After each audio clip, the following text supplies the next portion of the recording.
The world scoffs at his folly, a once illustrious genius, now reduced to sitting in desolation beneath the sword mountain for 3 millennia, neglecting the cultivation of divine powers and the crafting of artifacts, devoting himself solely to a singular technique, drawing the sword and sheathing it.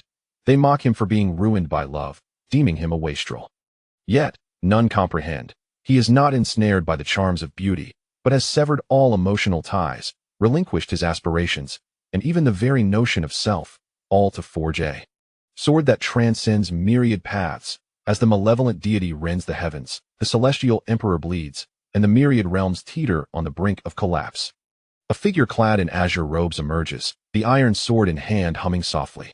Your doctrines are far too noisy. With a single stroke, time and space come to a standstill, and all laws fall silent.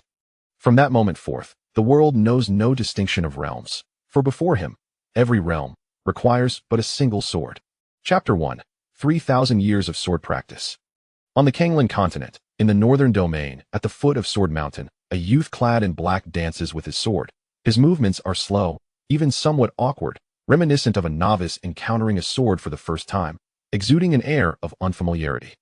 However, the senior disciples of the Tianxian sect are well aware that this individual has practiced swordsmanship for a millennium. Among his contemporaries, some have ascended to the rank of deacon, while others have risen to become elders or even masters of peaks. Yet, this youth, engaged in his swordplay, could scarcely defeat even the most junior disciple. Were it not for his former glory as the pride of the Tianxian sect, he would likely have been expelled long ago. A group of recently initiated disciples, led by the outer sect elder Zhou Tong, arrives at the foot of Sword Mountain. Is that not Lin Ming, the unparalleled prodigy of the Tianxian sect from a millennium ago? Indeed, it is he, the once great genius of the northern domain, now reduced to a mere jest. Humph, what do you know? Brother Lin Ming began his training at 10, grasped the essence of sword intent by 12, and achieved mastery of the sword heart by 15. Not only was he esteemed within the Tianxian sect, but the entire northern domain had deemed him an unparalleled existence. Oh, and now he practices basic sword techniques daily? I surpassed that level at 5. Sigh, Brother Lin Ming's talent was undeniable, yet he strayed from the path, or else he would surely shine as the brightest star in the northern domain. Upon hearing this, most disciples fell silent. The once great prodigy of the northern domain had long since become a wastrel, or rather, a madman. Each day, he knows nothing beyond the sword, practicing only the most rudimentary techniques, a swordplay easily mastered by a child of 3. Yet, after a millennium of practice, he has shown no discernible progress. The apex genius of your now stands as a complete and utter failure. It is precisely because Lin Ming persists, day after day, in his sword practice at the foot of Sword Mountain that disciples often mention his name. Otherwise, it would have surely faded into oblivion with time. This moment, Elder Zhou Tong speaks. Lin Ming's talent was indeed remarkable, but his temperament was woefully lacking. A glimmer of disdain flickers in Zhou Tong's eyes as he continues. Lin Ming had the opportunity to reach the pinnacle, yet he was ensnared by the enchantments of a demoness, rendering his sword heart void. You all have entered the Tianxian sect, which already attests to your talent. Let this serve as a cautionary tale. Do not tread the same path he did. Yes, Elder Zhou, the youthful disciples respond in unison. The once great genius Lin Ming is now merely a topic of casual conversation among the new disciples, used only as a reference before being cast aside, neglected by all. They are then led into the depths of Sword Mountain. The so-called Sword Mountain is a mountain embedded with countless swords. Though the Tianxian sect does not primarily focus on swordsmanship, sword cultivators remain the most populous group within the sect. New disciples who choose the path of the sword must first select a sword from Sword Mountain, a time-honored tradition of the Tianxian sect. Lin Ming, too, once traversed this very path. Once you ascend the mountain, the extent of your progress and the sword you earn the recognition of entirely depends on yourselves. Remember, do not overreach. After Elder Zhou's admonition, the eager new disciples eagerly begin their ascent up the mountain. In this moment, no one pays Lin Ming any heed. Of course, Lin Ming does not cast a glance at the disciples either. He continues his sword practice, resembling an emotionless puppet. Seasons change, years pass. Whenever new disciples arrive at Sword Mountain, Lin Ming's name is invariably mentioned. After a moment of reflection and discussion, it is promptly forgotten, and they embark on their own journeys in life. Lin Ming's name serves more as a warning, a reminder that regardless of one's innate talent or the attention one receives, there exists the potential for a fall from grace.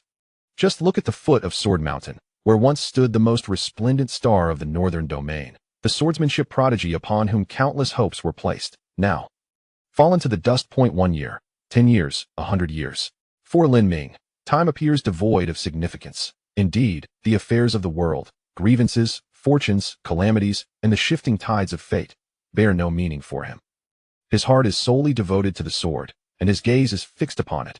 Each day, he engages in but one pursuit, practicing the sword, unwaveringly so. Before he knows it, another 2 millennia have swiftly passed. By this juncture, Lin Ming has practiced the sword at the foot of Sword Mountain for an astounding 3,000 years. The once youthful lad now bears streaks of silver at his temples. His once handsome visage is now marked by the passage of time, not aged, but weathered. And on this day, Lin Ming's previously slow and stiff movements suddenly quicken. Fluidly, he completes the foundational sword techniques, then gradually lowers his sword. After 3,000 years of practice, this marks his first pause.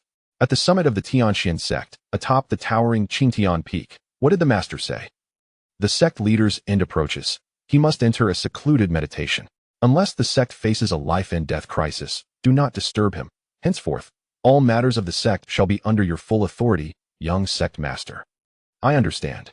Young sect master Yang Xian turns, gazing into the rolling sea of clouds, pondering for a moment before breaking into a smile. Lin Ming, you have lingered for 3 millennia. Today shall be your reckoning. 3 millennia prior, Yang Xian was the young sect master of the Tianxian sect. Yet, this title held little weight, as he lived in profound frustration. All of this stemmed from Lin Ming. To be the young sect master of a sect signifies one as the heir and future leader. This position is reserved for the most exceptional individual within the sect. He, too, was indeed the most gifted of the Tianxian sect. Alas, everything changed with Lin Ming's arrival. His once prized talent paled in comparison before Lin Ming. The entirety of the sect, from the leader to the common laborers, deemed Lin Ming to be far superior. The disparity between the two was akin to that of clouds and dust. He had countless impulses to eliminate Lin Ming, but had never found the opportune moment. Little did he anticipate, fate would conspire against him. That prodigy, possessed of extraordinary talent, was ensnared by the allure of beauty and ultimately had his sword heart shattered by a demoness. He became a complete and utter failure. For 3,000 years, he had reveled in his vindication, once again becoming the most gifted individual in the Tianxian sect, indisputably the young sect master. Yet, Lin Ming's presence remained a thorn in his side, that a persistent irritation. Previously, he lacked the opportunity, for he was under the watchful eye of another. That very person was his master, the sect leader of the Tianxian sect. Now, as the sect leader's end approaches and he chooses to enter seclusion, it poses a significant loss to the overall strength of the Tianxian sect, yet it presents an exquisite opportunity for him, for all matters of the Tianxian sect are now entrusted to his direct oversight. Yang Xian has effectively become the de facto leader. Within the Tianxian sect, he harbors no further hesitation to eliminate Lin Ming, to remove this thorn in his side. This individual who had once suffocated him 3,000 years ago must be obliterated from existence. This course of action is imperative. Chapter 2. The death of Zhou Tong. At the foot of the Sword Mountain, Lin Ming stood with his hands clasped behind his back. Before him, a rusted iron sword was thrust into the ground. The world believed that his sword heart had been shattered by the enchantress of the demonic sect, rendering him a mere practitioner of basic sword techniques, forever unable to achieve mastery. Little did they know that a mere enchantress could not possibly sway his sword heart. His sword heart had never been destroyed. It had merely ascended to a realm incomprehensible to ordinary mortals, an echelon perhaps never reached by anyone in the northern region of the Kangling continent. To him, the sword transcended form. Mountains, rivers, flora, clouds, mud, and even beings like himself could all be perceived as swords. My heart is the sword heart. 3,000 years. It took me 3 millennia to cultivate this sword. 3,000 years ago, Lin Ming experienced a moment of enlightenment outside the Tianjian mountain manor. It was then that he attained the level where everything he beheld could be regarded as a sword. In that instant, he conceived a notion that appeared exceedingly strange to ordinary eyes. He would amalgamate the forms and meanings of all things in the universe into a single sword. The complexity of this sword was such that, even with his prodigious talent, it took him 3,000 years of relentless effort to barely succeed. The moment he perfected this sword, Lin Ming understood that nothing in this world could impede him in the slightest. However, at that very moment, an enormous palm print descended from the heavens above.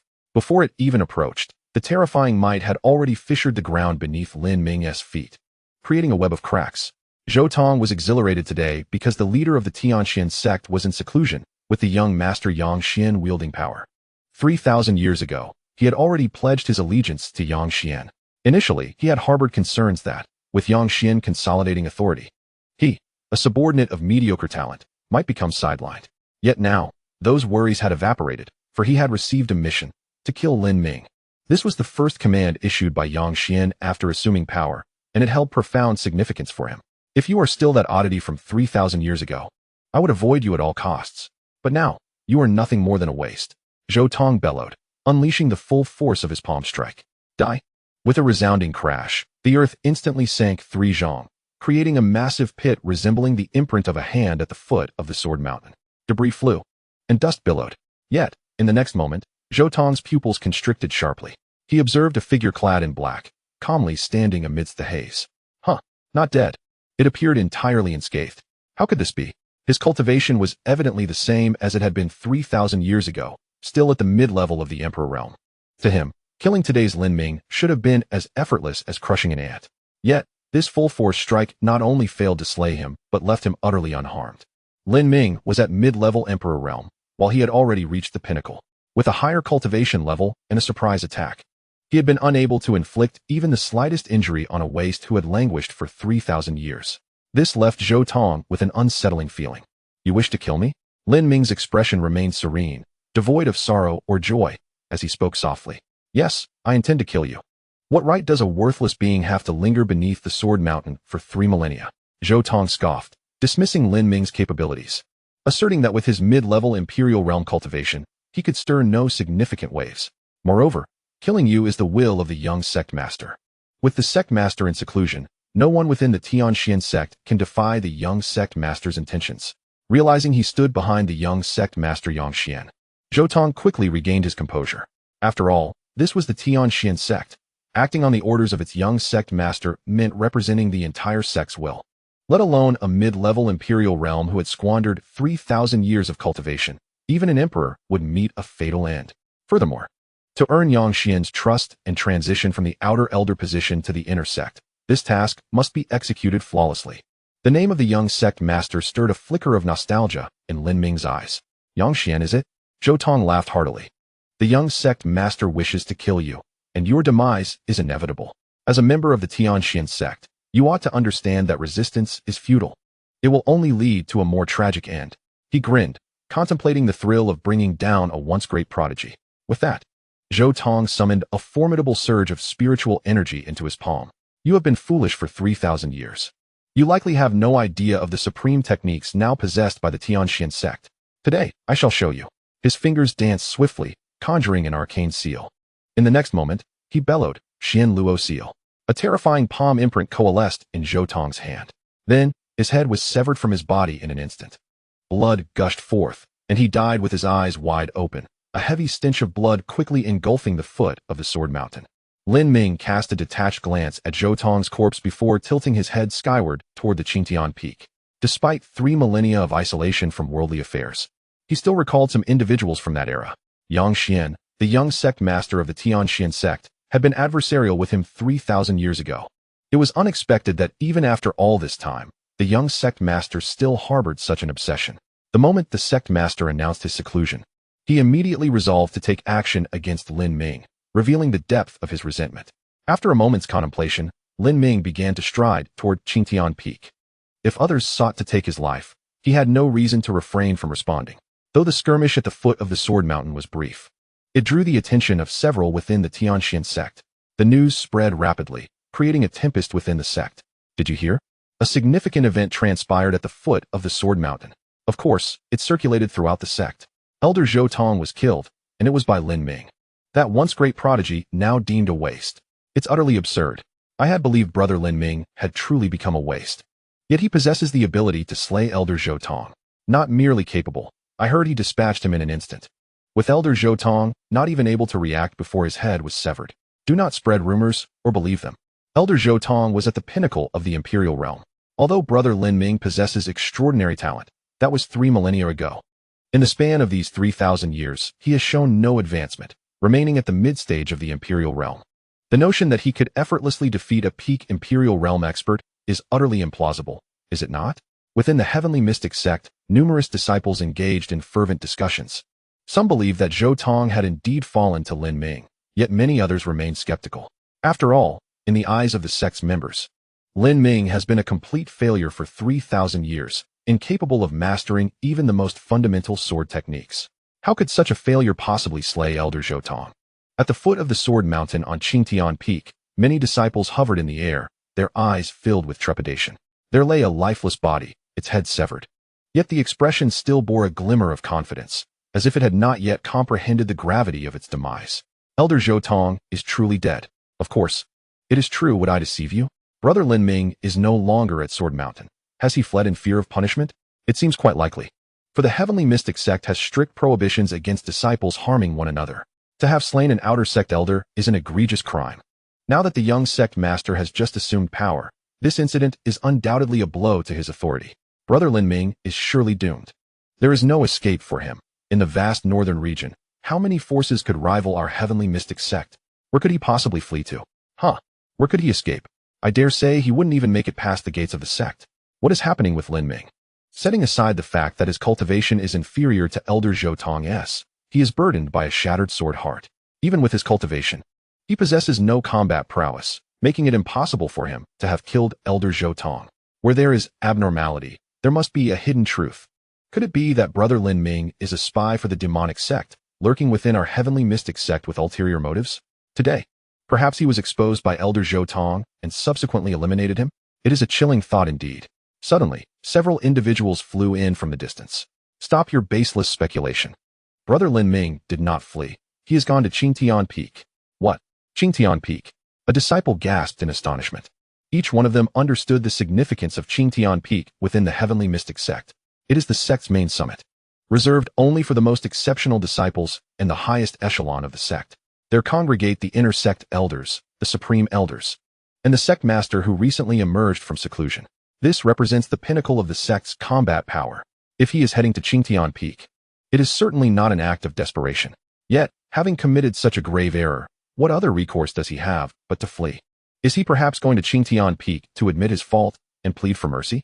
The disciples were immediately confounded. Let us hasten to see. I sense that something monumental may unfold within the heavenly mystic sect. What momentous event could possibly transpire? I believe Lin Ming is merely a fool, still clinging to the status he held 3,000 years ago. Indeed, what remarkable feat could he achieve? Even if Lin Ming were at the peak of the imperial realm, his presence at Qingtian Peak would only invite death. Regardless, we must witness this spectacle. With that, the group of disciples surged toward Qingtian Peak. Qingtian Peak is centrally located among the 18 peaks of the heavenly mystic sect. At the pinnacle of Qingtian Peak, it soared above the remaining 17 peaks by more than a notch. Standing atop the mountain, one could behold the vast expanse, where all other mountains appeared diminutive. In this moment, the young sect master, Yang Xian, stood there with an air of serenity. The news of Zhou Tong's demise swiftly spread throughout the Tianxian sect, and he was naturally aware of it. In truth, deep within his heart, he had foreseen Zhou Tong's fate from the very beginning. Had Zhou Tong succeeded in his mission to eliminate Lin Ming, he would have faced the sect's prohibition against indiscriminate killing of fellow disciples, meriting execution. This would have allowed Yang Xian to demonstrate his impartiality as the authoritative young master, ensuring justice for even a mere waste who was slain by an outer sect elder. Conversely, should Zhou Tong have fallen to Lin Ming, he would have ample justification to take matters into his own hands against Lin Ming, regardless of the circumstances. In Yang Xian's mind, both Zhou Tong and Lin Ming were destined to perish, and this would serve as a splendid opportunity for him to assert his dominance. Behind Yang Xian stood several dozen elders. As one of the most formidable sects in the northern region, the inner sect elders of Tianxian were all of imperial cultivation, each a true pinnacle of existence within the northern region. Yet, even so, their gazes toward Yang Xian were predominantly filled with respect. This was not solely due to his status, but also because of his innate talent and strength. The position of young master was not one attainable through mere connections. Lin Ming, who had briefly shone 3,000 years ago, indeed possessed a higher innate talent, but ultimately fell victim to misfortune, his sword heart shattered by a demoness of the dark sect. Conversely, Yang Xian had grown steadily in their eyes to reach his current standing. Apart from the sect master who had entered seclusion, the young master before them represented the highest combat prowess of the Tianxian sect. Nonetheless, while they respected Yang Xian, They shared a curiosity akin to that of the ordinary disciples. Why would that once radiant prodigy, after committing such a grave error, not flee but instead ascend Qingtian Peak? Was it an admission of guilt or a deliberate provocation? Midway up Qingtian Peak, Lin Ming ascended with measured steps, each footfall manifesting as a long sword beneath him. Using the sword as his staircase, his pace, though slow, was resolute and unwavering. Despite the leisurely tempo, each step spanned several dozen zhang, allowing him to reach the summit in a short while. In the distance, numerous figures were soaring toward Qingtian Peak. The disciples of Tianxian sect had come to witness the spectacle. Lin Ming's elder brother was truly ascending Qingtian Peak. His cultivation remained unchanged, and his aura seemed stable. In the mid-stage of the imperial realm, he had indeed slain those in the peak stage, an astonishing feat. Was it possible that Lin Ming's sword heart had been restored, heralding the resurgence of that legendary figure? After 3,000 years of delay, even with the restoration of his sword heart, it seemed unlikely he would achieve great success in the future. Yet, this was not to be dismissed. After all, the former Lin Ming had once overshadowed all the prodigies of his era, rendering them pale in comparison. Whispers echoed from all directions around Qingtian Peak, and in that moment, Lin Ming had undeniably become the focal point in the eyes of the Tianxian disciples. However, his expression remained unchanged throughout. At the foot of the Sword Mountain, after practicing swordsmanship for 3,000 years, he had grown accustomed to a myriad of voices. There exists a tapestry of mockery, scorn, disdain, and abuse, interwoven with threads of encouragement and reverence, echoing through the corridors of time for 3 millennia. The heart of Lin Ming has long hardened to the resilience of rock.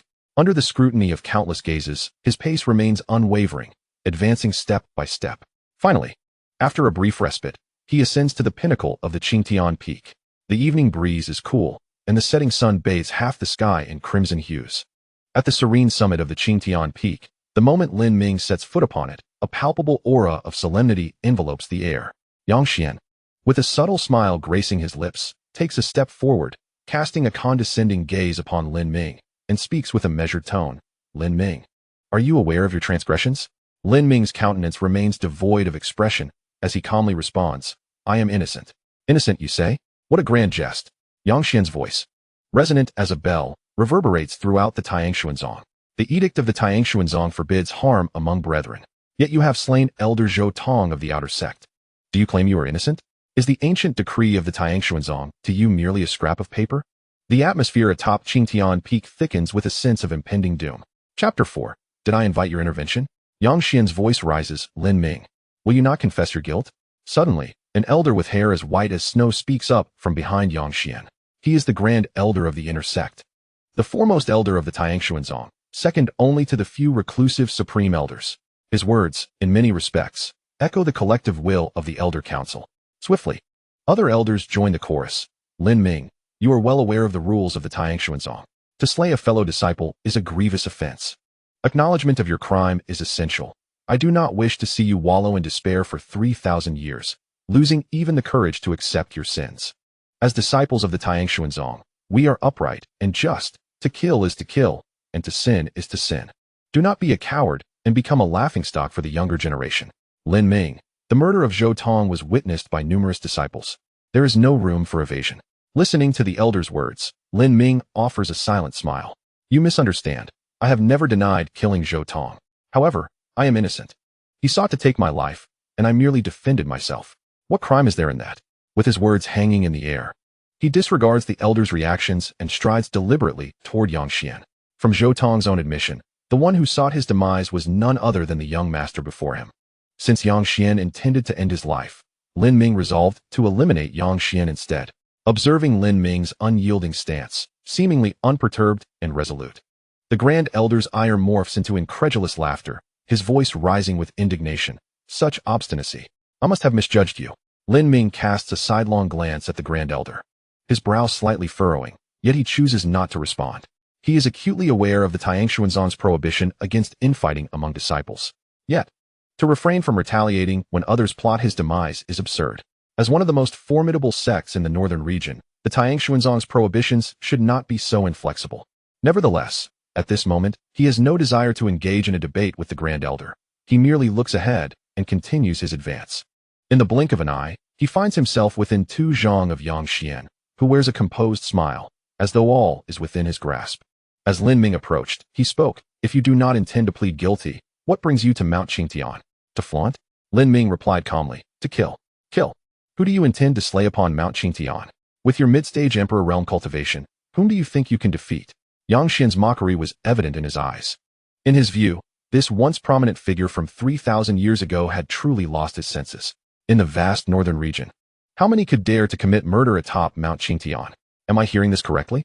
Lin Ming claims he has come to kill, exclaimed a disciple outside Mount Qingtian. See, I told you this Lin has lost his mind. Ha ha ha. Do you think he believes it is still 3,000 years ago? It is indeed possible. I wonder what consequences the destruction of the sword heart has wrought. Perhaps he truly has forgotten the folly of these 3,000 years. Hey, who knows if it is a blessing or a curse? A mere pawn manipulated by the demonic sect, surviving for 3 millennia, is more than enough. He should have perished long ago. Elder Zhou has always been kind to his disciples. How could he arbitrarily act against this fool? Not only did he violate the sect's prohibitions, but he also maliciously retaliated. What a vile person. I suspect he might actually be part of the demonic sect. That makes sense. I have encountered Elder Zhou several times, and he has never looked down upon a junior. Why would he risk breaking the rules to eliminate a mere waste? It is entirely unreasonable. It seems that this once great figure from 3,000 years ago is indeed troubled. I once held him in great admiration, and now it is truly nauseating to reflect upon. Amidst the derisive laughter of the disciples, a timid young girl suddenly spoke. Actually, it was Elder Zhou who struck first. Xiaoxua, keep your comments to yourself. A youth beside her shot her a fierce glare as soon as she spoke. The girl named Xiaoxua pouted slightly, but ultimately refrained from saying anything further. Countless voices of ridicule echoed from all directions toward Mount Qingtian. Yang Xian's smile grew ever more radiant. The reason he had not acted immediately was precisely to achieve this effect.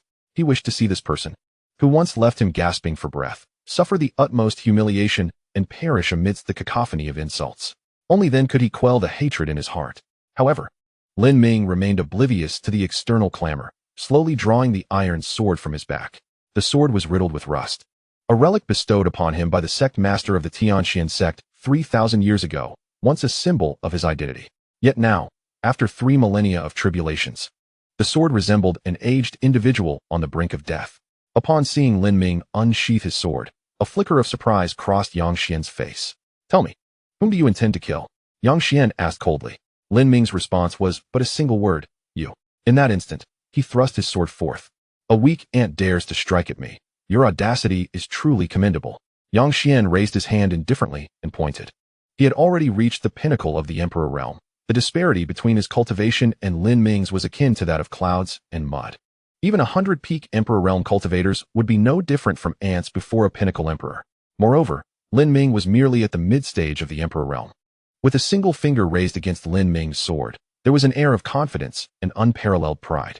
Yet, no one found this inappropriate, for it was the demeanor befitting a peak powerhouse of the great emperor. However, as Yang Xian's finger was about to collide head-on with Lin Ming's rusted sword, an instinctive sense of crisis erupted within him. The hair on his body stood on end, and cold sweat instantly drenched his garments. This primal fear of danger instilled in him a deep-rooted dread of the rusted sword that loomed so close. In that fleeting moment, Yang Xian swiftly withdrew his hand and retreated, simultaneously bellowing, "Kill him!" The elders had initially anticipated Yang Xian's finger to crush Lin Ming effortlessly, yet the abrupt shift in circumstance left them momentarily stunned. Nevertheless, in the blink of an eye, dozens of inner sect elders reacted in unison, launching their attacks towards Lin Ming. Although they felt this was somewhat excessive, they dared not disobey Yang Xian's command. Faced with the oncoming onslaught of numerous figures, Lin Ming did not even cast a glance. Only an exceedingly cold voice resonated atop Qingtian Peak. "Did I permit you to intervene?" In the next instant, a dazzling beam of sword light erupted on Qingtian Peak. A terrifying whirlwind of sword blades materialized around Lin Ming. As the heavens and earth shifted in hue and the winds surged, the attacks from the dozens of elders were instantaneously shattered, their bodies hurled away for hundreds of miles, all sent crashing beyond Qingtian Peak. In a flash, the summit of Qingtian Peak was left with only Lin Ming and Yang Xian. At that moment, astonishment filled Yang Xian's eyes. The prodigy who had once rendered him unable to lift his head 3,000 years ago was still so formidable today. Yet, his cultivation was clearly only at the mid-level of the imperial realm. Chapter 5. Will you bear this burden? Outside Qingtian Peak, countless disciples were left dumbfounded. The vast majority among them had not experienced Lin Ming's era, They had only heard tales of the unparalleled genius from 3,000 years ago, who, seduced by the demonic teachings of a female fiend, had ruined his sword heart and become a mere wastrel, unable to master even the fundamental sword techniques. However, the scene unfolding atop Qingtian Peak today utterly shattered their preconceived notions. Lin Ming, gripping the iron sword, advanced towards Yang Xian. "If you wish to kill me, then I shall kill you. This is only fair." His indifferent voice echoed across Qingtian Peak. A flicker of panic crossed Yang Xian's eyes, but in an instant, he regained his composure and began to chuckle. "My master, unaware of how many days remain, has chosen to enter seclusion. Now, you have injured many elders of the sect, and even wished to kill me. Lin Ming, O Lin Ming, the North Domain's demonic sect has long coveted my Tianxian sect. In your master's absence, you disrupt our sect. Are you paving the way for the demonic sect to seize control of Tianxian sect?" Even knowing that his strength might pale in comparison to Lin Ming's, Yang Xian displayed no intent of surrendering or yielding. Instead, he placed a heavy accusation upon Lin Ming's shoulders. Yet, Lin Ming remained unfazed. The iron sword in his hand shot forth, directly aimed at Yang Xian. The rust-covered sword moved at a languid pace, but it bore an uncanny force that made Yang Xian instinctively feel that this strike was unavoidable. Resolutely, he chose not to evade. With a resounding crash, Yang Xian forcefully stomped the ground, and from the earth before him, a colossal dragon figure surged forth, malevolently lunging toward Lin Ming's iron sword. Simultaneously, Yang Xian formed a complex seal with his hands, unleashing the profound Luo seal. Instantly, a shimmering golden battle armor adorned his form, intricately inscribed with arcane runes. At that moment, the runes appeared to animate, coalescing into radiant protective barriers around Yang Xian. Yet, he felt a lingering sense of vulnerability. With a mighty roar, he commanded, "Open the protective array of our sect." In an instant, a vibrant nine-colored barrier enveloped the skies above the Tianxian sect, its intensity heightened atop the towering Qingtian Peak. As the luminous barrier cascaded down, it forged yet another layer of defense before Yang Xian, granting him a semblance of security. In his conviction, he believed that even a superlative expert at the Emperor's pinnacle would find it insurmountable to breach such defenses. However, in the blink of an eye, the mighty dragon was shattered into fragments. The profound Luo seal dissipated into nothingness. The layers of luminescent runes upon the battle armor were effortlessly pierced. The armor itself crumbled like parchment upon the slightest touch. Yang Xian's pupils constricted in horror. In an instant, the only safeguard remaining was the protective array of the sect. "Lin Ming, do you comprehend the gravity of your actions? You are a sinner of Tianxian sect. Your master shall not forgive you, nor will the ancestors of our lineage." He bellowed with fervor. "If you take my life today, the sect shall be powerless against the onslaught of the demonic cult. You will be branded a traitor, and generations of disciples will revile you." Yet, his frantic cries could not halt the advance of the iron sword. Even the utmost defense of the protective array proved futile against the rusted blade.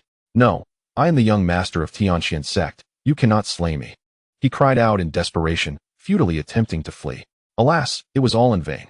The seemingly slow iron sword pierced through Yang Xian's chest in the blink of an eye. With a resonant clang, an overwhelming force impaled him against a massive stone pillar atop Qingtian Peak. Yang Xian's eyes widened in disbelief. Within mere moments, his vitality ebbed away, leaving behind a lifeless corpse. A profound silence enveloped the entirety of Tianxian sect. The elders, who had been cast aside, returned yet dared not utter a word. The young master at the pinnacle of Emperor's might have been slain without hesitation. They were far too cautious to provoke their own demise. Lin Ming approached Yang Xian's lifeless form and withdrew the iron sword, allowing the body to slide downwards. "Rest assured, Tianxian sect shall not fall into the hands of the demonic cult. As long as I remain, the sect shall endure. You may depart in peace." With a sweeping gesture, Lin Ming transformed Yang Xian's remains into ethereal dust, dissolving into the cosmos. Thus, the newly appointed young master of Tianxian sect was left with no trace behind. The elders of the heavenly profound sect, the peak masters and disciples, stood outside the sky-piercing peak, gazing at Lin Ming from a distance, not daring to overstep their bounds. With his hands clasped behind his back, Lin Ming ventured deeper into the heart of the peak. Though he harbored little affection for the heavenly profound sect, it was within its walls that he found his benefactor. During his most desolate times, it was the sect's master who extended a helping hand, bringing him into the fold and advocating for him, providing the finest resources for his cultivation. This elder showered him with care, as if he were his own flesh and blood. For 3,000 years, the world mocked and scorned him, and within the sect, voices clamored for his expulsion. Yet, that elder stood firm, as always, ensuring he remained beneath the sword mountain, despite the world's belief that he had been bewitched by a demonic temptress and rendered a waste. The elder continued to unconditionally believe in and support him. Over the span of 3 millennia, the elder had visited him no fewer than 10,000 times. At last, today, Lin Ming achieved the pinnacle of his swordsmanship. However, the elder, nearing the end of his life, chose to enter seclusion. Enemies sought his demise, thus, gratitude must also be repaid. The place the elder held in Lin Ming's heart surpassed even the vast heavens. Outside the Cloud Cliff Pavilion on sky-piercing peak, an elderly man with white hair and a somewhat stooped posture looked upon the approaching Lin Ming with a smile. He was none other than the master of the heavenly profound sect. Yet, his life force waned, flickering like a candle in the wind. "You have exited seclusion," Lin Ming said, his eyes reddening, a hint of sorrow in his voice. "Indeed, the protective array of the sect is fully activated. This is no trivial matter. And as the master, I must bear witness," the elder replied with a warm smile. "Master, I have slain Yang Xian," Lin Ming said, tinged with regret. "I am aware." The elder waved his hand dismissively. "Do not burden yourself with guilt. His desire to kill you has not been a recent development. I am no fool. To attempt to harm a fellow sect member under the guise of being the young master is a fate he richly deserved. Yet you, my boy, have truly surprised me. Your strength should now far surpass my own. I entrust the heavenly profound sect to you. I have complete faith in you." The elder took a few steps closer to Lin Ming, his gaze imbued with unprecedented seriousness. "I wish to pass the mantle of sect master to you. From this day forth, you shall be the master of the heavenly profound sect. Will you accept this burden?" As dusk fell and the evening breeze turned cool, tranquility enveloped the sky-piercing peak. Lin Ming gazed at the elderly man before him, plunged into a brief silence. The heavenly profound sect stood as the pinnacle of power in the northern domain. The title of sect master represented authority and dignity above countless others. Yet, these accolades held little sway over him. For the majority of the time, Lin Ming's focus was solely on the sword. Thus, he instinctively inclined to refuse. However, upon witnessing the elder's earnestness and anticipation, and reflecting on the elder's care over the years, he realized that this elder, with a life nearing its end and destined to depart this world forever, was likely most concerned about the fate of the heavenly profound sect. After a moment's hesitation, Lin Ming nodded and said, "Very well. From this day forth, I shall be the master of the heavenly profound sect." Taking on this burden, Lin Ming let out a sigh of relief. He owed this elder far too much, and how could he repay such kindness? To do even a little was better than nothing. Ha! The elder threw his head back in laughter, feeling an immense sense of joy. "The wisest decision of my life was to bring you to the Tianxin sect. Witnessing your growth today fills my heart with happiness." He stepped forward once more, patting Lin Ming on the shoulder, his expression tinged with a hint of melancholy. Then he passed Lin Ming by, walking step by step towards the horizon. His frail silhouette, cast against the setting sun, exuded a deeper sense of solitude. "Are you not going to enter seclusion?" Lin Ming suddenly inquired. The elder did not turn around, but merely waved his hand dismissively. "No, I have lingered at the half-step Emperor Zun realm for 8,000 years without breaking through. In these final days, I do not wish to struggle any longer." Originally, he had been reluctant to leave the Tianxin sect, prepared to exhaust every ounce of strength for even a minuscule chance of success. But now, that was no longer necessary. The elder sighed softly. "I never realized how beautiful this sunset is." As he walked, he continued, "I wish to meet my old rivals and friends from the past. There is no need to worry about me, nor to seek me out. If I were to perish outside, there would be no need to retrieve my remains." Lin Ming nodded slightly. "I understand." A hint of a smile appeared in the elder's eyes, and then he quickened his pace, disappearing from view in the blink of an eye. Having watched the performance for long enough, it was time for him to emerge. Once the elder's figure vanished, Lin Ming's expression suddenly grew cold. Several miles away, 3 figures stood suspended in the air. In an instant, they appeared before Lin Ming. These 3 were the 3 grand elders of the Tianxin sect. Typically, they were engrossed in their own seclusion, but today, with the protective array of the sect fully activated, even the elder sect master, who had decided to enter deep seclusion, had emerged, prompting their own exit. Among the 3 grand elders, 2 were middle-aged men, while one was a young woman who appeared to be in her early 20s. Yet Lin Ming knew that her age was not significantly younger than the other 2. "Sect master," the 3 spoke in unison, their eyes reflecting respect. This scene took Lin Ming by surprise. After all, he was merely a junior in front of them. "Do you have any objections to my becoming the sect master of the Tianxin sect?" Lin Ming asked. The 3 exchanged glances, and in an instant, they reached a consensus. The woman named Emily spoke up. This is the decision of the former sect master. We have no objections. However, the Tianxian sect is one of the foremost powers in the northern region, and the succession of the sect master is a significant matter. According to tradition, it should be announced to the world, inviting various forces from the northern region to witness the occasion. Otherwise, it is bound to invite scandal. I wonder, does the sect master have such intentions? Invite scandal?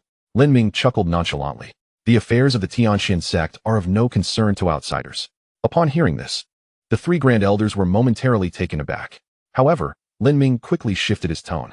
Nevertheless, since this is an established tradition of the Tianxian sect, I have no intention of violating it. Relay this message. 3 days from now, I will officially ascend to the position of sect master. With that, Lin Ming turned and entered the Cloud Cliff Pavilion. The three venerable elders exchanged glances, bewildered. Outside the Qingtian Peak, a throng of disciples from the Tianxian sect gathered, watching as Lin Ming ventured deeper into the heart of the peak, ultimately vanishing from sight. After a considerable time, the invisible sense of oppression dissipated. Many began to murmur among themselves. Brother Lin is truly formidable. One disciple exclaimed in admiration. Formidable? It's beyond that. His strength is astonishingly brazen. With so many inner sect elders present, alongside young sect master Yang Xian, how could they seem as fragile as paper? Another added. Who dares to label Brother Lin a waste? What kind of waste possesses such extraordinary prowess? I am quite certain of Lin Ming's cultivation. He is undoubtedly at the mid-stage of the Emperor realm, consistent with 3,000 years ago, showing no sign of progress. Yet, the young sect master stands at the pinnacle of the Emperor realm. This is unreasonable, utterly unreasonable. A prodigy is a prodigy. 3,000 years ago, his strength was unfathomable. And today it remains so. Is it possible that our young sect master was truly slain like this? Not only did he kill an outer sect elder, but he also dared to slay the young sect master. If he is not eliminated, our Tianxian sect may lose all face in the northern region. Lin Ming has ventured deeper into Qingtian Peak. Does he intend to confront our sect master? Wait, that can't be our sect master, can it? Has he departed? Am I seeing things? No, your eyes are not deceiving you. That was indeed the sect master, and he has left Qingtian Peak, wearing a smile. A smile? Amidst such turmoil, the sect master can still smile? The disciples of Tianxian sect gazed upward at the departing figure of the old sect master, feeling utterly perplexed. Their successor had been killed, yet rather than exploding in rage, he left with a sense of relief. What could this possibly mean? Amidst the crowd's confusion, three figures emerged from the depths of Qingtian Peak. The disciples of Tianxian sect instantly recognized them. Just as the sect master had departed, the three venerable elders appeared together. But Lin Ming was conspicuously absent. Could it be that Lin Ming had been captured? It is highly probable, no matter how formidable Lin Ming may be. He cannot possibly surpass the combined might of the sect master and the three elders. Alas, Lin Ming has likely become a lifeless corpse. The unmatched prodigy from 3,000 years ago is nothing more than this. Coughing lightly to draw attention amidst the cacophony of voices, Emily raised her hand in a gesture for silence, which proved remarkably effective given her formidable presence as a venerable elder. In an instant, all fell quiet, their gazes converging upon Emily. Then, she proclaimed with clarity, Yang Xian has abused the authority of the young sect master, maliciously persecuting his fellow sect members. He must be executed. Zhou Tong, as an elder of the outer sect, was well aware of our sect's prohibitions yet still chose to harm his fellow disciples. His death is no great loss. Lin Ming is innocent. Furthermore, it has been the tradition of our Tianxian sect for the strongest to assume the role of sect master. Today, with his unparalleled strength, Lin Ming should rightfully become our new sect master. Upon uttering these words, it was as if a thunderclap had struck the ground. From the peak masters and elders to the ordinary disciples and servants, the news sent shockwaves of astonishment throughout the Tianxian sect. As the venerable patriarch departed with a smile, was it truly due to the emergence of a superior successor? Yet, Yang Xian, the young lord who had recently ascended to power, was so callously slain within his own sect, with nary a soul expressing concern. Astonishingly, the very individual who committed this heinous act ascended to the position of sect leader. Countless disciples found themselves engulfed in bewilderment. At that moment, Emily continued, do not be astonished. The prohibitions of Tianxian sect apply universally to all within its ranks. A leader's transgressions warrant the same punishment as that of a mere servant. Therefore, even though Yang Xian held the title of young lord, having issued the order to slay his fellow disciples, he is indeed deserving of death. The senior members of Tianxian sect furrowed their brows at this declaration, while a multitude of ordinary disciples, including the servants, erupted in fervent cries. Is this the dignity of Tianxian sect? Even the most humble disciples refused to be subservient. Ha ha ha. This is the very essence of a premier sect in the northern region. To join Tianxian sect is a decision one will never regret. Long live Tianxian sect. The previously unremarkable outer disciples and servants, now invigorated, stood tall with renewed vigor. News of the change in leadership at Tianxian sect swept through the northern region like a tempest. Concurrently, a name long relegated to obscurity began to resound once more. Swiftly capturing attention, Tianjin Mountain Manor. One of the foremost powers in the northern region, this sect reveres the sword, exclusively recruiting sword cultivators, and stands as the only pure sword faction in the area. At this moment, the manor's master, Lu Wufeng, floated majestically above the estate, his gaze fixed upon the southwest. The very location of Tianxian sect.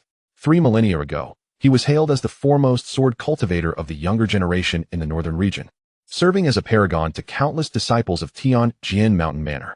The former master had deemed him the sole individual capable of drawing forth the legendary sword enshrined within the manor.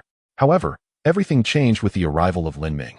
After dedicating 50 years to arduous training, Lu Wufeng finally comprehended the essence of the sword, earning the title of an unparalleled prodigy in the sword arts of the northern region. Yet, Lin Ming grasped this essence at the tender age of 15. The sword, enshrined in the depths of the sword tomb at Tianjin Mountain Manor, represented the most sacred entity in Lu Wufeng's heart, acknowledged by countless sword cultivators as the mightiest blade in the northern region. His desire to possess that sword was insatiable. It meant more to him than life itself. Nevertheless, despite his enlightenment and countless hours spent kneeling before the sword, he could not gain its recognition, nor could he draw it forth.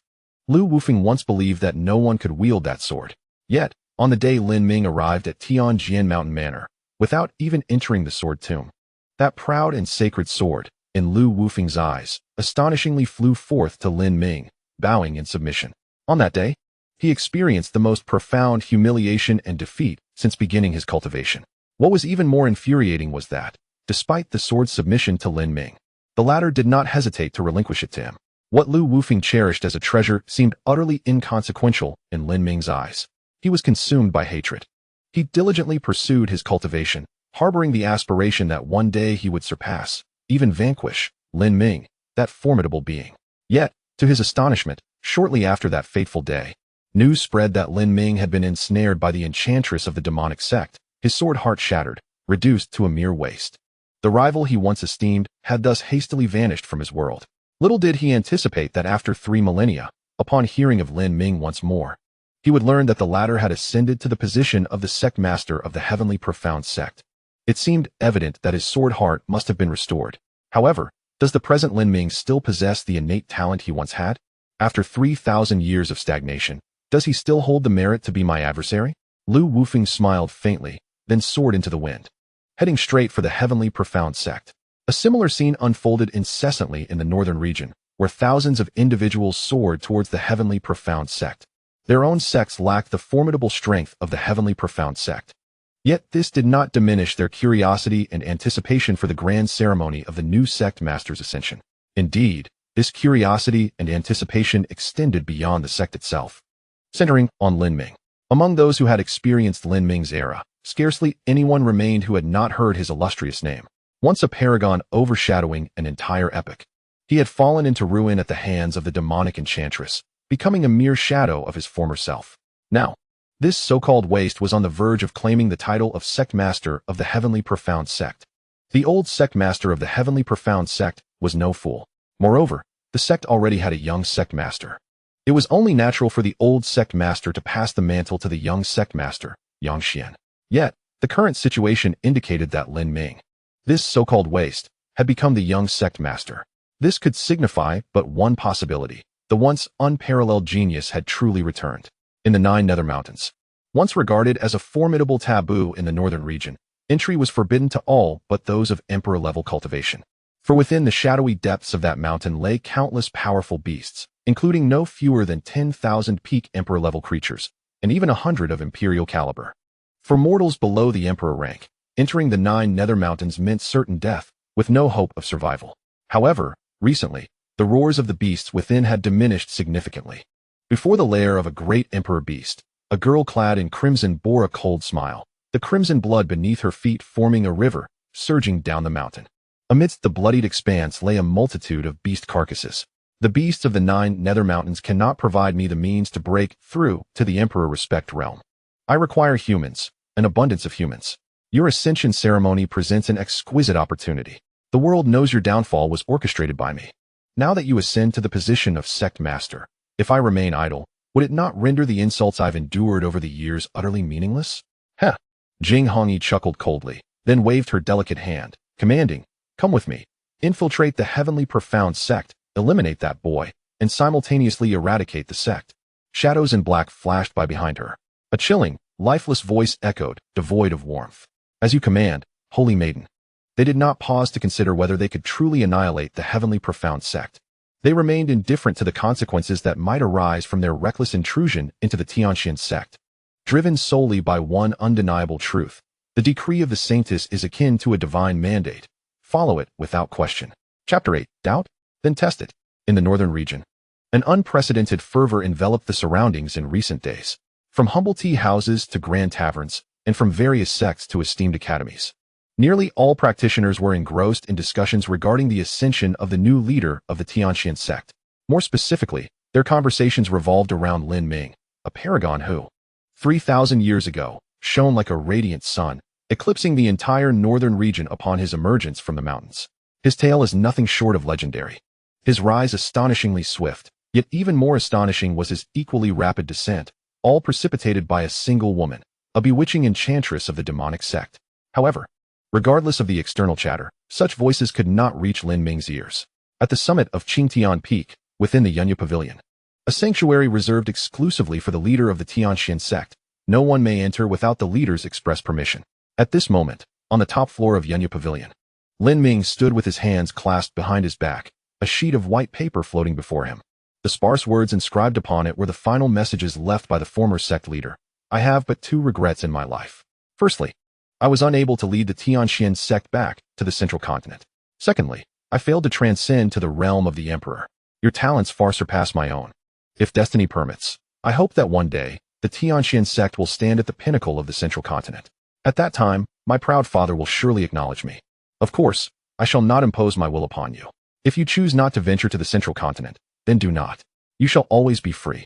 As Lin Ming's thoughts stirred, the white paper disintegrated into ash. He stood atop the Yunya Pavilion, gazing towards the distant horizon. After a moment of contemplation, he solemnly declared, "I was once a wandering orphan. To have a meal is already a source of contentment. It was you who brought me to the Tianqian sect, granting me the opportunity to cultivate. Such kindness cannot go unreciprocated.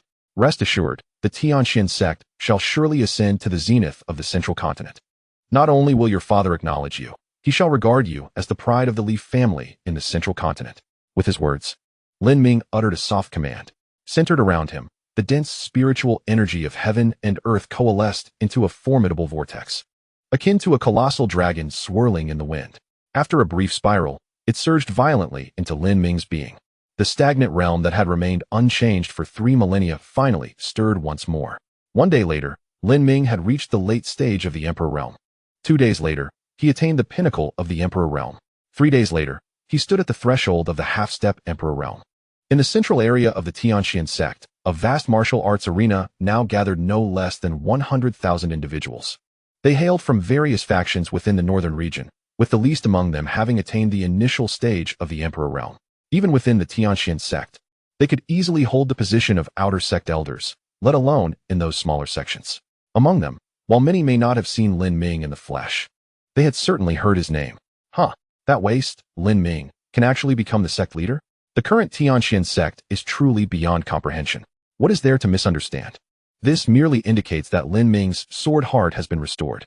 Given Lin Ming's extraordinary talent from years past, what is so surprising about his ascension to the position of the heavenly profound sect's leader? It is not as simple as it seems. I have heard inside information that the former young master of the heavenly profound sect was slain by Lin Ming. Indeed, I have received such news as well. Even after 3 millennia without cultivation, his strength remains inscrutable. This must be a rumor. The young master of the heavenly profound sect is said to have reached the pinnacle of the great emperor realm. How could Lin Ming, who has not cultivated for 3,000 years, possibly defeat him? Haha, if the young master of the heavenly profound sect were alive. Why would Lin Ming be the sect leader? Could he possibly attain such a position? This does seem somewhat reasonable. Amidst the discussions of the crowd, there stood one individual, aloof and detached like a celestial being, indifferently positioned at the forefront of the assembly of 100,000. No one dared to approach within 100 feet of him. He was Lu Wufeng, the master of the heavenly sword mountain manor, whose cultivation had reached the half-step emperor venerable realm, the most formidable level in the entire northern domain. He was uninterested in the happenings of the heavenly profound sect, nor did he care about the veracity of the former young master's demise. Such matters held no significance for him. He was solely concerned with one thing: whether the prodigy who had compelled the heavenly sword to bow in submission, astonishing countless cultivators across the northern domain, was now worthy of engaging him in combat. Suddenly, a deep, resounding chime reverberated through the air. The bell tolled 12 times, signaling the commencement of the succession ceremony. A flicker of a smile crossed Lu Wufeng's face. In the next moment, a figure clad in black gracefully descended at the forefront of the grand martial arena. The handsome visage bore an unutterable sense of weariness. Even when faced with the scrutinizing gazes of 100,000 onlookers, there was not the slightest change in his expression. It was indeed Lin Ming. Those familiar with Lin Ming gasped in astonishment. Yes, it is he. The once unparalleled genius has truly returned. Yet, he is only at the half-step great emperor level. Can such a cultivation base suffice to lead the heavenly profound sect? Is this not a hasty decision? This is an internal decision of the heavenly profound sect. They must have recognized Lin Ming's potential. Following Lin Ming's arrival, dozens more figures appeared in succession. They were all high-ranking members of the heavenly profound sect, including 3 supreme elders, numerous elders, and the peak masters of various summits. None among them possessed a cultivation below the great emperor level, with the 3 supreme elders having reached the pinnacle of that realm. Supreme Elder Mo Li's cold gaze swept across the assembly of cultivators, apart from Lu Wufeng. Few dared to meet her eyes. She then proclaimed loudly, "The inauguration ceremony for the new sect leader of the heavenly profound sect commences now. Lin Ming, please ascend the heavenly ladder and take your seat upon the divine throne." As soon as Mo Li's words fell, a magnificent throne materialized in the air before Lin Ming. Between him and the throne appeared a series of white jade steps. Lin Ming, not one to linger, understood this was a customary procedure for the transition of the heavenly profound sect's leadership. Without hesitation, he stepped onto the white jade stairs. Countless gazes were fixated upon him. With slow yet resolute steps, he finally reached the end of the white jade staircase. Turning around, he prepared to sit upon the grand throne. At that moment, Lu Wufeng stepped forward. He lifted his gaze towards Lin Ming above him, a faint smile gracing his lips. "I have a query. Might the esteemed sect master Lin provide an answer?" "Ask," Lin Ming replied succinctly. Lu Wufeng continued, "I have heard that the Tianxian sect has always been led by the strongest, yet your cultivation is merely that of a half-step emperor. Is it true that within the Tianxian sect, there is not a single individual capable of surpassing you?" Lin Ming did not shy away from the truth, stating plainly, "Indeed, there is none." "Ha ha ha, what a grand absurdity." Lu Wufeng scoffed. "You could easily concoct a reasonable excuse. Yet you claim that there is not a soul in the Tianxian sect who can match you. Has the Tianxian sect fallen to such a pitiful state?" In response to Lu Wufeng's skepticism, Lin Ming calmly asserted, "It is not that the Tianxian sect is weak. Even your Tianjin mountain manor lacks anyone who can challenge me. Do you doubt it? Then let us test it." Chapter 9.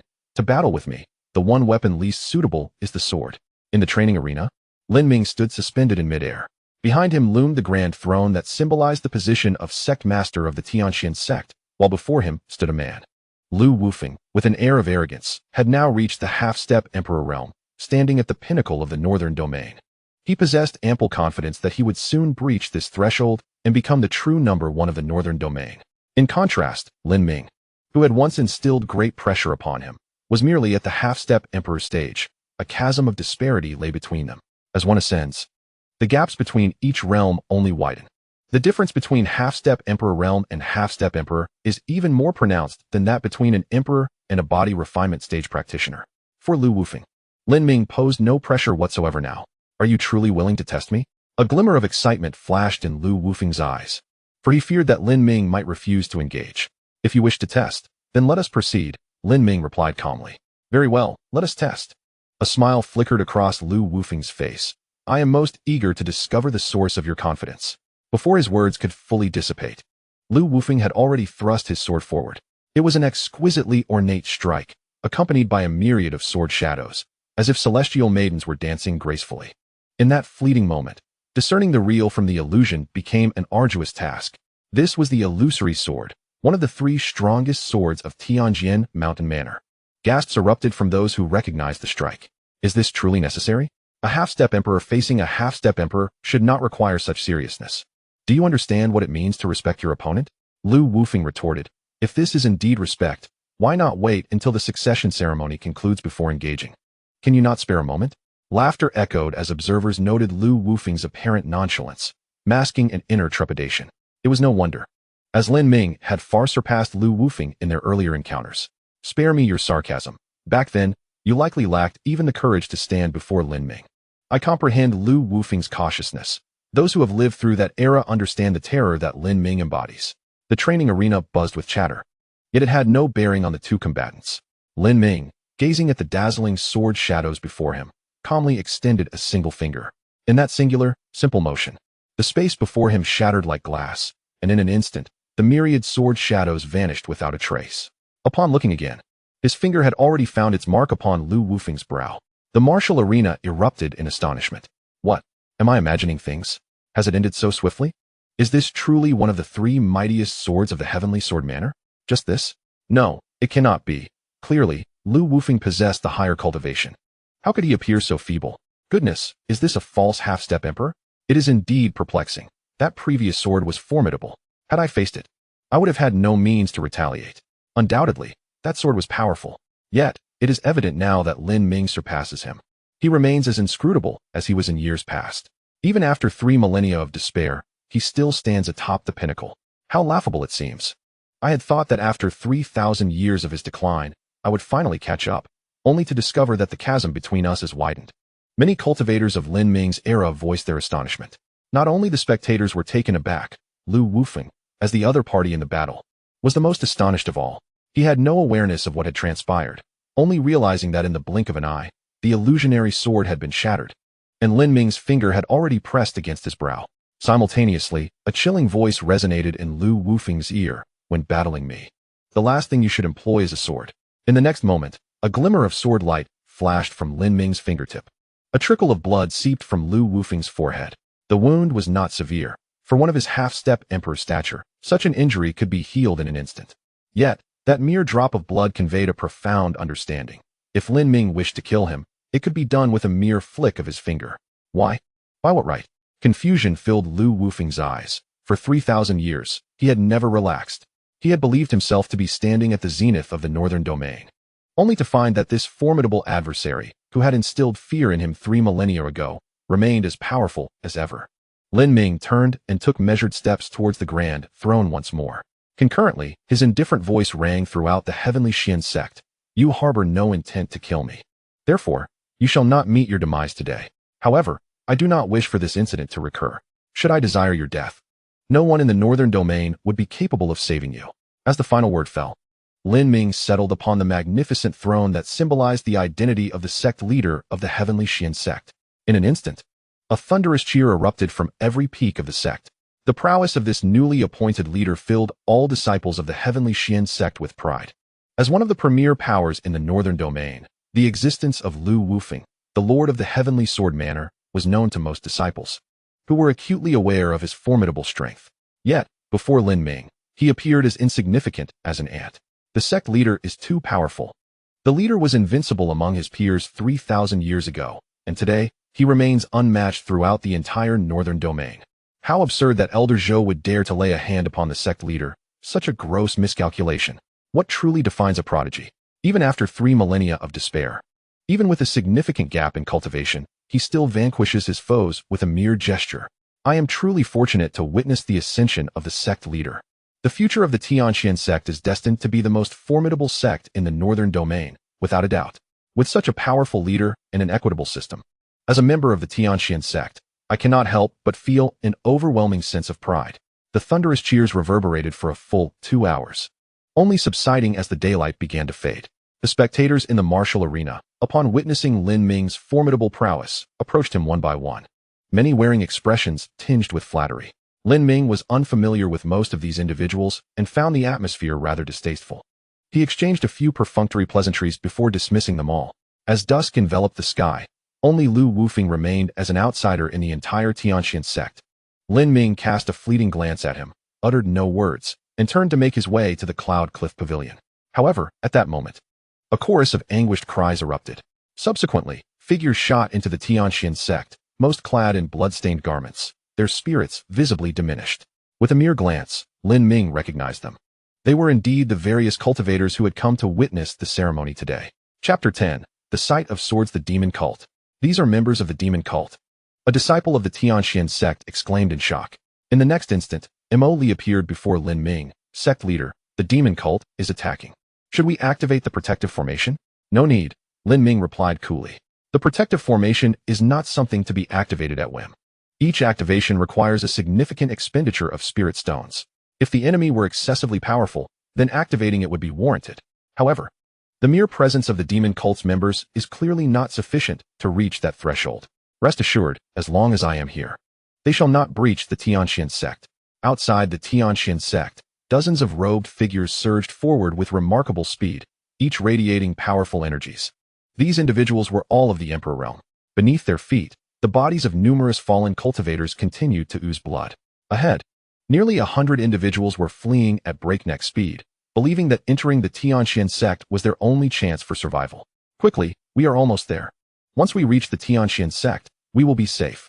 The audacity of the Demon Cult has truly taken us by surprise. Just 10 breaths, at most 10 breaths. If I survive today, I will ensure the Demon Cult is uprooted entirely, leaving not a single one behind. Had I known this would happen, I should have focused on my movement techniques. Had I known this would happen, I would not have come to witness the ceremony. Who becomes the sect leader of the Tianxian sect has nothing to do with us.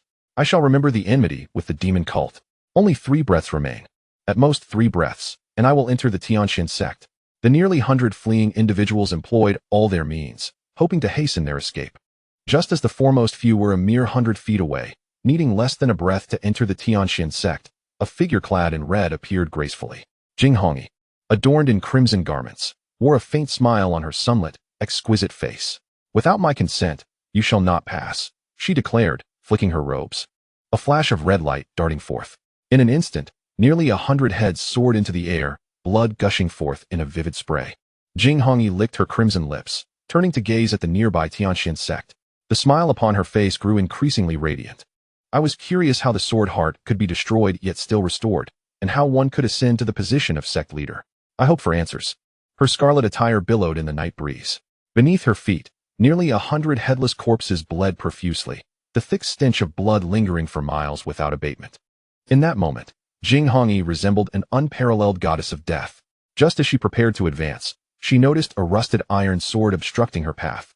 Then, a familiar voice echoed, uttering just 2 words, "Halt."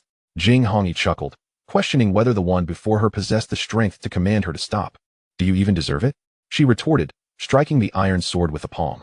Yet, in the next instant, the sword loomed larger in her vision. A sudden chill caressed her cheek, and a slender wound appeared on her nearly flawless profile, blood oozing forth. Jing Hongyi paused, for it had been an eternity since she had sustained injury. Upon reaching the threshold of semi-emperor status, she had believed no one in the northern domain could inflict harm upon her. Then, a detached voice resonated again, "Halt, or perish." The familiarity of that voice sent a shiver through her. After a brief silence, she burst into laughter. "You remain as monstrous as you were in years past." The sword heart destroyed, dozens of death spirits at the level of great emperors perished in an instant, without a hint of struggle or any chance of resistance. Such formidable power likely rivaled that of an ordinary emperor. This anomaly is indeed a troublesome foe. However, I once severed his sword heart, and today, I may yet have the means to do so again. Jing Hongyi pondered momentarily, her lips curling into a faint smile. 3 millennia ago, she had encountered Lin Ming and was well aware of his deep sense of loyalty. He avenged grievances and repaid kindness. This was indeed a virtue. Yet it also rendered him vulnerable to manipulation. Just as a thought began to form in her mind, she beheld a large tree before her, which suddenly transformed into a long sword. "What?" Jing Hongyi gasped and instinctively dodged, but it was too late. A terrifying sword cry reverberated through the night sky as the long sword pierced her body. She could not help but spit out a mouthful of blood. How could this happen? Jing Hongyi was utterly bewildered, yet the next moment, a more terrifying phenomenon unfolded. The ground beneath her feet began to tremble, and in less than a breath's time, morphed into multiple sharp long swords. Following suit, the flowers and grasses in the distance, as well as the stars in the sky, also transformed into long swords. Under the night's veil, it appeared as if everything in the world had become a sword. It was as though the entire northern domain had morphed into a sword domain, with Jing Hongyi at its center. As she stood there in fear and unease, a familiar figure suddenly appeared within her line of sight. Among the myriad of long swords, he strode slowly and calmly, like a deity of the sword. Chapter 11. The Desolate Sea. As she gazed at the figure walking among the myriad of long swords, Jing Hongyi's pupils dilated in shock, her body trembling uncontrollably. How could this be? This sensation, this feeling. The terror in Jing Hongyi's eyes intensified. How could he possibly be merely a half-step emperor? You should have known better than to provoke me when I spared your life back then. Why must you seek your own demise? Lin Ming's icy voice echoed in Jing Hongyi's ears. Her complexion shifted as she was enveloped by the multitude of long swords. She no longer believed she had any chance of escape. Yet, the instinct for survival compelled her to regain her composure swiftly. You cannot kill me. Why not? Lin Ming inquired. You have never ventured beyond the northern domain and are unaware of the power of our holy sect. I am now the saintess of the holy sect in the northern domain. If I were to be slain, it would undoubtedly set off a chain reaction. It would not be just you alone. The entirety of the northern domain's sects would likely face upheaval. Can you bear that responsibility? The world refers to them as the demonic sect, while they themselves call it the holy sect. The holy sect prides itself on the duty of enlightening the world. Alas, this so-called enlightenment merely means that those who follow them thrive, while those who oppose them perish. Lin Ming harbored no doubts about Jing Hongyi's words. The Kanglan continent consists of 5 domains: east, west, south, north, and central. Among them, the central domain is the most powerful, its strength far surpassing that of the other 4 domains. A single top-tier powerhouse from the central domain could indeed turn the northern domain upside down. Nevertheless, Lin Ming remained undaunted. He approached Jing Hongyi and softly declared, "Indeed, I have never ventured into the northern domain, so I cannot ascertain the precise strength and influence of the demon sect. However, rest assured, they cannot harm me, nor will they ever affect any faction within the northern domain. As long as I reside in the northern domain, it shall remain a death trap for the demon sect. Should they dare to come, I shall not hesitate to slay them. No matter how many there are, I shall vanquish them all. Today, it begins with you." As his words echoed, a brilliant flash of sword light erupted. This was the last sight Jing Hongyi beheld. The sword light swept through, severing her from life. Thus fell the holy maiden of the demon sect. The myriad swords vanished, and the world reverted to its original state.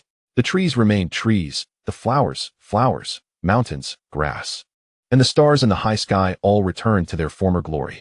Yet, beneath the tranquil and beautiful night, lay an additional sight, a headless corpse. Lin Ming swiftly returned to Tianxian sect. Shortly thereafter, a decree to eradicate the demon sect was issued from within the sect. Almost 80% of the various sects in the northern domain responded to the call.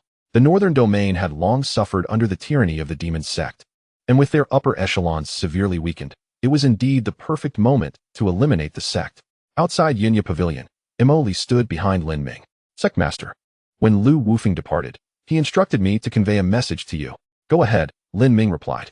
"Lu Wufeng said that in 10 years, he will return to find you, bringing with him that legendary sword from years past," Emoli respectfully informed. Lin Ming smiled, not dwelling on Lu Wufeng, and instead said, "I must step out for a while. If there are any insurmountable troubles within the sect, do not hesitate to inform me." Emoli nodded, "I understand." At the southernmost tip of the northern domain lies a small town known as Songbei City. Just under 50 miles south of Songbei City stretches an endless expanse of ocean known as the Wasteland Sea. This sea serves as the boundary between the northern domain and the central continent. Whether one travels from the northern domain to the central continent or vice versa, the Wasteland Sea is an unavoidable passage. The sea harbors 2 significant dangers: numerous undeveloped forbidden zones and formidable sea beasts. However, over the years, a certain understanding has developed between humanity and these sea creatures. To traverse the Wasteland Sea, one merely needs to cast a sufficient amount of spirit stones into the ocean before embarking. Throughout the journey, there will be no disturbances from sea beasts, provided that one does not provoke them. Lin Ming was unaware of the extent to which Jing Hongyi's demise would impact the demon sect in the central continent, nor could he predict whether they would truly dispatch powerful beings to the northern domain. Nevertheless, it is prudent to prepare for the worst. Thus, he waited by the shores of the Wasteland Sea. Although vast and boundless, The spot where Lin Ming stood was the least perilous. A common crossing point between the two domains. "Hey, brother. We have 2 spots left on our boat. Wanna hop on? I can give you a discount," shouted a bearded middle-aged man from a nearby large vessel. Lin Ming shook his head. "No, thank you. Why are you standing here every day if you're not getting on the boat?" The middle-aged man inquired, puzzled. Lin Ming smiled. "I am waiting for someone." "Who are you waiting for? Your little lover. Are you planning to elope?" The middle-aged man seemed quite curious about Lin Ming. "No," Lin Ming shook his head. "I am waiting for an enemy, though I am uncertain if they will arrive." The middle-aged man's eyes flickered with confusion, and just as he was about to speak, a chilling voice interrupted. "Are you reluctant to board the ship, or is it that particular vessel you wish to avoid?" The voice came from behind Lin Ming.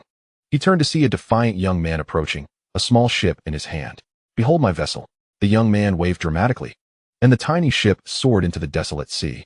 Upon contact with the water, the ship transformed instantaneously, growing into an enormous vessel that seemed to tower like a mountain in the barren sea. The words Tsongbei were emblazoned on its hull. With the emergence of the Tsongbei ship, the previously tranquil shores of the desolate sea erupted into excitement. The Tsongbei ship. That is indeed the Tsongbei ship. Such a magnificent vessel could only be operated by the officials of Tsongbei City. Surely, only the young city lord, Tsongli, had the privilege to command such a grand ship. "This is the ship of young Lord Tsongli. I have seen it before. Is young Lord Tsongli heading to the central region again? Look, isn't that young Lord Tsongli himself? It truly is him." It appeared that someone had received an invitation from young Lord Tsongli. What incredible fortune. Oh, how enviable. It took me decades of hard work to save enough for a single journey. How did he earn such an invitation? Why does that fellow deserve it? Is it merely because of his good looks? A rugged young man pointed at Lin Ming indignantly. Lin Ming ignored the surrounding chatter and gazed at the colossal ship, slowly shaking his head.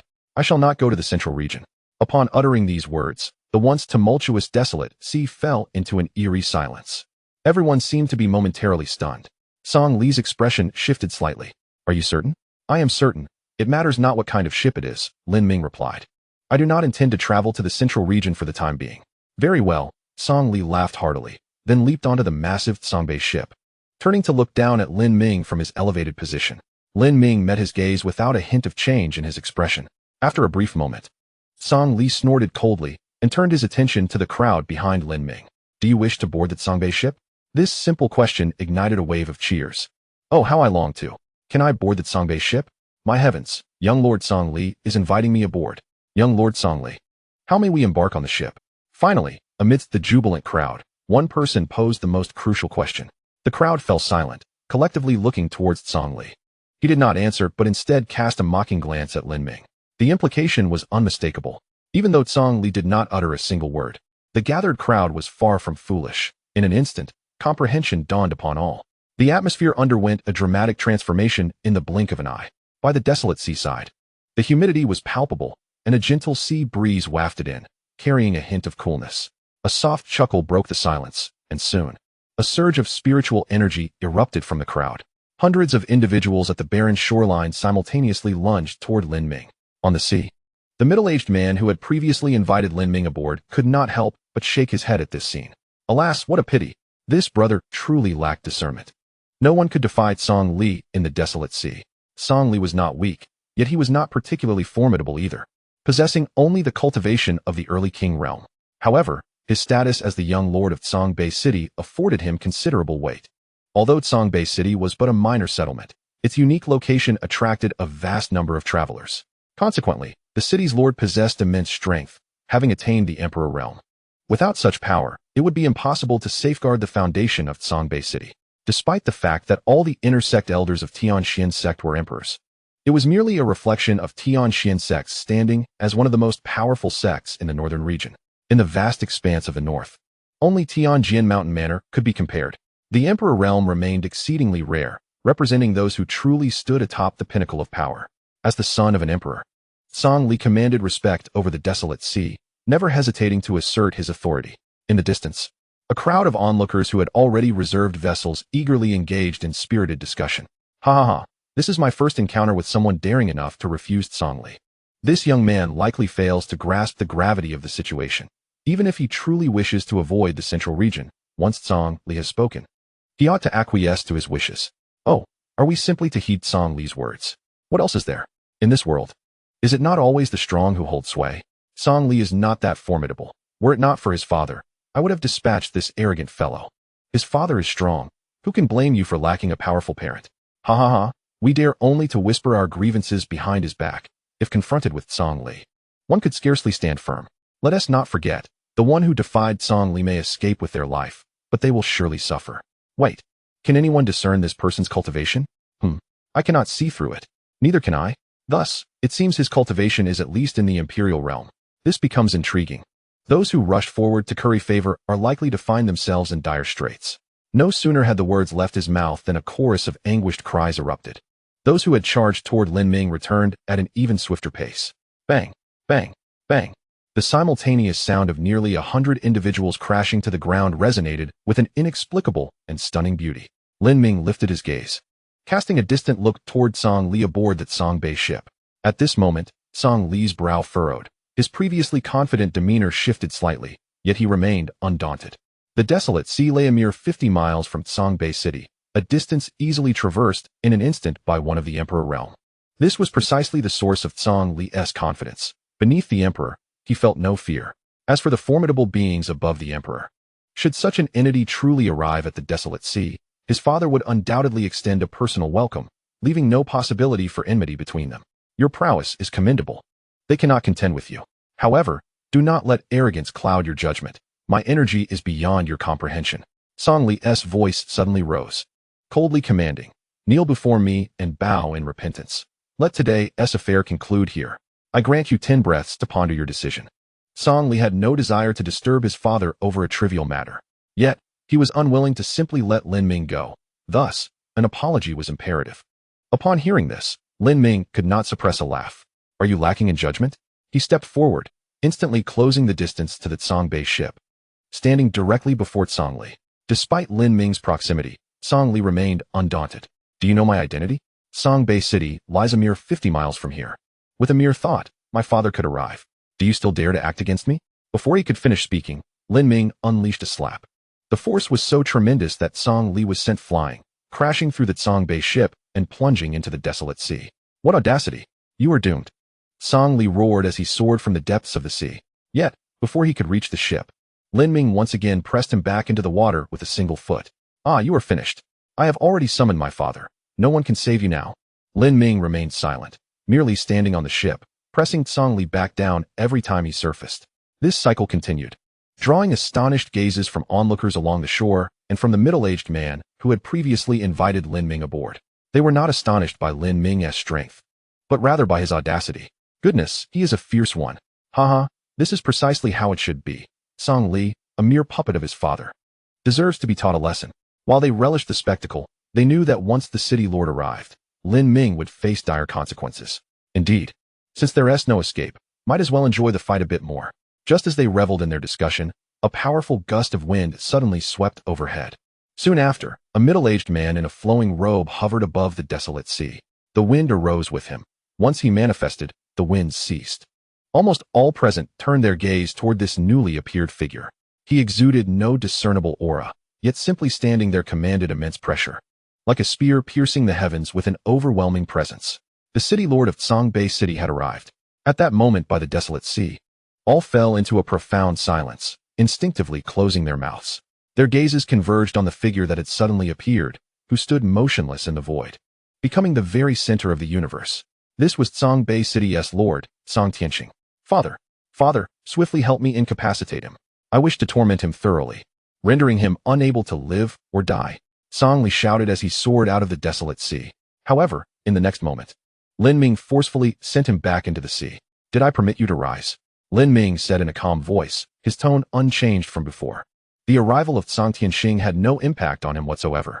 This man exuded an overwhelming ferocity, even knowing death was imminent. I could never maintain such composure. He truly is remarkable. If he survives today, I shall swear brotherhood with him. Bah, who do you think you are? Not even worthy of carrying someone else's shoes. Yet you speak of brotherhood. On the desolate seashore, the onlookers retreated while discussing the scene. Out on the barren sea, Song Tianqing slightly furrowed his brow. He refrained from attacking directly, as Lin Ming's silhouette evoked an inexplicable sense of familiarity. This person he should know. Yet, in that moment, he could not recall who it was. After a brief hesitation, he coldly remarked, Are you disregarding me by bullying my child in my presence? Lin Ming turned around, and a voice imbued with mirth followed. If I held you in contempt, what you would see before you would be his corpse. You? Upon seeing Lin Ming's face, Song Tianxing felt an even greater sense of familiarity, yet 3,000 years is an eternity. He still could not remember Lin Ming. Lin Ming was not surprised by this. He simply produced a black jade pendant and tossed it to Song Tianxing. It is not surprising that you do not remember me. After all, we only met once. Song Tianxing received the black jade pendant and observed the two characters inscribed upon it, Tianxing. Upon seeing this pendant and meeting Lin Ming's gaze, distant memories surged into his mind. Tianxian sect, Lin Ming. Song Tianxing's voice quivered slightly. Have I, this unfilial son, offended you? In recent days, Lin Ming's name had resonated throughout the entire northern region. 3,000 years ago, he was a paragon of excellence, only to have his sword heart shattered by a demoness from the evil sect. 3 millennia later, he re-emerged as the master of the Tianxian sect, wielding power that overshadowed the entire northern region. It was said that Lu Wufeng, the master of the Tianjian villa, could not withstand even a single finger of his. Contemplating this, Song Tianxing was drenched in cold sweat, even contemplating the immediate execution of Song Li. Lin Ming shook his head. It is merely a trivial matter. Nonsense. You humiliate me so, yet call it a trivial matter? If I do not force you to kneel and beg for mercy today, I shall call you grandfather. Song Li cursed furiously within the barren sea. However, despite his anger, he did not dare to take flight again. Yet, while he raged, Song Tianxing's face was slick with perspiration, dripping like water. Unfilial son, be silent. Song Tianxing, unable to contain his fury, flashed to stand before Song Li. Bang. With a single punch, Song Li was sent flying 100 zhang. Ah, father, have you gone mad? Bang. Another punch followed. Father, you are mistaken. I am your son, your flesh and blood. Song Tianxing ignored him and unleashed another blow upon Song Li. Father, have you truly lost your mind? I am Song Li. You should be striking him. Song Li's voice grew increasingly frantic, and with each shout, Song Tianxing's strikes became more ferocious.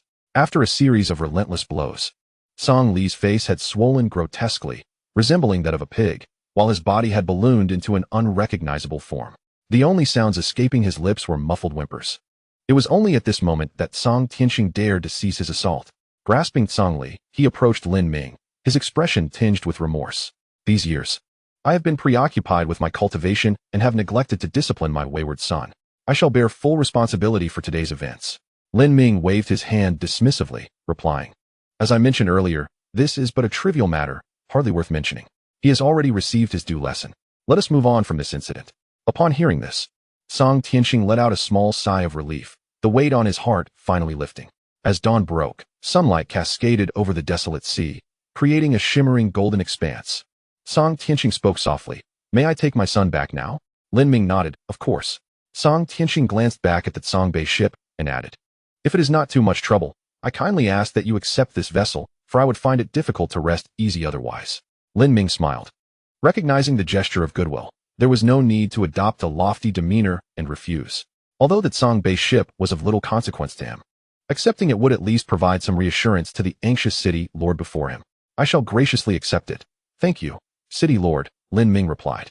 In that moment, Song Tianxing truly relaxed, a smile returning to his face. Haha, if you ever require assistance, Lord Lin, do not hesitate to ask. I, Song Tianxing, will spare no effort to help you. With that, he departed, carrying Song Li away, while the Songbei ship remained, becoming Lin Ming's personal possession. 3 millennia prior, Lin Ming had visited Songbei City. Due to its unique geographical position, the city often hosted a significant influx of outsiders. The city lord's residence imposed stringent restrictions on these visitors to maintain order, barring them from entering any significant locations. However, back then, Song Tianxing had bestowed upon Lin Ming a token. With that token, Lin Ming traversed freely, receiving considerable assistance. Therefore, today, Song Li would not meet his demise, regardless of Song Tianxing's presence. In the distance, the onlookers were left in a state of bewilderment. Song Tianxing, esteemed as the city lord and a powerful emperor, had not erupted in fury when his son was beset upon. Instead, he behaved like a child who had erred, which struck an odd chord. This was not what I had anticipated. The lord appeared exceedingly cordial towards that individual. Was it mere courtesy? No, it was subservience. I have never been this subservient in front of my partner. That person, is he formidable? While it is difficult to ascertain his strength, he undoubtedly possesses a terrifying status. A terrifying status? The city lord is an emperor. What kind of identity could instill such fear in him? Surely, it must be someone of the highest caliber from one of the two leading sects. I have misjudged the situation. That person has been here for several days, and I have yet to converse with him. What a pity. Chapter 14. Chun-Li on the desolate shores, clad in black. Lin Ming stood atop a large rock, his gaze fixed upon the vast expanse of the barren sea. Not far from him, numerous eyes, both deliberate and inadvertent, swept his way before quickly averting. They yearned to know Lin Ming, yet most lacked the courage to approach him. On the sea, aboard a grand vessel, a middle-aged man with a simple demeanor nodded towards the interior of the ship as if receiving some form of instruction, and then descended to Lin Ming's side. Young master, there are still vacancies on my ship. Will you not board? This gentleman was none other than the one who had previously extended an invitation to Lin Ming. Lin Ming regarded him with surprise.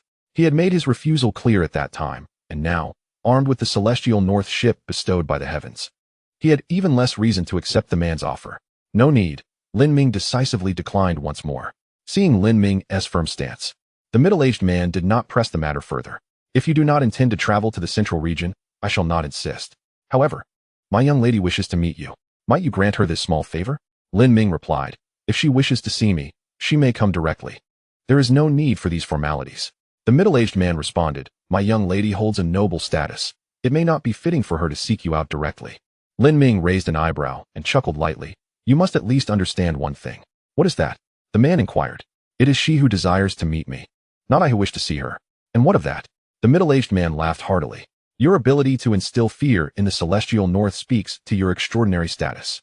Yet, you must understand, the northern region is but a land of savages. Even the most esteemed personage there cannot stir significant waves in my central region. My young lady's desire to meet you is a stroke of fortune. Were I in your position, I would seize this opportunity to make a splendid impression. Lin Ming merely shook his head, succinctly responding with two words, no need. A flicker of displeasure crossed the middle-aged man's face. Given his stature, to extend such an invitation to Lin Ming was already a concession. Yet, the repeated refusals were disheartening. For cultivators, talent is paramount, yet resources and opportunities are equally indispensable. The man flicked his sleeve in frustration, adopting a tone of indignation. You cannot fathom the magnitude of the opportunity you are rejecting today. In the central region, countless prodigies aspire to be acquainted with my young lady. Her wish to meet you is indeed a rare blessing. Do not be so ungrateful. Lin Ming cast a glance at the grand vessel upon the sea and calmly remarked, your young lady may possess remarkable status, yet her circumstances are not favorable. What do you mean? The middle-aged man was taken aback, a glimmer of surprise in his eyes. Lin Ming continued, from your words, it seems you hold the celestial north in disdain. Indeed, you regard the entire northern region's strength with contempt, as though it were merely a land of savages. Yet curiously, you yourself are only at the mid-stage of the emperor realm. Your ship is filled with many, yet not a single one reaches the level of a great emperor. Ironically, the highest cultivator aboard is your young lady herself. It is quite amusing that a lady of noble birth is accompanied by those who are weaker than she. The middle-aged man opened his mouth to retort, yet found himself at a loss for words. Indeed, such is the reality. The middle-aged man scoffed, his displeasure evident as he returned to the grand vessel. Within the cabin, a maiden clad in snow-white attire, devoid of any embellishment, rested her chin on her hands, gazing at Lin Ming through the window. As soon as the middle-aged man entered, he angrily exclaimed, this ungrateful wretch. I have invited him aboard multiple times, yet he shows me not a sliver of respect. The maiden turned her head, revealing two gleaming tiger teeth, her lips curling into a confident smile as she replied. Zhu Bo, accustomed to his elevated position, expects obedience upon utterance. However, we are in the northern domain, and our current predicament is indeed dire. The man, known as Zhu Bo, sighed deeply, acknowledging, I understand the reasoning, yet this young man is exceedingly ungrateful. A person of remarkable status and talent cannot be swayed by mere words. We must demonstrate sufficient sincerity. The maiden rose slowly, her eyes, resembling tranquil waters, fixated on Lin Ming perched upon the boulder by the shore, her resolve wavering momentarily. But soon, she steeled herself. Stepping onto the deck, she stood amidst the golden-hued waves, casting her gaze towards Lin Ming. Subsequently, she conveyed telepathically, as you surmised, my status is not insignificant, yet my lineage possesses few formidable warriors, and none are willing to serve as my protector. Thus, I hope you might become my right-hand companion. Rest assured, I shall not treat you poorly. Accompany me to the central region, and I shall bestow upon you a mid-grade imperial weapon. What say you? The term imperial weapon refers to a tier of spiritual artifacts, with mid-grade imperial weapons typically suitable for use by those at the Emperor realm, while high and supreme-grade imperial weapons can only be perfectly wielded by those at the Emperor Venerable realm. A mid-grade imperial weapon is indeed a considerable gift. However, Lin Ming did not hesitate to decline, stating, "I have no intention of journeying to the central region, not even for a mid-grade imperial weapon." Chun Li, skeptical, inquired, "Not even for a supreme-grade imperial weapon?" Lin Ming shook his head, declaring, "Not even for a supreme-grade imperial weapon." Chun Li's lips twitched in disbelief. The rarity of supreme-grade imperial weapons is such that even her vast treasure guild possesses but a few. Moreover, if she truly held one, she would not offer it to someone of Lin Ming's modest standing, regardless of his potential status. While your strength remains unproven, your arrogance is truly remarkable," Chun Li retorted, disregarding Lin Ming's response as she turned back to the cabin. Within the cabin, Chun Li took a deep breath, striving to steady her tumultuous emotions. His lofty aspirations are indeed beyond my expectations. Even an imperial weapon of mid-grade would tempt an emperor. How can he be so indifferent? Zhu Bo pondered. From the attitude of Sangtian towards him, it is evident that he is supported by a significant figure in the northern domain. Perhaps he already possesses a mid-grade imperial weapon. Chun Li massaged her forehead, expressing her concerns. "Our venture to the northern domain has proven to be a grand miscalculation. Unbeknownst to many, the cultivators at the half-step Emperor realm in the northern domain are not only few in number, but also lacking in quality." Chun Li, the third princess of the Wanbao Merchant Association in the central continent, is overshadowed by her two elder brothers. In 3 months, the competition for the heir of the Wanbao Merchant Association will commence, consisting of 2 segments, the first being the contest between the 3 heirs themselves, and the second, the battles among their followers, whose cultivation level must be beneath that of an emperor. Thus, finding a formidable half-step emperor is of paramount importance. This was precisely Chun Li's purpose for venturing into the northern domain. However, she found that none of the half-step emperors she encountered could withstand even 10 exchanges with her. Such followers would be of no use to her. Yet, the emergence of Lin Ming has ignited a glimmer of hope within her. For he instills a sense of urgency she has not felt before, something not typical of ordinary half-step emperors. Regrettably, this individual is rather unyielding. Chapter 15. The alchemist sect. Lin Ming stood by the desolate sea for an entire month. During this time, numerous merchant ships passed by. Yet the vessel occupied by Chun Li remained stationary. On board, Zhu Bo spoke with evident anxiety. "Miss, we should return to the central continent without delay. This person is nothing but a stubborn stone. He will never acquiesce to our request. If we wait any longer, we may miss our chance altogether." "Chance?" Chun Li replied with a bitter smile. "My strength is already inferior to that of my 2 brothers. If my followers are not strong enough, I have no possibility of seizing any opportunity." She gazed through the ship's window at the boundless sea, feeling despondent. Zhu Bo should understand that in terms of influence within the central continent, I am far less capable than my brothers. The followers I can choose are merely those they have discarded. From the very beginning, Chun Li was aware that in order to wrest the heirship of the Wanbao Merchant Association from her brothers, she needed to carve out a different path. Thus, she opted to come to the northern domain. Now that she has encountered Lin Ming, she cannot afford to give up. Zhu Bo sighed helplessly in response to her words. The current situation is such that, in terms of both prestige and strength, Chun Li is overshadowed by her 2 brothers. After conversing with Zhu Bo for a moment, Chun Li stepped out of the cabin and stood beside Lin Ming. "Do you think the person you are waiting for will come?" she inquired. Lin Ming replied, "I do not know." "You do not know, yet you continue to wait?" "One must wait to find out." Chun Li was momentarily taken aback, unsure of how to respond. And thus, she mirrored Lin Ming's silence, gazing into the distant horizon. They waited from the break of dawn until dusk. The crowd ebbed and flowed. Yet the person Lin Ming awaited never appeared. Day after day passed, and Chun Li began to grow increasingly impatient, feeling somewhat foolish. Nevertheless, in her quest to secure Lin Ming's assistance, she continued to wait. In the distance, approximately 1,000 miles from the desolate shores, a small boat bravely navigated the waves. Compared to the grandeur of the Zhongbei vessel, this little craft appeared almost ant-like. 2 individuals stood upon it. Before them stood a venerable figure with a long white beard, clad in a light-colored Daoist robe, exuding an air of ethereal grace. Behind him was a young man, dressed similarly, yet his demeanor bore a hint of rebelliousness. "Master Su," the elder remarked, considering the time, "we are nearing the northern region." The youth expressed his bewilderment. "Is there truly someone so formidable in the northern region that your intervention is necessary?" "In my understanding, while the northern region is not entirely barren, It lacks a significant number of strong individuals. Particularly, it has been countless millennia since an emperor-level figure has emerged. Elder Su stroked his beard and chuckled. Do not underestimate the world's inhabitants. Although the northern region may not rival the central continent, it is not devoid of extraordinary talents. The person I am bringing you to meet embodies such brilliance. A confident smile graced the young man's face. Then I eagerly anticipate our encounter. On the desolate shores of the barren sea, Lin Ming, who had been standing still on a large rock, suddenly took a step forward. Beside him, Chun-Li was momentarily taken aback. This was the first time in over a month that she had witnessed Lin Ming actively moving forward. What are you doing? Chun-Li called out urgently. Lin Ming replied, he has arrived. Who has arrived? The one we have been waiting for. Chun-Li turned her gaze toward the barren sea. At the edge of her vision, a small white boat shrouded in mist was slowly approaching. What is this? She strained to discern the two figures aboard the white boat, and after a brief moment, she gasped in shock. The seventh elder of the dance sect.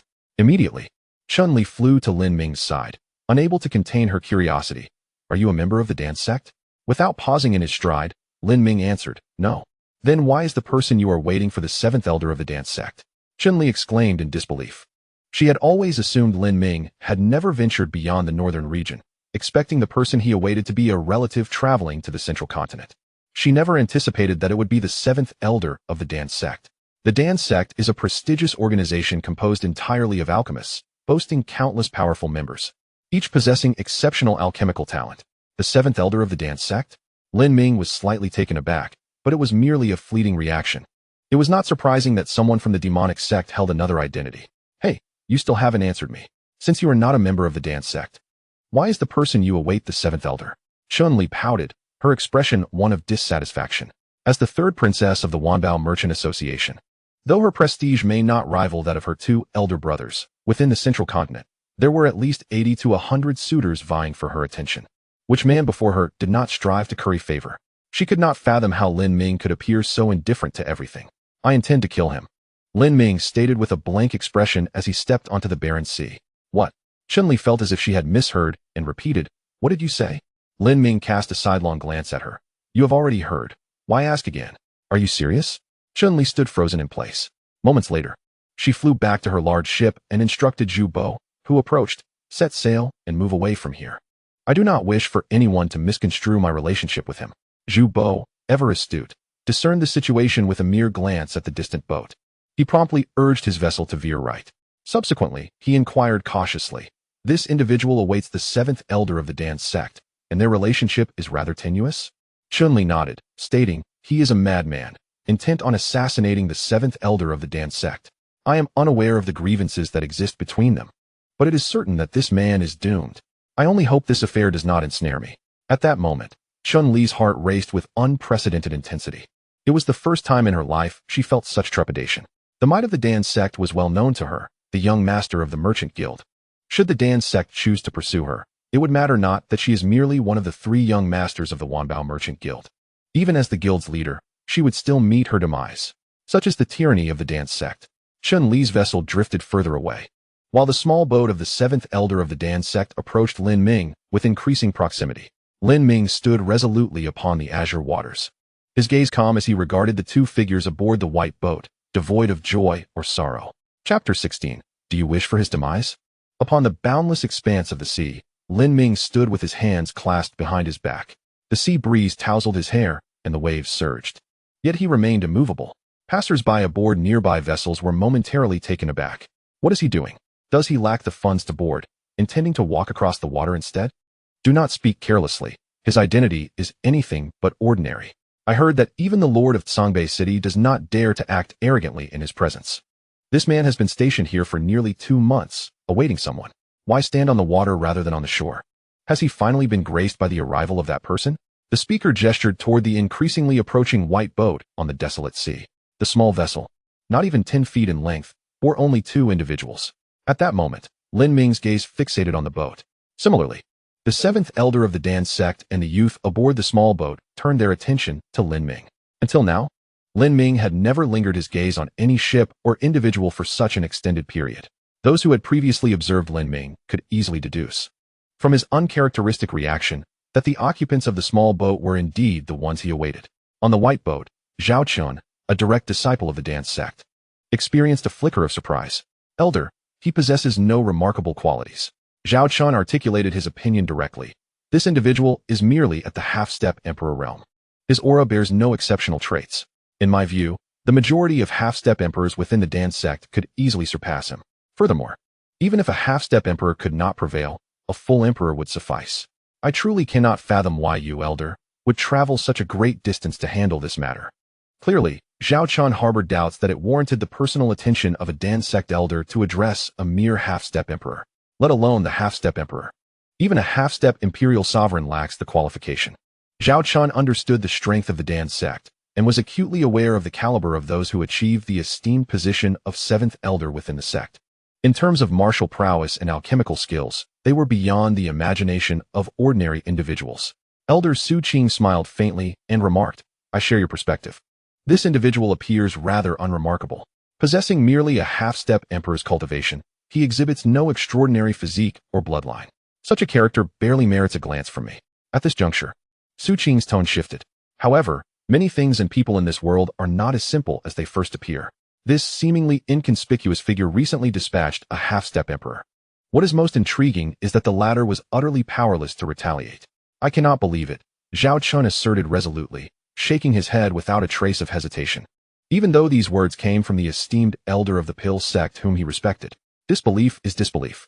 As a half-step emperor himself, Zhao Chun found few within the Pill sect of the same rank who could contend with him. Yet, despite this, he did not consider himself capable of overcoming an ordinary emperor. The realms above and below the emperor are entirely distinct worlds, as disparate as crossing a chasm. Though a half-step emperor may have touched upon the threshold of true emperorship, he ultimately remains beneath it, let alone facing a half-step emperor of the highest order. Such a notion was simply unfathomable. On the white vessel, Zhao Chun stepped forward, standing shoulder to shoulder with Su Qing. I wish to test whether he truly possesses the prowess you claim. His countenance remained defiant and self-assured, his star-like eyes fixated intently on Lin Ming. As if issuing a challenge, Lin Ming merely cast him a sidelong glance before turning his gaze towards Su Qing. The central region, the demon sect? Lin Ming's voice was soft, yet perfectly audible to the two aboard the small vessel. Zhao Chun furrowed his brow. He could understand that individuals from the northern region might not recognize the attire of the Pill sect, but to label them outright as the demon sect was rather presumptuous. Unless he suddenly recalled Elder Su Qing's previous statement. This person had indeed slain a half-step emperor. If that half-step emperor belonged to the demon sect, then the current designation would make sense. Turning to Elder Su Qing, Zhao Chun's expression was one of curiosity mingled with doubt. Su Qing, understanding his thoughts, replied with a cold snort, I once took on a disciple outside the Pill sect. She possessed a pure heart and exceptional talent. However, due to her disinterest in alchemy, I did not bring her into the Pill sect. Now, she has met her demise in the northern region. Su Qing spoke with conviction. I am certain he would never join the demon sect. Upon hearing this, Zhao Chun nodded, uncertain of how much he believed but refraining from further inquiry. I am intrigued with your cultivation. How could you slay a half-step emperor? In my experience, even a half-step emperor who reigns supreme in the central region would struggle against a first-level emperor. Come, let me witness your strength. Zhao Chun stepped off the white vessel, undeterred by the tales of Lin Ming's exploits recounted by Su Qing, his spirit ablaze with the fervor of battle. Yet, as a gentle breeze swept by, a single strand of Zhao Chun's dark hair fluttered and fell. In that fleeting moment, the once self-assured disciple of the Pill sect stood frozen in astonishment. The sword, such swiftness. In an instant, he had seen a flash of sword light cut past his face, dissipating into the air. A single strand of hair was severed by a fleeting sword light. The unparalleled velocity, coupled with terrifying precision, caused all of Zhao Chun's confidence to shatter in an instant. The years of his cultivated philosophy seemed on the verge of collapse at this moment. Lin Ming, without casting a glance at Zhao Chun, turned his gaze towards Su Qing and inquired, tinged with a hint of confusion, why bring an unrelated person here? Do you wish for his demise? Zhao Chun, initially taken aback, was suddenly jolted awake by these words. The prowess exhibited by Lin Ming had extinguished any desire for confrontation within him. Moreover, had that sword intended to harm him, losing merely a hair would have been far too trivial. Thus, he began to ponder Lin Ming's words with newfound seriousness. Moments later, Zhao Chun looked at the seventh elder and exclaimed, You wish to elevate Duan Wudao among the current generation of direct disciples within the Dan sect. Duan Wudao and Zhao Chun were the most remarkable. Su Qing had always been closely aligned with Duan Wudao. Her decision to bring him here to the northern region was indeed peculiar.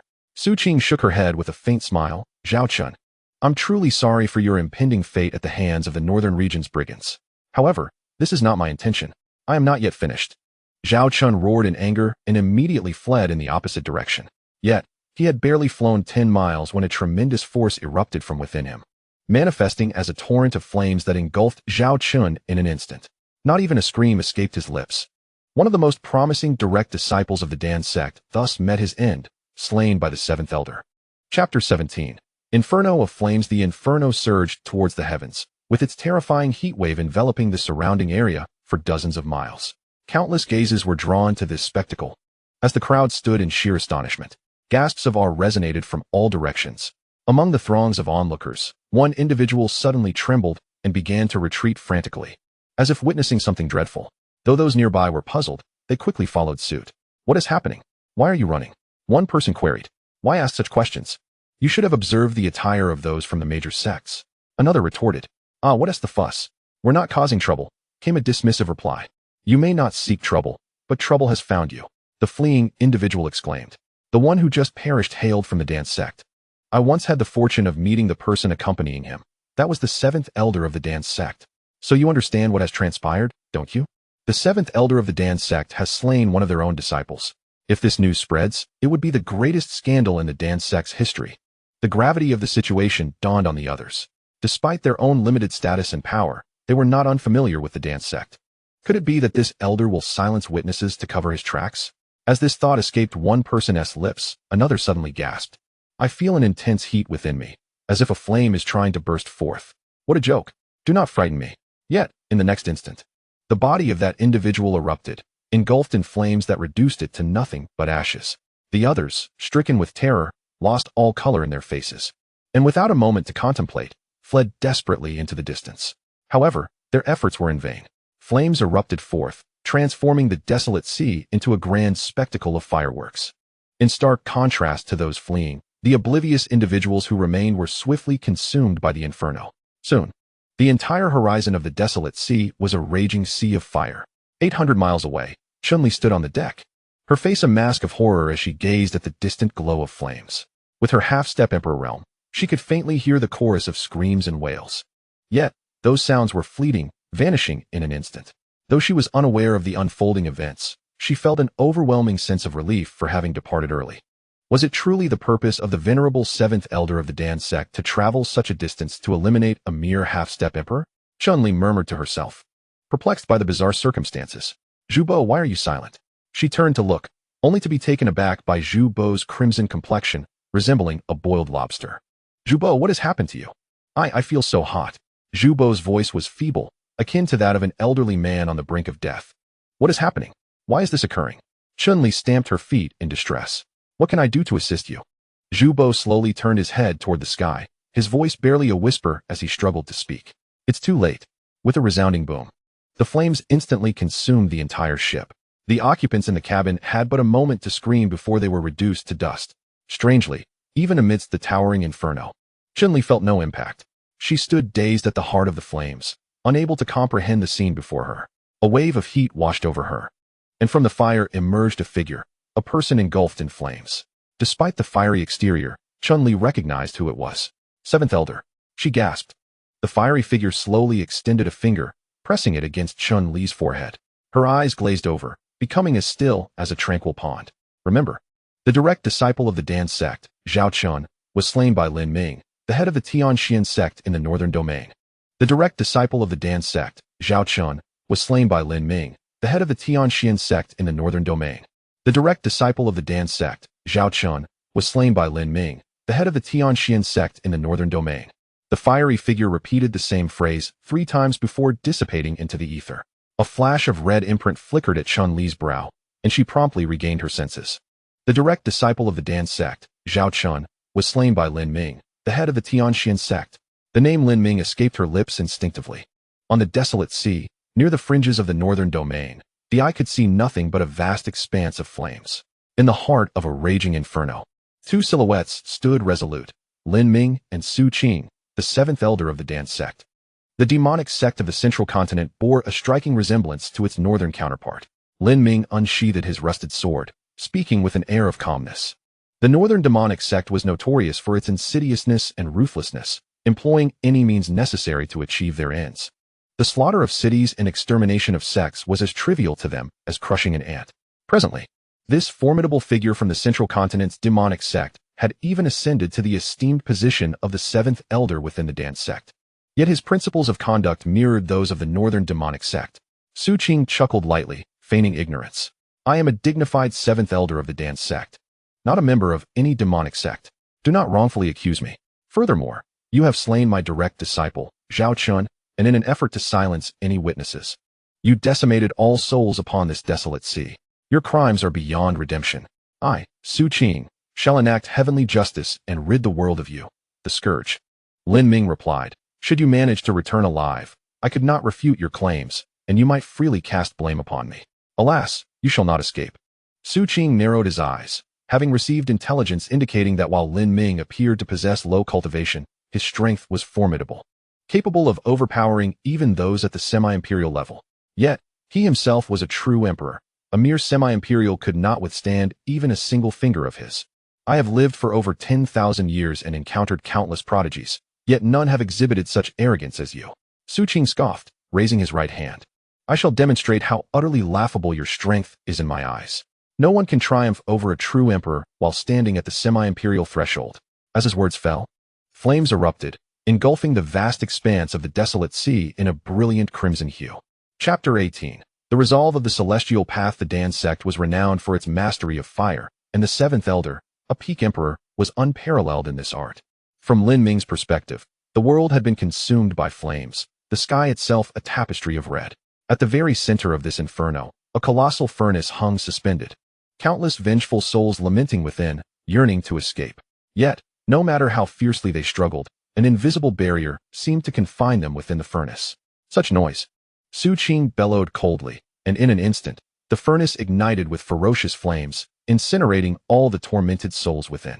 Ultimately, this produced a singular pure white elixir.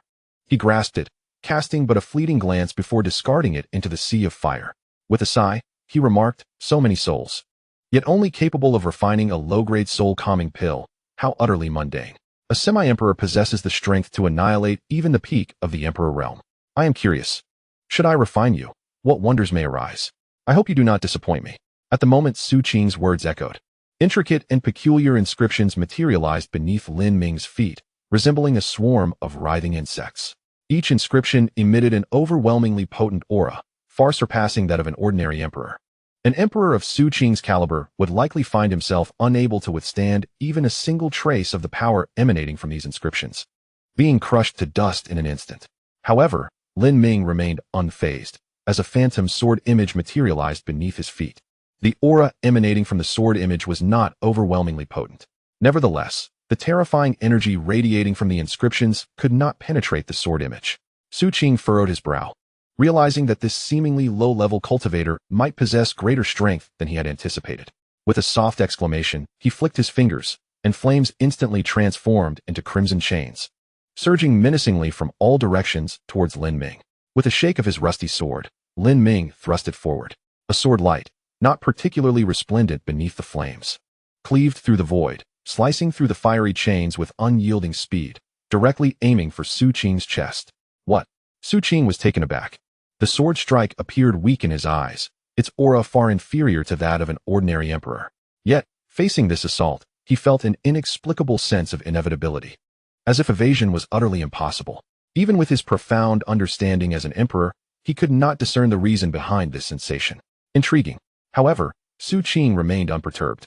He raised his hand, and a multitude of pills appeared before him. From low-tier cultivation pills to high-tier sovereign pills, each variety numbered in the hundreds. At this moment, Su Qing was not preparing to consume these pills. They inherently contained an extremely pure and formidable power. Many alchemists, lacking sufficient skill, often faced explosive failures. Thus, besides consumption, the alchemical sect had devised special methods to detonate these pills. The small pills, akin to fingers in size, would explode simultaneously, and even an emperor would be reduced to mere fragments. Your strength is surprising, but alas, it ends here. Explode.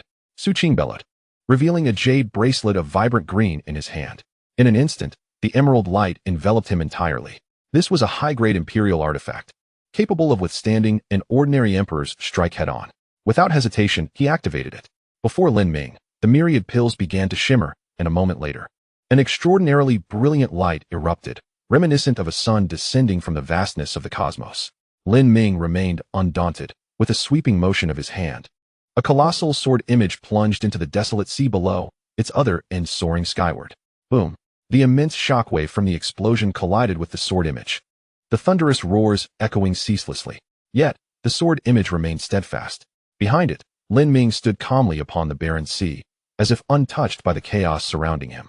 After a brief moment, the explosion subsided, and the formidable force gradually dissipated. Su Qing's smile froze in place. The explosive power from so many pills far surpassed that of an ordinary emperor. Even he had activated his high-grade imperial artifact for safety. However, Lin Ming emerged unscathed.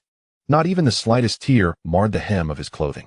Furthermore, the seemingly innocuous sword light had not diminished in the explosion. Su Qing lowered her head and gazed slowly at her chest. There, a slender wound lay open, blood flowing incessantly from it. This was the consequence of the earlier sword light. Was the emperor's realm merely this? Lin Ming raised an eyebrow. A realm unattainable by anyone in the northern region appeared to hold no extraordinary qualities. He lifted his gaze to Su Qing. His voice calm, as if devoid of any emotion. It is over. Everything seemed to have come to a standstill. Su Qing felt her vitality slipping away at an alarming rate. Even as the seventh elder of the Pill sect, she could not halt this fate. Lin Ming's eyes shifted away from Su Qing as he turned towards the shore. In that fleeting moment of his turn, a piercing scream erupted behind him. No. 10,000 strands of sword light erupted from Su Qing's body, akin to those consumed by flames from within. Her form shattered into dust, scattering across the desolate sea. Above Songbei City, Song Tianxing witnessed the entirety of the scene over the desolate sea. Even with his emperor-level cultivation, he felt a chilling sensation coursing through him. Just moments ago, a powerful emperor-level expert, whose presence he dared not confront, had been slain. Moreover, the death was utterly decisive, without a hint of resistance. Was this the power of the current leader of the heavenly profound sect? Even in the central region, teeming with formidable beings, such strength would surely place one at the pinnacle. Yet, he was merely a half-step emperor. Song Tianxing pondered for a moment before suddenly issuing a cold command. Killed Songli. Just 4 simple words. However, the Grand Commander standing behind him trembled involuntarily. Who was Songli? The young lord of Songbei City, the biological son of Song Tianxing and his only child. Yet, at this moment, Song Tianxing had ordered the death of Songli. City Lord, please remain calm. The Grand Commander hastily advised. Song Tianxing replied sternly, I have never been as calm as I am now. Songli has offended Lin Ming, and thus he must die. Even if Lin Ming spares his life, Songbei City cannot do the same. He paused before continuing. From this day forth, Songbei City shall not solely belong to me, Song Tianxing, but shall also belong to the heavenly profound sect. We shall forever stand with the heavenly profound sect, eternally loyal to Lin Ming. This decree shall be passed down for 10,000 years, unalterable for eternity. Chapter 19. The abyss of the netherworld. Having departed from the desolate sea and flown a short distance, Lin Ming received a transmission from the Grand Elder, immortal. Sect leader, the leader of the demon sect and its high-ranking members have all fled into the abyss of the netherworld. Should we pursue? Lin Ming contemplated for a moment and replied, Do not act recklessly. I will handle this. Understood. Immortal then inquired, Is it true that the demon sect has sent someone to the central region? Indeed, Lin Ming affirmed. Immortal expressed concern. Is the sect leader unharmed? I am fine. Those who came from the central region are dead, Lin Ming replied directly. There was a brief pause from the other side, followed by a remark filled with admiration. The sect leader is truly formidable. The abyss of the netherworld is the most forbidden place in the northern region. Even at the peak of the emperor realm, or even a half-step emperor, one may not safely emerge from within. The demon sect has retreated into the abyss of shadows. Likely out of sheer desperation, Lin Ming promptly altered his course, soaring towards the abyss of shadows. In the skies above, the 3 esteemed elders of the Tianxian sect, along with dozens of inner elders, were gathered. Additionally, the great emperors from various sects in the northern region had also assembled here, including Lu Wufeng, the master of the Tianjin Mountain Manor, and nearly all the emperors from that sect. The powerful factions of the northern region were resolute in their determination to eradicate the demon sect completely. What does Lin Ming say? Lu Wufeng inquired, casting a glance at immortal. With a smile, immortal responded, The sect master has assured everyone not to worry, we may proceed directly inside. For he shall arrive shortly, with so many emperors among us, and with the presence of half-step Emperor Zun, like Master Lu. Even the abyss of shadows cannot pose a significant threat to us. Lu Wufeng nodded in agreement, exuding confidence as he declared, indeed, there is no need to fear such a trifling abyss of shadows. With that, he led the charge, leaping into the abyss of shadows. Following him, the emperors of Tianjin Mountain Manor showed no hesitation, promptly following Lu Wufeng's lead. The other emperors, including those from the Tianjin sect, mirrored their actions without delay. Soon, only Emily remained in the skies above the abyss of shadows. A smile blossomed on her youthful and innocent face, as she mused, my esteemed sect Master Lin. I wonder if you shall appreciate this grand gift? Even if our holy sect were to withdraw from the northern region forever, we must leave some mark behind. Within the abyss of shadows, Lu Wufeng took the lead, closely followed by nearly 100 emperors, gathering the most formidable power of the northern region. Occasionally, gusts of cold, eerie winds swept through, bringing with them a chilling discomfort. The heavy aura of darkness here was so potent that even beings of our cultivation could not entirely resist the cold. One could only wonder how those from the demon sect, who had entered earlier, were faring in such an environment. The depletion of their spiritual energy would rival that of a battle against an equal. Perhaps remaining outside would have been the wiser choice, as this environment is indeed unbearable. Since we have entered, let us not speak of retreat. Today, we shall eradicate the demon sect of the northern region. Indeed, you are correct. No sooner had these words left his lips than a mocking laughter echoed throughout the abyss of shadows. Eradicate the demon sect of the northern region? How amusing. A troop of mere clowns dares to utter such words? The sound of dragging chains resonated ominously. From the dark depths of the abyss, a figure, ensnared in chains, gradually rose. Though resembling a human, he was much taller, his exposed skin resembling rugged stone. The most notable distinction from humanity was the pair of horns atop his head, which, once vibrant, now appeared dull and lifeless. Behind him stood exactly 10 high-ranking members of the demon sect, the last remnants of the northern region's demon sect. At the forefront was Wu Qianheng, the sect leader, who had just spoken those derisive words. In Gui Huang. These individuals possess an abundant vitality. Consuming them would surely aid in your recovery. The horned creature snorted, suddenly elevating its stature several-fold. Its massive mouth opened wide, releasing a pungent stench that quickly permeated a significant portion of the abyss of shadows. In that moment, a pair of misty horns, upon the opening of its mouth, radiated a dazzling silver light, resembling 2 flagpoles. What manner of creature is this?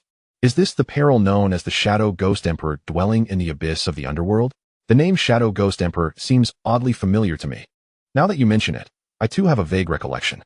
The expression of many emperors around Lu Wufeng shifted subtly. Wu Qianheng smiled faintly, addressing the group of fools who remained oblivious to the gravity of their situation. Have you forgotten the calamity that befell the northern region 100,000 years ago? 100,000 years? I recall it now, the disaster wrought by the Shadow Ghost Emperor. It was an incredibly terrifying catastrophe, nearly obliterating the entire northern region. The might of the Shadow Ghost Emperor was unparalleled beneath the imperial sovereign. Moreover, its physical defenses were exceedingly formidable, its survival capabilities unrivaled. The powerful beings of the northern region back then had sacrificed countless lives to successfully bind it. The Shadow Ghost Emperor resides within the abyss of the underworld. Hence the extraordinary danger here. Its strength is formidable, yet the chains binding it remain. We need only retreat and await the arrival of Master Lin. Upon hearing this, the crowd found merit in the argument and swiftly began to withdraw.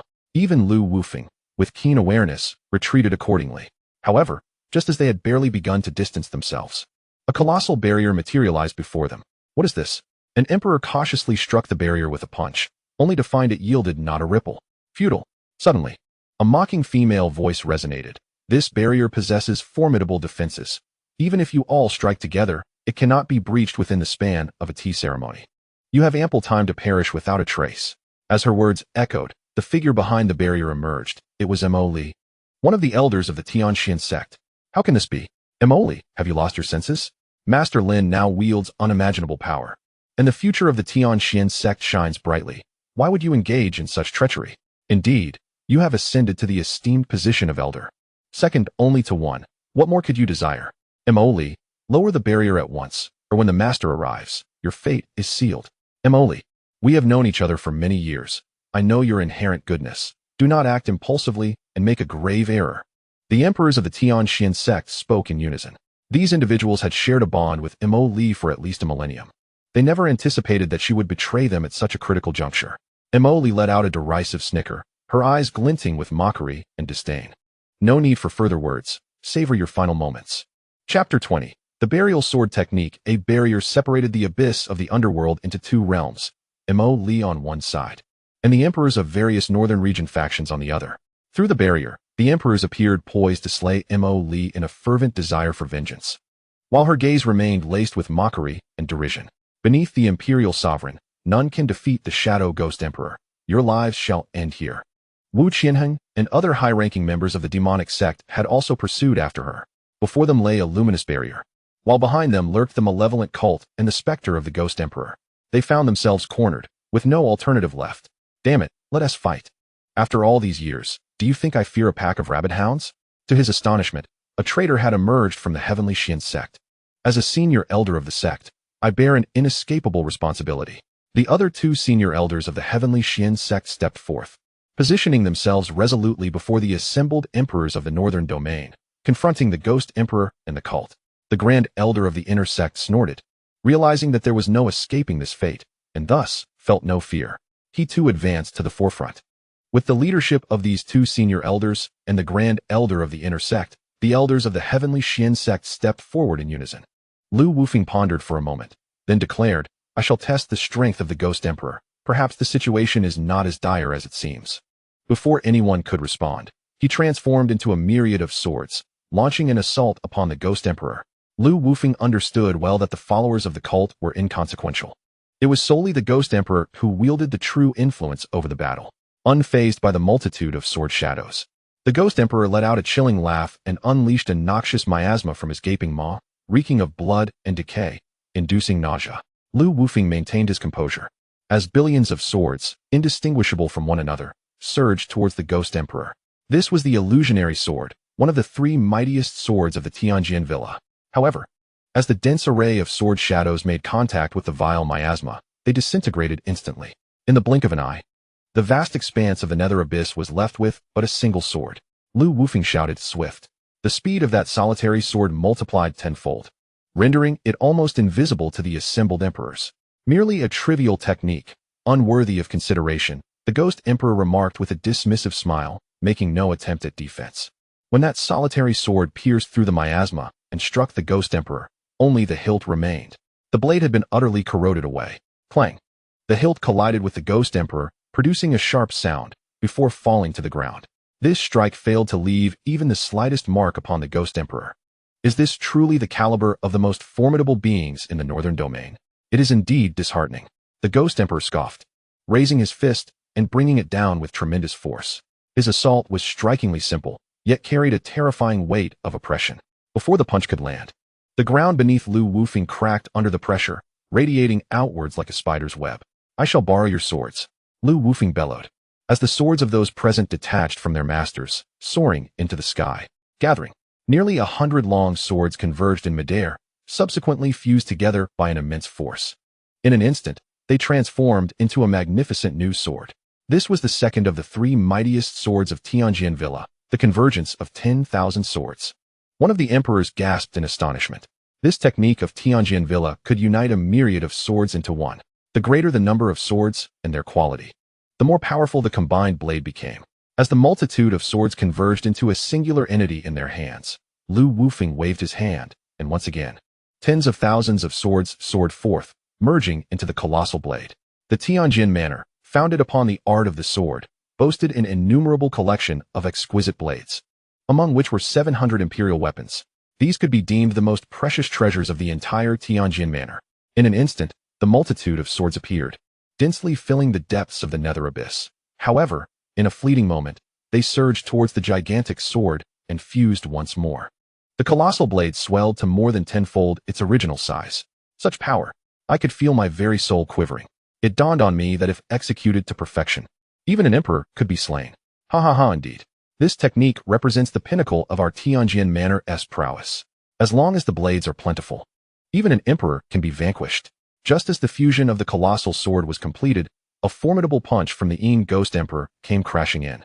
I was eager to witness whether the claim of invincibility beneath the emperor was truly warranted. Lu Wufeng's eyes gleamed with combat fervor. Gripping the gigantic sword, he swung down fiercely. Boom! The colossal sword collided with the Ghost Emperor's punch. A thunderous roar echoed, shaking the entire nether abyss. The ensuing shockwave caused debris to scatter in all directions. The Ghost Emperor staggered back a step, a deep white mark now etched upon his fist. In contrast, Lu Wufeng coughed forth a copious amount of blood. This clash left the colossal sword enduring the impact, yet Lu Wufeng's physical form was still lacking. He chuckled, again. With a hearty laugh, Lu Wufeng charged towards the Ghost Emperor, wielding the massive sword. The Ghost Emperor, undaunted, relied on his formidable defensive prowess, confident that even an emperor would find it challenging to slay him. Boom! Another collision ensued, the colossal sword trembling violently. The immense shockwave caused Lu Wufeng's arms to rupture, blood and flesh splattering, bones exposed. The Ghost Emperor, however, merely acquired another white mark, impervious to pain. Lu Wufeng recognized that this brute force approach was beyond his physical capacity to withstand, and thus he refrained from persisting. With a resounding shout, he hurled the gigantic sword into the air, controlling it with his spirit. Go! Facing the oncoming colossal sword, the Ghost Emperor remained unperturbed, delivering another powerful punch. The defensive might he prided himself on was showcased in full glory. With each successive clash, the white marks multiplied upon the Ghost Emperor's fist. Yet, they remained nothing more than mere marks. After countless offensives, Lu Wufeng let out a heavy sigh. His spiritual energy was dwindling. Continuing this assault would bear no significance. Lu Wufeng ceased his actions, and the gigantic sword in the sky came to a halt as well. What is this all there is? The Ghost Emperor scoffed. If I simply stand here for you to strike, only you shall perish. The esteemed strongest in the northern domain appeared to him as nothing more than an ant. Lu Wufeng snorted softly, offering no reply, yet the sword intent in his eyes surged with unprecedented vigor. The most powerful sword of Tianjin Manor consisted of 3 in total. Yet under ordinary circumstances, none would dare to invoke the third sword, because the price of the third sword is the life of the wielder. This is a move of no retreat, a strike of mutual destruction. With a fierce roar, he concentrated all his spiritual power into a single point in his hand, and then pointed to the sky, invoking the burial sword technique. Chapter 21. A snap of the fingers to kill. The final sword among the 3 most powerful swords of the Heavenly Sword Manor, and also the most monstrous one. The so-called burial sword technique not only buries the enemy, but also seals the fate of the user. Above the abyss of the underworld, a star flickered and then multiplied into countless sparks. It was as if the stars from the heavens were cascading down from the night sky. A sacred force, seemingly insurmountable and irresistible, enveloped Lu Wufeng and the Ghost Emperor. The Ghost Emperor narrowed his eyes slightly.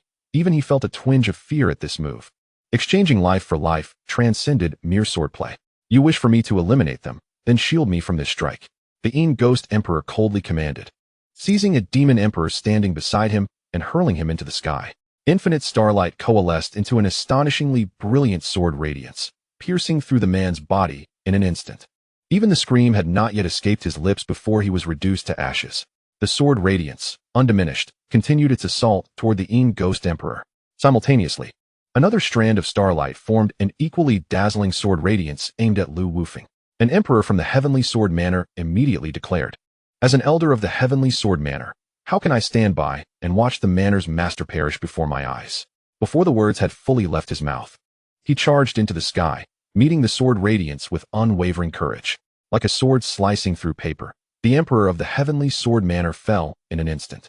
Yet the sword radiance remained unimpeded, continuing its trajectory towards Lu Wufeng. Lu Wufeng sighed. There was no need for futile sacrifice. The power of this strike was beyond their imagination. Even if everyone here rushed forth together, it would merely lead to collective demise among those of the same rank. No force could withstand the burial sword technique. As the only one since the founding of the Heavenly Sword Manor to comprehend the burial sword technique, Lu Wufeng understood its terror all too well. Standing in the abyss of the underworld, he calmly gazed at the descending radiant sword light and suddenly leaped upward, meeting the sword light head-on. One life for the Ghost Emperor's life. The remaining demons should be manageable. The number of demon emperors was already far fewer than the various forces of the northern domain. Although the strongest demon lord possessed a half-step emperor's realm, he had been gravely injured by Lu Wufeng not long ago, and his wounds had yet to heal. His strength barely equated to that of a mid-tier emperor. Once the Ghost Emperor perished, the outcome would be assured. While Lu Wufeng bravely embraced his fate, The Ghost Emperor exhibited a starkly contrasting demeanor. He bellowed once more, seizing another demon emperor and forcefully hurling him towards the sword light in the sky. 1, 2. Soon, only the final demon lord, Wu Qianheng, remained among the 10 demon emperors. Yet, the sword light showed no signs of faltering. How could this be? Stop! The Ghost Emperor was now thoroughly panicked, unleashing a barrage of attacks toward the sword light above. Futile.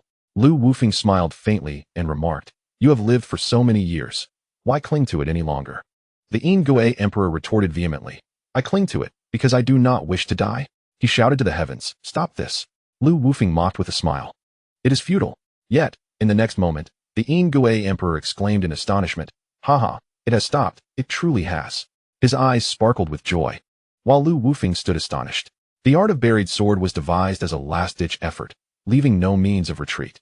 How could it have halted now? Suddenly, a thought struck him, and he swiftly turned to gaze beyond the luminous barrier. There, where only Li had stood, a young man clad in black, bearing a long sword, now appeared.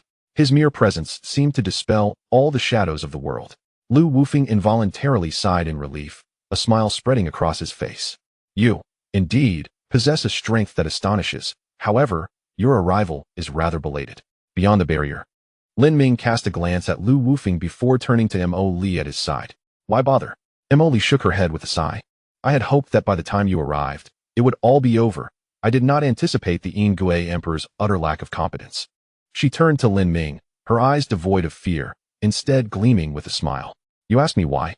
I am a member of the holy sect, willing to dedicate my life to it. What reason could there be not to? Even if I cannot defeat you, even if the North region may no longer harbor my holy sect in the future, I shall etch a mark in history at the very end of my life. Let the generations that follow remember that the holy sect once flourished in the North region." Lin Ming paused for a moment, then spoke softly. "It is regrettable that your aspirations shall remain unfulfilled." With a sweeping motion of his hand, a beam of sword light pierced Li's brow.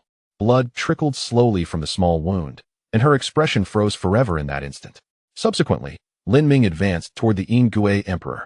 As he stepped forward, the barrier that had once separated them shattered under the force of his sword aura. At that moment, the Gui Emperor remained blissfully unaware of the impending danger. Looking up at the sword light that had once instilled in him a sense of crisis, now halted, and he was elated. Beside him, Wu Qian's eyes widened in terror as he urgently warned, "Gui Emperor, what are you doing? The monster is coming." "A monster?" The Gui Emperor glanced at Lin Ming dismissively. "A monster? You think I am a fool? This is merely an unremarkable human, a mere half-step great emperor." "How laughable!" He scoffed. "Even at the pinnacle of great emperor or half-step emperor venerable, they are but ants in my eyes." No, he is different." Wu Qian trembled nervously. "This person is unlike any half-step great emperor you have encountered." "What?" A flicker of displeasure crossed the Gui Emperor's eyes. "In your view, am I so weak? Just a half-step great emperor, and you lack faith in me?"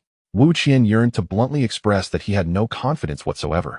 Yet under the gaze of the Gui Emperor, he found himself rendered utterly speechless. The Shadow Ghost Emperor twisted his neck, producing a series of cracking sounds. He gazed at Lin Ming, his eyes not filled with the fervor of battle, but rather with the twisted amusement of a predator regarding its prey. "Everyone seems to have great confidence in you. Are you truly formidable?" The Shadow Ghost Emperor chuckled. Lin Ming offered no response, instead pointing at the Shadow Ghost Emperor with his finger as if it were a sword. "Ha ha ha, such a trivial skill dares to challenge me. I truly do not understand." Before he could finish his sentence, that single finger had already reached his brow. The Shadow Ghost Emperor's body trembled, a deep crimson hole appearing on his forehead. Blood gushed forth. His eyes were filled with profound disbelief, as if the ideologies he had cultivated over 100 millennia were shattering in an instant. The physical defense he had prided himself on was, at that moment, less resilient than paper. Yet, Lin Ming's gaze was not fixed on the Shadow Ghost Emperor, but instead peered into the unfathomable depths behind him. Chapter 22. Blood-red eyes. Blood continued to flow from the hole in the Shadow Ghost Emperor's brow, his consciousness dissipating at an alarming rate. After waiting for 100,000 years, he had not attained freedom, but rather met with death. Though he felt a deep resentment, he realized he had lost even the strength to lift a single finger.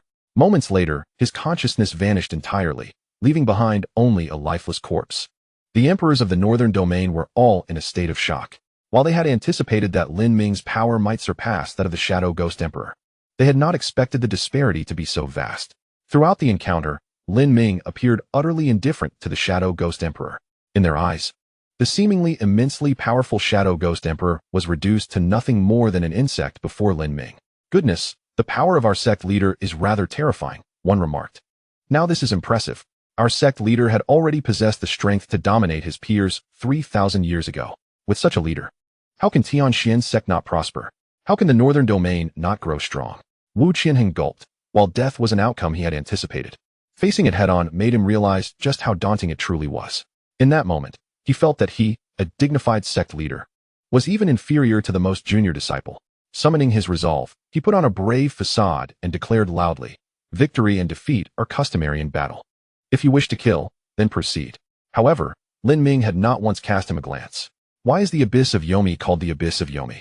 Is it because of the Shadow Ghost Emperor? Lin Ming questioned, his gaze fixed on the deeper recesses of the abyss. No. An inner sect elder of Tianxian sect promptly replied. Before entering, we were unaware of the Shadow Ghost Emperor's existence here. The name Abyss of Yomi initially referred to the terror of this chasm, suggesting a passage to the netherworld. From what I understand, the Abyss of Yomi predates the calamity of the Shadow Ghost Emperor. Why do you suddenly inquire about this? Lin Ming's gaze remained unwaveringly focused on the abyss's depths. I sense that there are eyes watching us, he declared. What? The emperors were taken aback, a chilling sensation washing over them. You all should exit for now. I will venture deeper, Lin Ming instructed. The group nodded in agreement. Even Lu Wufeng did not object. A specter of the abyssal emperor has compelled them to fight for their very lives. Should there exist even more terrifying entities lurking within, their presence here is nothing but a burden. Come forth as well. Lu Wufeng beckoned with a finger, and Wu Qianheng's body was uncontrollably drawn towards him. As the formidable leader of the demonic sect, he was not without the capacity to resist. However, upon catching a glimpse of Lin Ming from the corner of his eye, he found himself paralyzed with fear. Within the depths of the abyss, Lin Ming stood alone. Blood continued to seep from the corpse of the abyssal emperor, the pungent scent of blood amplifying the sense of dread that enveloped the nether abyss. Lin Ming advanced step by step into the depths. The world around him grew increasingly dim, and the sensation of being watched became ever more pronounced. Suddenly, a shadow, no larger than a palm, darted from the darkness, lunging towards Lin Ming. Yet, before it could reach him, it was pierced by a flash of sword light. As he ventured deeper, the shadows proliferated, surging from all directions to assault Lin Ming, but within a mere 3 yards of him, they were all severed. The space around Lin Ming had transformed into an impenetrable sanctuary. At last, after half an hour, the darkness receded, revealing a chamber bathed in a ghostly blue light before Lin Ming.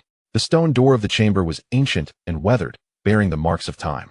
Lin Ming raised his hand, flicking his fingers, and a surge of energy struck the door. It creaked open. The chamber was vast yet desolate, save for a white-haired elder seated on the ground, accompanied by several withered bones.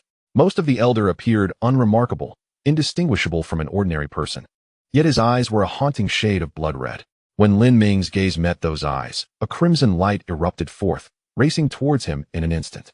Just as the red light was about to pierce Lin Ming's eyes, a flicker of sword energy swept through, engulfing the crimson beam and rendering it invisible. Stepping into the chamber, Lin Ming remarked casually, "Doesn't it tire you to stare so intently?" The elder's gaze remained unwavering, and he raised a finger to point at Lin Ming, declaring, "You harbor a great secret." A great secret? Lin Ming chuckled, for he was devoid of any hidden treasures or extraordinary heritage. Aside from the rusted sword gifted by the old sect master resting upon his back, he possessed nothing else. There was no fortune, no artifacts, and his bloodline was utterly mundane. If there were anything exceptional about him, it might only be his talent. But could talent truly constitute a great secret? I have no secrets. Perhaps you should speak of your eyes instead, Lin Ming suggested. They do not belong to you. The white-haired elder snorted disdainfully. My eyes, are you coveting them? No, I am merely curious about their origin, Lin Ming replied, pausing before continuing. Is this life, shrouded in darkness, truly what you desire? What are you saying? The elder's voice escalated in intensity. These are my eyes. They belong solely to me. Lin Ming shook his head. Why cling so desperately? The vitality in those eyes is likely nourished by your own life force. It merely exists through you. One day, when you perish, it will seek another master. I have declared that these are my eyes, and they belong solely to me. Anyone who dares to covet them is courting death. The elder with white hair bellowed, a glint of brilliance flashing in his eyes. In the secluded chamber, a myriad of white dots materialized. Suddenly, the figure of the elder vanished, only to reappear atop one of the white points behind Lin Ming, as though he had simply materialized there without a trace of movement. Ha ha ha, your strength is commendable, yet in my eyes, it is insignificant. Prepare to meet your end. A crimson beam shot forth from his gaze towards Lin Ming. At such a close range, and with the element of surprise, any individual from the northern region would likely have been obliterated in an instant. However, Lin Ming seemed to be prepared. As a flicker of sword energy flashed by his side, flawlessly intercepting the crimson attack. Futile, Lin Ming retorted, turning to face him. I shall grant you one opportunity. Divulge all that you know about these eyes. Haha, you believe you are superior merely because you parried one strike? Before his words could fully escape his lips, his figure vanished once more. Chapter 23. The old patriarch is deceased in the hollow chamber, white points of light scattered throughout. These points were not offensive in nature, yet it was evident that the elder could appear at will upon them. Could one truly withstand 100, 1,000, or even 10,000 strikes? The elder materialized above Lin Ming, descending with a palm poised to strike. However, in the very instant he unleashed his attack, a sliver of sword light was already poised against his brow. Do you think you have the luxury of 100 or 1,000 chances? Without hesitation, Lin Ming directed the sword light to pierce the elder's brow. I grant but a single opportunity. A fleeting moment of astonishment crossed the elder's face before life ebbed away entirely. Yet, although the man lay lifeless, those blood-red eyes continued to move, their rotation quickening. In stark contrast, the flesh of the elder withered at an alarming rate until, moments later, only a skeleton remained. The blood-red eyes soared into the air, hovering momentarily. In the next instant, they surged forward, seemingly tearing through the fabric of space until they hovered mere inches from Lin Ming's face.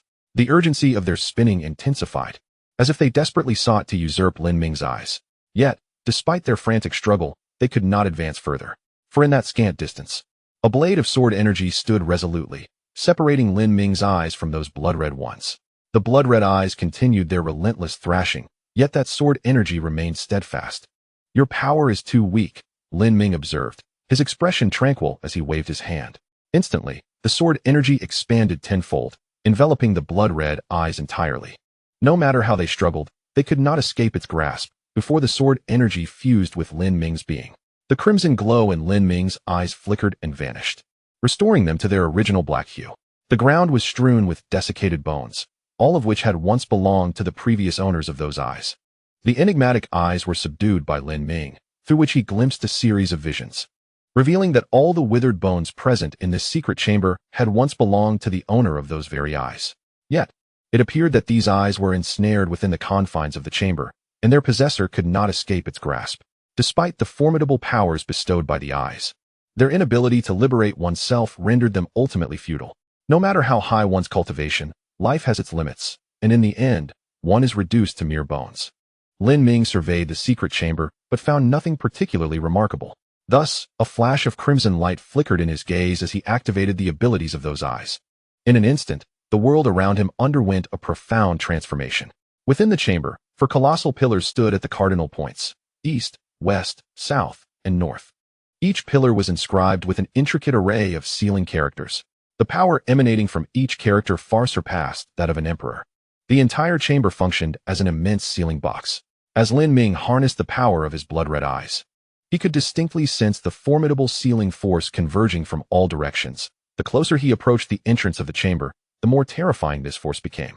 However, once he withdrew the blood-red eyes, that sealing power vanished without a trace. Its precision was strikingly clear. Unlike the previous owner of these eyes, Lin Ming retained his own, which had not been supplanted by the blood-red ones. In truth, the blood-red eyes were sealed within the shadow of his sword, available for his use when needed, while remaining dormant otherwise, requiring only periodic sustenance to ensure their survival. Upon exiting the chamber, Lin Ming cast a glance deeper into the abyss of Yomi. The abyss had not yet reached its depths, and the blood-red eyes were merely an unexpected acquisition. Just as he was about to delve further, the communication talisman affixed to him suddenly trembled. Master, grave news. The old patriarch, he has passed away. Hearing the voice on the talisman tremble with anguish, Lin Ming's expression darkened, disbelief creeping into his voice as he queried, "Are you certain?" Indeed, the old patriarch's life token has shattered. The bearer of the message was an elder tasked with safeguarding the life token and a named disciple of the old patriarch, who had occasionally communicated with him. Lin Ming fell into silence. The shattering of a life token unequivocally signified the end of life, without exception. Although he was aware that the old patriarch's days were numbered, he had not anticipated such a swift demise. Did the old patriarch leave any final words? Lin Ming inquired. After a brief silence, the voice resumed. Prior to his passing, he left no words. However, a few days ago, I heard him vehemently denouncing the Li family. The Li family? Lin Ming furrowed his brow. The old patriarch was originally from the Li family in the central region, even the son of its head. Yet, due to insufficient talent, he was scorned by his father and looked down upon by the entire family. The Li family was among the most prestigious clans in the central region, boasting no fewer than 100 emperors among their ranks. To have a son who lacked the aptitude to achieve the status of an emperor would be a disgrace to the family. In the northern region, and even in many factions within the central region, the old patriarch's talent was considered exceptionally high, but in the context of the Li family, it fell short, especially given that he bore the title of the head of the Li family's son. The greatest aspiration of the venerable patriarch was to transcend the realm of the emperor and to establish a formidable sect, compelling his proud father to acknowledge him. Regrettably, he departed this world without realizing this ambition.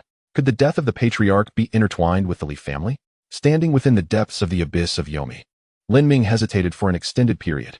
It was imperative to ascertain the cause of the patriarch's demise, and the Tianxian sect must ascend to the pinnacle of the central continent.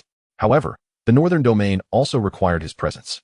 The retribution from the demonic sect in the central continent would not be limited to merely the 7 elders of the Pill sect. Suddenly, Lin Ming recalled the capabilities of his blood eye. His black pupils transformed into a crimson hue, illuminating the path he had traversed within the abyss of Yomi, revealing numerous white dots of light. In an instant, he found himself at the entrance of the abyss. Ascending into the skies, Lin Ming gazed far beyond, towards the Tianxian sect, located tens of thousands of miles away. Along his route, white dots of light appeared, leading directly to the Tianxian sect. With another thought, he was instantaneously transported to the Tianxian sect, tens of thousands of miles away. This spatial leap disregarded distance. Any location he had previously visited could be reached in an instant. As Lin Ming employed this ability, a wealth of information flooded his mind. This was merely one facet of the Blood Eye's power, which exceeded Lin Ming's expectations by far. The reason the elderly man with white hair could only move within the confines of the secret chamber was due to the seals upon the 4 pillars. Given the extraordinary nature of the Blood Eye, the one who sealed it must also possess immense strength. Yet, this was not even the deepest part of the abyss of Yomi. The secrets of the northern domain as foremost forbidden zone appeared to surpass his imagination. Nevertheless, Lin Ming was disinterested in further exploration of the abyss at this moment. He had more pressing matters to attend to. Chapter 24. Sea Beasts. The central continent was a destination he must reach, and despite his previous reservations, the power of the Blood Eye rendered those concerns obsolete. Even if he were in the central continent while trouble brewed in the northern domain, he could arrive in an instant. After a brief stay at the Tianxian sect, Lin Ming set forth towards the desolate sea. The casualties sustained on that day in the desolate sea were so severe that travel between the northern domain and the central continent had significantly diminished during this period. Upon his arrival, he beheld a solitary vessel upon the waves. "Hey there, brother. Are you headed to the central continent? Now is your chance. Just pay 100,000 spirit stones to board." A robust man, appearing rather rugged, called out from the only ship. Very well. Lin Ming did not hesitate. He promptly paid the spirit stones and boarded the ship. Although he possessed the Songbei vessel, his primary purpose for traveling to the central continent was to investigate the cause of the patriarch's death, and he deemed it unwise to attract excessive attention. Otherwise, his identity would undoubtedly invite numerous troubles. Not to mention, the demonic sect and the Pill sect would surely seek him out. Although he harbored no fear, it would inevitably consume a considerable amount of time. "Feel free to sit anywhere. There are just a few of us aboard." The robust man, encouraged by Lin Ming's promptness, warmly welcomed him and led him into the cabin, gesturing to the vast expanse of empty seats. While Lin Ming had anticipated a sparse crowd, he was taken aback by the sheer lack of people. In total, aside from him, there were merely 3 individuals aboard the entire vessel. Aside from the burly man who had brought him aboard, there were 2 young boys clad in white, appearing to be around 16 or 17 years of age, their countenances exuding an air of youthful innocence. "Brother, what brings you to the central continent? Perhaps I could be of assistance," the robust man inquired with enthusiasm. Lin Ming replied, "I seek to inquire about the Li family." "The Li family? Which Li family?" The man responded, "The central continent is vastly larger than the northern region, and the families of influence here are as numerous as the stars in the sky. There are no fewer than 8,000 families bearing the surname Li." Lin Ming pondered for a moment and said, I am unsure of the exact location of the Li family, but it must be the most formidable one in the central continent. The most formidable one? The man, who had initially worn a serious expression, broke into laughter upon hearing this. The most powerful Li family in the central continent resides at the pinnacle of influence, far beyond the reach of someone from the mere northern region. I fear you may have been misled. He chuckled amiably, saying, if you are seeking that Li family, I cannot be of any assistance. However, should you wish to join a sect in the central continent, I might be able to provide a recommendation. Lin Ming shook his head, responding, thank you, but I have no such intentions for the time being. As soon as he finished speaking, the taller of the two boys in white snickered. Perhaps it is not that you lack the intention, but rather the capability to pursue it? Lin Ming cast him a glance, but offered no reply, leaning against the ship's window, gazing out at the boundless desolation of the sea. The boy, perceiving Lin Ming's silence as an admission of truth, laughed. Lack of talent is inconsequential. Having self-awareness is still a virtue. The burly man scratched his head awkwardly and said, I have noticed that in recent days, few have ventured to the central continent. Lingering here serves no purpose. Let us set sail. Upon concluding his words, he unleashed a surge of spiritual energy, propelling the vessel toward the direction of the central continent. The boy, perhaps feeling bored due to Lin Ming's lack of response to his taunts, refrained from further provocation. In the blink of an eye, a month had passed. Suddenly, a resounding thud echoed through the air, as if the ship had collided with a massive rock, causing it to jolt violently before coming to an abrupt halt. What has transpired? The taller youth in white exclaimed, rising in astonishment to peer outside the cabin. There, a commanding voice from the burly man could be heard. I have already paid my spirit stones. What do you intend to do? The two boys in white, realizing the gravity of the situation, rushed outside. What a colossal serpent! The boy who had earlier mocked Lin Ming, named Jiayu, exclaimed as he stepped onto the deck. Before them, a serpent nearly 1,000 feet in length coiled menacingly, resembling a small mountain. The vessel had halted suddenly due to the collision with this gigantic creature. It was well known that the desolate sea teemed with an abundance of sea beasts, yet humans and these creatures had historically maintained a relatively peaceful coexistence. Anyone traversing the desolate sea needed only to cast a certain quantity of spirit stones into the waters to deter the sea beasts from attacking. A tacit understanding between mankind and the denizens of the deep. However, today seemed decidedly different. Do you wish to incite conflict between humanity and the sea beasts? The burly man bellowed, steeling himself for what lay ahead. He is merely a cultivator at the late stage of the Emperor realm. While this colossal serpent belongs to the Emperor realm, even at the initial stage of the Emperor realm, he is utterly incapable of confronting it. Huh. The serpent spoke human words, dismissing him as nothing more than a mere shrimp. Would humanity truly engage in battle with sea beasts for such triviality? You overestimate yourself. The serpent flicked its tongue, its head slowly advancing as it spoke. I, too, would prefer not to disrupt the established order. Alas, over a month ago, countless lives perished in the desolate sea, resulting in a recent scarcity of travelers across the waters, yielding an exceedingly meager supply of spirit stones. Thus, do you intend to resort to theft? The burly man appeared utterly astounded, questioning the rationale behind such actions. If this is the case, what credibility do sea beasts have before humanity? In the future, whenever spirit stones are scarce, will they simply resort to looting? If this continues, a conflict between humans and sea beasts seems inevitable. Though you humans may be weak, you are certainly not foolish. A glimmer of coldness flickered in the serpent's eyes, and its enormous maw, capable of engulfing an entire ship, suddenly opened wide. A formidable aura, accompanied by a pungent stench, assaulted the senses. In the next moment, it was poised to strike. The burly man summoned a golden hammer, wielding it fiercely against the serpent's sharp fangs. You mad beast, perish! The golden hammer struck the fangs, producing a muffled thud, yet it shattered into countless pieces. The serpent showed no sign of hesitation and continued its descent. Its target was not the burly man or the two young men in white, but rather the entire ship. No. I have yet to reach the central region and join the Wanbao Merchant Association. Please, I do not wish to die. Jiayu screamed desperately, his voice filled with anguish. However, his cultivation at the initial stage of the King realm rendered him utterly powerless. What are you dawdling for? Run.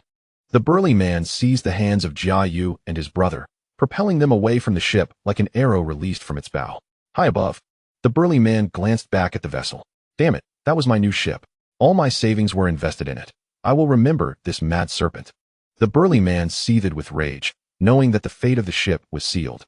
That person seems to have yet to emerge, Jiayu's brother. Another young man in white spoke timidly. Jiayu scoffed, irritated by the slow reaction. Should he not have perished? Chapter 25. A mere emperor. Not worth mentioning in the desolate sea, the giant serpent, with its gaping maw, appeared poised to consume the ship whole, only to come to an abrupt halt in the next moment, an unexpected turn of events.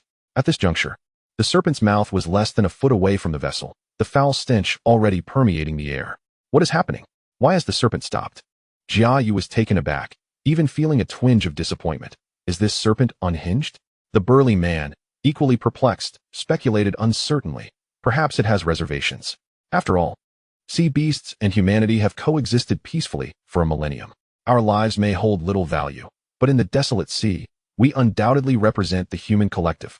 Should humanity and sea beasts engage in conflict once more, this mad serpent would undoubtedly be branded a sinner of the age. Such a burden, it likely dares not bear. No, look closely.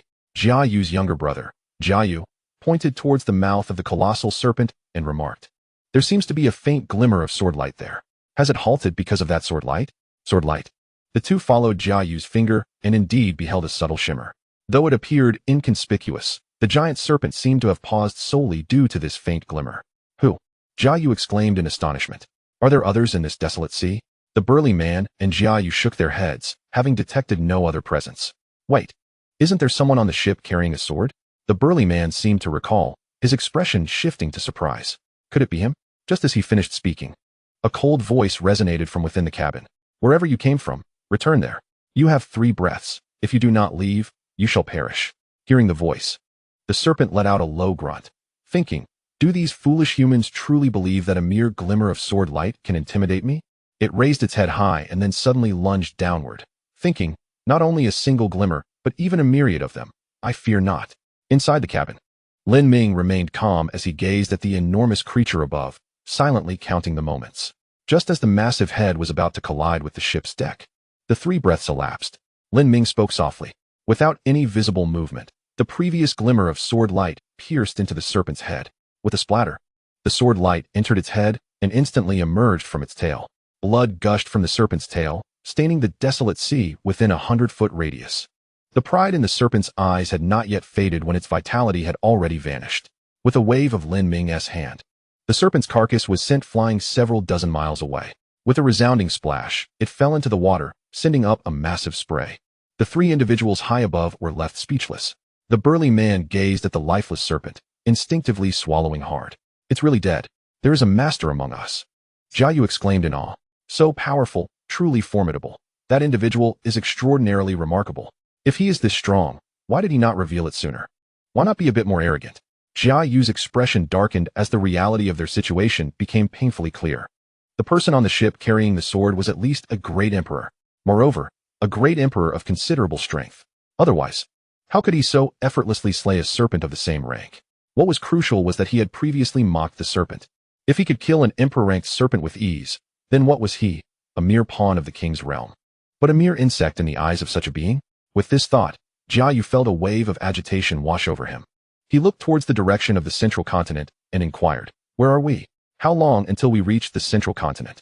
The burly man discerned Jia Yu's thoughts and cautioned, do not overthink it. We are still a month away from the central continent. You still rely on this ship. Although he had an estimation in mind, hearing those words still sent a chill through him. He wouldn't kill me too, would he? Jia Yu said uncertainly. The burly man chuckled. With this elder's strength, if he wanted you dead, would you still be here? Jia Yu concurred. Brother, there is no need to worry.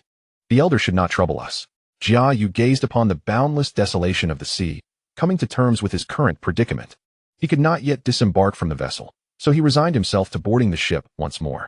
With a heavy sigh, he ascended alongside his companions. As they entered the cabin, Jia Yu's countenance was marked by trepidation, and upon laying eyes on Lin Ming, he immediately knelt before him. Esteemed senior, I am but a fool to have offended you previously. I implore you to exact your punishment. His demeanor was one of utmost reverence, treating Lin Ming with the veneration one would afford a deity. Yet, at that moment, Lin Ming appeared lost in contemplation, gazing out the window, seemingly oblivious to his presence. Regardless, Jia Yu remained prostrated, motionless. The burly man and Jia Yu engaged in their respective tasks as the great ship continued its voyage. Following the encounter with the colossal serpent, the desolate sea regained its tranquility. In the distance, the waters sparkled under the azure sky, merging seamlessly with the horizon, creating a scene of breathtaking beauty that was profoundly uplifting. A month later, the swift vessel came to a halt, land now within arm's reach. The burly man exhaled in relief, proclaiming, "We have arrived in the central continent." Upon hearing this, Lin Ming rose and exited the cabin. Ahead, approximately 100 miles away, loomed a magnificent and imposing city. "Esteemed senior, I am truly blind to your greatness. Please, I beg for your punishment." Jia Yu's voice echoed from behind, still kneeling, maintaining this posture for the entirety of the month. Yet, Lin Ming continued onward without so much as a glance in Jia Yu's direction. He advanced a single step, swiftly covering a distance of 10 miles. Lin Ming was known for his decisiveness in matters of life and death. Be it the young master Yang Xian of the heavenly Xian sect or the holy maiden Jing Hongyi of the northern domain's demon sect, he never hesitated to eliminate those he deemed deserving of death, regardless of their status. To Lin Ming, Jia Yu was merely an arrogant stranger with a sharp tongue. To unleash a massacre for such a reason would be contrary to the principles of the sword. It would be sheer folly. As for Jia Yu's apologies, Lin Ming had no intention of acknowledging them.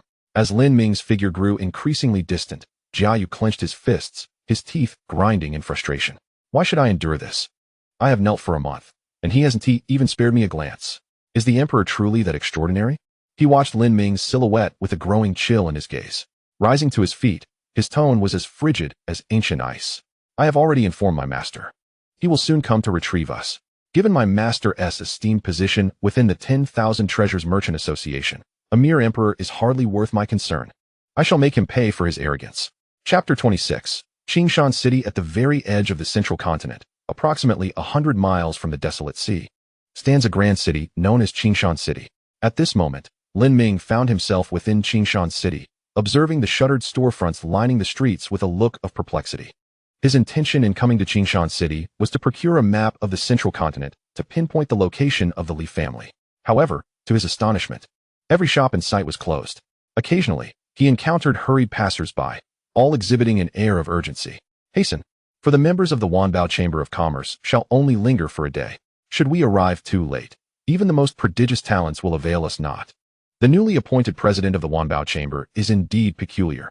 Having just assumed office, she chooses not to employ any elders but instead casts a wide net, summoning individuals from across the Kanglan continent. Such a course of action is unprecedented.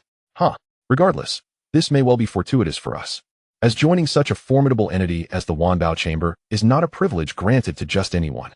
Whispers abound, suggesting that the new president is not averse to the elders but rather lacks their genuine support. Indeed, I have heard similarly. Among the 3 young masters of the Wanbao Chamber, the youngest, Chun Li, pales in comparison to his elder brothers, lacking even a protector of the emperor's caliber. Yet, none could have anticipated that it would be this youngest, Chun Li, who ultimately ascended to the presidency. The murmurs reached Lin Ming's ears, leaving him somewhat astonished. Was not Chun Li the very girl who had extended an invitation to him? A few months had elapsed, and that once overlooked girl from a modest family had now become the new president of the Wanbao Chamber. Truly, the vicissitudes of life are astonishing. Following the crowd, Lin Ming soon found himself in a vast training arena. At the forefront of the arena stood 2 cultivators at the threshold of the Emperor realm, flanked by dozens of jade stones nearly 2 yards high.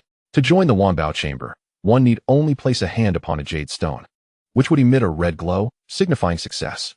These stones serve as talent assessment stones. A red glow indicates the potential for emperor-level aptitude. Of course, possessing such potential does not guarantee one will become an emperor. The efficiency of the assessments was remarkable, and within moments, Lin Ming witnessed over 1,000 individuals complete their evaluations. Regrettably, none had yet displayed the aptitude of an emperor. From dawn until dusk, as the sun dipped below the horizon, the arena, teeming with hundreds of thousands, finally concluded the assessments. Not a single individual met the criteria. Is it truly the case that we from Qingshan City possess such lackluster talents? I had expected at least 2 or 3 to emerge. If this news spreads, Qingshan City may become the laughingstock of the entire central continent. What is so surprising? Those with genuine talent would never remain in such a remote locale. Alas, brother, you have stood there for quite some time. Why not partake in the assessment?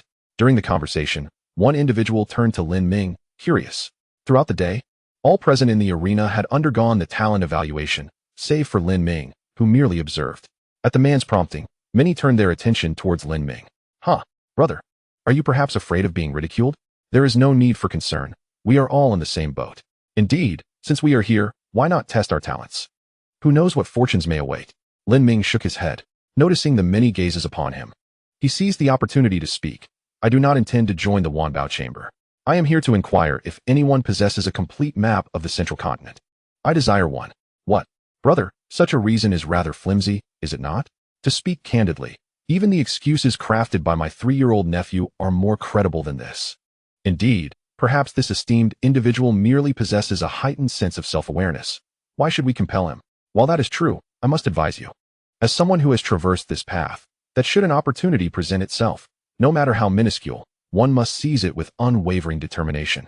The individuals who ascend to the pinnacle of success are not solely reliant on innate talent. Courage and chance are equally paramount. An elderly man, standing beside Lin Ming, spoke with earnest gravity. Lin Ming expressed his gratitude and replied, I understand, yet at this moment, I am more inclined to procure a map of the Central Plains. Observing Lin Ming's demeanor, the elder could only shake his head in silence. In the training arena, 2 semi-imperial figures from the Wanbao Chamber of Commerce also took notice of Lin Ming. The populace of Qingshan City was fervently eager to join the Wanbao Chamber, with many attempting to grasp at straws despite knowing their talents fell short of the requirements. However, Lin Ming's current disposition hardly suggested a desire to join their ranks. Exchanging glances, the 2 soared in front of Lin Ming. Given your cultivation, you have more opportunities than anyone here. Why not give it a try? Do you hold Wanbao Chamber in disdain? One of them queried. This remark swiftly cast a shadow upon Lin Ming. Unfazed, he replied coolly, that is not the case. I am merely passing through Qingshan City to purchase a map. If you can join the Wanbao Chamber, what kind of map could you possibly want? The other interjected. Lin Ming furrowed his brow and stated, I am in a hurry and wish to avoid unnecessary complications. The young member of the Wanbao Chamber laughed heartily and turned to the onlookers in the arena, declaring, if you do not test your aptitude today, no one in this city will sell you a map. Why bother? Lin Ming, not wishing to trouble the ordinary citizens of this city, was about to turn away when he suddenly heard a gasp. Could that be Zhao Long, the foremost guest elder of the Wanbao Chamber? Indeed, it is he. How could such a prominent figure visit Qingshan City? Countless gazes turned skyward in the training arena. Curiosity piqued, Lin Ming too looked up. He beheld a figure descending from the heavens, exuding an overwhelming aura, akin to that of a peak emperor. With a thud, he landed upon the training ground. Has the testing in Qingshan City concluded? Zhao Long inquired dispassionately. The 2 individuals who had previously conducted the aptitude tests promptly responded, Elder Zhao Long. The testing in Qingshan City is nearly complete, yet none have displayed the potential of an emperor. Nearly? Zhao Long discerned the significance of this statement. His displeasure evident as he remarked, your pace is far too sluggish. In response to Elder Zhao Long, it is not our speed that is lacking, but rather some individuals look down upon the Wanbao Chamber. They come here yet refuse to test. Oh, upon hearing his subordinate's report, Zhao Long's gaze swiftly fixed upon Lin Ming. With his peak emperor cultivation, he effortlessly sensed the atmosphere among the hundreds of thousands present. They regarded him with reverence, fear, and admiration. Yet there was one individual who exhibited no reaction whatsoever to his presence. Chapter 27. The arrogant Jia Yu Zhao Long cast a glance at Lin Ming, and an overwhelming aura befitting a peak emperor suddenly enveloped the training arena. Thud, thud. The multitude of hundreds of thousands present, including the 2 semi-emperors from the Wanbao Merchant Association, knelt in unison upon the ground. Yet, Lin Ming maintained an expression of tranquility. Having come to this place, it was only reasonable to test the waters. Zhao Long waved his hand, and a piece of jade flew before Lin Ming. Give it a try, he commanded, looking down upon Lin Ming with disdain. However, Lin Ming merely cast a fleeting glance at Zhao Long before turning to leave, saying, no need. Since there is no map for Qingshan City, I shall seek out other cities. Huh. Zhao Long chuckled lightly, gathering spiritual power in his palm. You are the first to dare speak to me in such a manner, despite being merely a semi-emperor. Unfortunately, your life is about to reach its end. Without a moment's hesitation, he struck towards Lin Ming. Lin Ming found it difficult to comprehend the mindset of those who resorted to lethal force over trivial disagreements. Nevertheless, it mattered little. Just as Zhao Long's spiritual power was about to erupt, a flash of sword light sliced through the air. Zhao Long's movement abruptly halted, and his amassed power disintegrated in an instant. If he sought to kill Lin Ming, then Lin Ming would return the favor. The crowd of Qingshan City, kneeling upon the ground, felt the oppressive aura dissipate entirely, and one by one, they curiously raised their heads. What they beheld next filled them with sheer terror.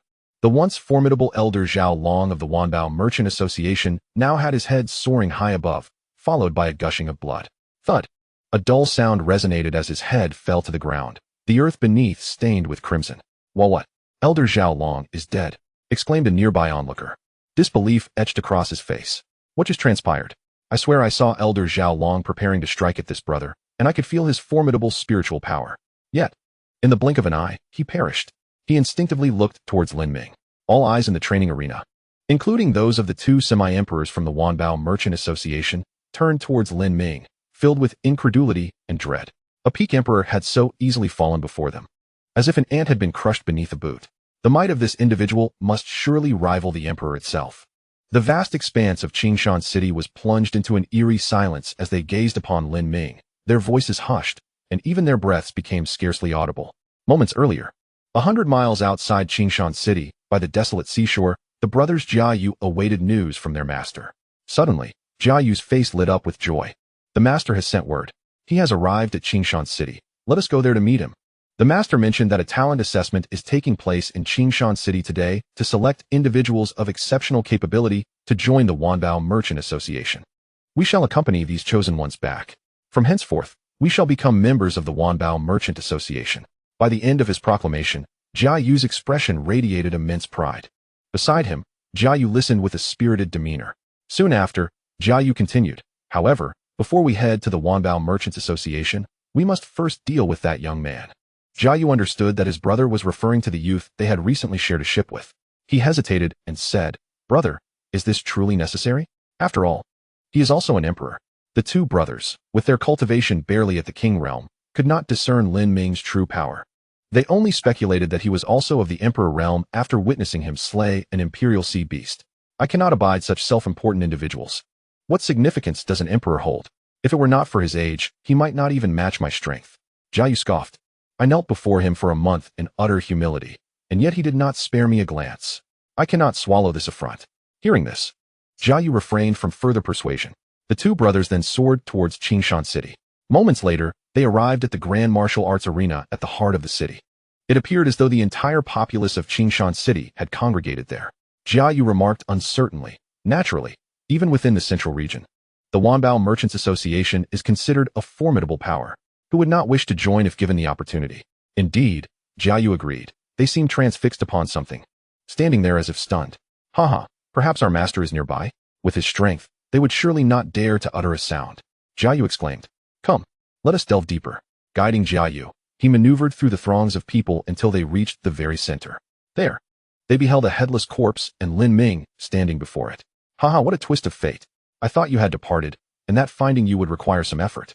Who would have imagined you still linger in Qingshan City? How splendid. Jia Yu laughed heartily upon seeing Lin Ming. Lin Ming regarded Jia Yu with confusion, unsure of his intentions. Noticing Lin Ming's silence, Jia Yu's laughter grew even more boisterous. An emperor, is it? Quite impressive, is it not? My master is now in Qingshan City, and with but a thought, he shall appear before me. You are merely an emperor. I shall make you understand how utterly laughable you are in my eyes. Lin Ming glanced at Jia Yu as one might look at a fool, then turned his gaze toward the crowd of Qingshan City. I require a complete map of the central region. The price is negotiable, he began, but before he could finish, someone interjected. I have it. I have it.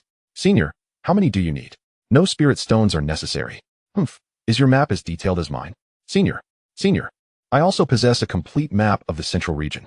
I have as many as you desire, and not only do I not require spirit stones, I can even offer spirit stones to you. Those quick to respond had already produced maps and approached Lin Ming. Senior, they are merely flattering you with their words. I am the only one who is sincere. This map was exceptionally detailed, documenting everything from the top-tier powers to the smallest of valleys. Accept my map, Senior, and you shall not regret it. Upon witnessing the scene, Lin Ming took the map, glanced over it briefly, and inquired, I appreciate it. What is the price of this map? The man quickly shook his head, responding, It is my honor to assist a senior like you. Lin Ming pondered for a moment and, not wishing to impose, accepted the map, subsequently promising, should you encounter difficulties in the future, I shall come to your aid. The man expressed his gratitude profusely, though he dared not take it too seriously. Meanwhile, Jia Yu observed the unfolding drama with a hint of anger etched upon his brow. This insufferable wretch had once again completely disregarded his presence. Casting a disdainful glance at the young man who had delivered the map to Lin Ming, he coldly declared, You would do well to reclaim your map. I grant you 3 breaths of time. Otherwise, when my master arrives, your life shall be forfeit. Do not say I did not offer you a chance. Chapter 28. This grudge is not difficult to avenge. The young man who had presented the map appeared somewhat lean and dark, looking at Jiayu as though he were a fool. Not only he, but everyone present regarded Jiayu with a peculiar expression. What, are you unwilling? Jiayu raised his head high, scanning the surroundings and noticing the odd expressions on the faces of those around him. He then sneered. What, do you not believe me? Without further elaboration, he produced a communication talisman, amplifying his voice intentionally. Master, we have arrived at Qingshan City and are currently at the Central Martial Arena. After speaking, he tucked away the talisman. In no more than 10 breaths, my master will surely appear. Jiayu cast a cold glare at the lean young man who had delivered the map to Lin Ming. I have given you a chance. But since you failed to understand the situation, do not blame me.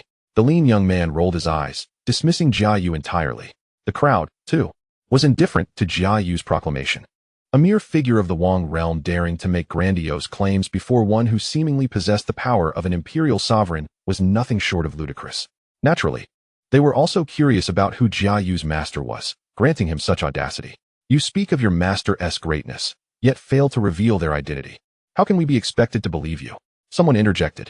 Indeed, I could claim that my master is invincible across the lands without spending a single spirit stone. Laughter erupted.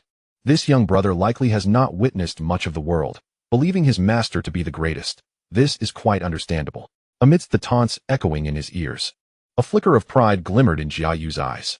The name of my master resonates even throughout the entire central continent. You worthless fools have no right to mock me. He dramatically swept his sleeve, proclaiming, my master is none other than Zhao Long, the esteemed elder of the Wanbao Trading Association at the pinnacle of the emperor's realm. In his eyes, you are nothing but a swarm of ants. However, contrary to his anticipations of awe, fear, and admiration from the crowd, he was met with an even stranger response. The gazes directed at him were tinged with sympathy, and many inadvertently glanced at the headless corpse nearby. What could this mean? Jiayu was perplexed, a dreadful sensation creeping into his heart. Compelled by an unseen force, he too looked at the headless body, and to his astonishment, he felt an inexplicable sense of familiarity. Could it be? Jiayu hesitated as he stepped forward, approaching the lifeless body with a sense of disbelief. As he intently examined the scene, Jiayu suddenly exclaimed, Brother, look at that head. Doesn't it resemble our esteemed master? What head? Jiayu turned around, following the direction of Jiayu's finger. Astonishingly, his countenance turned ashen, as if the heavens had collapsed upon him. The head before him unmistakably belonged to his most revered master. Consequently, the headless corpse must also be that of his master, his beloved mentor. A distinguished elder of the Wanbao Merchant Association and a formidable peak-level sovereign, lay dead in the city of Qingshan. Moreover, the body was decapitated. The eyes were wide open, staring vacantly, unyielding in death. How could this be? It was you. You killed my master. In a moment of frenzied rage, Jiayu shouted at Lin Ming. Do you comprehend the magnitude of the calamity you have wrought? My master is a venerable elder of the Wanbao Merchant Association by taking his life. You have irrevocably offended them. No matter how powerful you are, your demise is certain. Lin Ming raised his gaze slightly, calmly regarding Jiayu. He sought to kill me, so I retaliated. Do you take issue with that?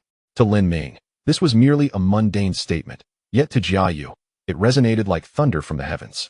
Clenching his fists, he felt a surge of suppressed fury, yearning to vanquish Lin Ming, but the instant their eyes met, his courage dissipated. In Lin Ming's tranquil gaze, he discerned not an ounce of murderous intent, but rather an indifference that instilled a far greater terror within him. In that moment, Jiayu felt himself reduced from a man to an insignificant insect. I have no objections. Jiayu gritted his teeth, as if uttering those words placed an immense burden upon him. Lin Ming turned away, disregarding Jiayu, and focused on the map in his hands. The map, crafted from resilient animal hide, was impervious to both water and fire. Fully unfurling it, the map stretched an impressive 10 zhang in length, with Qingshan City merely a trivial dot in the far left corner. The Li family, however, was prominently marked in the upper left corner by a conspicuous red dot the size of a thumb. Surrounding this red dot were countless smaller dots, numbering in the thousands. These represented either the Li family's subordinate forces or their cities. This vast network of thousands of factions and cities formed an impenetrable protective barrier, with the Li family at its core. Is that so? Lin Ming chuckled softly, rolled up the map, and in a single stride, was already 100 miles away. Jiayu stood on the training ground, unable to calm his tumultuous emotions for a long while. He had been disregarded once more, just as he had been aboard the ship. Yet, at that time, he still harbored faith, bolstered by the formidable support of his master. But now his master lay dead. Just like that, his head severed, the so-called pinnacle of the sovereign realm seemed nothing more than a jest. How powerful, he scoffed bitterly. You truly are formidable. In that moment, all his pride felt like nothing but a farcical illusion.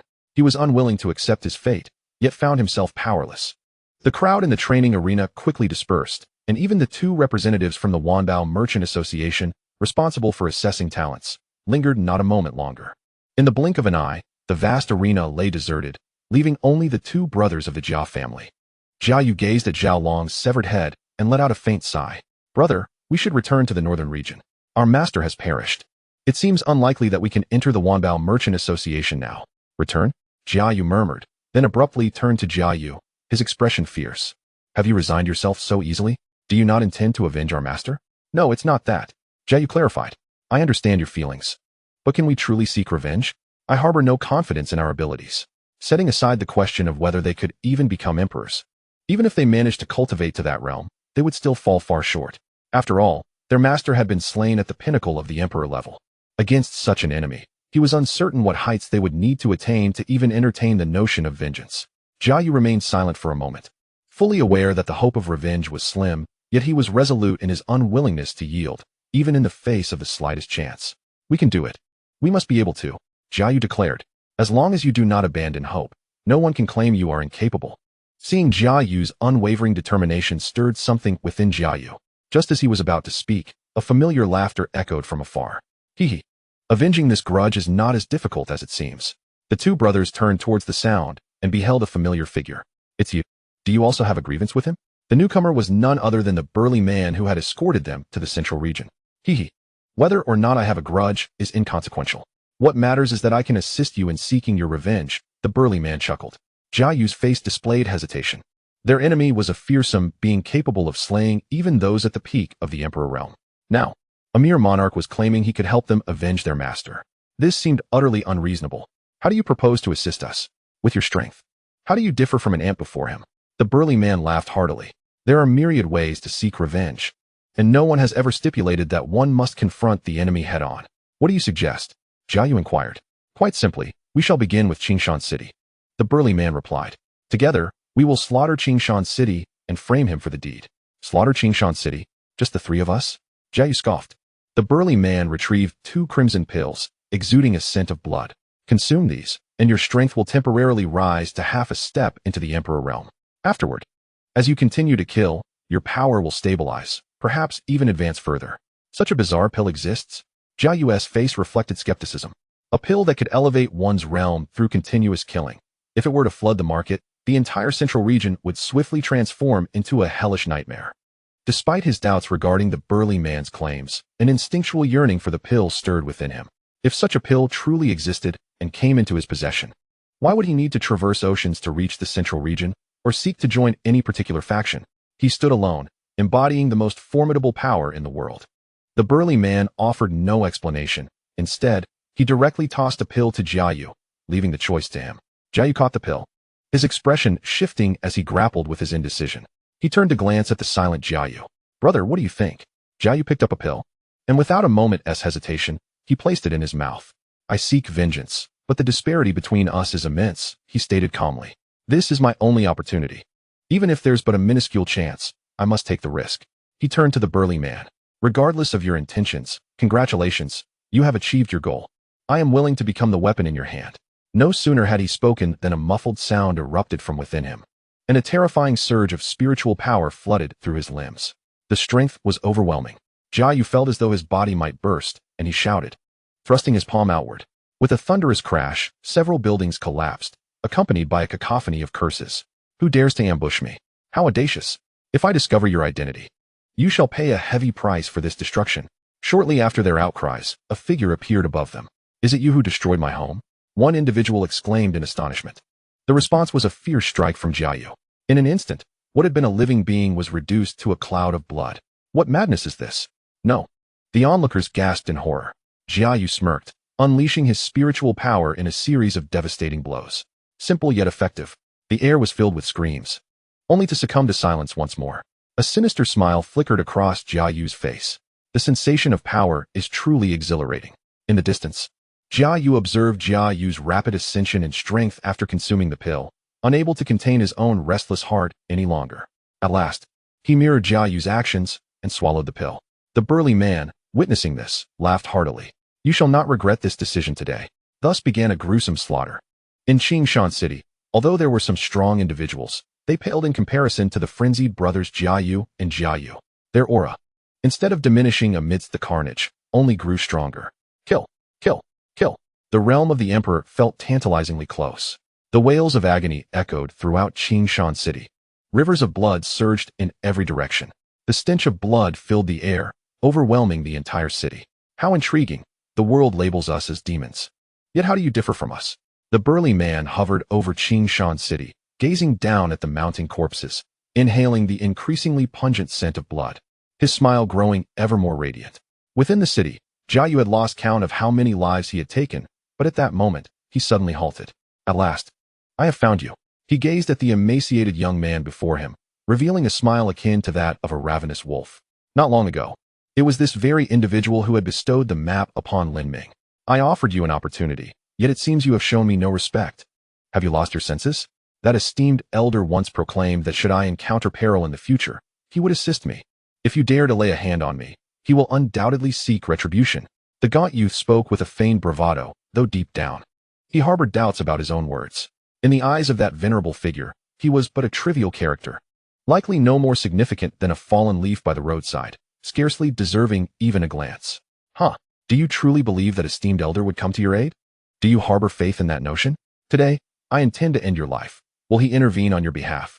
The youth gulped nervously, his assertion lacking conviction. It appears you harbor doubts as well. What a tragic tale this is. A sinister smile crept upon Jia Yu's lips, beneath which lay a cruel, bloodthirsty intent.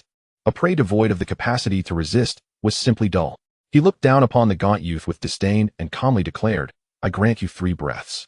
You may choose to flee or to strike at me. The time begins now. 3, 2. After a moment's hesitation, the gaunt youth resolved to unleash his spiritual energy and dashed away with all his might. In the face of the 2 choices, he opted for flight. Jia Yu raised his hand, pointing skyward, and counted the final number, 1. Time was up. The game was concluded. A thread of spiritual energy coalesced at his fingertip, slowly directed toward the gaunt youth. Suddenly, a sword shadow materialized from the youth, soaring 1,000 miles in an instant, piercing Jia Yu's chest just as the energy was about to be released. What? Pain surged through Jia Yu's chest, causing his energy to dissipate. His expression a mix of confusion and a hint of despair. How could this happen? Chapter 30. Far from Tianxian sect. Far from the northern region, Jia Yu lowered his gaze to the gaping wound in his chest, acutely aware of the dwindling spiritual energy within him. His countenance increasingly painted with despair. You had a hidden card. Thousands of miles away, Lin Ming, who was en route, suddenly halted. Had danger arrived so swiftly? When the gaunt youth had given him the map, he had promised that should trouble arise in the future, he would intervene. True to his nature, he was a man of his word. Thus, he had inscribed a mark upon the youth, designed to activate in times of life-threatening peril. Little did he expect it to come into play so soon. Lin Ming turned, a glint of crimson flashing in his eyes. Instantly, white points of light materialized before him, stretching across the distance of 10,000 miles. With a mere thought, he vanished from the spot. When he reappeared, he found himself in Qingshan City. The events unfolding within the city left him momentarily taken aback. From the moment he acquired the map to his departure from Qingshan City, scarcely a moment had passed. Once a peaceful town, it now resembled a hellscape. The ground was littered with dismembered limbs soaked in crimson blood, numerous buildings lay in ruins, and the anguished cries echoed from afar. Lin Ming stepped forward and arrived at the side of the gaunt young man. At this moment, the latter was gasping for breath from a distance, his face a mask of horror as he gazed at the now motionless Jia Yu. Moments ago, a terrifying surge of spiritual power had enveloped him, leading him to believe he was doomed. Yet, to his astonishment, that overwhelming energy vanished in the blink of an eye. In a panic, he fled a considerable distance before daring to turn back and look at Jia Yu. Jia Yu's condition was peculiar. The vitality within him had nearly ebbed away, leaving not a trace of spiritual energy. Nevertheless, he remained suspended high above. Blood flowed incessantly from the gaping wound in his chest, as if an endless sea of crimson was concealed within his being. A far more potent and pungent scent of blood permeated the air. This bizarre transformation instantly unraveled Lin Ming's confusion. Such an eerie and grotesque ability could only stem from the demonic sect, none other. As the stench of blood intensified, the distant cries of anguish abruptly ceased. Soon after, two figures soared towards them. Brother, Jiayu emitted a piercing wail. However, before he could succumb to sorrow, the blood flowing from Jiayu's body suddenly veered through the air, rushing toward Jiayu. A fleeting moment of doubt and resistance flickered across Jiayu's face. But the instant the blood touched his form, all uncertainty and reluctance vanished. In its place arose an insatiable greed and ecstasy. Moments later, Jiayu's body withered completely, ultimately turning to bone and plummeting from the sky, splashing into the pool of blood below. On the other side, Jiayu's aura grew increasingly formidable until, at a certain moment, a thunderous roar echoed from the heavens as dozens of lightning bolts descended, striking him. Immersed in the tempest, Jiayu exhibited no trace of fear. Instead, a look of sheer delight adorned his face. Is this the realm of the emperor? The coveted state sought by countless cultivators is indeed powerful. Though the thunder from above had not yet ceased, Jiayu remained unperturbed, lifting his gaze to Lin Ming with a triumphant smile. Previously, I could not discern your realm. But now, you hold no secrets before me. Neither my master nor my brother could defeat you, but I can. He raised his hand, palm facing the sky, and bellowed. Sea of blood for the living. In the next instant, an endless expanse of crimson ocean materialized in his palm, teeming with countless struggling human souls. Can you withstand this attack? Jiayu let out a booming laugh, forcefully swinging his right hand downward, intending to crush Lin Ming with this sea of blood. However, just as the blood sea began to take shape and Jiayu's hand descended, a rusted sword pierced through his throat. The smile on Jiayu's face abruptly halted. The blood sea in his palm began to dissipate slowly, lacking the spiritual energy to sustain it. His eyes widened in disbelief. When did this happen? He was utterly unaware of when the sword had appeared. By the time he sensed something was amiss, it was already too late. Lin Ming's gaze barely lingered on Jiayu. Having absorbed the power of Jiayu and subsequently transcended to the realm of the great emperor, Jiayu had even comprehended certain esoteric techniques of the demonic sect. Yet, in Lin Ming's eyes, he bore little distinction from the former Wang realm Jiayu. At this moment, his greater concern lay with the figure behind Jiayu. This individual was familiar to Lin Ming. He was the burly man from the ship that had transported him to the central state. If the demonic sect seeks to confront me, why do they not dispatch more formidable adversaries? Lin Ming pondered. In his perception, this middle-aged man possessed merely the cultivation of an ordinary emperor realm practitioner. The fact that even the emperor of the demonic sect had fallen to his hand rendered the presence of an emperor realm adversary rather comical. The middle-aged man chuckled. Your strength is indeed commendable. The sect leader wishes to extend an invitation for you to join our holy sect. In the future, you may even ascend to the position of sect leader. Ascend to the position of sect leader? The demonic sect has truly learned to weave grand illusions, Lin Ming retorted. As the rusted sword returned to his grip, he began to advance towards the middle-aged man, step by step, high in the air. I suppose you are unable to spare a hand to deal with me? With a smile that did not reach his eyes, the middle-aged man replied. Our holy sect has endured in the central state for 1,000,000 years. Do you truly believe we cannot spare the effort to deal with a mere insignificant figure like you? Hearing the blatant condescension in the man's words, Lin Ming felt no anger. Instead, he laughed. By your own admission, it appears the demonic sect genuinely cannot spare the effort to confront me. The middle-aged man's eyes narrowed, resembling a venomous serpent fixated on Lin Ming. Lin Ming met his gaze unperturbed, yet an unsettling feeling suddenly stirred within him. In an instant, he grasped the gravity of the situation. Since the demonic sect had known of his departure from the northern domain, it was highly plausible that they would strike at the northern domain. They would certainly not overlook the heavenly profound sect. With this thought, he paid little mind to the middle-aged man before him, his eyes flashing with a crimson glint. From Qingshan City to the desolate sea, and then to the northern domain's heavenly profound sect, a vast distance of millions of miles unfolded before him, revealing numerous white points of light. These points, though devoid of overwhelming energy, harbored an enigmatic power. Upon sighting these white points, the middle-aged man's expression shifted dramatically, his pupils constricting. Is this the power of space? He promptly retrieved a communication talisman, bellowing, run, flee at all costs. Stay away from the heavenly profound sect. Stay away from the northern domain. Stay away from the heavenly profound sect. Stay away from the northern domain. At the opposite end of the desolate sea, in the northern domain, less than 10,000 miles from the heavenly profound sect, a group abruptly halted their advance. The leader spoke. We have received news. Let us listen.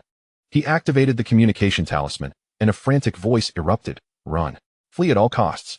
Stay away from the heavenly profound sect. Stay away from the Northern Domain. Chapter 31. Too late in the Northern Domain. Atop a mountain less than 10,000 miles from the heavenly profound sect. Wang Su listened to the voice emanating from the communication talisman, a flicker of confusion crossing his eyes.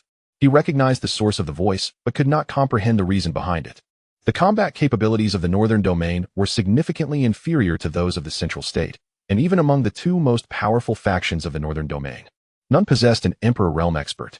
Apart from the enigmatic leader of the Tianxian sect, what fear does he have in the vast Northern Domain? Moreover, has that leader not already departed for the Central region? Yet now, why must he distance himself from the Tianxian sect and the Northern Domain? What has transpired? He inquired through the communication talisman. Before a response could be received, a startled voice erupted beside him. What is that?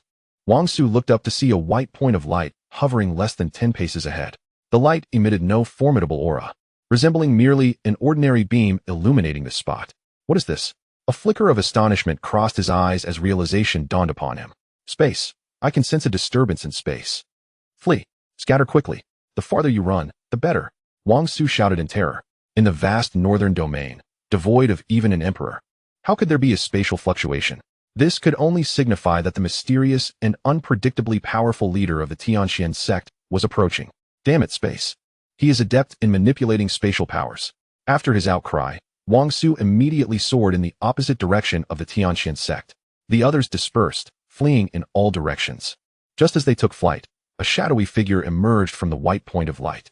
Damn it, we haven't even seen the figure, and we're already scattering like frightened dogs. Is the leader of the Tianxian sect truly that formidable? A young man fleeing in one direction cursed. Even in the Central region, he had never felt so humiliated. Why should the mere Northern Domain intimidate him? Accompanying him in the same direction was a brilliantly adorned woman. She pouted and remarked, if Su Qin could be killed, we certainly cannot confront him directly. Who knows how strong this freak truly is? Strong or not. I refuse to feel like a lost dog without even having seen his face. The young man expressed his dissatisfaction mid-flight. The woman retorted, if you're unwilling to flee, then stay behind and test your mettle. Do you think I lack the courage? I am merely considering the greater good. The young man scoffed. No sooner had he spoken than the woman's expression abruptly changed. What's wrong? He asked, glancing over. The woman halted in midair, her face betraying a hint of terror. Look at that sword ahead. Following her pointed finger, the young man beheld a colossal sword towering into the clouds, embedded less than 100 miles ahead. When did this sword appear? The young man's countenance shifted in response. Out of anxiety, the woman instinctively swallowed hard and said, just a moment ago, that was a mountain. But somehow, it transformed into this giant sword. A sense of dread emanated from the blade. Let us change our course. The young man scoffed. When have we, members of the holy sect, ever been so timid? The woman furrowed her brow. Do not underestimate this. His power is beyond our capacity to withstand. The young man sneered. If Lin Ming were standing before me now, I might consider fleeing. But just this sword? I haven't even seen a figure. I too am a formidable emperor. Why should I endure such indignity? Even in the central continent, I have never felt so humiliated. If you wish to leave, then depart. I shall confront this sword. The woman hesitated, for she too was an emperor, a distinguished figure even in the central continent. How could she accept such an affront? As she pondered, the colossal sword emitted a peculiar sound. In the next moment, it began to ascend slowly, as if drawn by an immense force. The woman's heart raced. And in an instant, she made her decision. I shall take my leave. She turned and fled in the opposite direction, this time without a hint of hesitation, fearing only that her escape might not be swift enough. The disdain on the young man's face intensified. A woman truly falters at critical moments. It is merely a sword. What significance does it hold? Come, let me see if you are truly as powerful as you claim. At last, the colossal sword freed itself entirely from the earth. Suspended in the sky, there was no elaborate display. The sword sliced downwards with a sudden ferocity, simple yet imbued with earth-shattering might. Come, in this life, I fear no adversary. Even in defeat, I shall stand and face my end. Remember my name, Xinyuan Haoyan. He gazed at the descending sword, his eyes devoid of fear. As the sword fell, his right fist shimmered with a golden light. Though he had succumbed to the dark sect, in this moment, faced with his greatest foe, he did not resort to their methods. Instead, he unleashed the techniques he had practiced since childhood, the ones he had cherished throughout his life.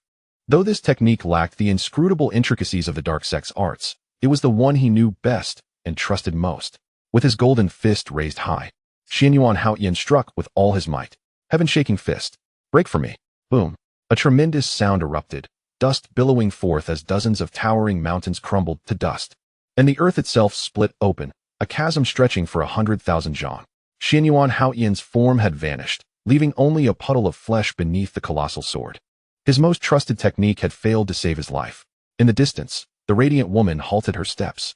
She stood aloft, a flicker of relief crossing her face. Had I not fled, I would surely be dead by now. She sensed that Xianyuan Haoyan's presence had completely dissipated, non-existent in the world, as if he had never been. Even at the peak of the Emperor realm, before a mightier force, life remains as fragile as paper. I must escape the northern domain. She understood that she could not linger in the northern domain. Even beyond it, survival was uncertain, but within the northern domain, death was assured. Without a moment's hesitation, she ignited her inner spiritual energy, consuming it at a speed tenfold that of a typical battle, racing madly towards the desolate sea. Faster, even faster. Countless precious elixirs were swallowed, as if they were worthless. Secret techniques that could unleash her potential, albeit with significant repercussions, were also employed. To preserve her life, she was willing to forsake everything. However, she remained oblivious to the fact that while she was engaged in her endeavors, a solitary leaf drifted down before her. A sword sang softly, and blood soared. All her actions came to an abrupt halt, as she stood dazed in the sky. Was it too late? Chapter 32. The descent of the Azura. The resplendent sunlight poured over the desolate sea, creating ripples of golden light. Wang Su's expression was graver than ever before. From the moment he chose to flee until now, only the briefest of moments had passed, yet the 7 emperors who accompanied him to the northern domain had all perished. Their essence had dissipated entirely. Not everyone fled in the same direction. Lin Ming, however, stood alone. Even so, in an exceedingly short span of time, he had dispatched all 7 emperors. I have taken note of this. Those who oppose our holy cult shall find no salvation in this world. Not only must you perish, but none in the heavenly profound sect shall survive. Wang Su scoffed coldly, intending to hasten his pace across the barren sea. But suddenly, he discovered that not far ahead, an unfamiliar figure had appeared, clad in a black long robe, with a long sword at his back. His demeanor was calm, devoid of sorrow or joy. The sect master of the heavenly profound sect, Lin Ming. Wang Su spoke through gritted teeth. Lin Ming uttered not a word, slowly drawing the long sword from his back. The blade, rusted and devoid of any formidable aura, caused Wang Su's body to tremble violently. Any supreme being of the Emperor realm is acutely sensitive to danger. In this moment, confronted by Lin Ming, Wang Su's body instinctively tensed, entering a state of readiness. This pressure, I have only felt when facing the cult master. Wang Su's gaze shifted, and after a few moments, he ultimately surrendered his resistance. Shall we strike a bargain? Lin Ming, with his sword in hand, spoke impassively. Pray tell. If you spare me today, the enmity between the holy cult and yourself shall be erased. Wang Su hastily replied. Lin Ming offered a faint smile, lacking sincerity. To Wang Su, it seemed as though the demonic cult was bestowing him a favor by considering the resolution of their grievances. Yet, had Lin Ming ever cared for the demonic cult? Wang Su's expression shifted slightly, and he said, Do you truly remain so obstinate? It is not I who am stubborn. Lin Ming retorted. If those from the demonic cult of the central region had not sought trouble with the heavenly profound sect in the northern domain, this predicament would not have arisen. Since they have come, how could they be allowed to escape easily? Lin Ming had no intention of engaging in further fruitless conversation. As adversaries, they must be eliminated. In the next moment, he thrust the rusted sword forward, covering an immeasurable distance in an instant. Wang Su's pupils constricted. If you desire battle, then I shall oblige you. I do not believe that a mere half-step emperor can truly slay me. He raised a hand to the heavens and bellowed. The Azura descends. In that instant, dark clouds gathered in the sky, accompanied by flashes of lightning and thunder. Following a brilliant bolt of lightning, a magnificent figure, towering like a mountain, broke through the fabric of space and descended before Wang Su. This move was one of the 3 great secrets of the demonic cult, summoning the legendary Azura. The Azura that descends can unleash a strike surpassing the caster's realm by 5 levels. Though it possesses only a single strike's power, it is exceedingly formidable. The higher the realm, the greater the disparity between each minor level, thus amplifying the terror of this technique. However formidable it may be, this move bears conspicuous flaws. At this moment, Wang Su had expended nearly all of his spiritual power, a gamble that left no room for failure. Lin Ming, with his rusted sword, charged forth without a trace of trepidation, undeterred by the colossal shadow that suddenly loomed before him. You insignificant insect, do you not bow before me? The immense figure spoke. exuding an unfathomable power, reminiscent of a profound ancestral pressure. Lin Ming furrowed his brow. An ethereal sword shadow materialized above him, shielding him from the overwhelming force. In the next instant, a gargantuan, dark palm print descended, aiming to crush Lin Ming. Though seemingly unadorned, this strike equated to the mightiest blow from a 6th-level emperor, channeling all its spiritual energy into a single, devastating punch. Concurrently, a resonant voice echoed from above, akin to the tolling of a great bell. Kneel. Kneel. You are truly bothersome. Lin Ming had intended to dispatch Wang Su with a single stroke, yet he altered his course. He soared skyward, confronting the colossal dark palm print, and thrust his sword forward. Ha ha ha, what a fool. Down below, Wang Su, initially tense, erupted into laughter. Though the Azura's descent was formidable, it possessed only a singular strike. Had Lin Ming chosen to evade, Wang Su had little confidence in landing a hit. Now, however, Lin Ming's choice appeared to play directly into his hands, a delightful turn of events. Yet, before he could revel in his triumph, a profound change swept across his countenance. Lin Ming's sword pierced effortlessly through the dark palm print, continuing its trajectory toward the Azura's head. The Azura, with its single strike, would dissipate swiftly, regardless of the outcome. Just as the Azura's form began to fade, leaving behind a mere wisp, Lin Ming's rusted sword finally embedded itself in the monstrous cranium. No! A wretched cry echoed across the desolate sea, sending tremors through Wang Su's very soul. What have you done? He sensed that Lin Ming had undertaken a perilous and terrifying act. High above, Lin Ming cast a downward gaze upon Wang Su. You should have already seen the truth. Why ask further? You, Wang Su faltered, then burst into raucous laughter. Today, I have no chance of escape. But it matters not. On this path to death, I am not alone. You seek your own demise. No one in this world can save you. With that declaration, the remnants of his spiritual power erupted forth. A formidable force surged outward, stirring titanic waves across the desolate sea. Wang Su had chosen self-destruction. After the passage of a brief half-hour, that overwhelming power finally subsided. Lin Ming did not linger over the desolate sea. He turned away, a flicker of crimson flashing in his eyes. From the wasteland to the verdant city of Qingshan in the central continent, a series of white light points re-emerged along his path. With a single step, he vanished from sight. Not long after his departure, beneath the desolate waters of the wasteland sea, a gathering of peculiar sea beasts convened. It is this man again. We truly ought to eliminate him. One voiced, eliminate him? If you dare lay a hand on him, it will merely result in another lifeless fish in the wasteland sea. Another retorted, did not the chief say that wherever this man appears, we should simply retreat and not engage? Otherwise, we may not even know how we meet our end. Sighed another, I understand this man is formidable. We cannot afford to offend him. However, if he continues to wreak havoc in the wasteland sea, the number of travelers will dwindle, and our spiritual stones rely on those humans. The sea beast discussions went unheard by Lin Ming, who was now back in Qingshan City. The once vibrant city, bustling with 1 million cultivators, had been reduced to a ghost town, save for the emaciated youth he had saved. Chapter 33. I lack the Imperial Realm cultivation. Lin Ming waved his hand, dissipating the protective barriers surrounding the youth, and inquired, did that man leave any words behind? Earlier, Lin Ming had been preoccupied with the Tianxian sect and had spared the life of the burly man who brought him to Zhongzhou. The youth replied cautiously. He stated that the holy sect was established by the mandate of heaven, and opposing the holy sect is tantamount to defying the heavens. He hopes you do not misjudge your own position. The youth cast a wary glance at Lin Ming and continued. He also mentioned that although you are strong, you are still far from being a match for the prominent figures of the holy sect. Within a year, 1 year from now, your demise will be upon you. The mandate of heaven? Lin Ming chuckled softly, recognizing the self-aggrandizing nature of the man's words. As for the so-called death sentence in a year, he paid it no mind. After a moment's contemplation regarding the youth, Lin Ming decided to proceed to the Li family. At that moment, the youth, appearing somewhat anxious, asked, Senior, may I accompany you? He gazed at the blood-soaked ground and the countless bones beneath it, lamenting, there is nothing left in this city that holds my affection. Lin Ming pondered briefly before responding. Very well. Having never visited Zhongzhou before, he welcomed the guidance of a local cultivator to alleviate potential inconveniences. With that, the two set off without delay, heading towards the Li family. Approximately 2,000 miles from Qingshan City stood a uniquely alternative city. Its towering walls were adorned with various models of treasures. From common weapons like swords and spears to musical instruments such as pipa and jade flutes, even pots and pans could be found.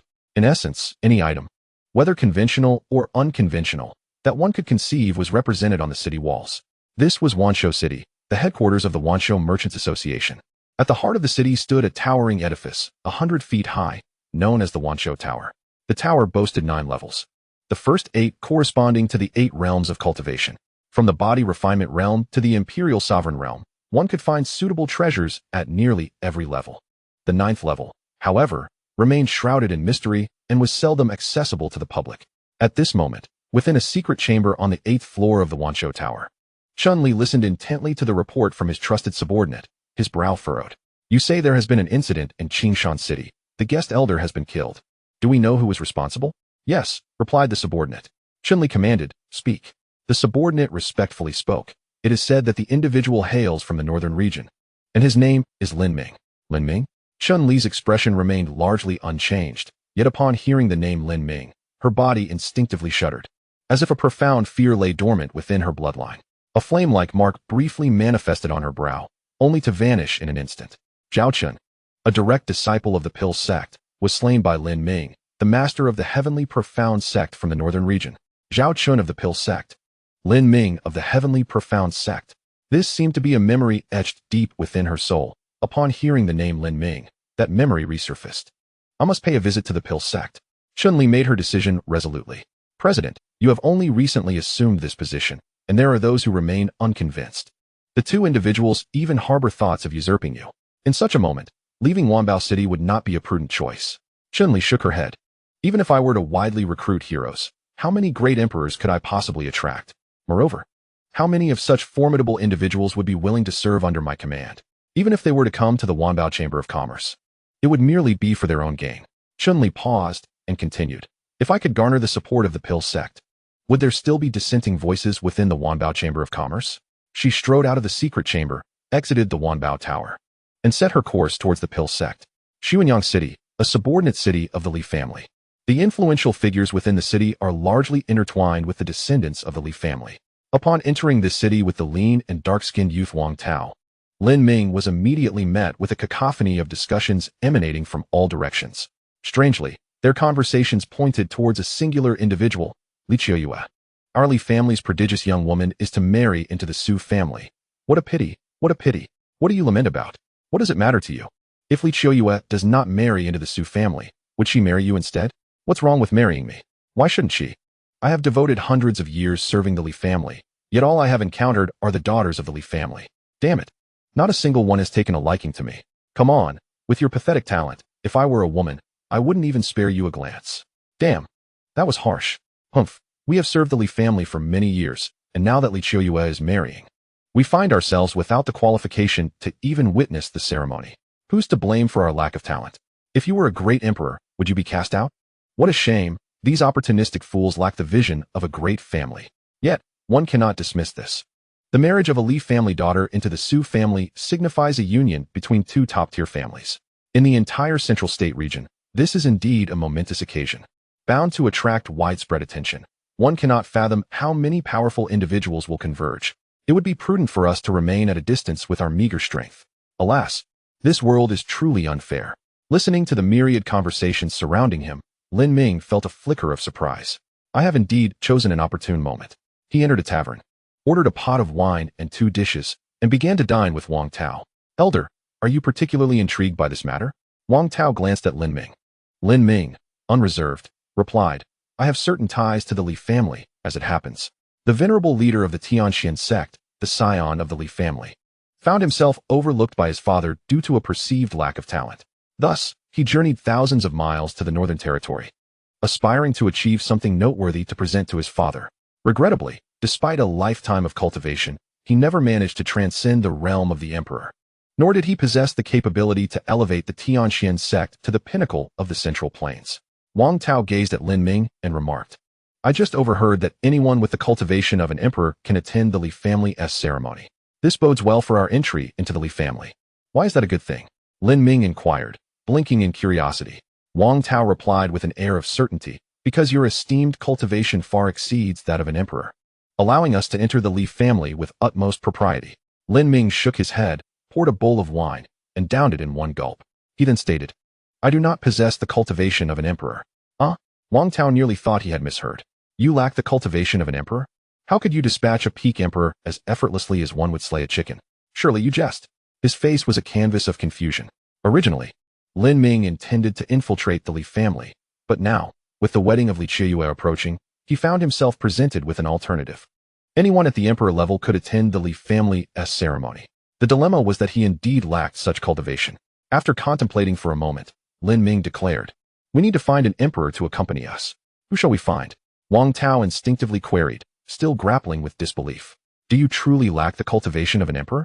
Lin Ming nodded, affirming, "Indeed, I do not possess it, but I shall soon."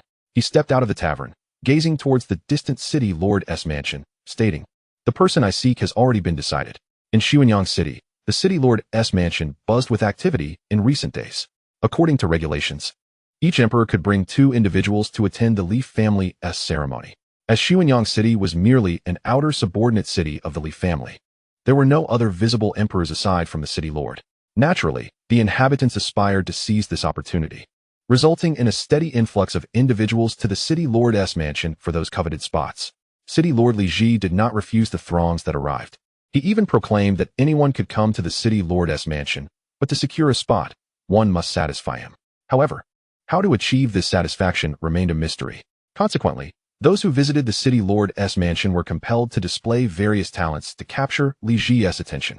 Some attempted alchemy on the spot, others showcased their martial prowess, while some sought to charm him with their beauty.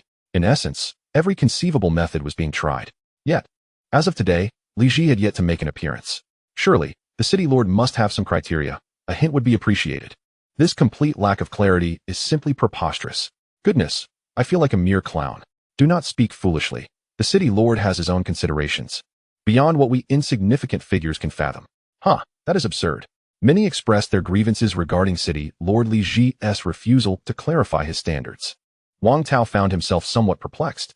It seemed that the city lord possessed a rather peculiar temperament, offering no clarity on the standards required. With such unconventional behavior, how could they possibly secure the 2 coveted spots? However, Lin Ming did not dwell on such uncertainties. He pressed onward into the depths of the city lord's mansion. The specifics of the lord's criteria were of little consequence. What mattered was that he required an emperor. Wang Tao paused momentarily, then hastened to follow Lin Ming, both advancing swiftly deeper into the mansion. The sight of their actions left the attendants of the city lord's estate utterly astonished. Had these 2 lost their minds? It appeared so, given that the lord had refrained from stating any requirements. Surely, they could not be foolish enough to seek their own demise. The onlookers exchanged glances, pondering the absurdity of the situation. Although no criteria for selection had been disclosed, Li Ji had established one unwavering rule, until he granted permission. They were to remain only in the front courtyard of the mansion. Any unauthorized incursion into other areas would result in death. The crowd watched in disbelief as Lin Ming and his companion ventured beyond the courtyard into the inner sanctum. It seemed an intriguing spectacle was about to unfold, a thought shared by many. As Lin Ming led Wang Tao deeper, his senses informed him that the sole emperor of Xuanyang City resided at the very heart of the mansion. Along the way, numerous guards cast bewildered glances at the duo. Who were these 2 fools? Who could say? Recently, all manner of oddities had graced the city lord's estate. And for what? A mere wedding? How could that be of interest? But this is Li Qiuyue, the unparalleled beauty of the Li family. You don't wish to witness her wedding? I certainly do. One guard remarked, his enthusiasm palpable. Wait, why hasn't he the city lord yet dealt with these intruders? No sooner had the words left his lips than a haunting melody from a flute resonated through the air, and suddenly, hundreds of long spears materialized before Lin Ming, all aimed at him. Should they strike true, Lin Ming might well find himself transformed into a hedgehog. Yet, the sound of a sword song rang out, and before the gleam of the blade could be perceived, all the spears shattered into fragments. Without breaking stride, Lin Ming continued his advance. Mere steps later, a colossal blade descended from above, cleaving downwards. Lin Ming showed no intention of evading. He raised his right hand, extending his index finger, which glimmered with a faint sword light. With his fingertip against the blade, a cacophony of shattering echoed as the weapon disintegrated, as if it had been subjected to an unimaginable force. From the remnants of the shattered blade, a figure clad in white descended before Lin Ming. He scrutinized Lin Ming intently, circling around him multiple times, yet seemed to find nothing amiss. With a sigh, he questioned, "This cannot be right. How could your cultivation level only be that of a half-step emperor? There must be some hidden treasure concealing your true prowess. Am I correct?" "Rest assured, My esteemed Li Ji, my family is substantial, supported by the formidable Li clan. I have encountered countless treasures and harbor no desire for yours, he reassured. Lin Ming shook his head and replied, I assure you, I am indeed only a half-step emperor, without any concealed treasures. Li Ji suddenly fixed his gaze upon Lin Ming, scrutinizing him intensely. After a moment, he scoffed, You cannot deceive my eyes. Lin Ming felt a twinge of helplessness, but chose not to elaborate further. I wish to join the Li family, hence I require your assistance, Lin Ming stated. What do you mean? Li Ji furrowed his brow. During Li Qiuyue's wedding, anyone above the emperor realm is permitted to attend. Do you truly lack the emperor realm?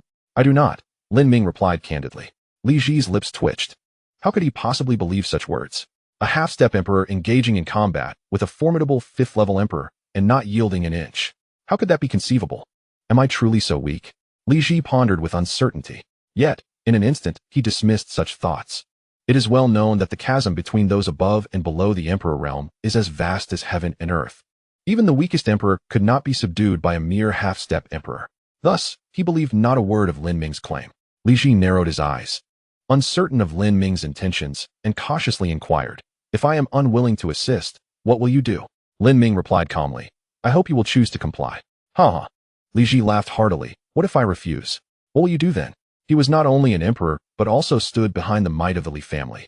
He would not easily submit. No one could coerce Li Ji into doing what he did not wish to do. In the next moment, a flash of sword light appeared, causing Li Ji's hair to billow. The pride on his face instantly froze, transforming slowly into astonishment and dread. Well, we could have spoken amicably, he stammered, his words becoming exceedingly disjointed as he swallowed hard. Chapter 35. The Li family in the training grounds of the Lord's Manor in Xuanyang City. The crowd observed as Lin Ming and Wang Tao ventured deeper into the manor. Moments later, they sensed a surge of emperor-level aura erupting. They all shared knowing expressions. Hey, there should be 2 corpses by now. Corpses? You are thinking too far ahead. The Lord himself has intervened, and they should have been reduced to ashes. Indeed, I am well aware of the Lord's temperament. Anyone daring to defy his orders would undoubtedly vanish without a trace. Ah, is that the Lord emerging? Has he already chosen whom to take to the Li family for the ceremony? Wait, those 2 behind the Lord do not appear to be the manor's guards. Only now do you realize? Those 2 are clearly the ones who just intruded. Why are they still alive? The crowd exchanged bewildered glances, utterly perplexed. All who came to the Lord's manor were forbidden to leave the front courtyard without permission, lest they face death. This was a decree issued by the Lord himself. How could things be so different now? Li Ji sensed the confusion and skepticism in their gazes, and his mouth twitched. I assure you, I did not desire this either. However, my strength is insufficient. As he entered the front courtyard, the murmurs ceased abruptly before he could utter a word. Clearing his throat, Li Ji declared, I have made a decision regarding those who will accompany me to the Li family for the ceremony. Upon hearing this, the crowd's hearts skipped a beat. Before Lin Ming and his companion's appearance, they had eagerly anticipated this moment. Yet now, a sense of despair began to creep into their hearts. Li Ji disregarded the murmurs of the crowd and spoke. These 2 individuals stand behind me. He gestured towards Lin Ming and Wang Tao. Instantly, a wave of astonishment swept through the room. Even though many had anticipated this outcome, the revelation still sparked feelings of discontent. Lord City Master, I have a statement that I am unsure whether I should voice. A young man, towering at 8 feet with bulging muscles and a broad-bladed sword slung across his back, stepped forward, his gaze towards Lin Ming, laced with murderous intent. Li Ji recognized him. He was Zhang Ming, the foremost swordsman of Xuanyang City, a half-step emperor whose prowess rendered him nearly invincible among his peers. Speak, Li Ji replied. To attend the Li family ceremony is not merely a reflection of your esteemed reputation, but also that of all Xuanyang City. Thus, these 2 individuals must not be lacking in strength, Zhang Ming asserted, his eyes never straying from Lin Ming. Indeed, Li Ji nodded slightly. But are they truly formidable enough? A flicker of disdain crossed Zhang Ming's eyes. Li Ji paused momentarily. Had the one standing behind him merely been an ordinary half-step emperor, he would not have objected to Zhang Ming settling their differences through combat. However, Lin Ming's strength was unparalleled, leaving even him powerless to retaliate. To suggest that one Zhang Ming could contend with Lin Ming was laughable. Even 1,000 Zhang Mings would be as insignificant as ants. Li Ji waved his hand dismissively, stating, They are indeed strong, surprisingly so. They shall represent us at the Li family ceremony. You may all disperse now. The authority of the city master left the crowd with little hesitation as they exited the city lord's mansion, one by one. Yet, Zhang Ming remained rooted in place. Lord City Master, I refuse to accept this, he declared, gripping the hilt of his sword. He had long dreamt of entering the Li family to see the woman he once cherished. Yet, how could a mere individual like him dare trespass into such a prestigious family? The grand wedding of Li Qiuyue was an exceptional opportunity. By following Li Ji, he could enter the Li family with dignity. However, to have this chance snatched away was unbearable for him. Seeing Zhang Ming's obstinacy, Li Ji let out a cold snort. Leave. The terrifying spiritual power of the 5th level of the Emperor realm erupted, sending Zhang Ming's figure flying out of the city lord's mansion like a leaf in a tempest. Li Ji wiped the sweat from his forehead and cautiously glanced at Lin Ming behind him, apprehensive that Zhang Ming's actions might provoke his displeasure. Do not concern yourself with me. You are the city master, and I am merely your subordinate, Lin Ming stated calmly. Understood, Li Ji replied, forcing a smile that even he found distasteful. The wedding will commence in 3 days. If we depart today, we should arrive in time. Initially, even if Lin Ming had not appeared, he intended to decide on the candidates today. Very well, Lin Ming responded casually. Then let us set off. Li Ji nodded eagerly. The journey from Xuanyang City to the Li family's stronghold required traversing 2 cities and 4 sects, all of which were also affiliated with the Li family. Without pause, 3 days later at dawn, the trio arrived at the Li family estate.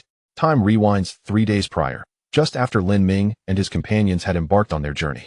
Zhang Ming stood outside the city lord's residence, watching the 3 figures fade into the distance, his heart brimming with a tumultuous blend of rage and inner conflict. This wrath was directed not only at Lin Ming, but also at the Li family, and ultimately, at himself. How infuriating it was. I have devoted my entire life to arduous training, only to be reduced to a position where I must compromise just to see the one I cherish. How absurd. How utterly ludicrous. His fists clenched tightly, his eyes burning with fury. The Li family must be confronted. He must see that beloved girl. No one can thwart my resolve. His eyes reddened, and an intense turmoil raged within him. Ultimately, at a certain moment, emotion triumphed over reason. Even if death awaited, he must meet her. Gradually, his expression softened as he gazed at the boundless white clouds in the sky, murmuring to himself. He then rose and made his way toward the Li family. The wedding of Li Qiuyue required entry into the Li family only for those of the Emperor realm, yet he was determined to enter. Today, the Li family was particularly vibrant, with a long corridor paved with white jade stretching for miles, filled with no less than 100,000 guests. These were all esteemed visitors from afar. Even more astonishing was that all these attendees were powerful figures of the Emperor realm. Behind each emperor stood 1 or 2 companions, as per the Li family's regulations, allowing each emperor to bring 2 guests to witness the ceremony. Of course, one could also choose to bring just 1 person, or even none at all. Amongst this illustrious gathering, Li Ji's cultivation was neither particularly high nor low, and he could only find a modest seat. Lin Ming paid little mind, taking a seat beside him. However, Wang Tao appeared hesitant, torn between the desire to sit and the fear that held him back. What are you doing? Lin Ming inquired. There is no need to feel pressure. The city lord is quite affable.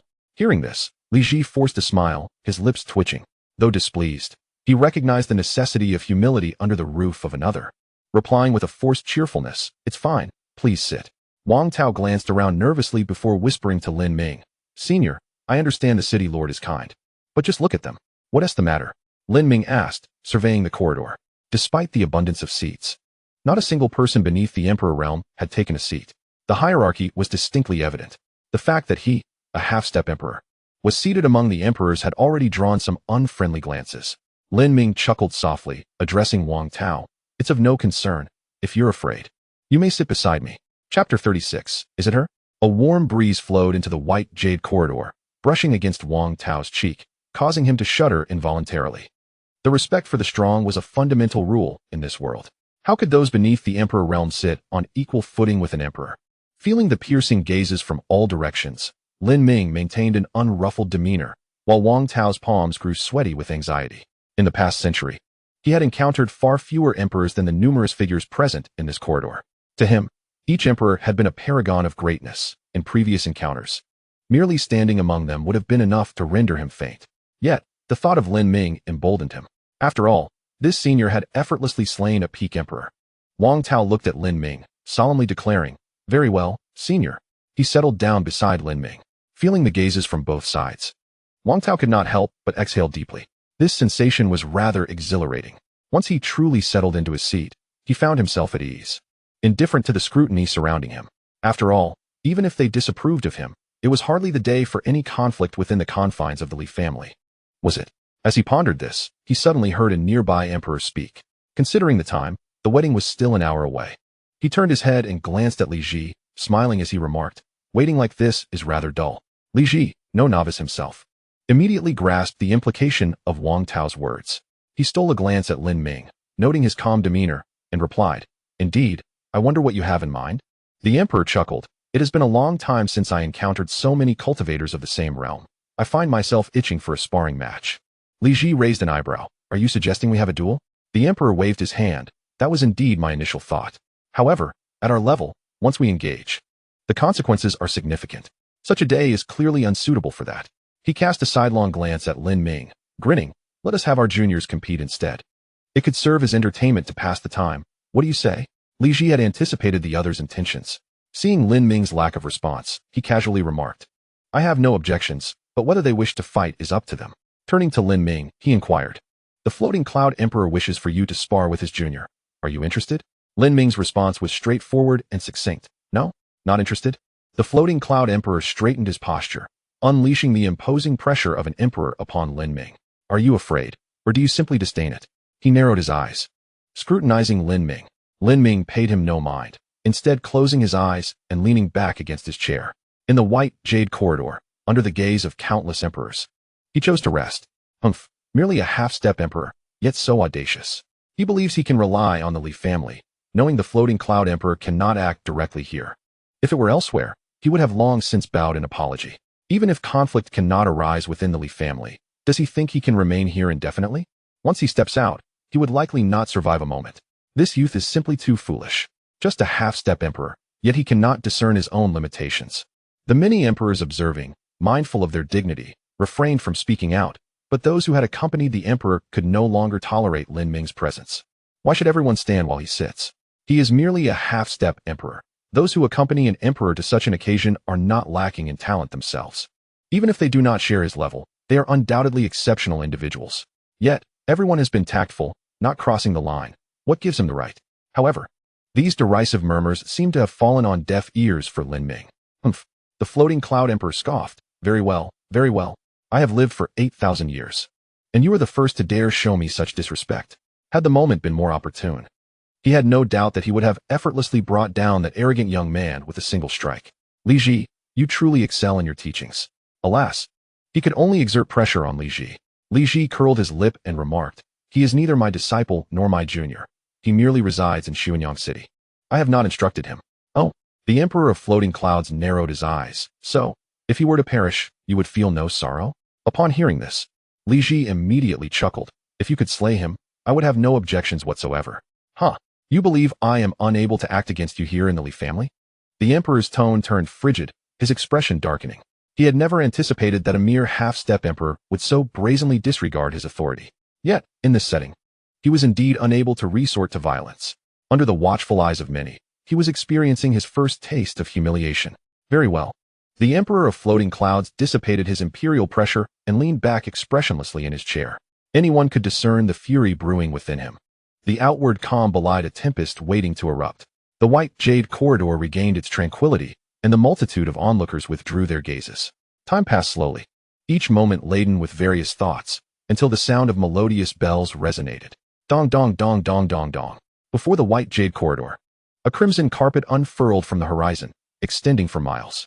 At the distant end of the carpet, a figure clad in red, Li Qiuyu, gracefully stepped onto the carpet. She has arrived. The pride of the Li family in this generation, not only endowed with remarkable talent, but also an unparalleled beauty. Alas, I lament the absence of a formidable family backing me. Otherwise, such a woman would surely be my bride. Hee, even with a powerful family behind you, with your abilities, you would still be unable to secure her hand. After all, the one from the Su family is far from ordinary. Li Qiuyu is indeed exceptional, possessing both talent and beauty. Yet, in my view, it would be quite the stretch for you. The one from the Su family was recognized for having the potential of a sage even in his youth. Potential of a sage? It is he. The Li family has truly struck gold. The Su family is remarkably generous. Although Li Qiuyu is the most outstanding of her generation, she pales in comparison to him. This is a stroke of fortune for the Li family, as well as for Li Qiuyu. We can only envy from afar. Originally in quiet contemplation, Lin Ming, upon hearing the discussions around him, understood that the young lady named Li Qiuyu had likely made her entrance. Curiosity piqued. He opened his eyes and beheld a breathtaking woman in a crimson gown, her face unadorned yet strikingly beautiful. It is she.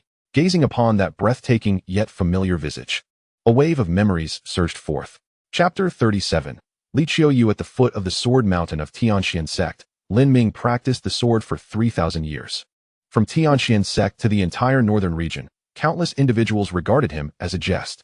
Only the old sect master maintained unwavering faith in him.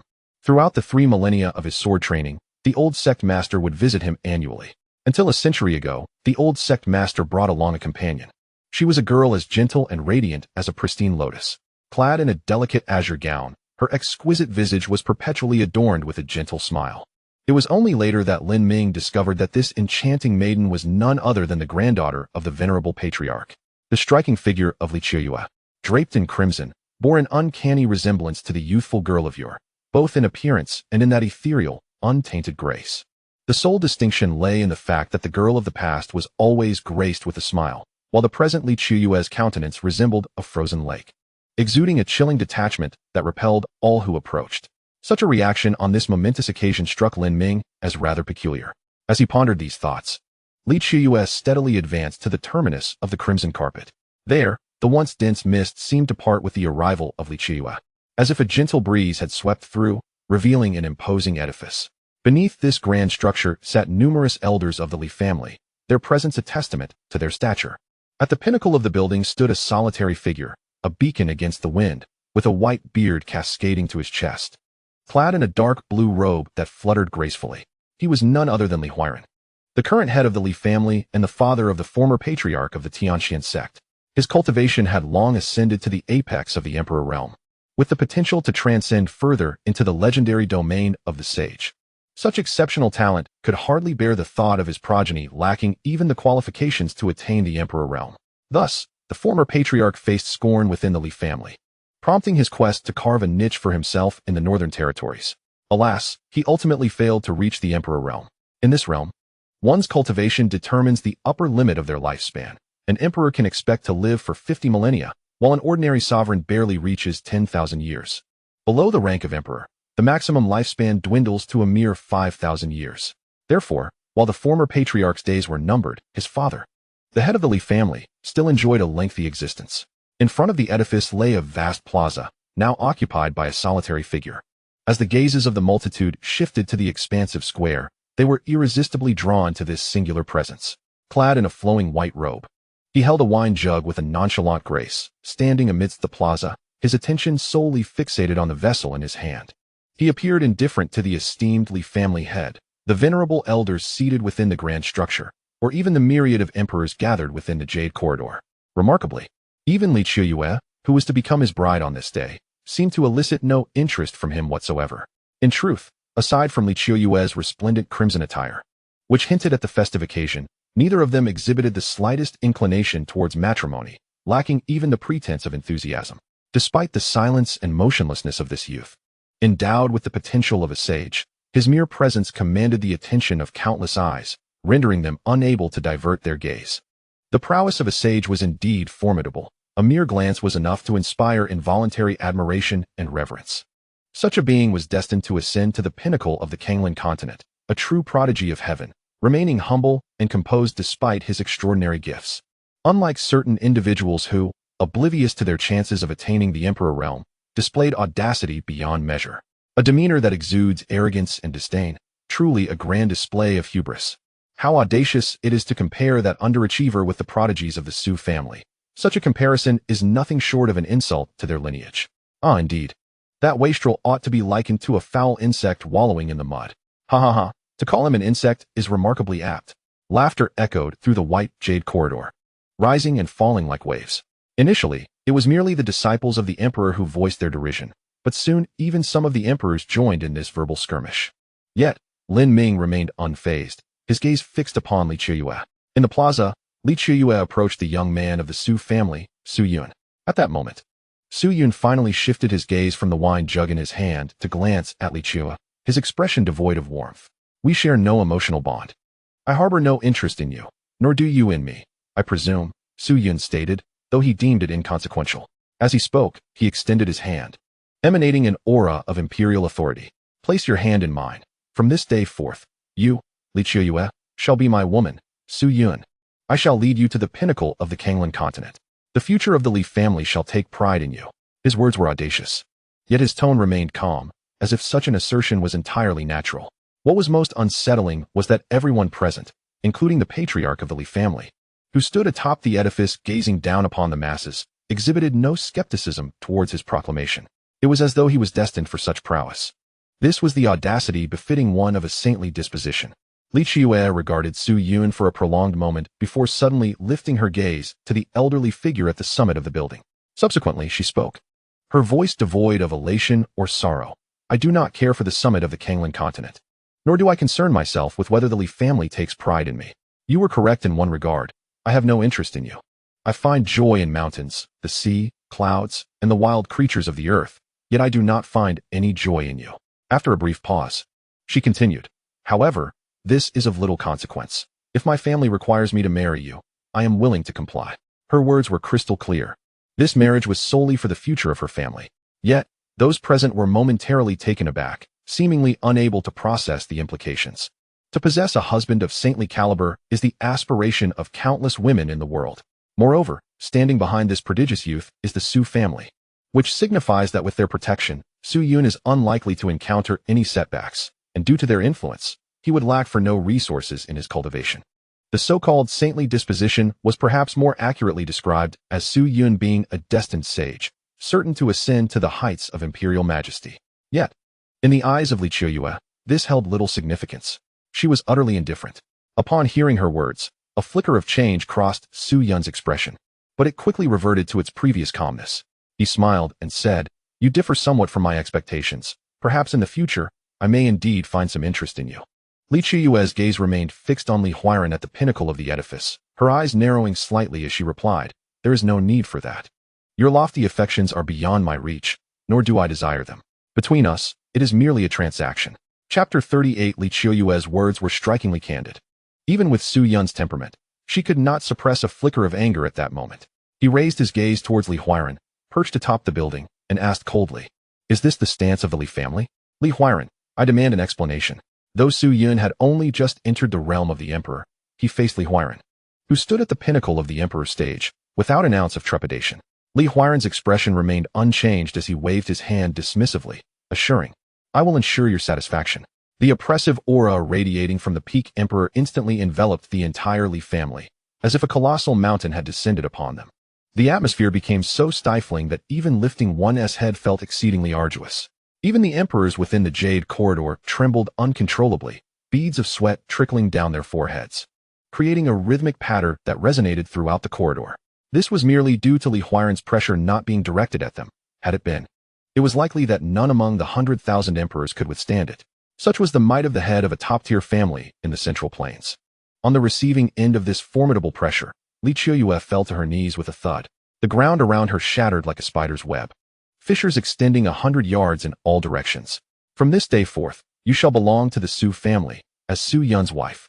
You must respect him, love him, and obey his every command. Do you understand? A mocking smile crept across Li Qiuyue's frosty visage. Understand what?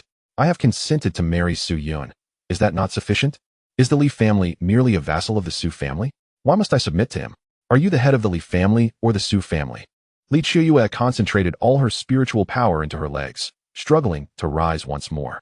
A chilling crack echoed through the air, as the jade leg concealed beneath her crimson attire could no longer withstand the pressure and fractured. The oppressive force of the emperor's realm proved too overwhelming. Blood, vivid and red, seeped through her garments. In an instant, the Li family fell into a profound silence. Li Qiuyue lowered her gaze to her broken leg, enveloped in contemplation. After a moment, she erupted into laughter. Grandfather was right. You are but a coward, forever bold only within the confines of your home. My Li family is undeniably one of the most prestigious in the Central Plains. Why must we bow down to others? Great-grandfather, I do not understand. Her expression was a blend of defiance and resentment. She had already agreed to marry into the Su family. Why must additional conditions be imposed? Her desires were modest. She merely wished to live with dignity, without the need to bow before anyone or submit to their will. Yet, why was this so difficult? Li Qiuyue gazed at Li Huairan, yearning for an answer. Instead of responding, Li Huairan let out a cold snort. This position of Li family head belongs to me. Not you. Know your place, and I will still acknowledge you as a member of the Li family. Otherwise, I shall strip you of your cultivation and expel you from the Li family. Upon hearing this, Li Qiuyue scoffed derisively. Expelled from the Li family? What difference would that make? In the present day, the Li family, in her eyes, holds little to no sentimental value. While you may remain indifferent, your father certainly cares. Li Huairan seemed to perceive Li Qiuyue's thoughts and remarked mildly. Li Qiuyue's complexion changed abruptly as she looked up at Li Huairan in disbelief. Isn't my father your own grandson? Who in this world would use their own grandchild as a bargaining chip to threaten others? Great-grandfather, there are so many outsiders watching. Li Qiuyue felt certain that her great-grandfather had lost his senses. In his eyes, it appeared that all familial bonds had ceased to hold significance. To Li Huairan, perhaps all of these relatives combined were worth less than a single Su Yun. Was it simply because their talents paled in comparison to Su Yun's? Although strength has always been revered in this world, must one truly go to such extremes? Li Qiuyue sank to the ground, having relinquished her struggle. In the lengthy corridor, the 10,000 great emperors observed this scene and listened to Li Huairan's words, momentarily stunned. The esteemed head of the Li family, standing at the pinnacle of the Kanglan continent, seemed somewhat different from what they had imagined. Despite his formidable strength and commanding presence, his actions regarding Li Qiuyue clearly conveyed a tendency to curry favor with the Su family. In contrast to their astonishment, Su Yun was exceedingly pleased with Li Huairan's demeanor. He laughed heartily and declared, "What the Li family leader has done resonates deeply with me. Today, I, Su Yun, pledge that in the future, when I ascend to the peak of the Kanglan continent, the Li family shall undoubtedly become the foremost clan outside of the Su family, even the preeminent power." Li Huairan slightly bowed, expressing gratitude. "Thank you, young Master Su. The head of the Li family need not stand on ceremony from this day forth. You and I shall be his family," Su Yun stated calmly. Beside Lin Ming, Wang Tao whispered, "This lad appears as if he has already claimed the title of the world's strongest." Before Lin Ming could respond, Li Ji snorted softly. The most gifted youth of the Su family possesses the potential of a sage. Such individuals are destined to stand atop the heights. Though the actions of the family head may be scorned by others, in my view, this is the optimal choice. Li Ji gazed at Li Huairan with admiration. The family head, unhesitatingly forcing Li Qiuyue to submit in front of the 10,000 great emperors, not only struck Li Qiuyue's pride but also diminished his own authority as the head of the Li family. What was the purpose of this? Was it not merely to provide the Su family with a token of allegiance? After a brief pause, he continued, "Once the Su family produces a sage, the entire Kanglan continent will only have one supreme power. When one stands alone at the apex, deciding who lives and who dies becomes merely a matter of thought. Those who mock the family head today will likely come to admire his foresight in the future. For the survival of the Li family, personal honor and disgrace are trivial matters. What does it matter to bear the weight of infamy?" Li Ji spoke passionately, his admiration for Li Huairan flowing like an unending river. "Do not think he speaks lightly.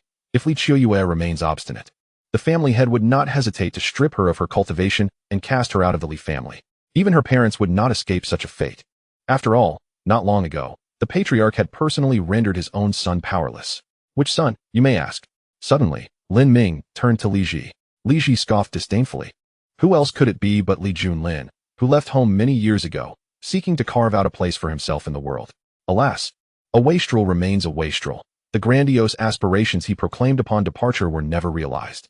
Upon his return, he still failed to break through to the realm of the emperor. Such a person is indeed a disgrace to the Li family. Does he truly deserve to be the son of the patriarch? Disdain filled Li Ji's gaze. Chapter 39. Are you the one beneath the sword mountain? Within the jade corridor, as Li Ji's words faded, Lin Ming rose to his feet. "What are you doing?" Li Ji's expression shifted. He feared Lin Ming might stir trouble within the Li family. After all, he was the one who had brought him here. Should anything go awry, he would certainly face repercussions. The performance had concluded. It was time to attend to serious matters. Serious matters? What matters? An uneasy feeling crept into Li Ji's mind.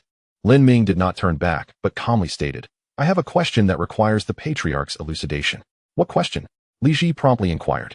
This time, Lin Ming offered no response as he exited the jade corridor, making his way toward the plaza. His unusual behavior instantly captivated the attention of many within the corridor. The emperors, who had just been astonished by Li Huairan's actions, were now even more taken aback by Lin Ming's conduct. What did this young man intend to do? Could it be that he sought to champion Li Qiuyu's cause? A hero rescuing a damsel in distress? Huh. A mere half-step emperor attempting heroics in such a setting. Surely, he must be out of his mind. This lad, merely a half-step emperor, dares to stand on equal footing with us in the Jade Corridor. His sanity must have long since departed. Ha ha ha. Indeed, another emperor chuckled. The floating cloud emperor, situated closest to Lin Ming, was the first to notice his departure. With a smile, he turned to Li Ji, teasing, "The individual you've brought is about to go mad, and you do nothing to stop him? If trouble arises, I fear you shall find it difficult to absolve yourself." Li Ji opened his mouth to retort, but hesitated and ultimately chose silence. He truly did not know how to counter such a claim. Should he reveal that, as a dignified fifth-tier emperor, he was utterly no match for this half-step emperor? Even if he cared not for his own reputation, others would surely scoff, only adding to the ridicule. Thus, Li Ji opted for silence. Wang Tao, however, spoke up directly. Looking at the floating cloud emperor with derision, "Do you think you're so formidable? The elder simply cannot be bothered with you. Otherwise, do you truly believe you would still be breathing?" He had come to understand that within the Li family, no emperor dared to act recklessly, regardless of their strength. It all amounted to little more than posturing. As for life after leaving the Li family, as long as he remained by the elder's side, these emperors could stir no tempest. Facing the emperors within the Jade Corridor, Wang Tao felt no trace of fear. Observing his mocking demeanor and listening to his provocative words, the floating cloud emperor's expression darkened. "Who bestowed upon you such confidence? Was it that wastrel? You cannot truly believe that following a half-step emperor grants you the audacity to provoke me, can you?" The great emperor of floating clouds resisted the urge to act, letting out a cold snort. "If you are not foolish, you should understand. The reason I refrain from striking is solely because this is the Li family's territory. However, you cannot remain in the Li family indefinitely. The moment you step out, I will make you comprehend the true essence of despair." Humph. Wang Tao paid no heed to the threat posed by the great emperor of floating clouds. "You." The great emperor, infuriated, unleashed the terrifying spiritual power characteristic of his realm. The jade-like ground beneath him shattered in an instant, and a surge of energy gathered in his palm, poised to strike. Yet, reason prevailed in the end. With a muffled grunt, he uttered, "I shall grant you a reprieve for now, but when you leave the Li family, I will ensure you experience a fate worse than death." With that, he resumed his seat. The gazes of the onlookers shifted from the great emperor to Lin Ming, who now stood alone in the expansive square. Previously, only two figures occupied this space, Li Qiuyue and Su Yun from the Su family. The emergence of a third person instantly captivated the attention of the entire Li family. Lin Ming, unperturbed by the stares, strolled leisurely to Li Qiuyue's side. Lowering his gaze upon the girl slumped on the ground, seemingly bereft of her spirit, he spoke softly, "If you wish to marry Su Yun, no one can stop you. If you do not wish to marry him, no one can force you. No one at all." His voice was not loud, yet everyone present heard his words distinctly. Wow, what did I say? He truly intends to be the hero and save the damsel. How audacious. This is a direct slap in the face to the head of the Li family and Su Yun. If he survives this, I would gladly kneel and acknowledge him as my elder. To offend not only the head of the Li family, but also even a trivial member of either the Li or Su families, he cannot possibly live. The great emperor of floating clouds found amusement in Lin Ming's declaration, marveling at such a brazen individual. He turned to glance at Li Ji, thinking, "Today, you are in for a misfortune." Li Ji felt a sense of bitterness he could not articulate, silently observing Lin Ming. Laughter echoed from the white jade corridor. Yet Lin Ming's expression remained unchanged. He looked at Li Qiuyue and said, "Take your time to ponder, and inform me of your decision shortly." Li Qiuyue lifted her gaze, staring blankly at the young man before her. At first glance, she perceived a purity akin to jade, untouched by the world's grime. However, upon a closer look, she discerned an undeniable brilliance concealed beneath that gentle exterior. Blinking, she suddenly felt a sense of familiarity with this visage, as if she had encountered it before. The young man clad in black, whose brilliance lay hidden beneath a soft demeanor, stirred memories long sealed away. Gazing at Lin Ming, a flicker of surprise crossed Li Qiuyue's eyes, followed by an inexplicable sense of tranquility. It was as though the mere presence of this young man could dissolve all worldly woes. Compelled by an unseen force, Li Qiuyue asked, "Are you the one from beneath the Sword Mountain?" Lin Ming nodded slightly, affirming, "Yes." "Do your words hold true?" Li Qiuyue widened her eyes and inquired of Lin Ming. His response was succinct yet powerful, merely 2 words, "Count it." After a moment of contemplation, a smile graced Li Qiuyue's face as she declared, "Then I shall not marry." Boldly reckless. "You are courting death." At that instant, Li Huiran, standing atop the edifice, let out a furious roar. He struck downwards with a single hand towards Lin Ming. This was a full-force strike from the pinnacle of the emperor's realm, far surpassing any opponent he had ever encountered. Even Su Qing, the seventh elder of the Pill sect, would appear no more formidable than an insignificant insect under such might. Before the palm strike reached its target, inscriptions materialized on the plaza, only to shatter under immense pressure. These inscriptions were part of a defensive array, activated solely when the Li family faced an insurmountable force. It was designed to withstand the attacks of an ordinary peak emperor for 3 days. Yet, at this moment, the array was already crumbling before the palm strike arrived. The sheer strength of Li Huiran was astonishing. As the array disintegrated, the seemingly indomitable black gold stone ground of the plaza could not withstand Li Huiran's strike. With a thunderous roar, the earth shattered, reduced to mere dust in an instant. Chapter 40. If you kill him, I shall kill you. In the vast plaza before the towering structures of the Li family, clouds of dust filled the air, and the powerful spiritual energy of the peak emperor continued to wreak havoc. Within the white jade corridor, numerous emperors gazed in astonishment at the unfolding scene. Did he truly kill her, sparing neither Li Qiuyue? Indeed, he not only targeted that young man, but also failed to spare Li Qiuyue. To be honest, I cannot comprehend the actions of the head of the Li family. This is not difficult to understand. To you, Li Qiuyue is a vital member of the Li family. Yet to me, she is merely a tool for the head of the Li family to appease Su Yun. The uses of a tool are never singular. Had Li Qiuyue obediently complied, the head of the Li family would have spared her. Alas, she has resolutely chosen to defy his orders. Therefore, what harm is there in eliminating her? Indeed, the death of one Li Qiuyue poses no significant loss to the Li family, which still boasts many talented and beautiful young women. In the grand scheme of the Li and Su families, Li Qiuyue is utterly inconsequential. That reckless young man undoubtedly deserves death, but what purpose does killing Li Qiuyue serve? It is perplexing. Is this truly the conduct befitting a family head? Some emperors expressed differing opinions. Li Qiuyue could indeed have been spared, yet executing her on the spot would more effectively demonstrate his resolve. Even those closest to him, if they refuse to submit to Su Yun, are expendable. Such actions would undoubtedly breed discontent within the Li family. However, perhaps Su Yun would be quite pleased. You seem to have missed the point. The death of that arrogant young man under a single strike is a cause for celebration, is it not? As for Li Qiuyue, that is a private matter for the Li family. Must you meddle? Indeed, had it not been for the Li family, I would have long since silenced that arrogant young man with a single blow. A mere half-step emperor, believing himself to be formidable? Within the white jade corridor, the emperors engaged in lively discourse, shifting the focus from Li Qiuyue back to Lin Ming. Suddenly, a voice filled with confusion interrupted the discussions of the crowd. Look, the expression on the face of the head of the Li family seems somewhat unusual. What is it? How strange that he is fixated on that direction. That is where the young man stood moments ago, isn't it? With a single strike, even an emperor would be reduced to ashes. What could possibly be captivating? What? A startled exclamation arose. Behold, he is still alive. At this moment, the formidable spiritual energy characteristic of an emperor had dissipated significantly. With clouds of dust swirling away in the wind, a figure clad in black re-emerged before the crowd. The ground of the square had been utterly shattered beneath that strike, transforming into an unfathomable abyss. Lin Ming stood serenely atop the chasm, not a single scratch upon him, and even his garments remained unchanged. Behind him, Li Qiuyue, dressed in red, still bore the remnants of fear in her eyes, but more prominently, there was an indescribable joy. This mere half-step emperor withstood the full force of the head of the Li family unscathed? I believe I understand why this fellow is so audacious. He possesses genuine confidence. The assembly of emperors felt as if their worldview had been irrevocably altered in that instant.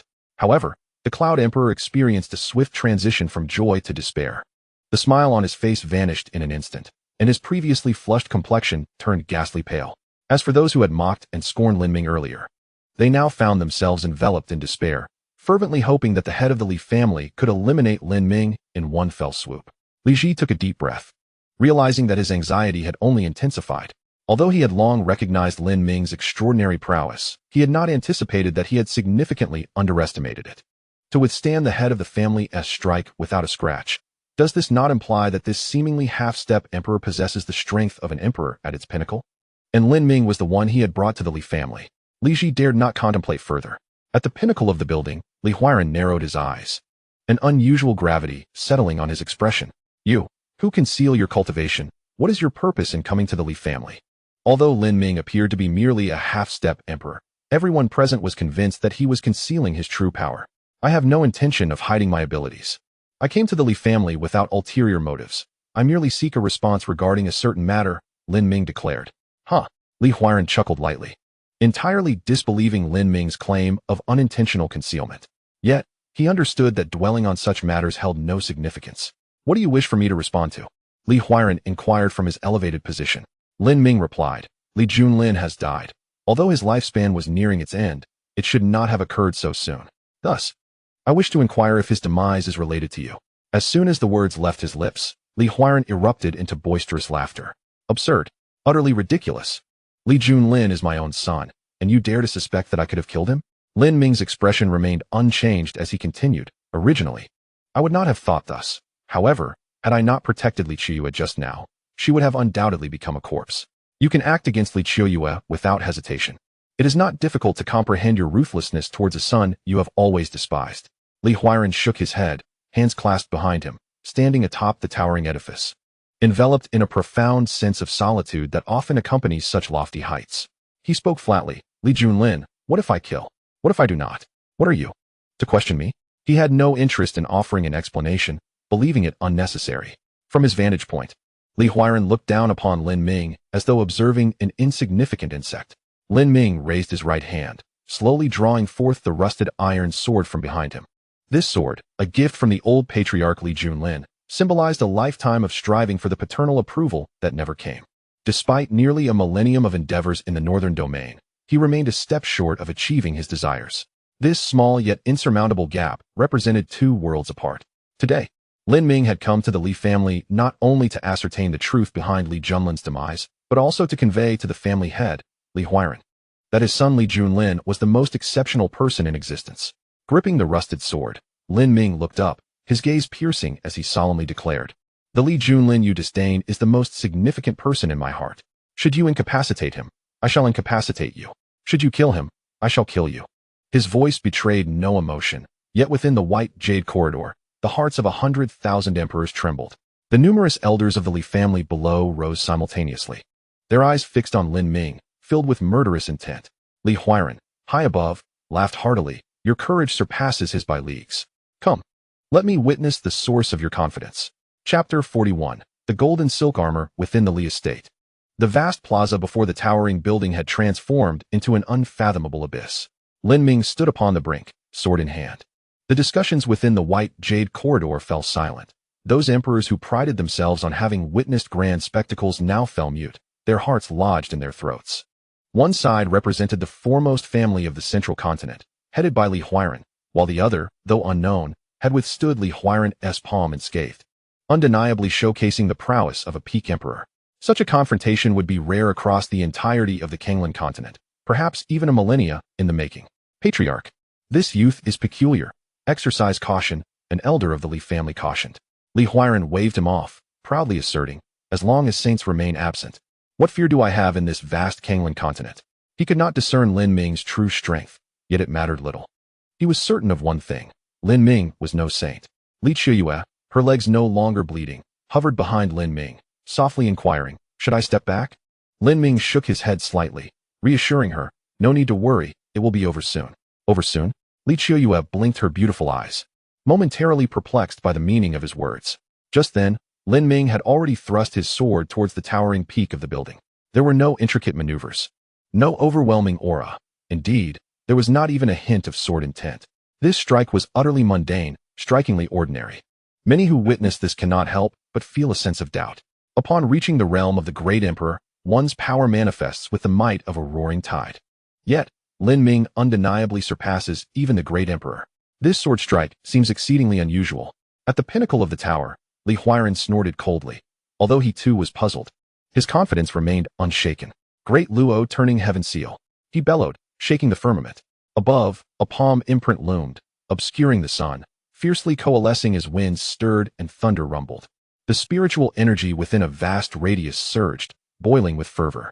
Under the weight of this terrifying force, the white jade corridor shattered into dust. The 100,000 great emperors erupted with spiritual power, shielding themselves and their followers. Although the palm imprint still lingered far above, the immense pressure had already enveloped the great emperors in a palpable sense of dread. Below the tower, the elder of the Li family sighed in relief. Indeed, The patriarch did not underestimate his opponent. It seemed my worries were unfounded. I have never doubted the patriarch. We grew up together. Who knows his character better than us? However, that young man gives me an odd impression, no matter how I look at him. His cultivation seems merely that of a half-step great emperor. What kind of means could allow him to so perfectly evade our perception? As several elders exchanged thoughts, Lin Ming, wielding a rusted sword, had already arrived beneath the colossal palm imprint. In comparison to that imprint, Lin Ming appeared as insignificant as an ant. Aside from Li Qiuyue and Wang Tao, all present anticipated Lin Ming's imminent demise, hoping to see him reduced to ash beneath a single strike. Yet in that moment, under the massive palm imprint, Lin Ming, like an ant, raised his rusted sword and thrust it forward with great force. A piercing sound echoed above the Li family. The next instant, that enormous palm imprint split down the middle, as if a vast fabric had been severed by the sword. Endless spiritual energy surged forth. Lin Ming's rusted sword maintained its momentum, aiming directly at Li Huiran above. What? Even with Li Huiran's vast experience, he momentarily stood stunned. The family secret, he took pride in, seemed utterly powerless before Lin Ming. The great Luo turning heaven seal could hardly be weak. The only explanation was that this individual, seemingly a mere half-step great emperor, was far stronger than he had anticipated. Li Huiran's expression grew grave as he pressed his palms together. A towering golden figure appeared behind him, exuding solemn splendor. His countenance turned serious as he softly chanted. Subsequently, the golden figure enveloped Li Huiran entirely, providing him with protection. This was the Li family's most formidable defensive technique, difficult to breach even for those of the same tier. Within the embrace of the golden figure, Li Huiran furrowed his brow tightly. He had always been confident in his strength, yet as he gazed at the approaching rusted sword, a sliver of fear crept into his heart. A fleeting flash of light appeared on the ring of his right hand, revealing a suit of golden thread armor. Without a moment's hesitation, he donned it. Your strength is indeed astonishing. With the establishment of 2 layers of defense, a renewed confidence returned to Li Huiran's visage. However, I am deeply intrigued by the methods you employ to conceal your true cultivation. Even at this moment, I cannot discern your genuine prowess. Lin Ming remained silent, his rusted sword advancing unimpeded, piercing through the golden figure that extended 100 zhang. This formidable defensive technique of the Li family still failed to halt Lin Ming in the slightest. In an instant, he stood before Li Huiran. The flicker of terror in Li Huiran's eyes quickly vanished. As the head of the Li family, his dignity prevented him from retreating an inch. Below, the elders of the Li family, who had previously appeared as if they were comfortably ensconced in their positions, now wore ashen faces. How could he be so powerful? Damn it, where does this person hail from? And why does he appear at my Li family's doorstep on such a day? Had they forgotten his earlier words? He had come for Li Junlin. Within the central state, Li Junlin had few allies, let alone friends of such formidable strength. An astonishing revelation indeed. Most of Li Junlin's life had been spent in the northern region. Perhaps this individual was someone he had befriended there. The northern region? Could such a remote place truly harbor such a terrifying being? The elders of the Li family were now in a state of unease, yearning to charge forward and eliminate Lin Ming on the spot. Yet, this thought lingered only for a fleeting moment. It was sheer folly. Even the peak of the emperor's realm, Li Huiran, fell short of his strength. Their efforts would be utterly futile. Meanwhile, the 10,000 emperors stood in a stupor, overwhelmed by Li Huiran's great Luo flip, terrified that even a trickle of its power could lead to their demise. However, before they could fully contemplate the might of that palm strike, it was effortlessly pierced by a single sword, with ease and without pressure. Subsequently, as Li Huiran unleashed the most potent defensive technique of the Li family, they could only marvel at its exquisite intricacy. Yet, just as this thought arose, Lin Ming's sword once again pierced through that layer of golden light. At this moment, a singular question echoed in their minds. Where did this anomaly come from? And why is he so formidable? Many gazes involuntarily shifted towards Li Ji. The solemn golden figure, despite being punctured by Lin Ming, did not dissipate. At this moment, Lin Ming stood amidst a world encircled by gold, his expression indifferent. Tell me, how did Li Junlin meet his demise, and what have you done? He inquired once more. Li Huiran showed no inclination to respond. Instead, he snorted coldly, asserting that while your strength is indeed commendable, do not think for a moment that such prowess allows you to rampage through my Li family at will. Keeping in mind that you are Li Junlin's father, I am willing to grant you an opportunity. Lin Ming replied. Do not speak as though you are bestowing a favor. Do you truly believe you have triumphed? Li Huiran lightly tapped his finger against the golden silk armor he wore. Chapter 42. The power of a half-saint above the Li family estate. Li Huiran's spiritual energy surged into his fingertips, which he then channeled into the golden silk armor. In an instant, the golden light intensified dramatically. A terrifying wave of energy erupted from the armor, sweeping forth with immense force. In an instant, a force radiated outward for miles, visible to the naked eye. In the distance, hundreds of towering peaks were abruptly truncated. A thunderous roar echoed as the mountaintops crashed to the ground. The 10,000 emperors were taken aback. The power unleashed from the golden silk armor surpassing their wildest imaginations. Below, Su Yun stood beside the elders of the Li family, gazing up at the golden silk armor with a glimmer of surprise in his eyes. He remarked with a smile, "The power of a semi-saint. Each use diminishes its essence. Your family's patriarch is surprisingly generous. It seems his own strength is woefully insufficient to contend with this young man." Turning to the elder of the Li family, he inquired, "Shall I summon the Su family to assist? The power of a semi-saint is a priceless asset. We should be prudent in its use." The elder of the Li family decisively shook his head. "I trust that the patriarch will make the right decision. Since the power of a semi-saint has been invoked, the outcome is already predetermined. However, it is indeed somewhat wasteful," Su Yun lamented, subsequently uncorking a flask and drinking with abandon. As the energy within the golden silk armor was unleashed, Li Huiran's aura intensified. Threads of rule power swirled around him, and in that moment, the peak of the Emperor's realm, Li Huiran, temporarily ascended to the semi-saint realm. 10 breaths of time, he murmured to himself. In the semi-saint realm, I can only maintain this for a mere 10 breaths. But that will suffice. Die for me. Li Huiran struck with a palm. This time without employing any martial skills or secret techniques, only pure strength. The power of a semi-saint. 100 feet away, Lin Ming observed the blow, feeling as though the very heavens were pressing down upon him. An overwhelming force enveloped his body from all directions. In the semi-saint realm, one could commune with the heavens, drawing upon a thread of celestial power. This was a force of a higher order. Even the slightest fragment could effortlessly obliterate mountains and seas, compelling emperors to bow. Yet, in the face of such a blow, Lin Ming remained undeterred, wielding merely a rusted iron sword. There was no grandiose aura, no dazzling brilliance, only an elder, nearing the end of life, pointing toward the heavens. In an instant, the two clashed, their confrontation lasting less than the blink of an eye. The omnipresent pressure of the heavens dissipated in that moment, the palm imbued with semi-saint power shattering into fragments. Lin Ming's sword pierced through Li Huiran's chest, nailing him high upon the rooftop. Instantly, silence enveloped the crowd. The faces of the dozens of elders from the Li family turned pale, drained of all color, as they witnessed Li Huiran's body impaled upon the structure. The flask in Su Yun's hand fell to the ground in shock. Possessing the potential of a sage, he understood better than others the true strength of the semi-saint power. Yet, just moments ago, he had witnessed this formidable force being effortlessly pierced through by a single sword strike. Who is he truly? At the location of the 10,000 emperors, Li Ji swallowed hard. Just how powerful is the person who accompanied him? Will the Li family be doomed because of this? Am I not the center of the entire Li family? At this moment, he felt an overwhelming sense of panic, a sensation he had not experienced for a long time since reaching the realm of the emperor. Turning his head, he gazed at Wang Tao and inquired, "Esteemed senior, what brings you to the Li family?" Unlike Li Ji's terror and disarray, Wang Tao felt an unprecedented sense of exhilaration.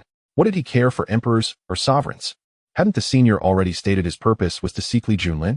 All he needed was for the head of the Li family to reveal the circumstances of Li Junlin's demise. Was that truly so difficult? Li Ji was taken aback, then shook his head. The family head was notoriously stubborn, and if he was unwilling to speak, it was likely he would prefer death over divulging the truth. High above, Li Huiran looked down at the sword embedded in his chest, a flicker of confusion crossing his eyes. Just moments prior, he had attempted to struggle, unleashing the entirety of his half-saint power in a single surge, yet it proved utterly futile.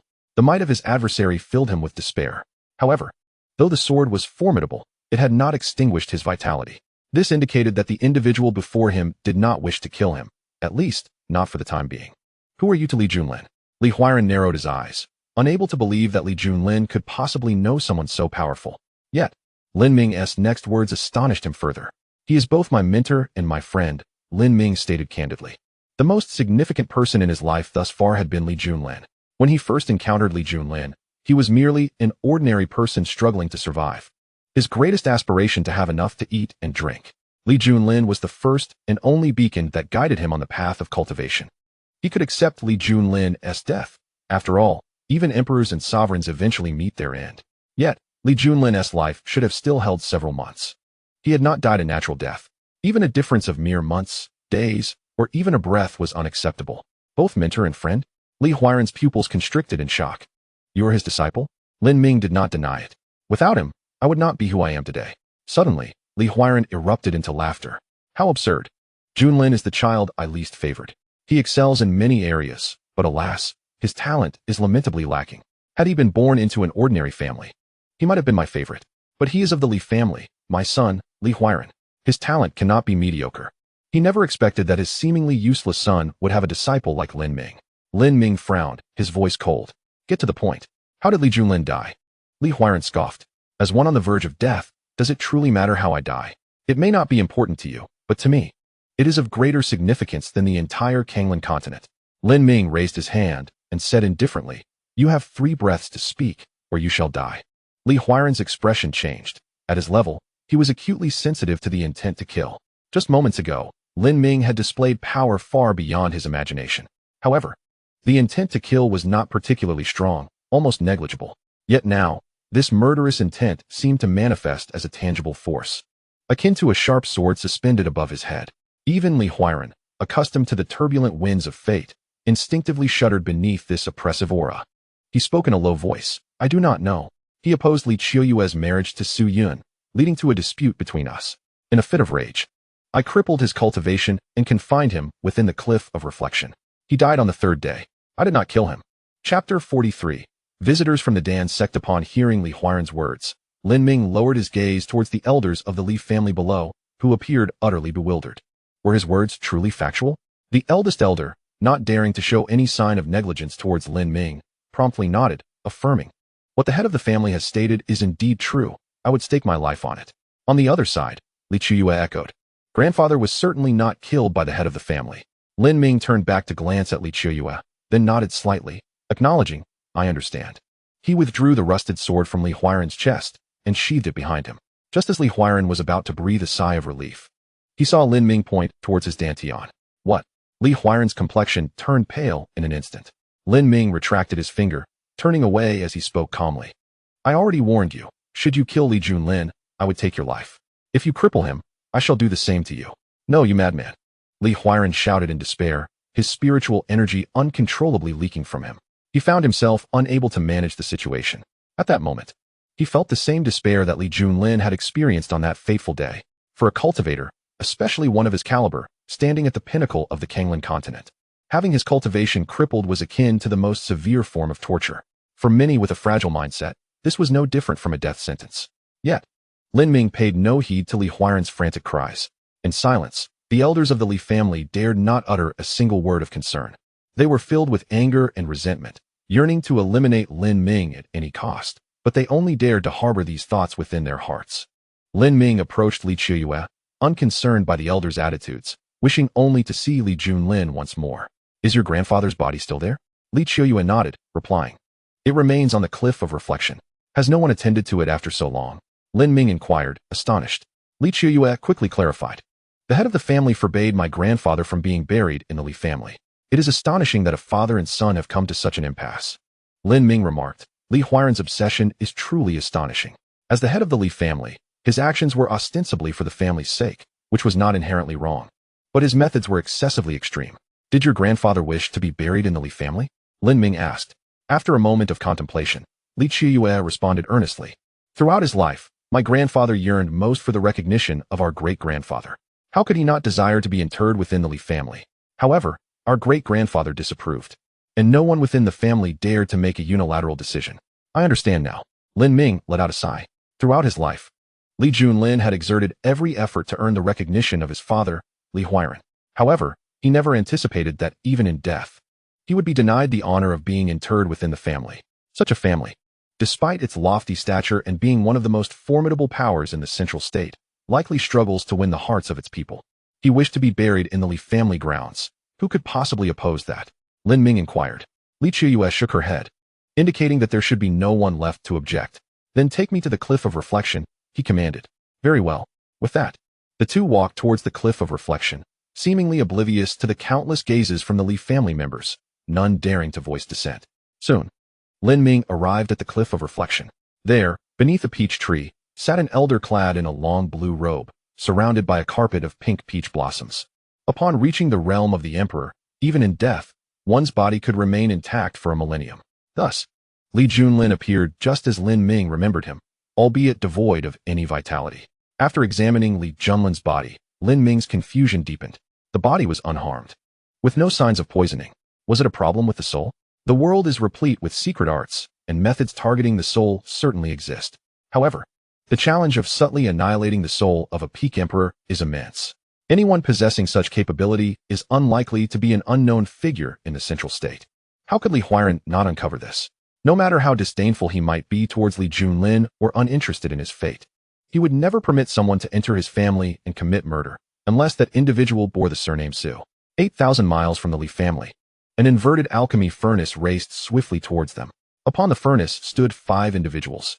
The 3 in front were all elders with an ethereal presence, dressed in specially crafted robes from the alchemy sect, representing 3 esteemed elders from the sect. Not only were they immensely powerful, but their alchemical skills were also unparalleled. Behind them stood a man and a woman, both appearing quite youthful, yet possessing the cultivation level of a half-step emperor, showcasing remarkable talent. The man, known as Duan Wudao, was one of the most distinguished young disciples of this generation at the alchemy sect. The last figure, a woman, was Chun Li from the Wanbao Chamber of Commerce. With a smirk, Duan Wudao remarked, "We are nearing the Li family. I am curious how a half-step emperor from the northern region could possess the capability to slay him." He turned to glance at Chun Li and added, "Is your information accurate?" Chun Li promptly responded, "I would never dare deceive the alchemy sect." Zhao Chun indeed perished at the hands of Lin Ming from the northern region. I remember it vividly. Humph, Duan Wudao replied with a hint of disdain. "I am a half-step emperor, and so is he. It will be an opportune moment to test him. I hope this young man does not disappoint me." The atmosphere within the Li family was peculiar. All the disciples had shed their former pride, becoming dejected and dispirited. Even the elders at the emperor level bore grim expressions, as if the once mighty Li family had suddenly lost its vitality. The assembly of 100,000 emperors, gathered to witness the grand ceremony, exchanged bewildered glances, sensing that the unfolding spectacle might be somewhat exaggerated. They had come to celebrate a wedding, yet they were confronted with the shocking news of the Li family patriarch's disgrace. As the crowd grappled with this revelation, Wang Tao suddenly exclaimed, "Look, a massive alchemical furnace is soaring through the sky." Many were drawn by his exclamation, raising their gazes in unison. The overturned flying furnace. Could it be those from the alchemy sect? Indeed, it was members of the alchemy sect. I can see the 3rd elder among them. Moreover, the 3rd elder, the 5th elder, and the 6th elder have all arrived together. Could they also be here to witness the ceremony? Unlikely. Although the alchemy sect is formidable, its elders are notoriously proud. As far as I know, they are always punctually on time. If they were here for the celebration, the timing is clearly amiss.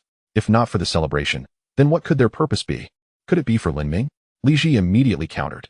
However, no sooner had he spoken than a resounding voice emanated from the alchemical furnace. "Lin Ming, come forth." Inside the Li residence, both the Li family members and the assembled 100,000 emperors were momentarily taken aback by this proclamation. They had just learned Lin Ming's name from Wang Tao, and he had become the one person whom none dared to provoke. Yet, the alchemy sect's arrival demanded Lin Ming's presence. While the alchemy sect is powerful, they cannot possibly rival the Li family to such a degree, especially since today, only 3 elders accompanied by 2 juniors had come. How could they dare to create trouble for Lin Ming? The expressions of the Li family members turned peculiar.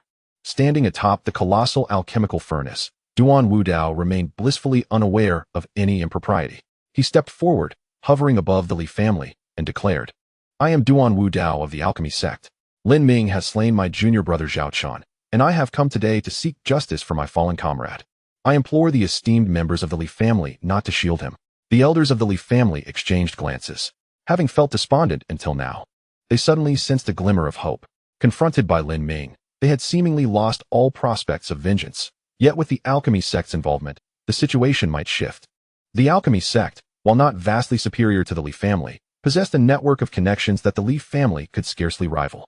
Subsequently, the grand elder of the Li family ascended into the sky, positioning himself before Duan Wudao. He provocatively advised, "Allow me to offer you a piece of counsel. Let this matter rest." Duan Wudao, facing the Li family's grand elder whose cultivation far surpassed his own, displayed no hint of trepidation. Is the Li family intent on opposing the alchemy sect? The grand elder of the Li family shook his head, sighing. The Li family has no desire to contend with the alchemy sect, nor do we harbor intentions to shield Lin Ming. I merely wish to caution you. Lin Ming is not someone you can afford to offend. His strength far exceeds your expectations. Upon hearing this, a flicker of disdain crossed Duan Wudao's eyes. Surely you do not intend to suggest that such childish assertions will persuade the alchemy sect to spare Lin Ming? He declared with arrogance. Zhao Chun is a direct disciple of our alchemy sect, holding a position of great esteem. Do not belittle Lin Ming as merely a half-step emperor. Even if he were an emperor, he would undoubtedly perish today. The dignity of our Dan sect is not to be trifled with. The expression of the elder of the Li family shifted, revealing a hint of anger akin to that of a lie being exposed. At that moment, Chun-Li suddenly exclaimed, I sense his aura. It is right there. She pointed towards a direction deep within the Li family estate. Very well, lead me there, Duan Wudao promptly replied. He cast a sidelong glance at the elder of the Li family, hoping that they would uphold their word and not shield Lin Ming. The elder of the Li family remained silent, maintaining a composed demeanor. Duan Wudao sneered, proceeding alongside Chun-Li into the depths of the Li estate, followed closely by the three elders of the Dan sect.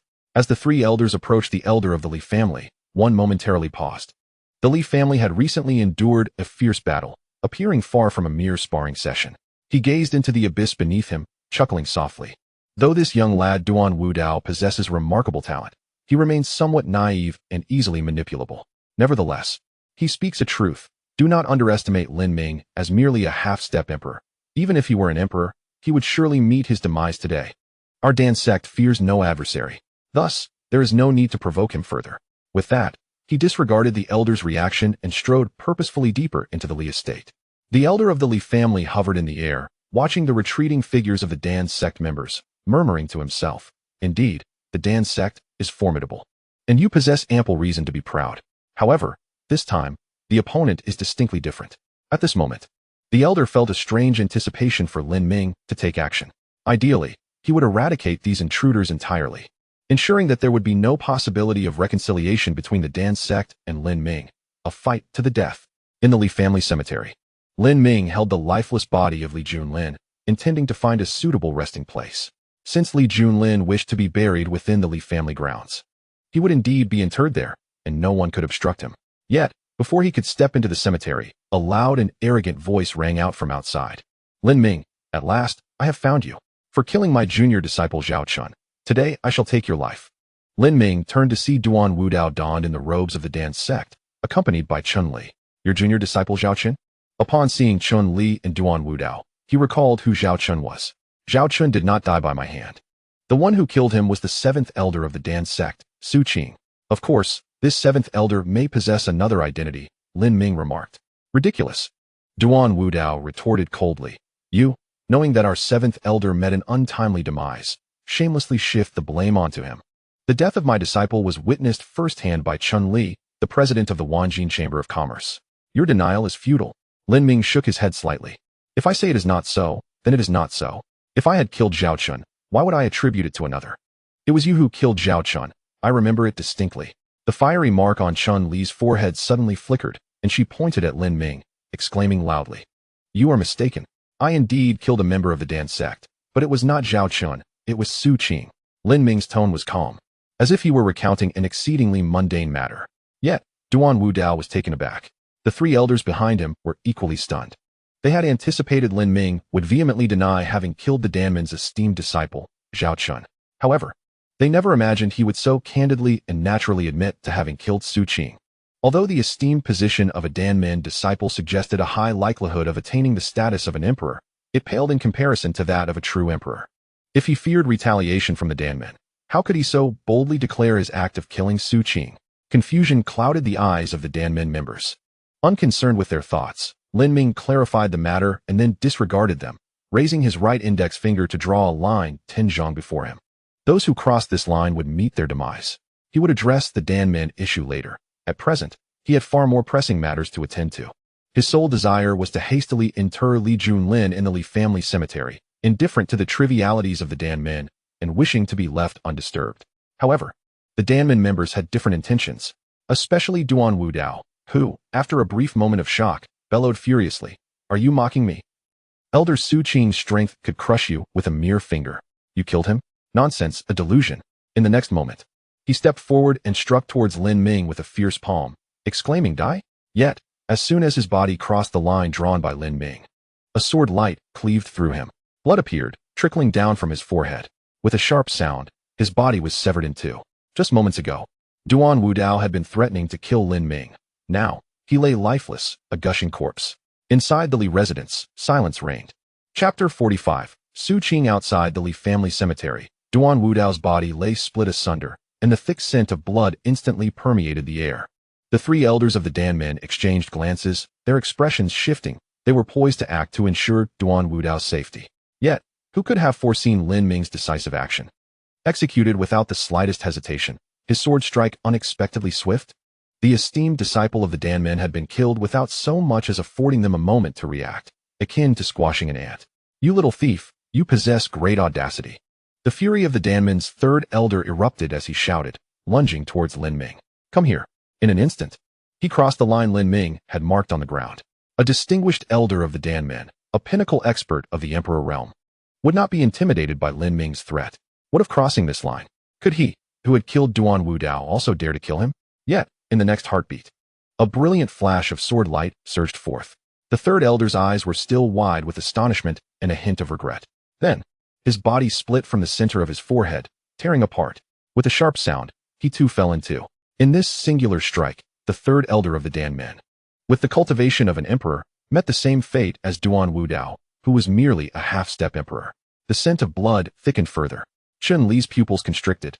Filled with terror, the two remaining elders of the Dan sect instinctively retreated 100 miles in an instant, gazing apprehensively at the inconspicuous line before the Li family cemetery, their hearts trembling, unwilling to overstep their bounds even slightly. Lin Ming, however, paid no heed to Duan Wudao or the three elders of the Dan sect. After marking the line, he embraced Li Junlin and entered the Li family cemetery. The fifth elder of the Dan sect took a deep breath and remarked, "I will inform the sect leader. This matter is beyond our capacity to resolve." Recalling just moments ago when the third elder had boasted that regardless of Lin Ming's cultivation, he would surely perish today, he felt an overwhelming sense of humiliation. On the other side, the gathered 10,000 emperors displayed varied expressions of astonishment. How terrifying! What have I just witnessed? A never-before-heard-of half-step emperor first incapacitated the head of the Li family, and then killed both Duan Wudao and the third elder of the Dan sect. While incapacitating the head of the Li family was significant, the slaying of Duan Wudao and the third elder seemed less remarkable. The real question was, did he truly harbor no reverence for the Dan sect? Li Ji cast a glance at Wang Tao and whispered, "Is he truly a disciple of Li Junlin?" Li Ji was unwilling to believe that a disciple of Li Junlin, whom the head of the Li family had deemed unworthy, could possess such formidable prowess. The heavens of the central state seemed on the verge of being rent asunder. The Li family and the Dan sect were among the top 10 superpowers in the entire central state. Even a mere ordinary disciple from either sect would be a figure of great admiration. Yet now, before Lin Ming, the Li family appeared as lambs ready for slaughter. The situation for the Dan sect was scarcely better, having lost a third elder and a contemporary disciple. The remaining two elders dared not move a muscle, retreating 100 miles in fear. Alas, what a pity! Li Junlin's disciple ought to have stood alongside my Li family. With him, the Li family could have flourished for millennia. Why then should we bow to the Su family? Li Ji shook his head in a long sigh, deeming it a tragic loss. Beside him, the floating cloud emperor swallowed hard multiple times, unable to discern whether he felt nervous or terrified. He felt as though he had never faced such a dire situation before. With a sharp slap to his own mouth, he chastised himself. "You fool! To be on even footing with such a person is indeed an honor. How dare you question or ridicule him?" With another fierce slap to his face, the floating cloud emperor, moments later, waved his hand and prepared to leave the Li family with his two disciples. He was uncertain whether Lin Ming would seek retribution against him. The only course of action was to depart while Lin Ming was otherwise occupied. Upon exiting the Li family, with the skies vast above and the sea wide beyond, he believed that by remaining low-key, he could avoid significant trouble. However, just as he soared into the heights, before he could make his escape, he saw a colossal palm imprint hurtling toward him. Bang! With a muffled thud, the floating cloud emperor was smashed into the ruins of the white jade corridor. His two disciples were reduced to nothingness beneath that single strike. Subsequently, a cold voice echoed from the high skies. Having watched the spectacle, one must witness it to the end. Until this matter is thoroughly resolved, no one is permitted to leave the Li family. The Emperor of Floating Clouds was unaware of the identity of the speaker, but knew that this individual must be vastly superior to him. Beneath the towering edifices of the Li family, Su Yun gazed upward at the figure and respectfully addressed, "Grandfather. My dear grandson, remain here for the time being. I must converse with your Uncle Li," came the reply from Su Qing, the current head of the Su family, sharing the same level of cultivation as Li Huiran. He stood at the pinnacle of the emperor's realm. Su Yun nodded in agreement, saying, "Very well, grandfather, do attend to your important matters." At the summit of the towering structure, Li Huiran sat cross-legged. After a period of introspection, he had regained a measure of composure. Throughout his life, he had always prioritized his family. Reflecting on Lin Ming's identity, a flicker of regret crossed his eyes. This individual ought to have been part of the Li family. Yet now he stood as an adversary. Such is the unpredictability of fate. "Brotherly," a sudden voice interrupted his contemplation. Raising his gaze, he beheld the silhouette of Su Qing. Li Huiran was not surprised. Su Yun was the hope of the Su family, and they would undoubtedly protect him like a treasured gem. Naturally, the Su family would not stray far from Su Yun. Approaching Li Huiran, Su Qing wore a smile as he stated, "The current situation of the Li family is rather grim. It seems unlikely that anyone will avenge your grievances. What do you wish to convey?" Li Huiran replied in a calm and indifferent tone. At present, his powers had been rendered impotent, and the fate of the Li family, whether it would languish or rise, no longer lay in his hands, or the Su family's, for that matter. It depended solely on Lin Ming's intentions. Li Huiran comprehended that extending goodwill towards the Su family held no significance. Su Qing extended his hand and spoke plainly, "Hand over the golden silk armor to me, and I shall assist you in seeking revenge." Li Huiran shook his head in refusal. "No need. If my incapacitation can appease Lin Ming and help us safeguard the Li family's legacy, I would willingly accept my current circumstances." Su Qing scoffed, "You are truly obstinate. Since you refuse to give it to me, I shall take it myself." At that moment, a pitch-black banner materialized in his hand. The previously composed expression of Li Huiran shifted dramatically upon seeing the banner. He rose abruptly, scanning his surroundings, only to witness intricate inscriptions swirling in the air, intertwining with the dark banner. Thud. Overcome with despair, Li Huiran collapsed back to the ground. Chapter 46. They are dead. They are all dead. As the most prestigious families in the central state, both the Li and Su families had once produced a semi-saint. Following the demise of the Li family's semi-saint, the golden silk armor was left behind, containing the remnants of his final strength, capable of momentarily elevating a peak emperor to the semi-saint realm. However, the depletion of this power is irreversible. Using it once diminishes it by one. Conversely, the Su family's semi-saint excelled in matters of the soul, and at the final moments of life, he forged the soul-eating banner, using his own spirit as its foundation. Initially, the soul-eating banner possessed far less power than the golden silk armor and could not confer the ability to transcend realms upon its user. Yet, the soul-eating banner could grow in strength through the continuous devouring of souls. Should it consume enough powerful souls, it could ultimately unleash a blow equivalent to that of a peak semi-saint. "You not only covet my golden silk armor, but also desire my very soul." Li Huiran collapsed to the ground, engulfed in profound despair. Before him stood Su Qing, whose cultivation had once matched his own and whose strength had never surpassed him by even a fraction. Yet now, he felt like mere meat on a chopping block, utterly devoid of any power to resist. "The soul of a peak emperor is worth at least 100 ordinary emperors. How could I possibly let you go?" In the central region of the middle state, a colossal treasure cauldron hovered in midair. Upon it stood a young man with flowing black hair. As he listened to the messages conveyed by a transmission talisman, the calm demeanor he had maintained began to show a slight alteration. Lin Ming, a mere half-step emperor, had managed to slay 3 elders with a single strike. How intriguing. After a moment of contemplation, he murmured, "Even if not for revenge on the elders, I must see you." 30,000 miles away from the Li family, a young man, towering at 8 feet and brimming with muscles, carrying a broad-bladed sword on his back, was hastening towards the Li family. He was Zhang Ming, who sought to compete with Lin Ming for entry into the Li family. Surrounding the Li family were numerous affiliated forces, and to approach the Li family, one must traverse through the territories of these factions. Typically, those with emperor-level cultivation could pass unimpeded, for the affiliated forces, being lesser entities, lack the audacity to offend an emperor. However, those below the emperor rank would almost inevitably face scrutiny. Without a valid reason, passage could very well be denied. Thus, Zhang Ming's progress was not swift. On this particular day, he arrived at the outskirts of a city.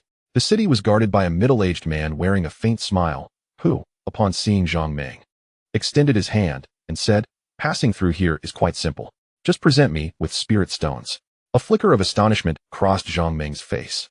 He had traversed several factions along his journey and had never encountered such an advantageous situation.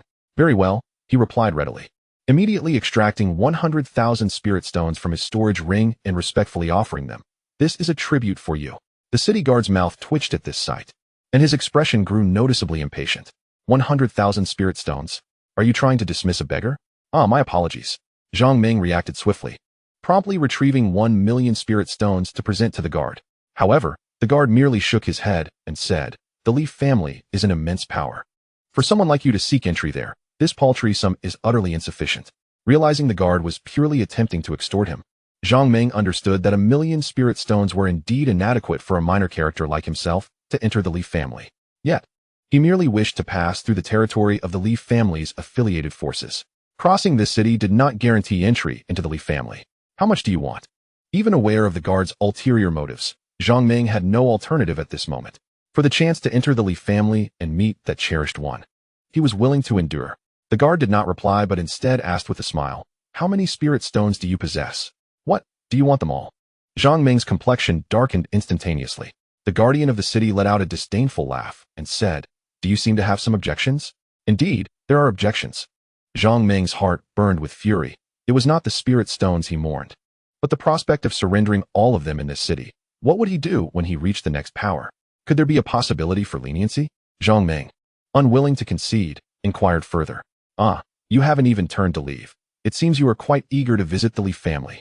In that case, the spirit stones can certainly not be reduced. The guardian continued, not only those spirit stones, but I also have my eyes on the blade at your back. Hand it over as well. Recognizing Zhang Meng's desperation to enter the Leaf family, the guardian became increasingly audacious with his demands.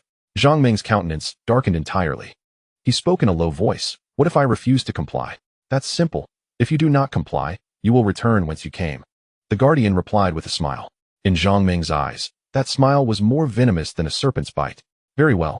With a sudden movement, Zhang Meng drew the large blade from his back, its cold gleam flashing as it sliced through the air towards the guardian. The guardian did not flinch. Instead, he bellowed. Someone come quickly. There's an intruder attempting to storm the Great Wind City. Before he could finish, 7 figures descended from the sky. 6 of them were at the cusp of emperor rank, comparable to Zhang Meng, but the leader was a true emperor. What? Zhang Meng's strike halted midair. Not just anyone could slay an emperor with a mere half-step into the realm. Although Zhang Meng was powerful, he was no more than an insect in the eyes of an emperor. You are exceedingly bold and show great disrespect to Great Wind City, the leading emperor spoke. I am the lord of Great Wind City. Considering this is your first offense, I shall spare your life this time. However, while your death penalty may be evaded, the living penalty cannot be escaped. The spirit stones upon you, and the blade in your hand shall be taken as my due. With a wave of his hand, Zhang Meng's storage ring and broad blade flew uncontrollably towards the lord of Great Wind City. He was powerless to resist. Not only was it difficult to muster all his strength, but he could hardly move a single muscle before the emperor. There was simply no possibility of counterattack. Having taken what he desired, the lord of Great Wind City waved his hand dismissively and said, "Begone, and remember to be more cautious next time. I am a benevolent person. Had you encountered another emperor, you might have already become a corpse today." With that, the lord departed alongside the 6 half-step emperors. At the city gates, Zhang Meng stood there in a daze, and after a prolonged silence, he suddenly laughed maniacally at the sky. Power, after all, is paramount. This world, at its core, reveres the strong. He clenched his fists, filled with resentment, yet helpless to change his fate. I cannot go to the Li family now. His eyes brimmed with sorrow as he prepared to turn away. But at that moment, he witnessed an astonishing sight. They are dead? Have they all perished? Chapter 47.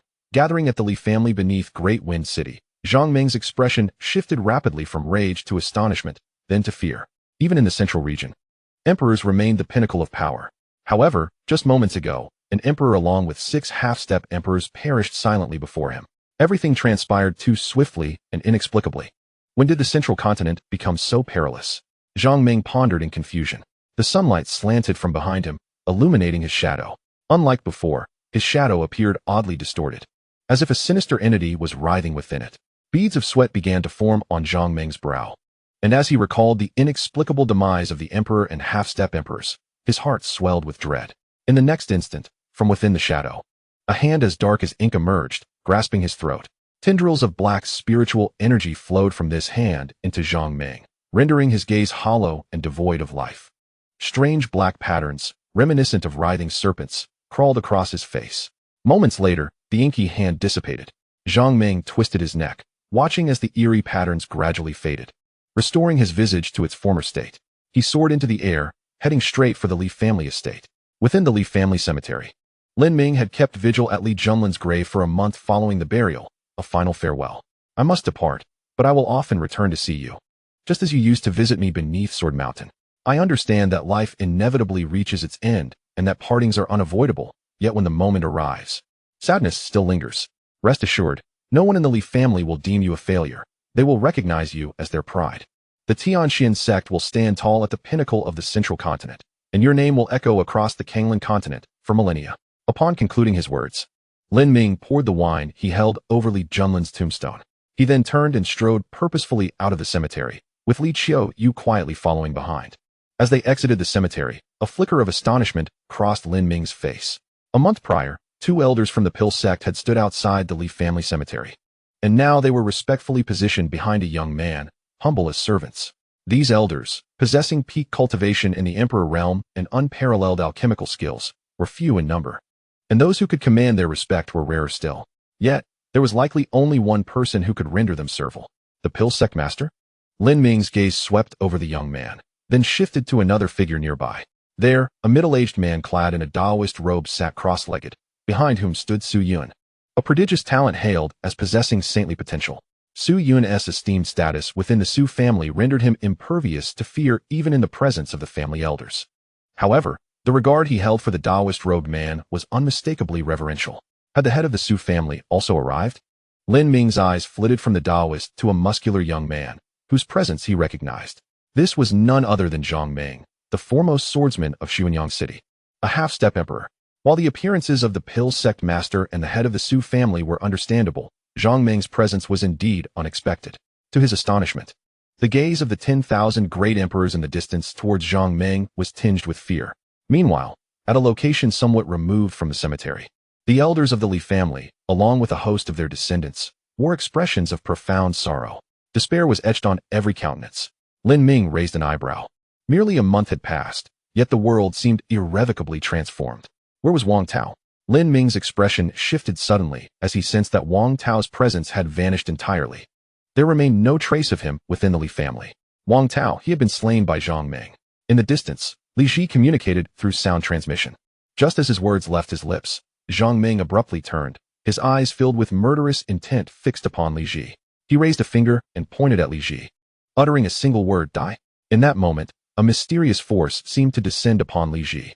His body began to contort grotesquely, blood oozing from various parts.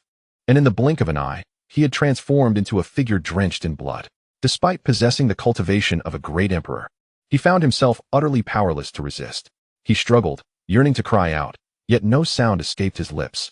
As he sensed his life force waning, despair deepened in his eyes. Just then, a rusted iron sword plunged between Li Ji and Zhang Ming. In an instant, the eerie force enveloping his body dissipated. Drawing upon his spiritual energy, he retreated thousands of miles in an instant, silently exclaiming, "What a close call. Huh, do you think you are safe now?" A voice, cold and devoid of emotion, echoed from beneath his feet. "What?" Zhang Ming's figure unervingly emerged from the shadow beneath him, reaching for his throat. In that fleeting moment, a rusty sword descended from the heavens, piercing Zhang Ming's arm. "Ah!" Zhang Ming cried out in agony, his eyes filled with fierce hatred directed at Lin Ming above. "Why are you killing my people?" Lin Ming inquired, looking down at Zhang Ming. With a cold laugh, Zhang Ming replied, "Not only will I kill your people, but I will also kill you." With that, he melded into the shadows beneath him, leaving no trace behind. Lin Ming, casting his gaze downward, felt an otherworldly crimson glow flicker in his eyes as the power of the blood eye from the abyss of the underworld awakened. He scanned his surroundings, yet still found no sign of his opponent. There was not a hint of concealment. Nonetheless, Lin Ming's expression remained unchanged. He descended from the sky, landing upon a large stone. The next moment, that stone transformed into a broadsword. As Lin Ming took a step forward, all the debris, flora, and flying sand instantaneously morphed into swords. With each step he took, countless swords followed in his wake. Gradually, the entire world behind Lin Ming transformed into a sea of blades. Suddenly, Zhang Ming shot forth from the shadow beneath a fragment of stone. A deep sword mark visibly etched upon his body. How is this possible? What kind of technique is this? Zhang Ming exclaimed, astonished, as he concealed himself within the shadows. Not a trace of his aura betraying his presence. It was a place that should have remained undiscovered. Yet, astonishingly, everything surrounding his concealment had transformed into blades. He initially thought it was merely a commonplace illusion, but to his utter astonishment, those blades were not only real, but exceedingly sharp. Zhang Ming's face was a mask of coldness as he regarded the approaching Lin Ming, his figure sinking once more into the shadows. Lin Ming shook his head slightly, realizing it was futile. In an instant, the area within 100 miles morphed into an ocean of swords. The shadows persisted, yet these blades became Lin Ming's eyes. No whisper of movement could elude his perception. After laboriously arriving at the Li family estate, was he merely here to play hide and seek with me? Chapter 48. A single sword outside the Li family. Amidst the ocean of swords spanning 100 miles, Lin Ming's voice emerged, devoid of warmth and tranquility. However, no response came. Zhang Ming seemed to have vanished into thin air. Such a peculiar and bizarre technique was tailor-made for an assassin, lurking within the shadows without a trace of presence. Lin Ming had few enemies in the central region. The Dan sect was one, and the other was simply the demon cult. If you refuse to emerge, then perhaps you shall never return. In an instant, the sword chi surged across 100 miles. Every shadowy nook pierced by thousands of sword shadows. Die! Suddenly, a scream pierced the air as Zhang Ming's figure erupted within the Li family. The 10,000 emperors who had come to witness the ceremony could not withstand even a single breath, collapsing entirely to the ground. Their followers seemed to be subjected to a terrifying onslaught. 99% of them were obliterated, their bodies shattering into fragments, blood splattering everywhere. Among these individuals, many possessed the potential to become emperors, yet in this moment, they were no different from mere ants. The disciples of the Li family huddled beneath a luminescent barrier, an internal protective formation of the Li family. Although it currently withstood the immense pressure, the colossal furnace above them continued to descend. The barrier was on the verge of crumbling. Lin Ming furrowed his brow. The followers of the 10,000 emperors were of no concern to him. However, the Li family members were kin to Li Junlin. Li Huairan had wronged Li Junlin, yet the other members of the Li family were innocent. Based on Lin Ming's understanding of Li Junlin, had he still been alive, he would have undoubtedly risked everything to protect these individuals. Was this truly the way of the Pill sect? A rare flicker of anger ignited within Lin Ming. After all, what did it matter if a few ants perished? This world has always been dictated by the strong. Should I triumph over you, I would not hesitate to slay you. Likewise, should you prevail over me, you too could end my life. The Pill sect's leader maintained a tranquil demeanor. He had stood at the pinnacle for far too long. In his eyes, all beneath the emperor were mere insects. Those who perished in the wake of his battle should consider it an honor. With a soft command, the Pill sect leader initiated the formation. Centered around the Li family, flames erupted fiercely across a radius of 10,000 miles. Lin Ming stood at the very heart of the inferno. Above him loomed the immense furnace, and beneath his feet blazed the roaring flames. The Pill sect leader evidently intended to refine Lin Ming into a medicinal pill. A glimmer of sword light enveloped Lin Ming, isolating him from the flames. Before he unsheathed the rusted sword from his back, without uttering a single word, Lin Ming unleashed a downward strike. A narrow beam of sword light, piercing through to the heavens, descended with ferocity. Sizzle! The sword light first made contact with the massive furnace, an artifact used by the Pill sect leader for alchemy. As the supreme authority of the Pill sect, the furnace in his possession was a half-saint artifact. In terms of both might and hardness, it was among the finest in the world. Yet, when that resplendent and blazing sword light passed over the furnace, the half-saint artifact seemed as fragile as tofu. In an instant, it split in two, failing to impede the sword light in the slightest. This is impossible. The Pill sect leader's expression shifted dramatically at this sight. However, in the next moment, the sword light cleaved through his body, splitting him asunder without any resistance. The Pill sect leader, one of the most powerful figures in the central continent, renowned for both his martial prowess and alchemical skills throughout history, had now become a soul claimed by the sword. That brilliant sword light traversed through the Pill sect leader's body, poised to plunge into the earth. Lin Ming's heart stirred, and he withdrew the strike. Otherwise, the entire central continent might have been cleaved in two. Su Qing, who had remained composed and untroubled until now, suddenly changed countenance upon witnessing this strike. Chapter 49. If we must fight, then let us fight within the confines of the Li family, as Lin Ming's sword dissipated. The overwhelming pressure that had engulfed the entire clan swiftly vanished like mist. With a resounding crash, the colossal furnace, split in two, plummeted from the heavens, creating two deep craters and sending dust swirling into the air. The remaining two elders of the Dan men, their faces ashen, found themselves momentarily blank. Since their entrance into the Dan men, its leader had always stood exalted, inspiring reverence among the masses. They had never envisioned such a day would arrive. After a brief silence, they exchanged a glance filled with understanding, and then, in a frenzy, fled into the distance.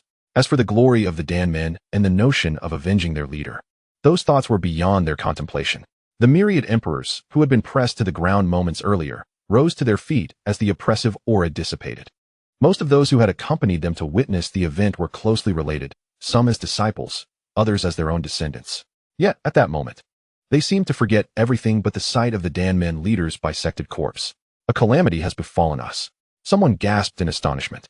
The Dan men held a unique position among the forces of the central continent, revered for their indispensable role in the cultivation of alchemists. The Dan men gathered the finest alchemists from across the realm, and it was likely that every faction within the central continent engaged in trade with them, particularly the foremost powers, who enjoyed an intimate rapport with the Dan men. However, the leader of the Dan men had been slain today. This news reverberated through the central continent like a thunderclap. The atmosphere grew oppressively tense, and all they desired was to escape this place of turmoil. Yet, upon glancing at Su Qing, they dared not move. Earlier, when Emperor Floating Cloud attempted to flee the Li family, he was thwarted by Su Qing's decisive strike. Before such an unparalleled powerhouse, disobedience was unthinkable. Lin Ming paid no heed to the fleeing elders of the Dan men. Instead, he turned his gaze towards Su Qing. Rising, Su Qing clasped his fists in respect and said, "It is a privilege to witness your prowess today." He gracefully flicked his sleeve and glanced at Su Yun, adding, "It seems this marriage proposal cannot be realized. Let us return." Su Yun was momentarily taken aback. Was his grandfather waiting here merely to convey this message? Yet, he quickly grasped the reality. Following that sword strike, his grandfather had become hesitant, unwilling to confront Lin Ming. Lin Ming regarded Su Qing with a look of inquiry. "Have you come to the Li family solely to escort Su Yun back?"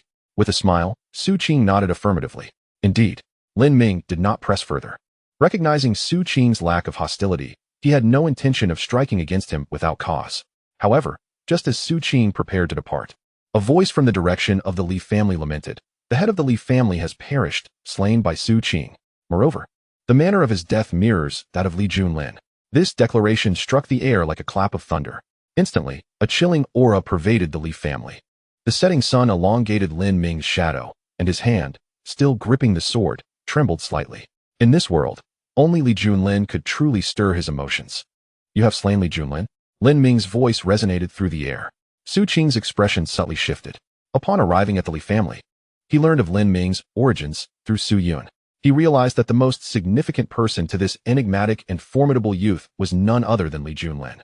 His intention to visit the Li family and incapacitate Li Huiran was also driven by his connection to Li Junlin. Before witnessing Lin Ming's decisive strike against the Damon's leader, he had little regard for Lin Ming's identity, as he initially planned to eliminate him using the power of 2.5 sacred artifacts. However, now he found himself in a state of disarray. After a moment of contemplation, Su Qing declared, "Li Junlin is already a man on the brink of death. If I do not kill him, he shall not survive for many more days. Surely, you do not intend to wage war against me for his sake? That would be utterly unwise." Lin Ming replied solemnly, "A man on the brink of death? Is that truly your justification for slaying him?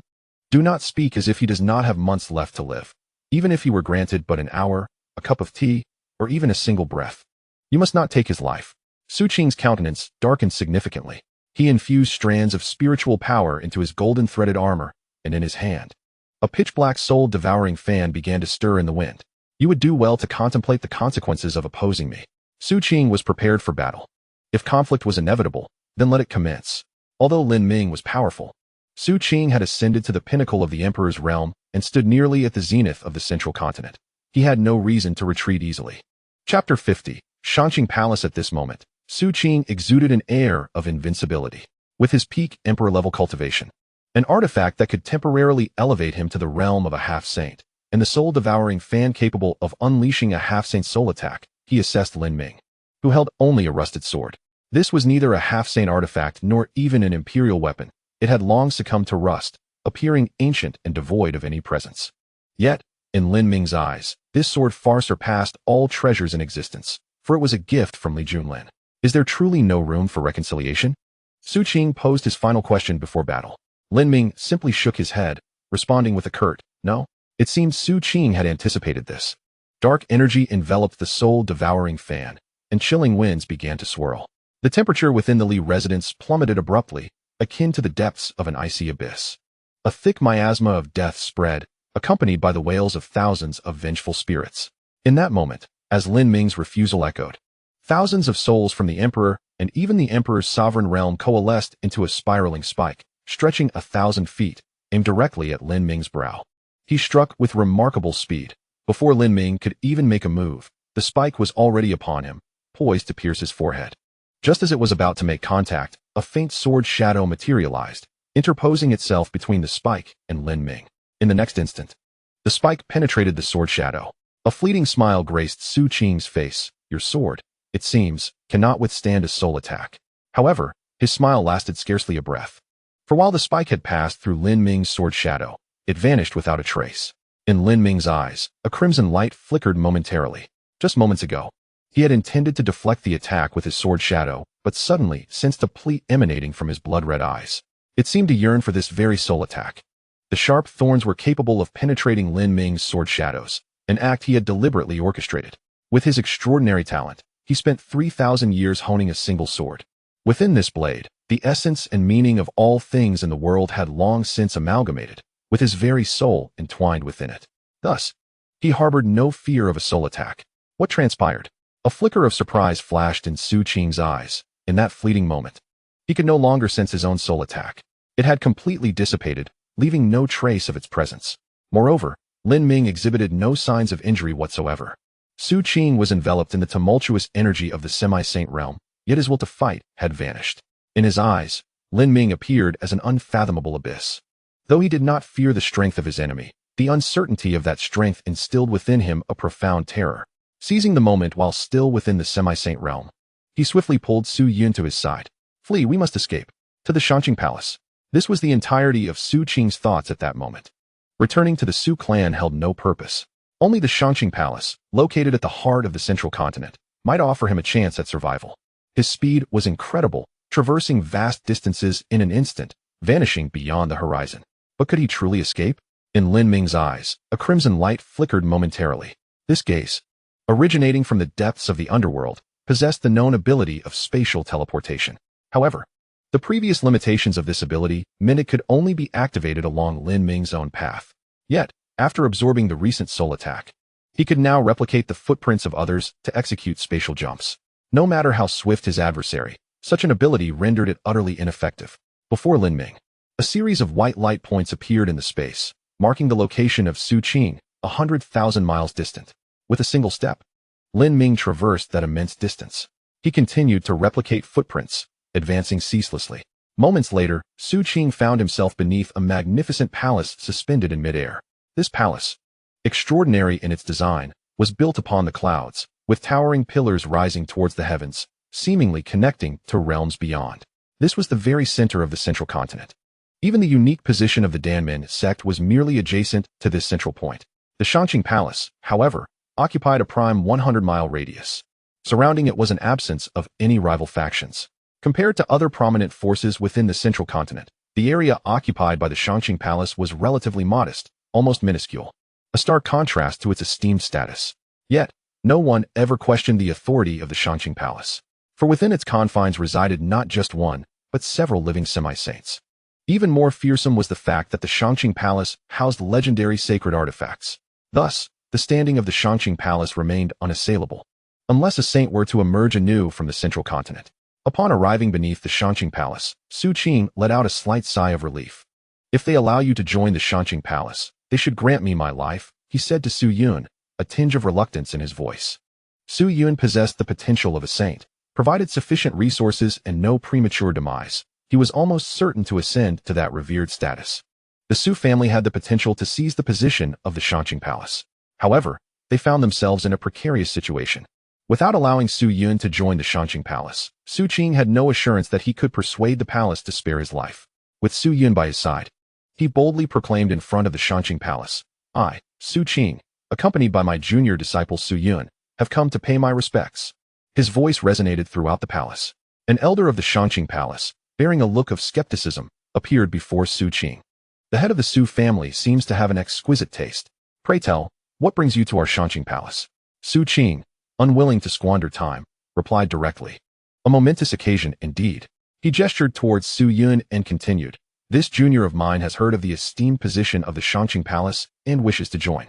Might you grant your consent, esteemed elder?"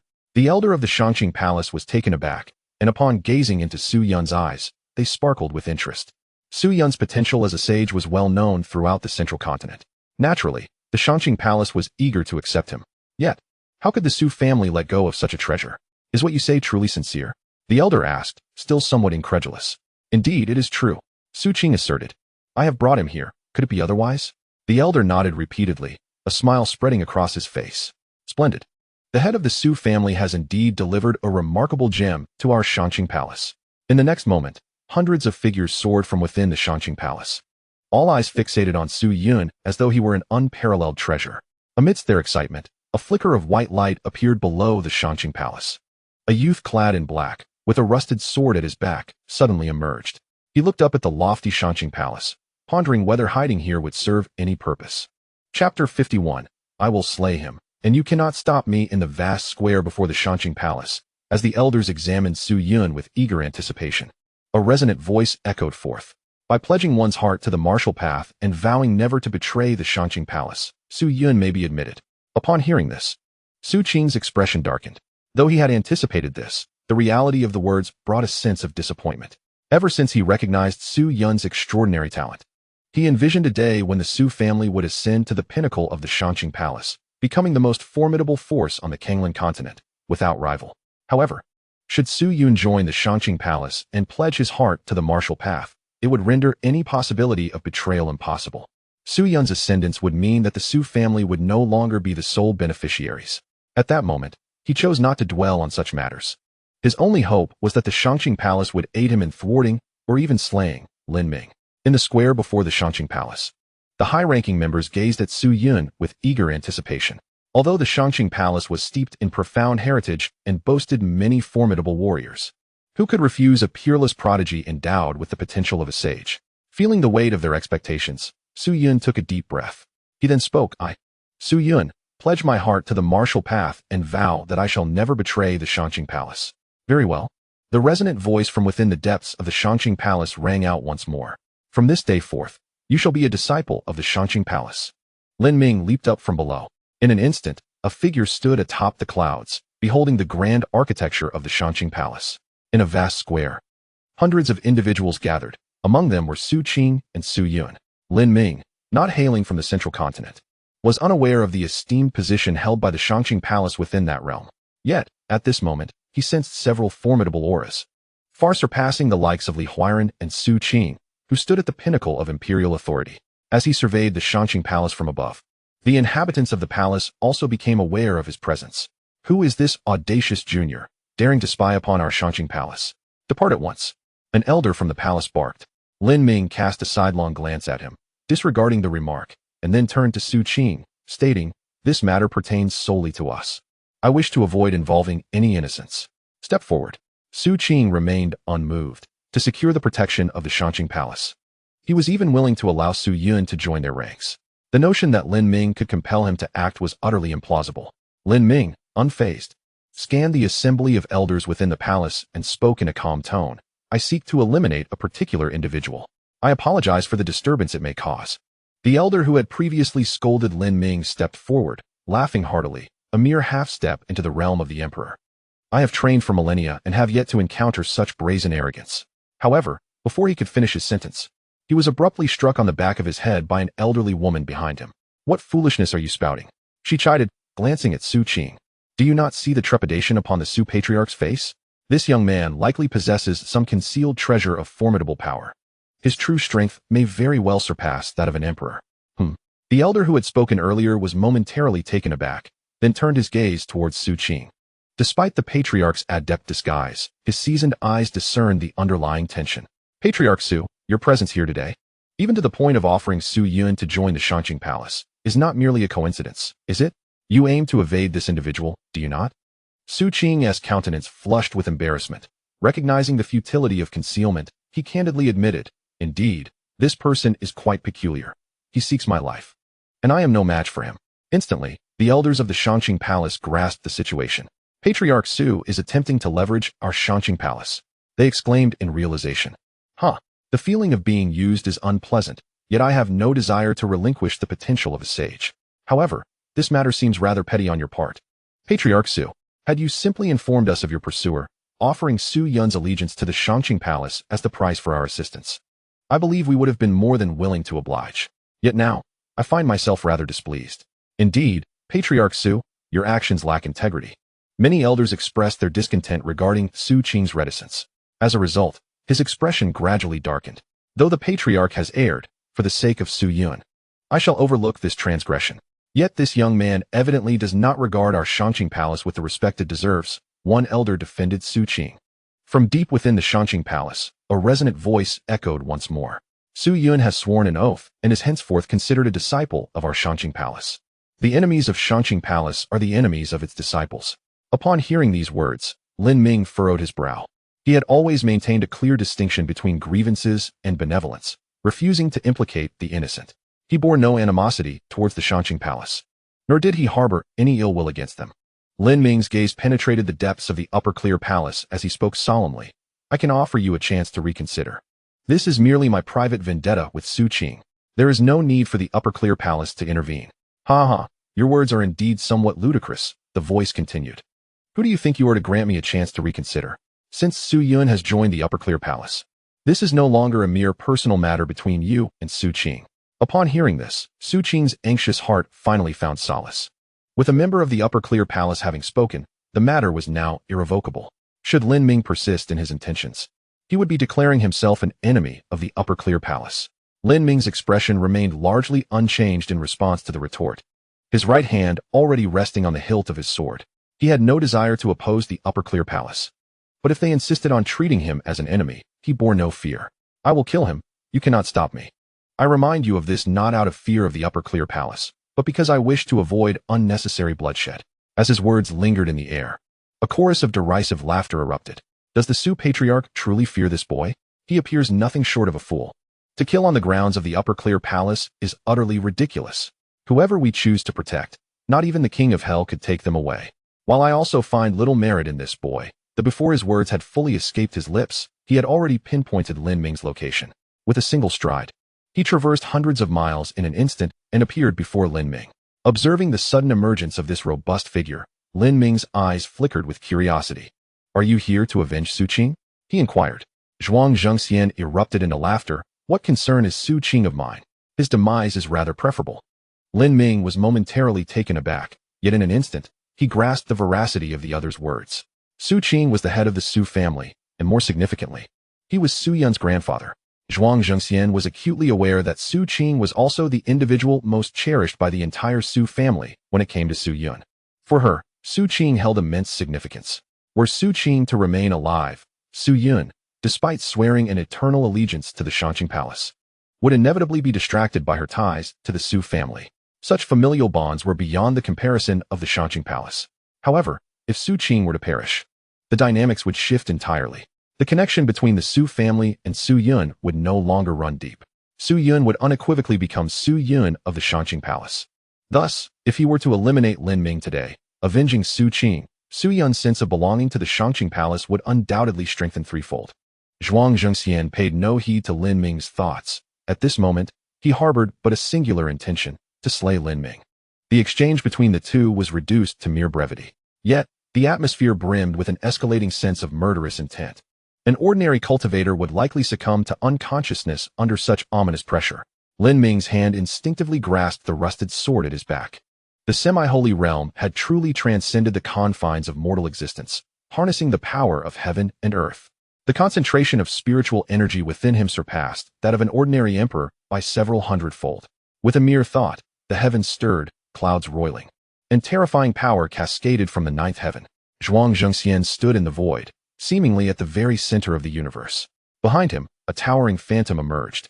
An amplified version of Zhuang Zhengxian himself, magnified a millionfold. He raised a finger and pointed at Lin Ming, and the colossal phantom mirrored his motion. With a thunderous boom, the ground beneath Lin Ming instantly caved in, forming a massive pit spanning 10,000 feet. There was no tumult of flying sand or stones. Under that single finger, ordinary objects had long been reduced to ash. Lin Ming stood within the pit, his dark attire billowing, a rusted sword resting against his back, unmoving. Die! Zhuang Zhengxian bellowed. And in an instant, the finger of the gigantic phantom seemed to traverse space, closing the distance to Lin Ming to less than a yard. Facing this finger was akin to confronting the entirety of the firmament. Under its weight, Lin Ming appeared as insignificant as a speck of dust. Yet, his gaze remained composed, and his stature unwavering. The rusted sword was drawn from his back and firmly grasped in his hand. As Zhuang Zhengxian's finger drew near, Lin Ming suddenly thrust his sword forward. This time, there was no dazzling light nor any semblance of grandeur. The massive finger of the phantom melted away as if snow meeting a roaring flame, dissipating in an instant. As Lin Ming wielded his sword, phantoms vanished in his wake, utterly powerless to withstand even the slightest trace of his might. Zhuang Zhengxian's expression shifted dramatically. He had already realized in the Upper Qing Palace that Lin Ming possessed the combat prowess of a half-saint when he effortlessly severed Su Qing. Now, he acutely sensed Lin Ming's formidable strength. Without a moment's hesitation, he retrieved an ancient bronze bell, towering at roughly half a person's height. Having cultivated to such a realm, he had witnessed the myriad phenomena of the world and understood that even a lion exerts its full strength when battling a rabbit. Thus, despite his pride, he acted with utmost caution. The moment the bronze bell emerged, the sky above was instantly shrouded in a thick layer of seven-colored clouds, radiating outward for 1,000,000 miles from the bell's center, enveloping the entirety of the central continent. The myriad forces within the central continent, including the Li family, the Su family, and the Wanbao Chamber of Commerce, along with countless cultivators, collectively gazed skyward. Was this the manifestation of a treasured artifact? Surely, such a celestial phenomenon heralded something extraordinary. However, the extent of this phenomenon was beyond my reach to comprehend. Could it be a legendary imperial-grade treasure? Regardless, it bore little significance for us. I would be content with merely a royal-grade weapon. Indeed, many low-ranking disciples, their cultivation levels modest, looked up in awe at the unprecedented spectacle, engaging in animated discussions. Meanwhile, the more powerful cultivators, particularly those who had ascended beyond the imperial realm, fell into a prolonged silence upon witnessing the scene. The mightier the individual, the more they could perceive the extraordinary nature of this occurrence. It was certainly unparalleled by any imperial artifact. What transpired? Was the central continent on the brink of transformation? In my perception, it felt as though the entire world was ensconced in this phenomenon. Could it be a sacred artifact? Had the demonic sect infiltrated the Upper Qing Palace? Many formidable beings in the central continent gazed at the seven-colored clouds, their speculations rife. Only the elders within the Upper Qing Palace exhibited a sudden change in demeanor. A sacred artifact. Did that young man possess a sacred artifact? Perhaps it was merely the palace master summoning the taking bell. What nonsense! Would the palace master truly require the taking bell in the face of that youth?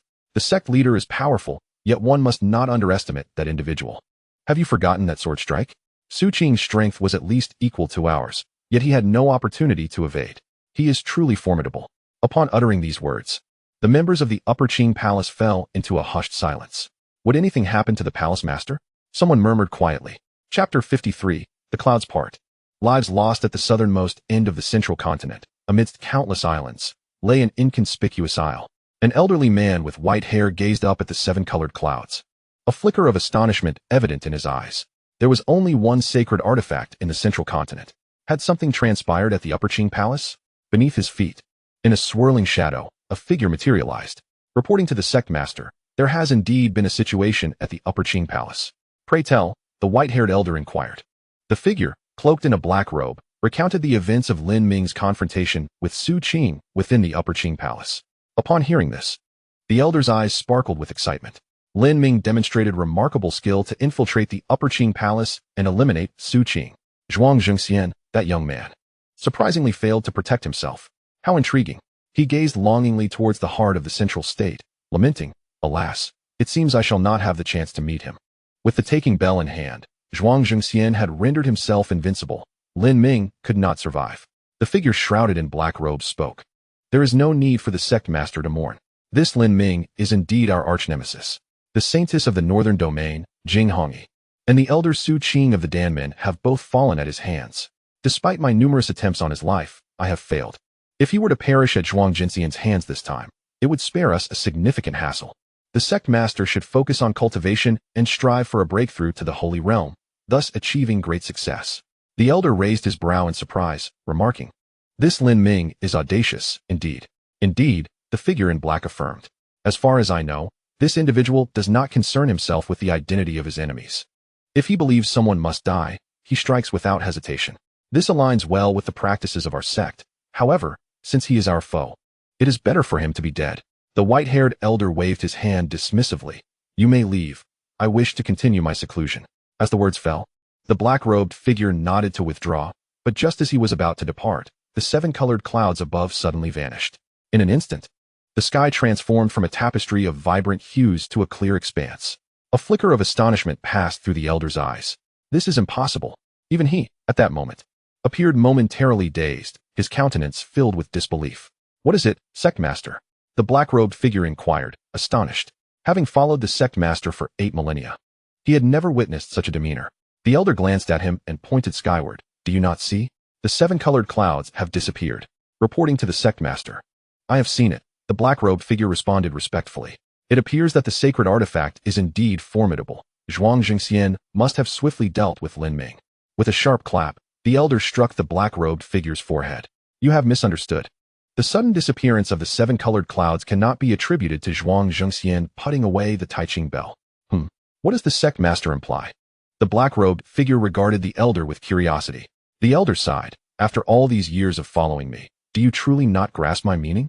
Tentatively, the black-robed figure ventured. "Sect master, are you suggesting that Lin Ming defeated Zhuang Jinxian, who possessed the Taiching bell?" The elder inhaled deeply and nodded gravely. "Not merely defeated.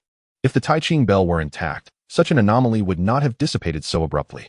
Given the current circumstances, only one explanation remains." The black-robed figure, now rendered speechless, pondered. "Does the sect master mean to say that the Taiching bell has likely sustained damage?" Indeed, for Lin Ming to inflict damage upon the Taiching bell is truly unexpected. However, one must assume he has undoubtedly paid a considerable price himself. Ideally, they will both suffer grievous wounds. Perhaps this presents us with our finest opportunity. Inform the two guardians to acquire the Taiching bell at all costs. Even if it is damaged, it remains the pinnacle of treasures in the Central State. The sole sacred artifact. Time rewinds to a quarter of an hour prior. With a single stroke of his sword, Lin Ming obliterated Zhuang Jinxian's finger with overwhelming force. Though surprised, Zhuang Jinxian remained undaunted, sweeping his hand with a decisive flourish. Thud, thud, thud, thud, thud. The ancient bronze bell rang out with 18 resounding chimes. And in an instant, 18 golden ripples emanated from the bell's center, radiating in all directions. Wherever these golden waves passed, all was rendered silent and obliterated.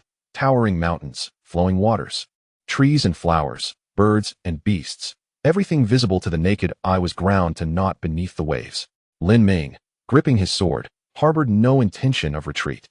He gazed upon the golden ripples, sensing an unfathomable power unlike any he had encountered before. He raised his sword, transforming a thrust into a sweeping strike. A colossal arc of sword light, spanning the heavens and the earth, descended silently from above. With a soft hiss, the sword light collided with the golden ripples. There was no cataclysmic scene that rendered the world dim.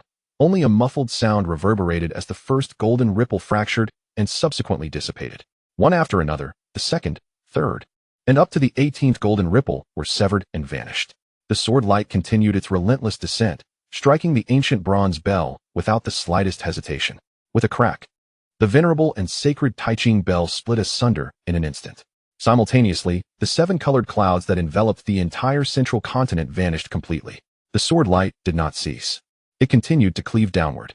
The earth fractured, revealing a chasm that stretched for thousands of miles, unfathomably deep, appearing mere 100 feet from Zhuang Jinxian's side.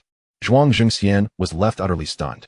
The indomitable Taiching bell, the treasured protector of the Upper Clear Palace, had been cleaved in two, as fragile as a piece of tofu. Lin Ming stepped closer to Zhuang Jinxian. At that moment, Zhuang Jinxian seemed to regain his senses, gazing at Lin Ming, who stood within arm's reach, his body trembling involuntarily.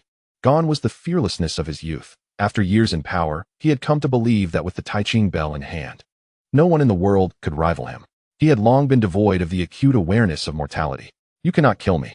If I perish, the Kanglan continent will be left unprotected against the demonic sect. It would spell disaster for the entire world. Spare me this once, and I will deliver Su Yun to you. The Upper Clear Palace, yes? If you desire the Upper Clear Palace, I can provide it. You may be the palace lord, and I will accept the role of an elder. Zhuang Zhengxian's plea was difficult for Lin Ming to reconcile with the fact that he was considered the strongest individual in the central continent.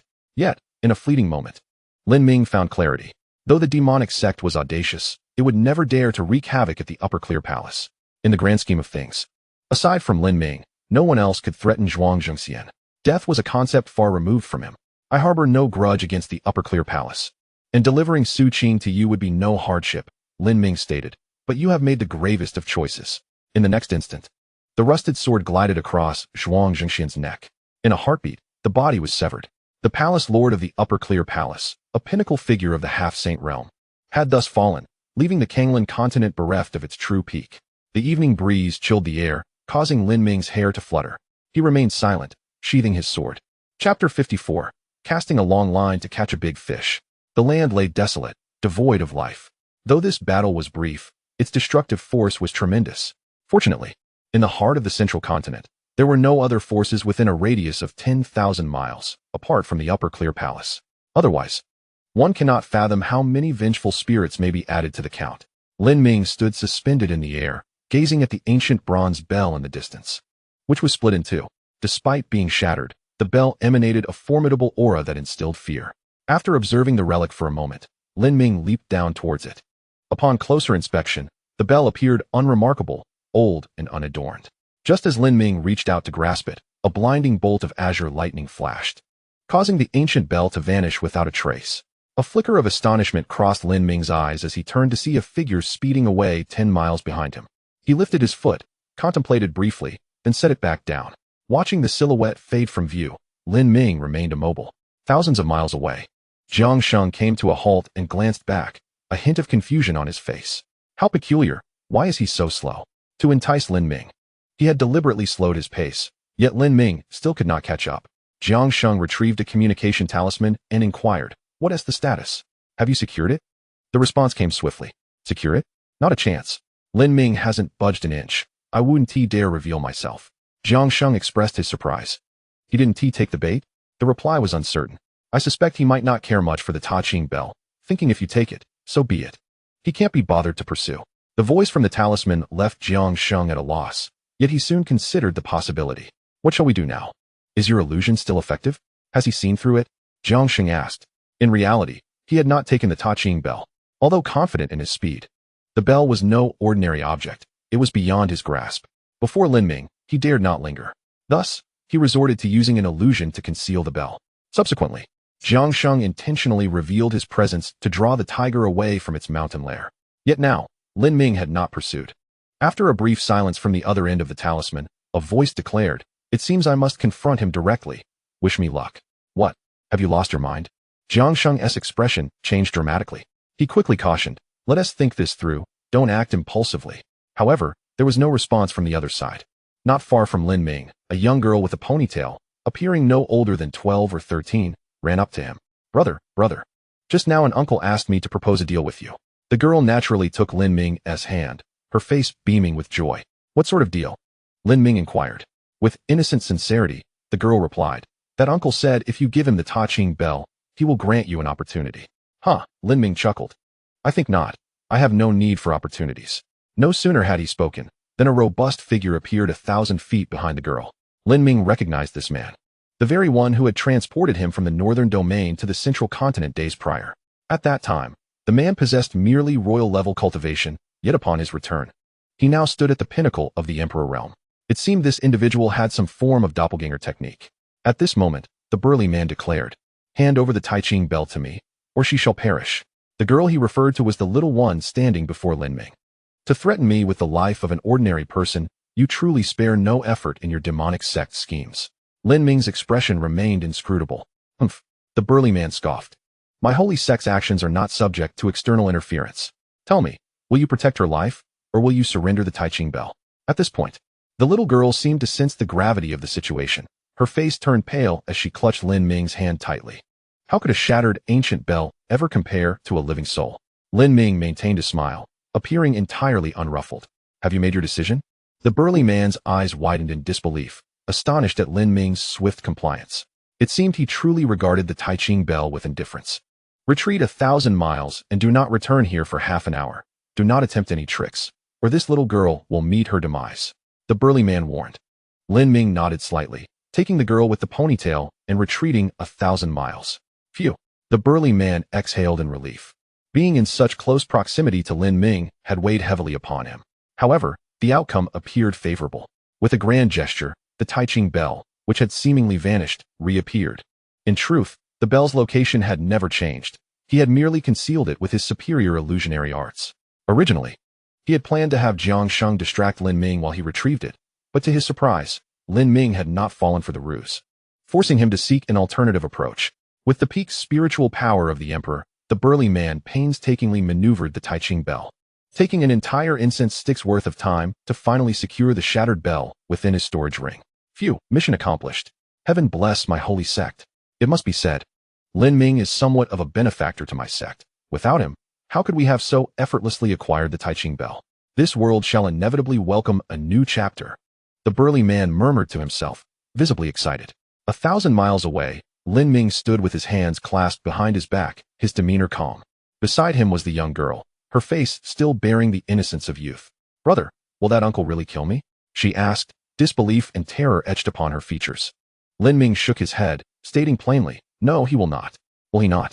The little girl tilted her head, but he seemed so fierce. Lin Ming turned to her, saying, that was merely for my benefit. He certainly wouldn't harm you. After all, you are together. Moreover, whether he could even defeat you remains a mystery. Wouldn't you agree? Before Lin Ming could finish his sentence, the girl's expression drastically changed as she suddenly shot away thousands of miles. Yet, no sooner had she halted than Lin Ming appeared right beside her. Did I permit you to leave? Lin Ming's voice was calm, devoid of emotion. Why? The little girl's form twisted, transforming into a figure cloaked in shadowy robes. Since he realized something was amiss. Why did you retreat here and willingly surrender the Tai Ching bell? Is this singular sacred artifact of the Kanglan continent truly insignificant in your eyes? He appeared unable to comprehend Lin Ming's actions.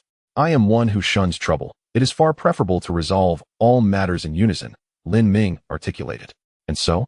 The voice from beneath the black robe still bore confusion. Thus, it is imperative to cast a long line to catch a great fish. In the next moment, Lin Ming drew forth the rusted sword from his back. Chapter 55, A New Era Approaches. The figure cloaked in black wore a pallid expression. He witnessed Lin Ming grasp the sword, and subsequently, the blade's luminescence illuminated his visage, accompanied by a faint scent of blood. Before he could make a move, he realized that vitality had already departed from him. Am I to die thus? No one responded. Bang! In the next instant, the figure beneath the black robe collapsed to the ground, breathless. Lin Ming, however, did not cast a glance in his direction but turned to gaze upon the battleground where he had previously clashed with Zhuang Zhengxian. A blood-red glimmer flickered in his eyes. Before him, the space manifested numerous white points of light. The burly man was named Qiu Feng, one of the two guardians of the demon sect, possessing cultivation at the pinnacle of the emperor's realm. He had secured the split Tai Ching bell and was hastily making his way to the southernmost reaches of the central continent. He aimed to deliver the Tai Ching bell to the sect leader with utmost speed. Although the journey was lengthy, his exalted status rendered 2 hours sufficient. Hurry faster. He had never felt such panic or excitement, fervently hoping Lin Ming would not pursue him too swiftly. 2 hours later, the cluster of islands at the southernmost point appeared before him. He exhaled a sigh of relief. After a moment, he arrived at the island where the white-haired elder resided. The elder, who had been resting with closed eyes, suddenly opened them wide. Has it been acquired? Yes, it has been secured, with no undue peril. Qiu Feng exclaimed, retrieving the split Tai Ching bell from his storage ring with fervor. In that instant, he envisioned the dawn of a new era, with himself, Qiu Feng, as its architect. Upon the appearance of the Tai Ching bell, a rare smile broke the tranquil countenance of the white-haired elder, usually as calm as the ocean depths. Excellent, truly excellent. Though the Tai Ching bell is divided, its power remains largely intact. He waved his hand, drawing the Tai Ching bell into his possession. Come, let us embrace the new era together. He formed a seal with his hands, and in a corner of the island, an unremarkable stone began to rotate peculiarly. After 2 breaths, it transformed into a dark, profound cavern, the destination unknown. Excitement surged upon Xiao Feng's face. He understood that this island harbored the deepest secrets of the demon sect, which is why the sect leader seldom departed from it. As a guardian, he was already among the absolute elite of the demon sect, yet his knowledge was limited to the island itself, with the secrets within remaining shrouded. The white-haired elder took the lead, stepping into the cavern. Without hesitation, Xiao Feng followed closely behind. The cavern was deep, and after a time sufficient for a cup of tea, the elder's steps came to a halt. "I require your strength. Unleash it," he bellowed, and the cavern trembled violently. In the next moment, a hand suddenly emerged from the desolate stone cave, withered and dry like a piece of wood. Following this, a voice, harsh and parched, reverberated through the air. "You have yet to attain sainthood. Why have you awakened us?" After this utterance, numerous ancient figures appeared amidst the darkness, each exuding an aura of decay, devoid of vitality, resembling corpses more than living beings. An elderly man with white hair produced the Tai Ching bell and declared, "I have not broken through to sainthood, and it seems this world has long ceased to allow such an ascension. However, this is a sacred artifact from the Shanqing Palace. Though it has been damaged, fortunately, its sacred power still lingers. If you all lend me your strength and fully activate the Tai Ching bell, we should be able to unleash a strike worthy of a true saint." One of the corpse-like figures spoke, "We have but one chance to act." The old man's eyes glimmered with determination as he replied, "I understand. This is my only opportunity. The rules of this world are flawed, and the saintly realm is merely a distant dream. Now that I possess the Tai Ching bell, I wish to take a chance." Though endowed with exceptional talent, it had been far too long since a saint had emerged from the ancient continent. Within the stone cave, these emaciated figures stood at the pinnacle of semi-saintly realms. Each possessed extraordinary gifts, mere steps away from the realm of saints. Yet, that final step remained insurmountable. No one across the vast Kanglan continent could transcend it. "Since your mind is made up, let us commence," came the murmurs of many hoarse voices. The white-haired elder nodded solemnly, then grasped the Tai Ching bell tightly. In an instant, the sacred power within the ancient bell surged like a raging tide. "Now is the time to grant me strength." In the dark stone cave, dozens of figures, resembling corpses, simultaneously raised their hands, channeling untold power sealed for millennia into the body of the white-haired elder. Drawing upon the collective strength of these semi-saint peak beings, he fully activated the Tai Ching bell. In that moment, though he was not a true saint, he felt absolute confidence in unleashing a blow equivalent to that of one. The cave illuminated with an inky brightness. At the deepest recess of the cave lay a translucent barrier, akin to a rudimentary protective array. The elder's full force strike targeted this very barrier. "This closed world shall shine once more today," he bellowed. "Open for me." Under the astonished gaze of Xiao Feng, the Tai Ching bell manifested 1,800 ripples that coalesced into a golden spear. In an instant, the spear lunged towards the translucent barrier. Crack, crack. The spear emitted two crisp sounds, and fissures rapidly spread across its surface. "No." The white-haired elder's expression shifted from joy to despair. His confident strike, infused with the combined strength of dozens of semi-saint peak beings, shattered upon mere contact with the barrier. Sighs echoed within the stone cave. Soon, the spear disintegrated into dust, taking with it the figures of the elderly. They had already exhausted their final reserves of power. In the present moment, as they had exhausted their efforts, they truly departed from this world. The elderly man with silver hair gazed vacantly at the luminous screen, his eyes filled with confusion. "Why? Please, tell me why." The desperation in his gaze was palpable. At that moment, Xiao Feng, standing behind him, suddenly spoke. "Master, look. There seems to be a crack on the luminous screen." "What?" The old man abruptly lifted his head, directing his gaze towards the screen. At the location where the long spear had struck, a rather inconspicuous fissure was indeed forming. Moreover, this crack was continuously widening. It was almost certain that before long, the luminous screen would truly dissipate. Victory. Success. For a fleeting moment, he felt as exuberant as a child. The old man proclaimed, "I, Ning Daoran, have succeeded. The grand aspirations of our holy sect have been fulfilled in my hands. A new era is upon us." The longing in Ning Daoran's eyes was unmistakable. Chapter 56. The Holy Realm. It was never more than this deep within the shadowy stone cavern. The cracks on the luminous screen spread at an ever-accelerating pace. Ning Daoran's face was suffused with uncontainable joy. Since becoming the leader of the holy sect, he had been acutely aware of the weight of responsibility upon his shoulders. Now, victory was within reach. As his emotions settled slightly, Ning Daoran gathered his spiritual energy in his palm, preparing to exert further effort. However, just as he was about to strike, a frown crossed his brow. He turned to glance behind him. Xiao Feng followed his gaze in unison. There, a young man clad in black stood silently. In an instant, Xiao Feng's body involuntarily tensed. The atmosphere within the cavern turned gravely serious. Thick with an air of impending doom, Ning Daoran narrowed his eyes. Without a moment as contemplation, he discerned the identity of this individual. Faced with a youth capable of cleaving the Ta Ching bell in two, he felt no sense of assurance. There is, in truth, no significant enmity between us. Ning Daoran began. Soon, the Kanglan continent shall usher in a new era. Let us together reign over the Kanglan continent, allowing the grievances of the past to drift away with the wind. What say you? Lin Ming cast a glance at Ning Daoran before turning his attention to the luminous screen at the cavern's deepest point. Was the purpose of seizing the Ta Ching bell merely for this? Indeed, Ning Daoran replied candidly. This world is not as simple as it appears.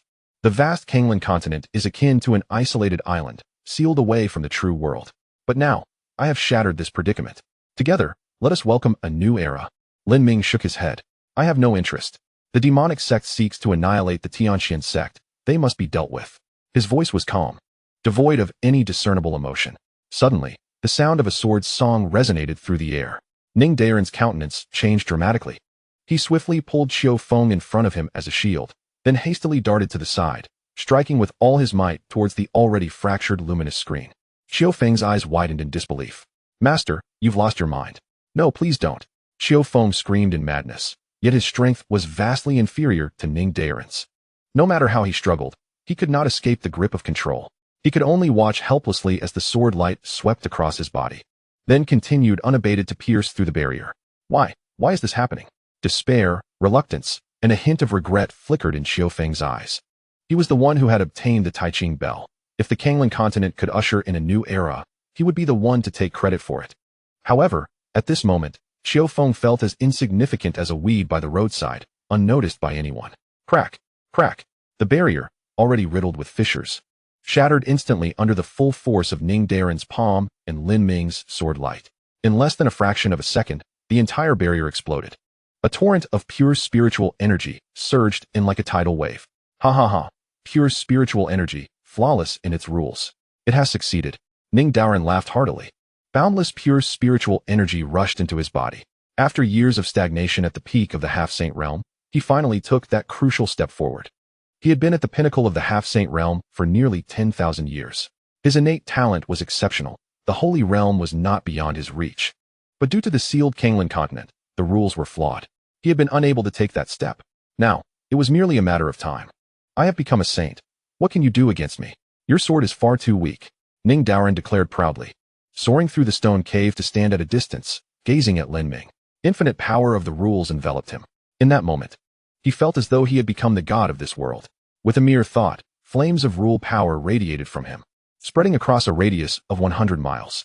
Having just entered the holy realm, his control over the power of rules remained relatively weak. 100 miles was his limit. However, he was confident that dealing with a mere Lin Ming was more than sufficient. He raised his hand and pointed at Lin Ming, his expression indifferent, like a deity judging a guilty soul. Annihilate. A pillar of fire, seemingly not powerful or dazzling, yet swirling with rule power, surged toward Lin Ming. The power of a saint is the power of rules. With this single gesture, he condensed the flames of rule power within a 100-mile radius into one. Though it appeared unremarkable, only those who faced it would comprehend its true nature. It was a suppression akin to bloodline dominance. Ordinary power was nothing but an ant before the power of rules. This time, I shall see whether you live or die. As Ning Daoran's voice fell, he suddenly saw a sword light slicing through the air. The finger imbued with the fire rule power collided with the sword light in an instant, then split apart. The fire pillar resembled a hollow bamboo, cleaved by a sharp sword. Subsequently, that sword light, moving at an even greater speed, struck toward Ning Daoran. His pupils constricted. How is this possible? In that moment, he fell into a brief stupor, feeling as though his worldview, built over many years of cultivation, had suddenly collapsed. The power of rules was, after all, so weak. The holy realm was merely this. He looked down and saw a gash of blood drawn diagonally across his body. In his eyes, only despair remained. After years of arduous striving, he had finally achieved his desire. Not only had he shattered the seal of the Kanglan continent, but he had also successfully transcended to the realm of the saint. Fate seemed to mock him cruelly. Everything was ostensibly accomplished. His greatest wish, And indeed, the grand aspiration of the entire demonic sect had been fulfilled. Yet, at that very moment, his life approached its inevitable conclusion. Chapter 57. Who are those outside? Ning Daren's eyes brimmed with unwillingness, yet the vitality within him had completely dissipated. With a thud, the once great leader of the demonic sect fell to the ground. Lin Ming had intended to turn and leave, but suddenly recalled something. The former head of the Tianxian sect, Li Junlin, harbored two wishes. The first was to break through to the emperor's realm. Regrettably, constrained by his innate talent, he was unable to take that step before his demise. The second was to see the Tianxian sect rise to the pinnacle of the central state region. Now that Li Junlin's great vengeance had been avenged, and the demonic sect's leader had perished by his hand, the most pressing task ahead was to rebuild the Tianxian sect in the central state, truly establishing it at the zenith of the region. Though he was formidable, the foundation of the Tianxian sect paled in comparison to the various powers of the central state. Thus, he turned his gaze toward the storage ring in Ning Daren's possession. Within the innermost palace of the Shangqing Palace, an elderly man, exuding an ethereal aura and with hair as white as snow, gazed at the life lamp before him, a symbol of existence and demise. At the pinnacle, the lamp representing the palace master had already extinguished. Behind the elder stood Su Yun, reverently awaiting his words. Do you harbor hatred for him, the one named Lin Ming? The elder inquired softly. A glint of ferocity flashed in Su Yun's eyes. I would relish the opportunity to flay him alive. Do you believe you can accomplish that? The elder questioned. Su Yun replied with confidence. At present, I may be unable, but in the future, I shall undoubtedly succeed. I possess the qualities of a saint, a talent unparalleled in the annals of the Kanglan continent. He, Lin Ming, is nothing more than a trivial stepping stone in my path. Confidence is commendable. The elder remarked nonchalantly, yet your talents do not yet warrant the claim of being unparalleled in the Kanglan continent. It is commonly said that those with the potential of a saint are destined to become one, provided they do not fall. However, only those who truly stand on the precipice of the semi-saint realm, mere steps away from sainthood, comprehend the arduous nature of that ascent. We are all but shackled souls. Listening to the elder's words, Su Yun's expression soured slightly. Are you implying that I may not achieve sainthood? The elder nodded slowly, stating, even if you lack any deficiencies in cultivation resources, you may still not attain that status. I refuse to believe it. Su Yun retorted. For years, everyone around him had been certain he would become a saint. How could he now accept such demoralizing words? Skepticism is only natural, the elder said without surprise, continuing. I am a living example. No, wait. Before he could finish his thought, his countenance suddenly changed. Without regard for Su Yun's reaction, he swiftly exited the palace, ascending to the heights of the Shangqing Palace. Su Yun followed closely, asking, Elder, what is it? Has Lin Ming returned? The elder shook his head, stating that Lin Ming was merely a trivial matter. The heavens above the Kanglan continent were about to change. What was happening? Su Yun was perplexed, having just moments ago spoken of Lin Ming with utmost seriousness, only to now hear him reduced to a mere footnote. The elder sighed and said, I retract my previous statement. The sacred realm is no longer insurmountable for you. This is a positive development. Su Yun replied, perhaps it is a blessing. Or perhaps a calamity. The elder continued, the seal on the Kanglan continent has been broken, and the outside world will re-emerge. Those who dwell beyond are likely far more formidable than we, those from outside. Su Yun was taken aback. 5 days later, at the edge of the desolate sea in the northern region, Lin Ming gathered all the disciples of the Tianxian sect at this location. With a grand gesture, he commanded 800 large ships to descend into the desolate waters. Following protocol, he cast a storage ring containing 10 billion spirit stones into the sea. Let us depart for the central continent, he declared, stepping onto the foremost ship, with others swiftly following suit. On board the ship where Lin Ming stood, the esteemed elder Chu Yang respectfully positioned himself behind him. Sectmaster, we have determined a location for the establishment of the Tianxian sect.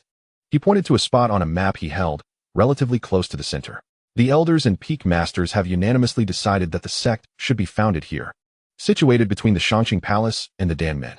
Lin Ming nodded slightly. That is acceptable. Chu Yang replied, then I shall take my leave, sensing the immense pressure as he prepared to step back.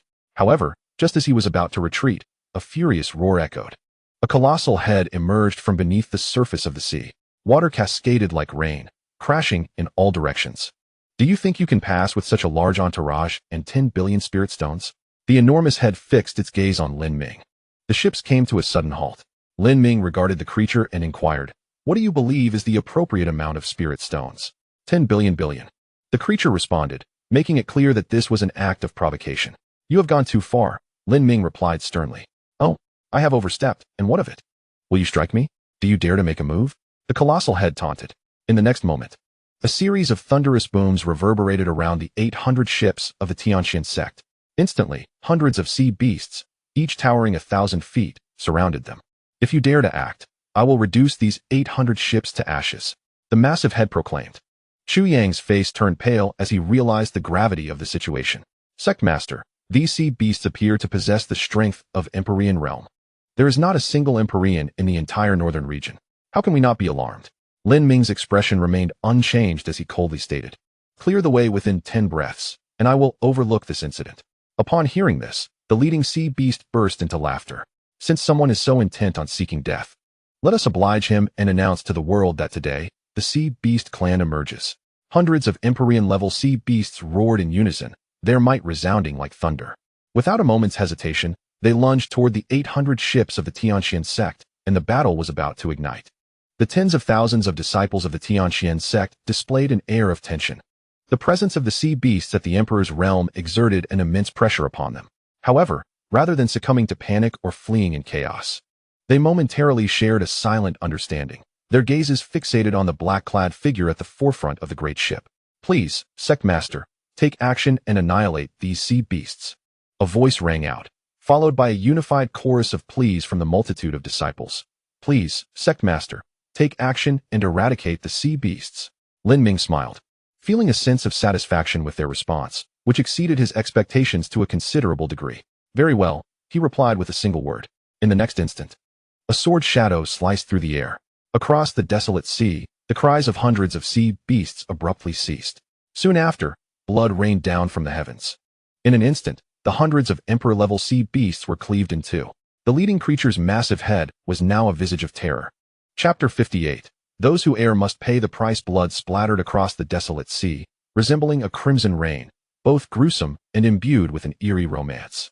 The once arrogant sea beast now bore a profound change of countenance.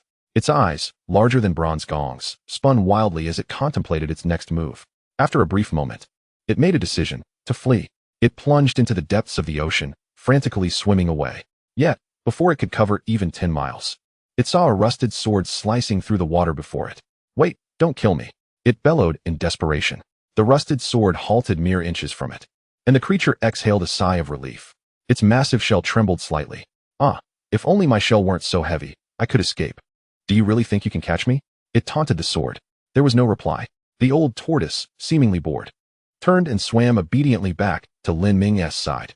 You cannot kill me, the old tortoise proclaimed loudly, though its voice lacked the ferocity it had possessed moments earlier. Why? Lin Ming inquired. Give me a reason.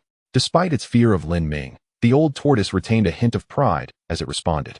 Because my companion is about to become a saint. Lin Ming's lips curled slightly. Is this the reason behind the madness of your sea beast clan? The aspiration for a saint leads you to covet the vast lands, does it not? The old tortoise huffed. What is wrong with that? The resources on land are abundant. And of course, our sea beast clan desires them. Previously, we lacked strength and could not compete with the human race. But with the impending arrival of our saint, we ought to strive for more. That is a valid point, Lin Ming conceded. No species is inherently destined to monopolize the finest resources. If your sea beast clan wishes to dominate the Kanglan continent, I have no significant objections. However, it is unfortunate that your inaugural battle to establish dominance should not have been against my Tianqian sect. As his words fell, Lin Ming cleaved the old tortoise in two with a single stroke of his sword. The creature, colossal in size, burst forth with blood, staining the sea for miles around. The old tortoise's eyes held a lingering expression of shock and confusion.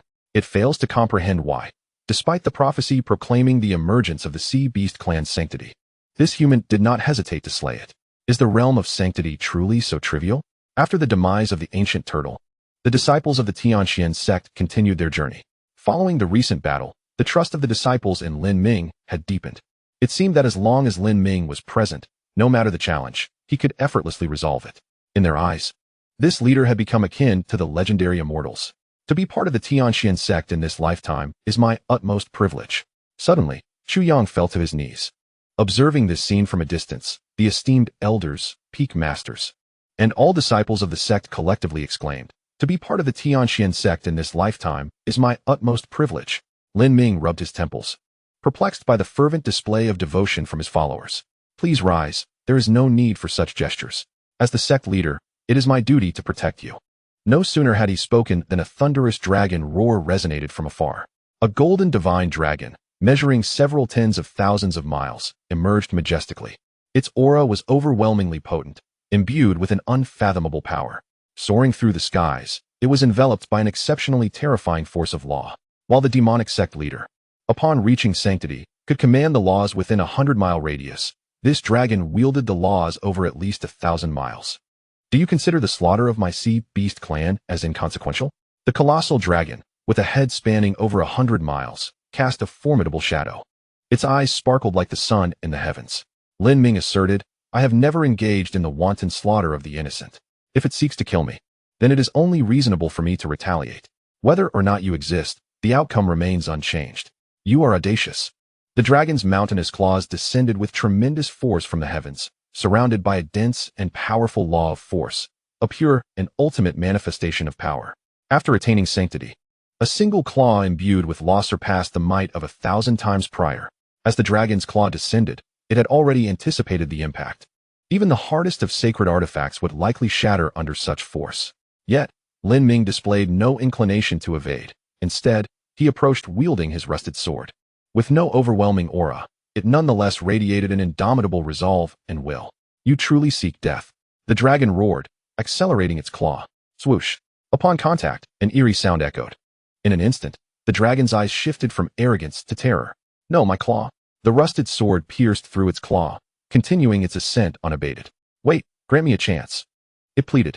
However, Lin Ming remained unmoved, the sword persistently advancing. Give me a chance, and I shall serve as your mount. The dragon felt its heart bleed. Having just attained sanctity, it believed it was destined for greatness.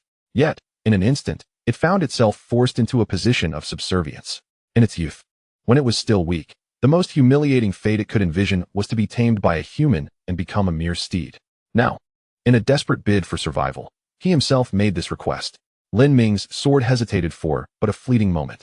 To ride upon a colossal dragon was indeed a splendid prospect, especially since it was a dragon of the sacred realm. Yet, this moment of hesitation was but ephemeral. The rusted sword paused for less than an instant before resolutely piercing into the dragon's body. As the sovereign of the seas, the dragon possessed immense power. Its defenses formidable to an unparalleled degree. However, at this moment, its proud defenses crumbled as if they were mere paper, shattering upon contact. The rusted sword penetrated the entirety of the dragon's form from below upwards. A wretched cry echoed through the air. In agony, the dragon writhed incessantly, blood cascading like a tempest. It was incredibly powerful, yet at this moment, it sensed the looming specter of death. Are you truly not considering this? To possess a true dragon, especially one of the sacred realm as your mount, is a dream cherished by countless cultivators. The dragon implored, spare my life, and what you gain will far exceed the benefits of slaying me.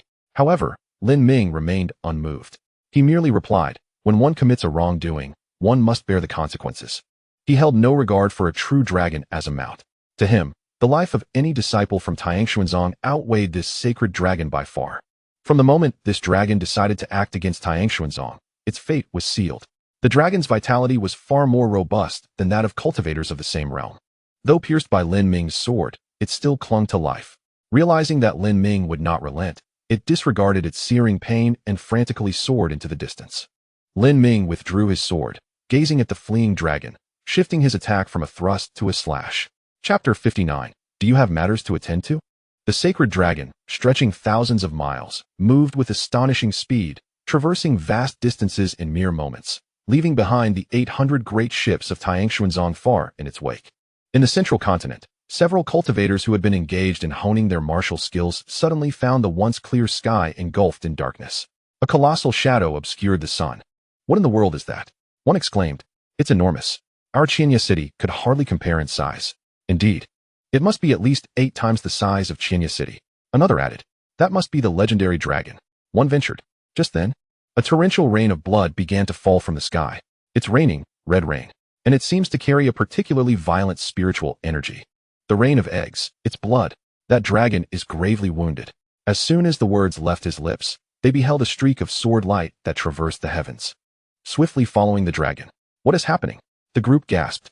The sword light cleaved into the dragon's body, entering through its tail and emerging from its head, only to dissipate moments later. In the next instant, the dragon's form began to split open from the tail. Crack, crack, countless scales shattered. The fissure extended from the tail all the way to the massive head. The entire dragon was cleaved in two, plummeting from the heights. My heavens, the dragon is dead. While we lament, the dragon's body is laden with treasures, one declared, taking to the skies. This scene unfolded in numerous corners nearby, where nearly 1,000,000 figures simultaneously surged toward the sky, drawn to the remnants of a colossal dragon. The once sacred true dragon, having recently ascended, lay utterly lifeless. On the desolate sea, Lin Ming, with an inscrutable expression, sheathed his rusted sword behind his back. 800 great ships continued their relentless advance, unimpeded this time by any obstructors. Following this monumental battle, the Sea Beast clan was destined to remain silent for at least a millennium before any semblance of recovery could begin. Of course, this bore no relevance to Lin Ming. 2 months later, in the mountainous region between the Danmen and the Shangqing Palace in the central continent, Lin Ming, accompanied by hundreds of thousands of disciples from the Tianxian sect, arrived at this location. He selected a large stone and, using his finger as a sword, inscribed the 3 grand characters representing the Tianxian sect. It was at that moment that the Tianxian sect in the central continent was officially established. In the islands at the extreme southern end of the central continent, on an inconspicuous island that appeared to possess no remarkable features, 3 figures clad in white suddenly manifested. The seal of the Kanglan realm has dissipated. We must be among the first to know, one remarked. That would indeed be the case. Few venture into the depths of the vast wilderness. Had it not been for my disciple-s insistence on venturing further for training, we would remain oblivious. By the way, ensure your disciple's safety. The longer we can keep this secret, the more advantageous it will be for us. Do not worry, he is already dead. Upon hearing this, the other 2 instinctively cast a glance at him. Feng Mu, you are quite ruthless, one of them commented. The young man named Feng Mu replied with a cold smirk. Who can guard a secret better than a corpse? The other 2 understood this logic, but were still somewhat taken aback, becoming even more vigilant of Feng Mu in their hearts. With the 3 of us, it will undoubtedly require considerable time to thoroughly scour the Kanglan realm. The indigenous inhabitants of this realm are indeed worth utilizing, Feng Mu stated. The other 2 immediately concurred. The trio then separated to seek out suitable forces to serve their purposes.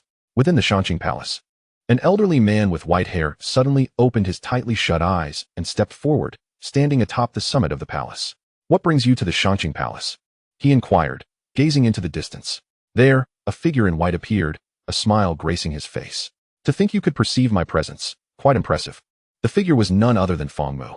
The white-haired elder of the Shangqing Palace sighed softly and replied, while I can sense your presence, I also recognize that I am not your match. He slightly bowed. I am unaware of your intentions, but if there is a need, the Shangqing Palace will certainly cooperate fully. A flicker of surprise crossed Feng Mu's eyes as he remarked, it is indeed my first encounter with someone so perceptive. He had anticipated that, should the other party resist, he would exert overwhelming strength to compel compliance. However, there was no need for such measures. Disclose to me the locations of all the secret realms within the Kanglan realm. Should there be any omissions, not only you but your entire sect shall cease to exist. Feng Mu stated coldly, I grant you 10 breaths. However, before he had finished speaking, the white-haired elder had already retrieved a map from his storage ring and respectfully presented it to Feng Mu. You may receive this. Within this map lies a meticulous delineation of the secret realms of the entire Kanglan world, with no detail overlooked. Feng Mu's expression froze entirely. Such perceptiveness, as if everything that transpired today had been anticipated long ago. He took the map and said, when I return from the secret realm, should you encounter any troubles, feel free to inform me. Perhaps I can assist you. The elderly man with white hair appeared taken aback, hastily replying, I wouldn't dare to trouble you, esteemed sir.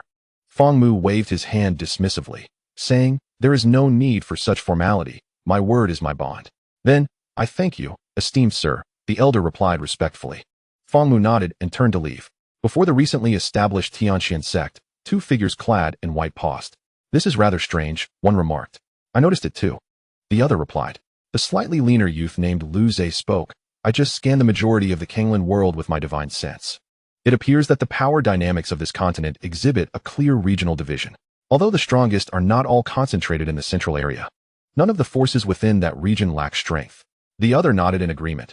What I find peculiar is that while many surrounding forces boast several emperor-level cultivators, This sect's strongest members are merely at the pinnacle of 2 emperors. It is remarkably weak, almost illogically so. I am quite intrigued by this sect. I must have it. Lu Zhe declared. The other simply smiled. I have no objections. He then turned and walked away. Now, only Lu Zhe remained before the Tianxian sect. The existence of this sect puzzled him, yet he felt no fear. He was acutely aware that in the vast Kanglan world, the only potential source of danger lay within the secret realms. These natives appeared far too feeble in his eyes. Gazing at the newly established Tianxian sect, Lu Zhe bellowed. I give you 3 breaths of time. Have your sect master come out to meet me. Otherwise, I shall erase the entire Tianxian sect from existence. 3. He raised his hand, beginning the countdown. 2. Just as he uttered the final count, Lu Zhe saw a figure in black, bearing a long sword. Stepping forth before the Tianxian sect, the youth glanced at Lu Zhe, his eyes devoid of much emotion, merely inquiring, Do you have business with me? Chapter 60. Is this the confidence granted by power? Before the Tianxian sect, Lin Ming, clad in black, maintained a calm demeanor. He cast a single glance at Lu Zhe and discerned immediately that this individual was not from the Kanglan continent.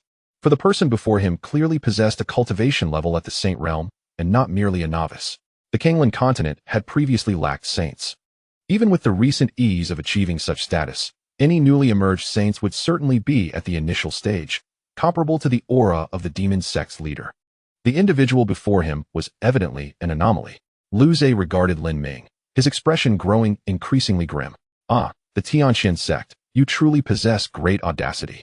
He distinctly sensed 2 pinnacle emperors within the sect, alongside several ordinary emperors. Yet, when he called for the sect master, he was met with a mere half-step emperor. What is it?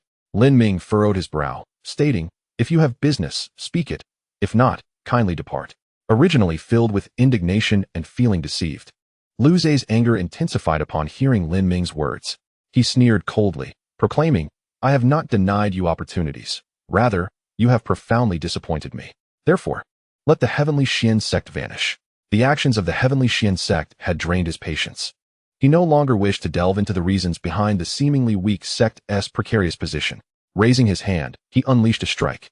Devoid of any power from the rules, a sect that lacked even a single Emperor Realm cultivator, what could it possibly do to withstand his blow? Not to mention a sect without an Emperor Realm presence. Even one housing a half-saint would be powerless against his palm.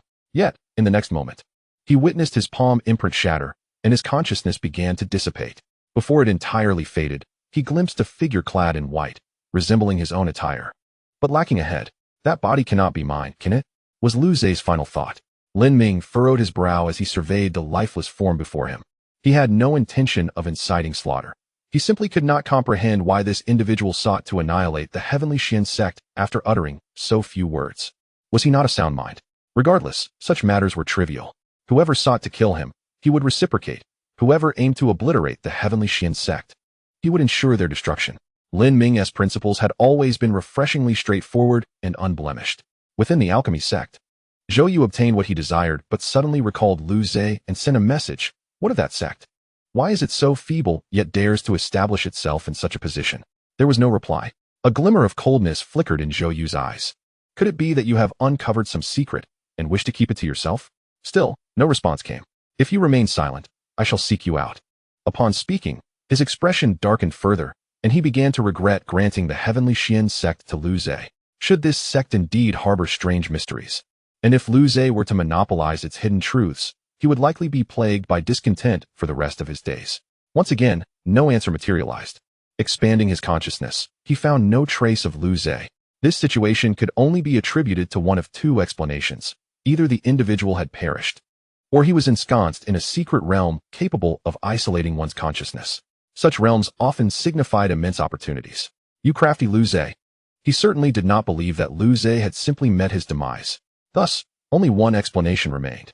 Without hesitation, Zhou Yu soared towards the location of the Heavenly Xian sect. Moments later, a formidable pressure belonging to the Saint Realm erupted outside the Heavenly Xian sect. Zhou Yu bellowed, Lu Zhe, come out. His voice thundered, infused with terrifying rule power, resonating into the Heavenly Xian sect, only to be absorbed entirely by the colossal stone inscribed with the sect's name. When Lin Ming had carved the inscription, he had left behind a trace of sword energy to safeguard the Heavenly Xian sect in his absence. Though the oppressive might of the sacred realm and the terrifying power of its rules were absorbed by the massive stone, A resonant voice still reverberated throughout the entire Tianxian sect. Lin Ming's usually tranquil countenance now bore an expression of discontent. The Tianxian sect had only recently been established and was in a state of nascent development. Yet, troublemakers seemed to emerge one after another. He stepped out of the sect and spotted Zhou Yu. "What does the Lu Zhe you mentioned look like?" Lin Ming inquired. Zhou Yu cast a cold smile at Lin Ming. "Is he the one you sent to placate me? Have you misunderstood something?" Lin Ming replied. "I am the sect master of Tianxian sect, and there are no outsiders within. I know not whom you seek. If you tell me his characteristics, perhaps I can assist you." Zhou Yu scrutinized Lin Ming's eyes, the pressure of the sacred realm casting its domineering shadow over him. "Do you speak truthfully?" Lin Ming's expression remained unchanged, treating the sacred realm's pressure as inconsequential, nodding affirmatively, "Indeed." "Haha." Zhou Yu burst into laughter. "Do you take me for a fool?" He lunged forward, seizing Lin Ming. In the next moment, the sound of a sword song arose. He felt a chill at his neck, and his consciousness swiftly faded. A severed head thudded to the ground. Lin Ming sheathed his sword, gazing at the corpse before him, a flicker of impatience crossing his face. From the deceased leader of the demon sect, he learned that the Kanglan continent was a secluded world. Now, the seal had been broken, revealing the true world to the public. A brand new era would inevitably follow. "Is this what they call a new era?" Lin Ming murmured to himself, finding it rather dull. These outsiders indeed possessed significantly higher cultivation than those of the Kanglan continent, yet their arrogance and brutality were overwhelming. Perhaps this was the confidence bestowed by their strength? It was not difficult to comprehend. Just as cultivators naturally looked down upon ordinary people, they too held a superior stance. However, it was unfortunate for them that they encountered someone they ought not to have met. Chapter 61. Establishing a rule for them. Casting a glance at the corpses outside Tianxian sect, Lin Ming's gaze shifted toward the southernmost point of the central continent. He had never feared trouble, yet he also disliked it. With the Kanglan continent flung open, it was evident that the intruders would not be limited to just these two. If not resolved at once, troubles would likely continue to arise. Behind him, the elder Chu Yang spoke. "Sect Master, what are your thoughts?" Lin Ming withdrew his gaze from the distance, looking at the newly established Tianxian sect. He spoke softly. "I shall likely leave the sect for a time." "For what purpose?" Chu Yang instinctively asked. Lin Ming took 2 steps southward, stating nonchalantly, "To establish a rule for them." Unbidden, Chu Yang felt a tremor in his spirit and respectfully replied. Chu Yang respectfully seized Sect Master off. A fleeting crimson light flashed in Lin Ming's eyes, and the space ahead shimmered with white points of light, leading directly to the myriad islands at the southernmost end of the central continent. He stepped forward, vanishing from sight. In the next moment, Lin Ming found himself on the island where the former leader of the demon sect, Ning Daoran, resided. Without hesitation, he strode directly into the dark and deep stone cave. Moments later, he emerged from the other end of the cave. Before him lay a world shrouded in a gray haze. The earth beneath his feet was a somber shade of black, and as he gazed ahead, not a single plant graced the endless expanse. The wind, biting and frigid, caressed his face like a flurry of icy blades. He lingered in place for a brief moment before resuming his journey. To prevent outsiders from encroaching upon the Kanglan continent and causing unnecessary turmoil, he faced 2 choices. One option was akin to his former stance by the desolate sea, guarding the demonic sect of the central continent. He could stand at the cave's entrance, safeguarding this passage. Yet this approach felt overly passive. He was unaware of the vastness of the world beyond and how many would be drawn to the existence of the Kanglan continent. Thus, he resolved to step boldly into the world, declaring that while one may visit the Kanglan continent, they must adhere to his rules. Amidst the gray and misty realm, Lin Ming, clad in black and wielding a longsword, walked alone. 2 days later, he encountered his first individual, a girl, her face grimy and worn, her expression marked by a hint of panic. Upon spotting Lin Ming, she rushed toward him as if he were her savior. "Save me," she implored, simultaneously drawing a dagger and thrusting it toward Lin Ming's chest. From her feigned demeanor of being pursued to her sudden vicious attack, her transition was seamless, as if she had rehearsed it countless times. However, before the dagger could reach Lin Ming, her arm was severed at the elbow, blood splattering forth. Lin Ming advanced, gripping the girl's throat with determination. "You have one chance to live," he declared. "Tell me where the most powerful forces in this world reside, and their names." The girl grimaced in pain from her injured arm. "Let go of me." Lin Ming remained unmoved. 3 breaths. "Fail to speak, and you shall die." A glimmer of pleading emerged in her eyes, but upon meeting Lin Ming's gaze, she comprehended that disobedience might indeed lead to her demise. Without further hesitation, she spoke. "In the great wilderness, there are 3 formidable forces, One city, one sect, and one tavern. A tavern? Even Lin Ming, with his temperament, felt a flicker of surprise at her words. The city and the sect were easily understood, but a tavern could also be deemed a powerful force. The girl continued. The tavern is incredibly strong, perhaps even surpassing that sect and city. Lin Ming did not delve deeper but pressed on with his inquiry. In which direction do they lie? She replied, in your current direction, travel forward for no more than several 100,000 miles, and you will encounter one of the sections. Its name is Shuyue. Once you reach the Shuyue sect, it will be easy to inquire about the locations of the other two forces. Lin Ming nodded slightly, releasing his grip on the girl's throat. She coughed a few times and quickly retrieved a healing pill, swallowing it with haste. Lin Ming paid her no further heed. He was eager to reach those three great forces. Hey, what do you want with those forces? Joining them is no simple task. The girl called after him.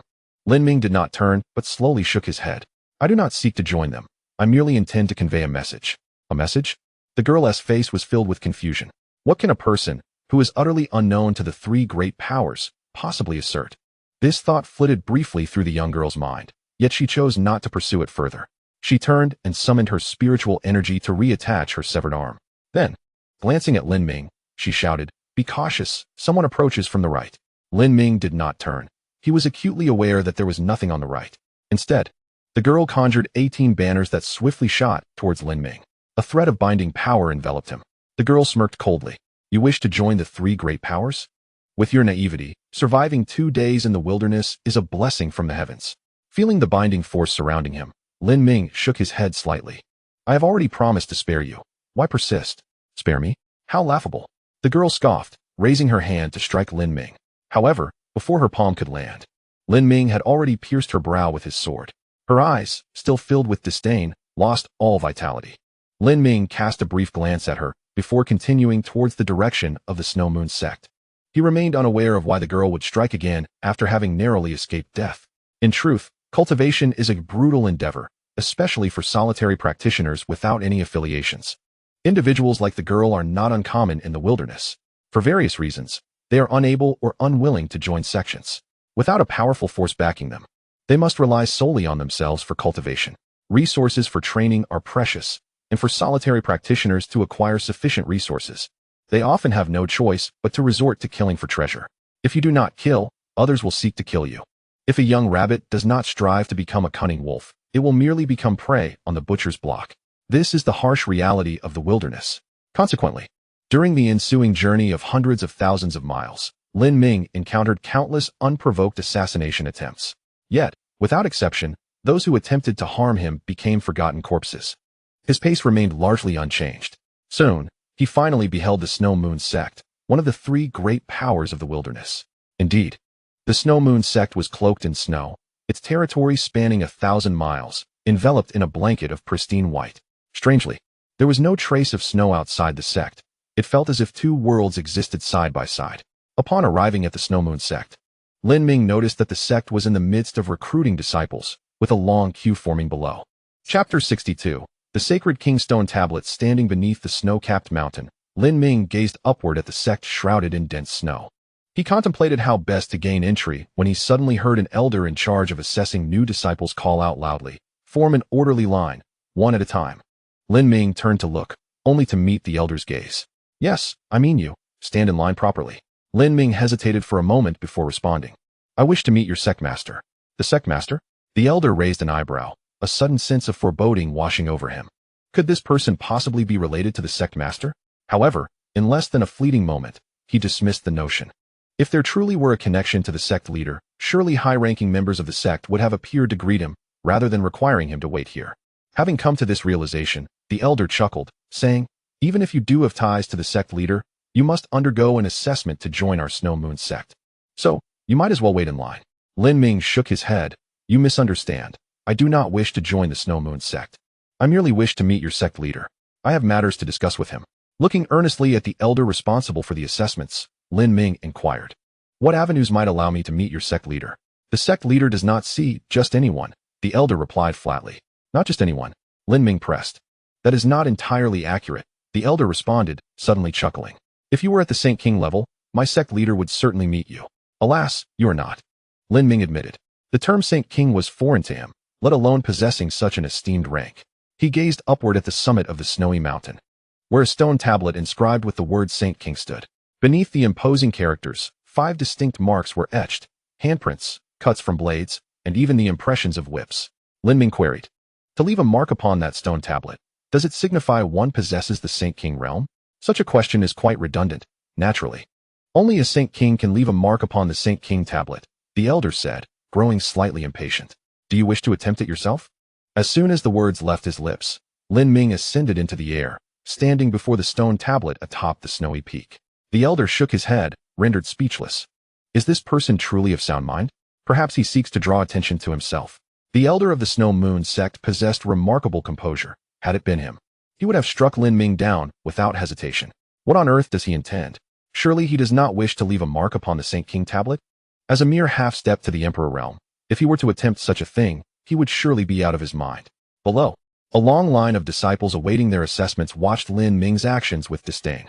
Elevated in the air, Lin Ming raised his right index finger, pointing at the Saint King tablet as if it were a sword. By heavens, he truly has lost his mind. If he can leave a mark on the Saint King tablet, I shall swallow it whole today. The murmurs from below did not affect Lin Ming in the slightest. His finger did not waver, pressing directly into the center of the tablet. Then, he felt it sink in. His expression shifted as he immediately withdrew his force.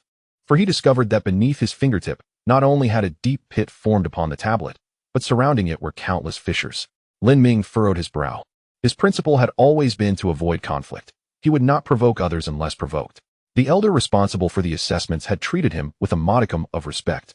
Despite his mere half-step into the Emperor realm attempting to leave a mark upon the Saint King tablet, the elder showed no intention of stopping him. As a result, he inadvertently shattered the stone monument with a mere gesture. The sensation was quite unpleasant, akin to visiting a friend's home, only to crush a delicate teacup the moment it was placed before you. Lin Ming stood frozen for a moment, momentarily at a loss for words. Below, those queuing to undergo the assessment grew increasingly disgruntled. Come down. It's not shameful to leave no mark on the sacred King's monument. Indeed, it is the refusal to accept reality that is truly shameful. Elder, has he gone too far? If he doesn't come down soon, I shall give it a try. Many began to stir restlessly. The elder in charge of the assessment scowled, addressing Lin Ming. Do not think it is just you. Even I could not leave a trace on the sacred King's monument. Come down. If you wish to join the Snow Moon sect, then queue properly. If not, feel free to leave. Lin Ming gazed at the increasingly dense cracks upon the monument, turned with a solemn expression, and said, I apologize. There is no need for such words. The elder waved his hand, returning his gaze to the crowd eager to join the Snow Moon sect. Next, Lin Ming realized that the elder had misconstrued the reason for his apology. Thus, he pointed at the sacred King's monument and clarified, I apologize for it. What? The elder looked up, just as he directed his gaze toward the monument, when a thunderous explosion resounded. The towering stone monument shattered into fragments. The elder's expression shifted drastically, and several attendants responsible for the assessment rose simultaneously, staring in stunned silence at the debris of the sacred King's monument. The sacred King's monument was meant to shield against any probing of divine consciousness beneath the sacred king level. Consequently, prior to Lin Ming stepping aside, they had been unaware of what had transpired. Lin Ming, feeling somewhat embarrassed, remarked, I'm sorry, I did not realize the sacred King's monument was so fragile. I must have exerted too much force. He spoke the truth. It was the first time he had encountered such a monument, and he had only recently learned of the sacred king realm. Thus, he had momentarily failed to control his strength. Below, the previously boisterous crowd fell into an eerie silence. The elder's expression fluctuated as he struggled to comprehend the situation. After a prolonged silence, he finally uttered words that even he found hard to believe. Perhaps this monument has endured too much over the years. It was simply its time to shatter. Though difficult to accept, it was far easier than believing that a mere half-step emperor could obliterate the sacred King's monument with a single touch. Lin Ming, following the elder's line of reasoning, replied, That seems plausible. Almost everyone present momentarily accepted the elder's explanation, as they could not fathom any other possibility. Yet deep within the Snow Moon sect, a young man clad in white with white hair revealed a look of terror. He was certain that the sacred King's monument was beyond reproach. Its destruction could only imply one thing. The individual responsible possessed strength far exceeding that of the sacred king. Who, then, is this person? Chapter 63. I changed my mind in the depths of Shiyu sect. The silver-haired youth who had been in seclusion immediately rose upon sensing the shattering of the sacred king's steel. He gazed intently at Lin Ming, who hovered high above, murmuring, "He is not from the great wilderness." This silver-haired youth was none other than Chu Xiu, the leader of Shuyu's sect, one of the most formidable individuals in the great wilderness. Observing Lin Ming for a moment, he stepped forward, arriving 100 zhang behind him. With a cupped fist, he inquired, "Might I ask the purpose of your visit to my Shuyu sect?" Lin Ming turned his head to glance at Chu Xiu, who was clad in white, with hair and eyebrows of purest white, as if draped in a layer of snow. "The leader of Shuyu sect?" Lin Ming asked. Chu Xiu nodded, affirming, "Indeed. That is I." Without further ado, Lin Ming got straight to the point. "Are you familiar with the Kanglan continent?" A flicker of surprise crossed Chu Xiu's eyes as he asked, "Are you referring to the Kanglan realm, which has been lost to legend for many years?" "Precisely," Lin Ming responded. "I have come to Shuyu's sect specifically because of the Kanglan realm. Could it be that the Kanglan realm has re-emerged?" Chu Xiu's expression transformed, revealing an undeniable excitement. The renowned Kanglan realm was well known to him. Historical records stated that it was a domain created by the illustrious Kanglan sage, who was undoubtedly the strongest of his time. When the Kanglan sage passed away, countless individuals sought to discover the Kanglan realm to obtain his legacy. However, the entire world, with numerous factions fervently searching for nearly a millennium, turned over every stone yet found no trace. Later, the formidable figures of the Tiangong Pavilion expended immense resources to divine the secrets of heaven, leading to one conclusion: the Kanglan realm had been hidden away by the Kanglan sage through tremendous means. For it to reappear in the world, only those within the realm could break through to the holy realm and shatter the seal with their saintly power. Yet, when the natives of the Kanglan realm would achieve such a breakthrough remained a mystery, one that even the Tiangong Pavilion could not ascertain. Thus, the timing of the Kanglan realm's emergence remained uncertain. Indeed, the Kanglan realm has manifested. Lin Ming did not conceal his intentions. He had ventured out of the Kanglan realm to announce its existence to the world. Such news, as time passed, would inevitably become known and could lead to various unnecessary complications. It was far better to disclose this information early and preemptively quell any potential troubles. "Why are you so magnanimous in sharing this news with me?" Chu Xiu inquired. Lin Ming replied, "If I were to withhold this from you, would you not eventually learn of it? It is merely a question of time." Chu Xiu narrowed his eyes, unable to comprehend Lin Ming's actions. If he had been the first to learn of the Kanglan realm's emergence, he would have undoubtedly kept it to himself. The earlier one entered the Kanglan realm, the greater the chance to inherit the legacy of the Kanglan sage. He regarded Lin Ming with confusion. Who could resist the allure of inheriting the legacy of the world's former strongest? Lin Ming chuckled softly. "There is no need to regard me with such skepticism. From your response, it is evident that there lies something of considerable value within the Kanglan realm." He paused momentarily before continuing. "I have come to the Snow Moon sect to convey this message to you. You may enter the Kanglan realm and seek that which you deem significant. However, there are several matters you must bear in mind." At the summit of the snowy mountains, Lin Ming's voice resonated with a calm, yet chilling tone. "First, the Heavenly Profound sect's territory spans a radius of 1,000 miles, which is strictly off-limits. Second, should you encounter disciples of the Heavenly Profound sect, under no circumstances should you resort to violence. If a disciple of the Heavenly Profound sect commits a grave error, their sect shall address the matter accordingly." He initially intended to communicate merely these 2 points, but then suddenly recalled Li Junlin. Hence, he added, in the Kanglan realm, the Li family of the central continent, like the Heavenly Profound sect, also has a radius of 1,000 miles that is forbidden to tread. Disciples of the Li family must not be harmed. The mention of the Heavenly Profound sect and the Li family within the Kanglan realm led Chu Xiu to form a rough conjecture regarding Lin Ming's identity. The prohibition against harming disciples from both factions was manageable, yet the real dilemma lay in the restriction of entering the 1,000-mile radius of both powers. What if the inheritance lay within this confined area? He instinctively felt inclined to refuse. However, recalling how the Saint King's steel had been effortlessly shattered by the individual before him, he ultimately decided to acquiesce, stating, "This is quite simple. I shall remember." Lin Ming shook his head, responding, "Merely remembering is insufficient." "What would suffice then?" Chu Xiu's expression subtly shifted. "One must swear an oath with their heart of martial arts, proclaiming it to the world. Simultaneously, this must bind the entirety of the Snow Moon sect, including all affiliated forces. No individual shall contravene the stipulations I have laid forth." Lin Ming's voice echoed at the summit of the snowy mountains. In an instant, Chu Xiu's countenance turned icy. For those who pursue the path of martial arts, swearing an oath with their heart is a commitment that cannot be forsaken, let alone announced to the world. "You are being unreasonable," Chu Xiu remarked with a stern expression. Lin Ming chuckled. You had just agreed. Why do you now object to the oath? The esteemed leader of the Snow Moon sect revealed a rather contradictory nature. Or do you believe it is too arduous to impose constraints on the disciples of the Snow Moon sect and its affiliated powers?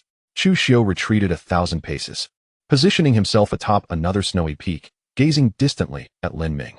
You should comprehend that swearing an oath with the heart of martial arts is not a trivial matter. Grant me some time to contemplate, Chu Xiu stated. Lin Ming did not refuse, replying, that is acceptable. As Chu Xiu was about to exhale in relief, he saw Lin Ming raise his hand, nonchalantly stating, you have 3 breaths. 3 breaths? Chu Xiu silently cursed, deeming such a time frame utterly inadequate. He had covertly communicated with the tavern's patrons, intending to buy himself some time. Little did he anticipate Lin Ming's directness in granting merely 3 breaths. While he inwardly scolded, Lin Ming had already commenced the countdown. 2, 1, time's up. Provide me with an answer, Lin Ming declared. What if I refuse? Chu Xiu's expression darkened as if it could drip with water. Lin Ming remained unfazed, stating, you may refuse, but the leader of the Snow Moon sect must acquiesce. What do you mean by that? Chu Xiu faltered momentarily. With his right hand resting upon the hilt of his sword behind him, Lin Ming calmly articulated, if you do not agree, I shall replace the leader of the Snow Moon sect. If the person who takes over still disagrees, then let us replace them once more. I am certain there will be someone who consents. A fleeting thought of violence flickered through Chu Xiu's mind, but it was quickly suppressed. He spoke with a serious tone. I agree. Having witnessed Lin Ming shatter the sacred king's steel with a mere finger, he felt no assurance of victory. Thus, he chose to take a step back. Just as he was about to vow with the heart of martial arts, a sudden voice echoed in his mind. The words of the oath hung on his lips, but he abruptly changed his mind. Chapter 64. You should know your place atop the snowy mountain. Chu Xiu's sudden reversal caught Lin Ming off guard. However, in the next moment, the reason became clear. A massive wine jar descended from the clouds above. Before it even arrived, a rich fragrance of wine wafted through the air. Below the snow-capped peaks, those queuing for the examination flushed with excitement at the scent. Uttering various inappropriate remarks, their gazes hazy. Seeing the wine jar, Chu Xiu let out a sigh of relief. Fortunately, you are nearby. Otherwise, the next time we meet, I might be nothing more than a corpse. The youth atop the wine jar, thoroughly intoxicated, merely turned over without a word and resumed his slumber. However, this enormous wine jar now stood between Lin Ming and Chu Xiu. Lin Ming glanced at the inebriated youth and inquired, are you drunk? The youth belched but offered no reply. Chu Xiu, however, laughed heartily. Your strength may surpass mine, but the great wilderness is not so simple. To think you could subdue me with a single sword is not so easy. Lin Ming regarded the youth atop the jar and replied coolly, I have no intention of subduing you. If you disagree with my words, then let the Snow Moon sect appoint a new leader. Show me, with someone backing him. The attitude of this Snow Moon sect leader became unprecedentedly resolute. Yet, at the moment those words left his lips, a flash of cold light appeared before him. He hadn't even summoned his internal spiritual power before feeling his consciousness begin to blur. The youth, who had seemed to be sound asleep due to intoxication, suddenly rose. Turning to face a headless figure clad in white, blood blossomed at the summit of the snow mountain, resembling an exceedingly beautiful flower. You killed him. The youth's eyes brimmed with disbelief. You have seen it with your own eyes. Why ask? Lin Ming's expression remained unchanged. The flush on the youth's face vanished in an instant. Moments ago, the wine jar had separated Lin Ming from Chu Xiu, and now he lay atop the jar. That sword strike, he had not intercepted it. No, it was not merely a matter of interception. He had failed to react at all. The sword came without warning. Lacking any formidable aura, feeling as gentle as a breeze, yet it had severed Chu Xiu's head. The youth felt a chill. He instinctively rubbed his arms and, with a foolish grin, looked at Lin Ming and said, I was just passing by. Lin Ming cast a casual glance at the youth and asked, Did you come from the tavern? Yes indeed. The youth hurriedly replied, If you enjoy drinking, the Great Wilderness Tavern welcomes you at any time. Please return and inform your family to prepare more wine. I shall be there shortly. Lin Ming chuckled. The youth nodded. All right, I will go now. With that, he swiftly hoisted the wine jar and took flight, unwilling to delay even for a moment. At the foot of the snow-capped mountains, the disciples who had come to participate in the assessment lay intoxicated under the fragrant allure of the wine. Yet, the assessment elder and several stewards remained sober, though they would have preferred to share in the revelry. Just moments ago, they had been utterly bewildered by the events that unfolded, having witnessed the sudden decapitation of their sect leader, followed by the hasty flight of the tavern's young master. Now, atop the lofty peaks blanketed in pristine white snow, only Lin Ming remained. Dressed in black and bearing a long sword, he stood in stark contrast to the immaculate snowflakes at his feet. Lin Ming cast his gaze downward towards the assessment elder, who likewise looked up. Their eyes met in the air, reminiscent of Lin Ming's arrival at the Snow Moon sect not long ago. However, Lin Ming's expression bore no change, while the assessment elder appeared pallid with fear. Lin Ming spoke. The Snow Moon sect requires a new leader. Do you wish to assume this position? The assessment elder bowed his head, frozen in place. I am far too inadequate for such a role. Lin Ming waved his hand dismissively. Simply respond with your willingness or unwillingness. Should you choose to accept, none shall dare declare you unworthy. After a prolonged silence, the assessment elder finally declared, I am willing. Very well, from this moment forth, you shall be the leader of the Snow Moon sect. In this straightforward manner, Lin Ming appointed the new leader of one of the great wilderness's 3 major factions. The Snow Moon sect, the vast sect, from the highest elder to the most junior disciple, was unanimous in their acquiescence. The assessment elder, adhering to Lin Ming's request, swore an oath. Lin Ming etched 3 sword marks upon the elder's personal sword, stating, should you encounter insurmountable troubles, summon these marks with your spiritual energy. Within the great wilderness, you need not fear anyone. Lin Ming departed from the Snow Moon sect. Though his stay had been brief, it had wrought a monumental transformation within the entire sect. Not far from the Snow Moon sect, a fleeting crimson light flickered in Lin Ming's eyes. Before him, a series of white light points manifested. These were the very direction in which the youth with the wine jar had fled. He took a step forward and vanished from sight. Within the great wilderness, there exists a remarkably unique locale where the spiritual energy is abundant, yet what one senses within is not the essence of that energy, but rather the intoxicating aroma of wine.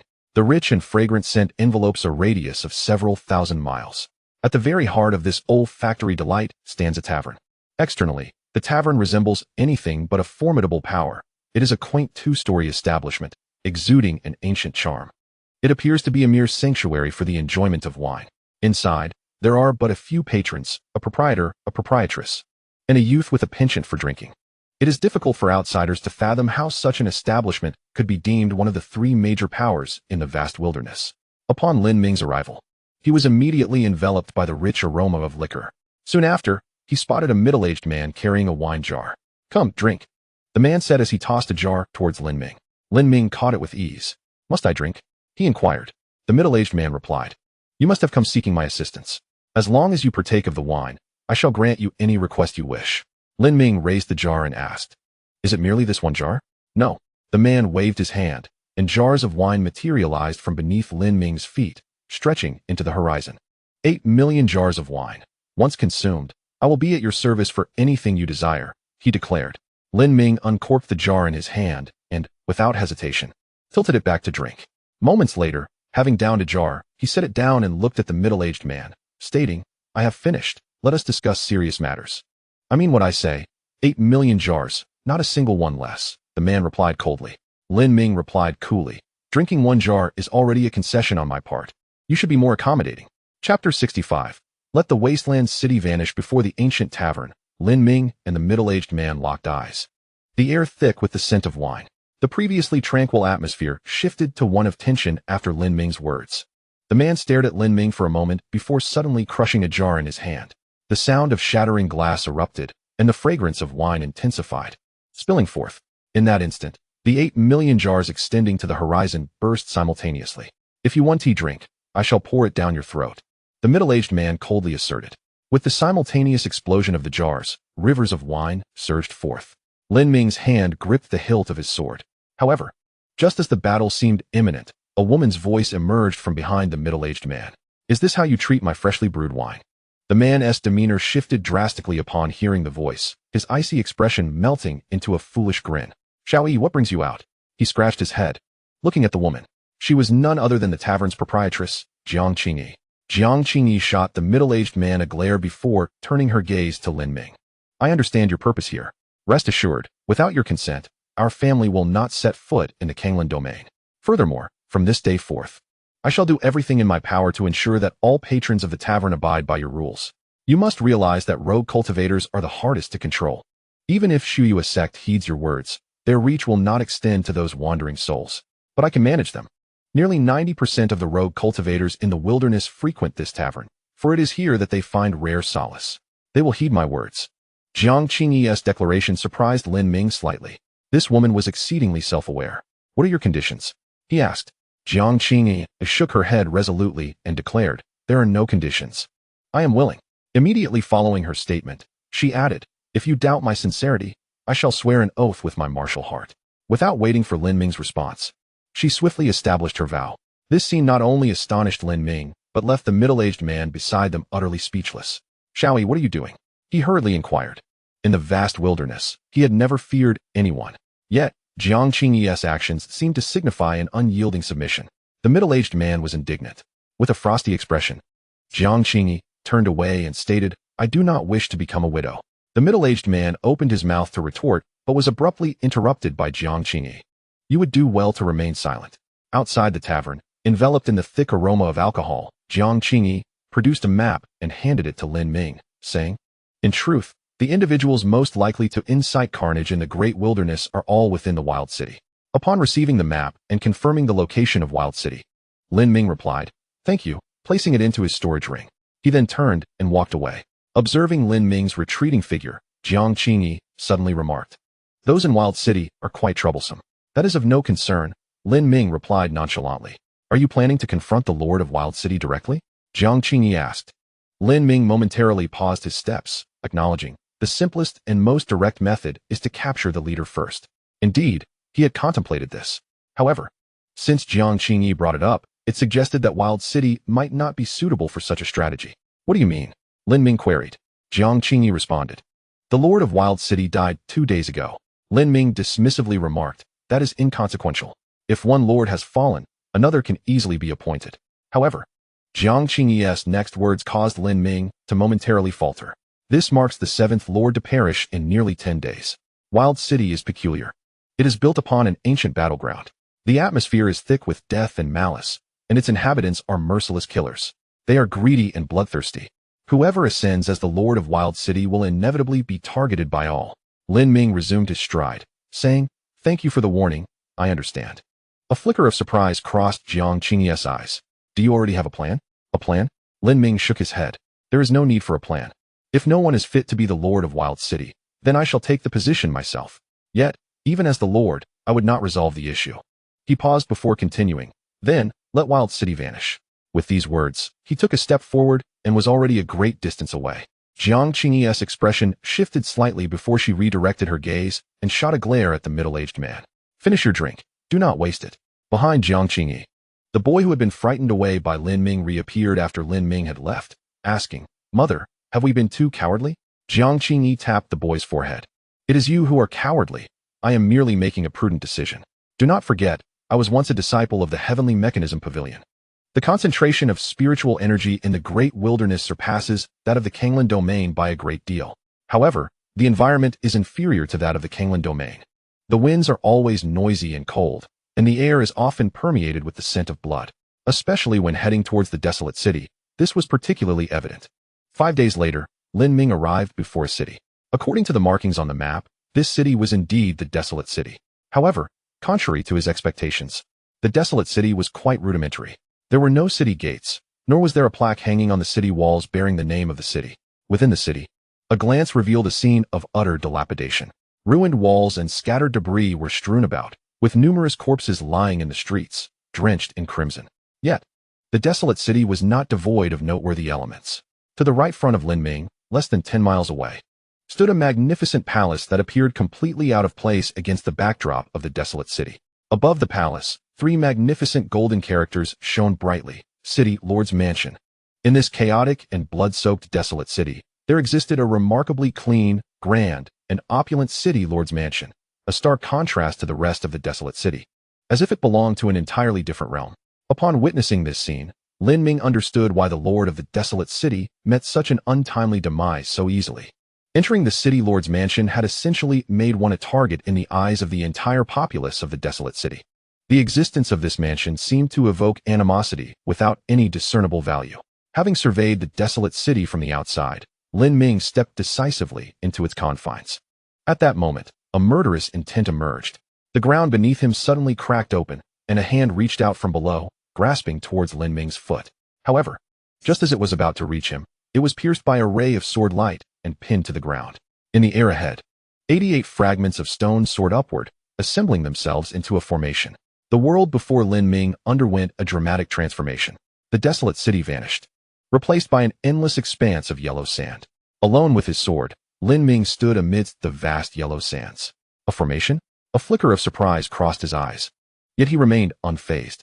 With a step forward, the endless yellow sands around his feet suddenly surged upward, transforming into numerous long swords. His advancing footsteps were unrelenting. As the number of swords behind him multiplied, gradually, the yellow sands faded away. The entire world had morphed into a sea of swords. With a resounding crack, the 88 pieces of stone within the desolate city exploded. The youth who had set the formation spat blood in shock, staring incredulously at the figure clad in black before him. His formation had been utterly shattered by sheer force. The youth quickly formed another seal and sent forth 99 formation flags. Yet, at the very moment the flags flew out, a ray of sword light pierced through the youth's brow. The flags fell to the ground along with the youth. Lin Ming did not pause in his stride, his aim resolutely directed towards the grand city lord's mansion. In the distance, a figure wearing a tusked mask tilted his head and murmured, "He is a promising talent, worthy of recruitment." In a flash, he appeared before Lin Ming. Surviving in the desolate city is no easy feat. Follow me. Lin Ming cast a glance at the tusked mask and then turned his gaze towards the city lord's mansion, shaking his head as he replied, "No need." The man noticed Lin Ming's gaze and frowned. "You wish to go to the city lord's mansion?" "Yes," Lin Ming affirmed with a nod, yet his footsteps remained unbroken.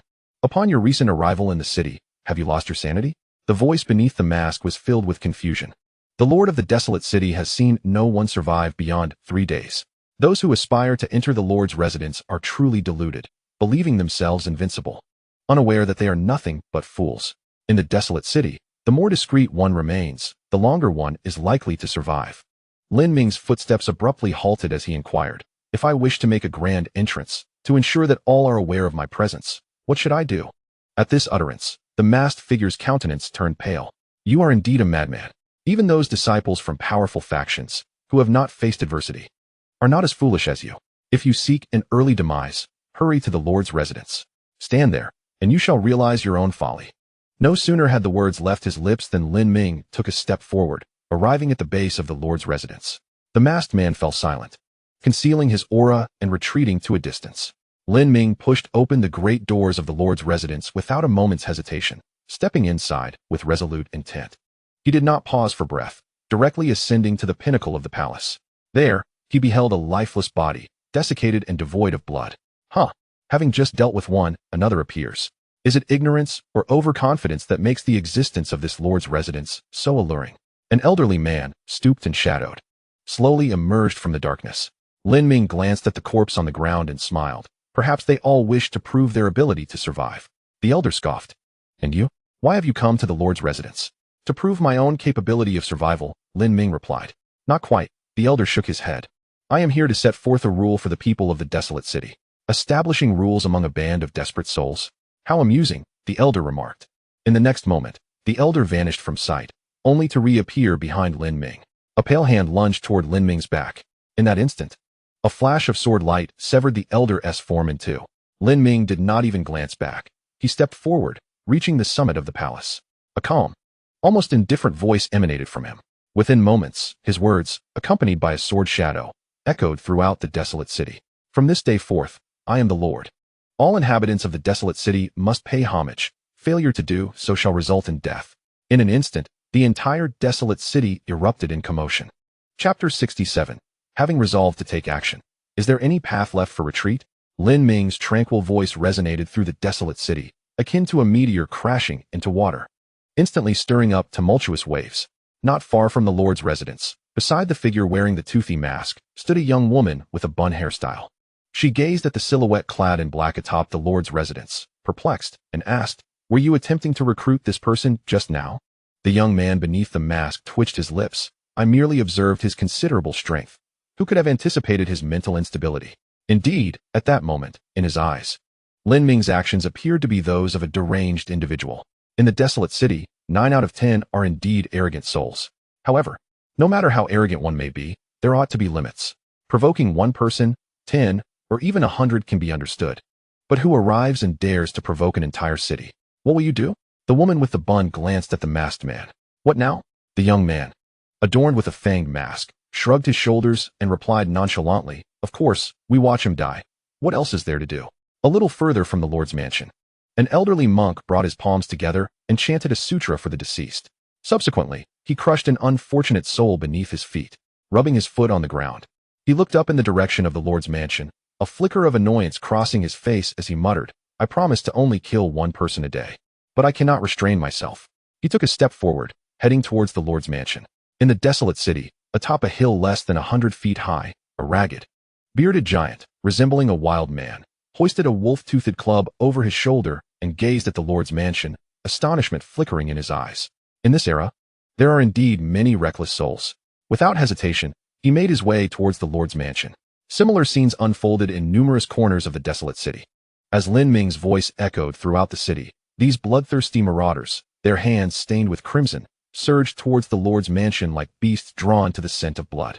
Those at a distance were still on their way, while others closer had already begun to make their move. Within the majestic palace of the Lord's mansion, Lin Ming stood, draped in black, with his hands clasped behind him. Behind him, a green vine silently crept up the palace wall, inching closer to him. Now, a thunderous shout erupted from below the palace. Instantly, the vine multiplied into thousands, enveloping Lin Ming completely. Below, that emaciated figure struck the ground with a palm, invoking the power of the earth. 18 towering trees erupted from the ground, rising skyward and surrounding the entire Lord's mansion, sealing it off completely. Confining dragon. He channeled immense power of the wood element into the 18 giant trees. As the words confining dragon escaped his lips, the colossal trees twisted and intertwined, forming what appeared to be an impenetrable cage. How audacious, such a person, utterly devoid of vigilance, dares to boast and act superior. Before he could finish his thought, his pupils constricted sharply. Suddenly, amidst the layers of vines, a flash of sword light pierced through. The incredibly resilient vines snapped in an instant. The sword light then struck the massive cage formed by the intertwined trees. Almost upon contact, the cage cracked open, as if it were made of mere paper. In that fleeting moment, the emaciated youth realized something was amiss, but it was too late. The sword light had cleaved through his body. A long gash appeared from his right shoulder to his lower left abdomen, and his upper body slowly slid down, blood gushing forth. To Lin Ming's left, less than 10 miles away, a middle-aged man raised a broad-bladed knife, poised to strike down at Lin Ming. However, his actions were only half completed. The blade shattered into 2 fragments, and shortly thereafter, so did his own body. 100 miles away, atop an abandoned edifice, a young man had been drawing his bow, the arrowhead trained upon Lin Ming. Yet, upon witnessing the swift demise of the 2 assailants, he halted his movements, murmuring to himself, "This individual poses a threat." Although the denizens of the wasteland city are largely audacious and unafraid of death, it does not imply they would recklessly seek their own demise. At the very least, one ought to assess the situation first. However, in the next heartbeat, a streak of sword light pierced through his brow. Before he could even comprehend the situation, his vitality had already evaporated. What? As he collapsed, Lin Ming's cold voice resonated. Once the decision to strike has been made, there is no path of retreat. Chapter 68. Is this what you refer to as salvation? Not far from the city lord's estate, a young woman with her hair styled in a bun instinctively swallowed hard, glancing at the figure beside her adorned with a tusked mask. This person exuded an aura of terror. The masked man shook his head, acknowledging the potential for survival had he chosen to be more discreet. In the wasteland city, he might have thrived for quite some time. Yet, he ascended to the city lord's estate and uttered those words. Now he must contend with the entirety of the wasteland city. Whether he could survive even a single day remained uncertain. As the conversation unfolded, a slender, dust-like silver needle shot toward Lin Ming from 1,000 miles away. It approached silently, devoid of any visible spiritual energy, a truly formidable assassination technique. The reason why few who ascend to the city lord's estate manage to endure beyond 3 days lies in the necessity to fend off not only frontal foes, but also the constant threat of assassination. Just as the silver needle was about to pierce Lin Ming's back, a seemingly ordinary tile beneath his feet transformed into a sword. Clang! The two collided, shattering the needle, while the long sword remained unscathed, piercing directly toward the distant horizon. Surrounding the city lord's estate, numerous gazes were fixed upon that singular sword strike. Hiss! A dark-skinned elder woman, a look of disbelief etched upon her face, lowered her gaze to the gaping wound in her chest, mumbling, "How could this be?" In the next moment, she collapsed, her life extinguished. With the 4 slain, Many who had previously harbored intentions of aggression in the vicinity of the city lord's estate instinctively concealed their presence. For individuals, each employing vastly different methods, yet the outcome remained identical. One sword, and only one sword. For the cultivators of Wasteland City, whose hands are stained with the blood of countless foes, the strength of an enemy is not inherently terrifying, provided there is no significant disparity in cultivation levels. They can always devise a means to eliminate you. However, the dread of not knowing the true strength of an adversary is indeed formidable. Throughout the ordeal, they had not even witnessed Lin Ming shift his stance, yet those who dared to confront him had already perished. A brief moment of tranquility enveloped the Wasteland City, as if all were awaiting an even greater tempest. Moments later, one individual chuckled. I told you that bald monk would inevitably arrive. Though formidable, can he truly contend with this person? This individual has only drawn a single sword from beginning to end. While you may perceive him as unassuming, it is entirely possible that he possesses but this one sword. There is merit in this. Although the monk may lack other skills, his resilience is indeed formidable. Common methods cannot breach his physical defenses.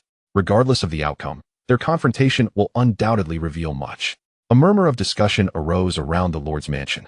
Soon after, from a distance of 100 paces in the sky, an honest-looking monk with a warm smile approached step by step, though he seemed to tread upon the void. Each step resonated with a thunderous sound, as if each footfall bore the weight to shake the heavens. Young benefactor, standing for too long can be tiring. Would you like me to assist in loosening your muscles? The monk said with a jovial expression. Lin Ming cast a glance at the monk before turning his gaze towards the distance. The number of people gathering near the Lord's mansion had been steadily increasing, yet they were still not complete. You seem to regard me with disdain, the monk continued, his smile unwavering, though a chill crept into his voice. Lin Ming withdrew his gaze and replied, What do you propose to do? Quite simple, the monk responded, pushing his palm forward. In an instant, a golden palm print, as large as a mountain, thundered towards Lin Ming. Beneath Lin Ming's feet, tiles surged upward, transforming into the shape of a sword that struck toward the golden palm.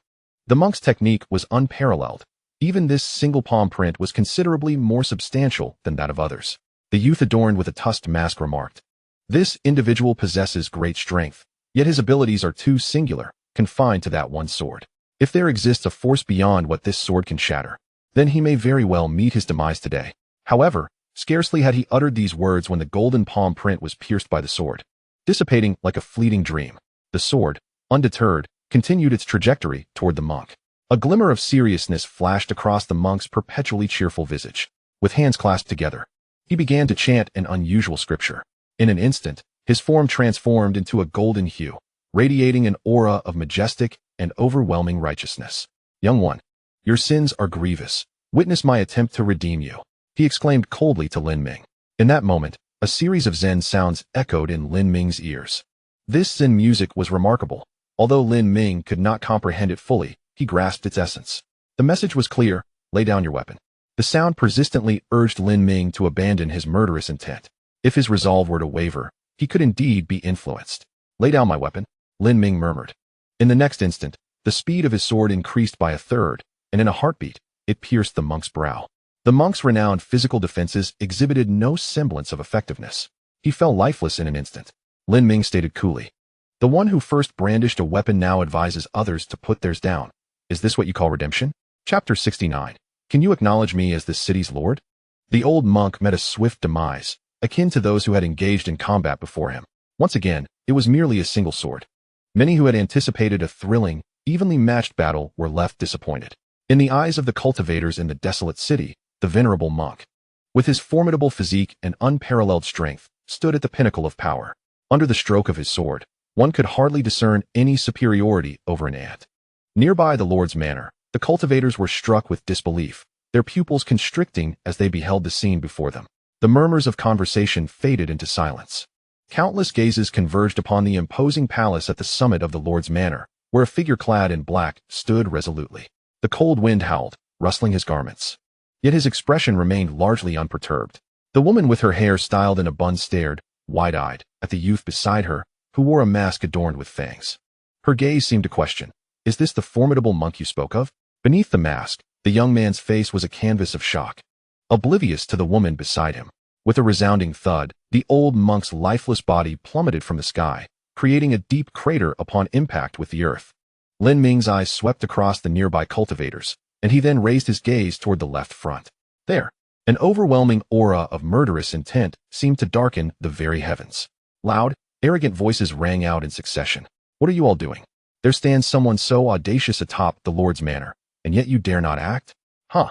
Perhaps we should no longer claim that the desolate city is the most perilous place in the wilderness. I find it utterly shameful.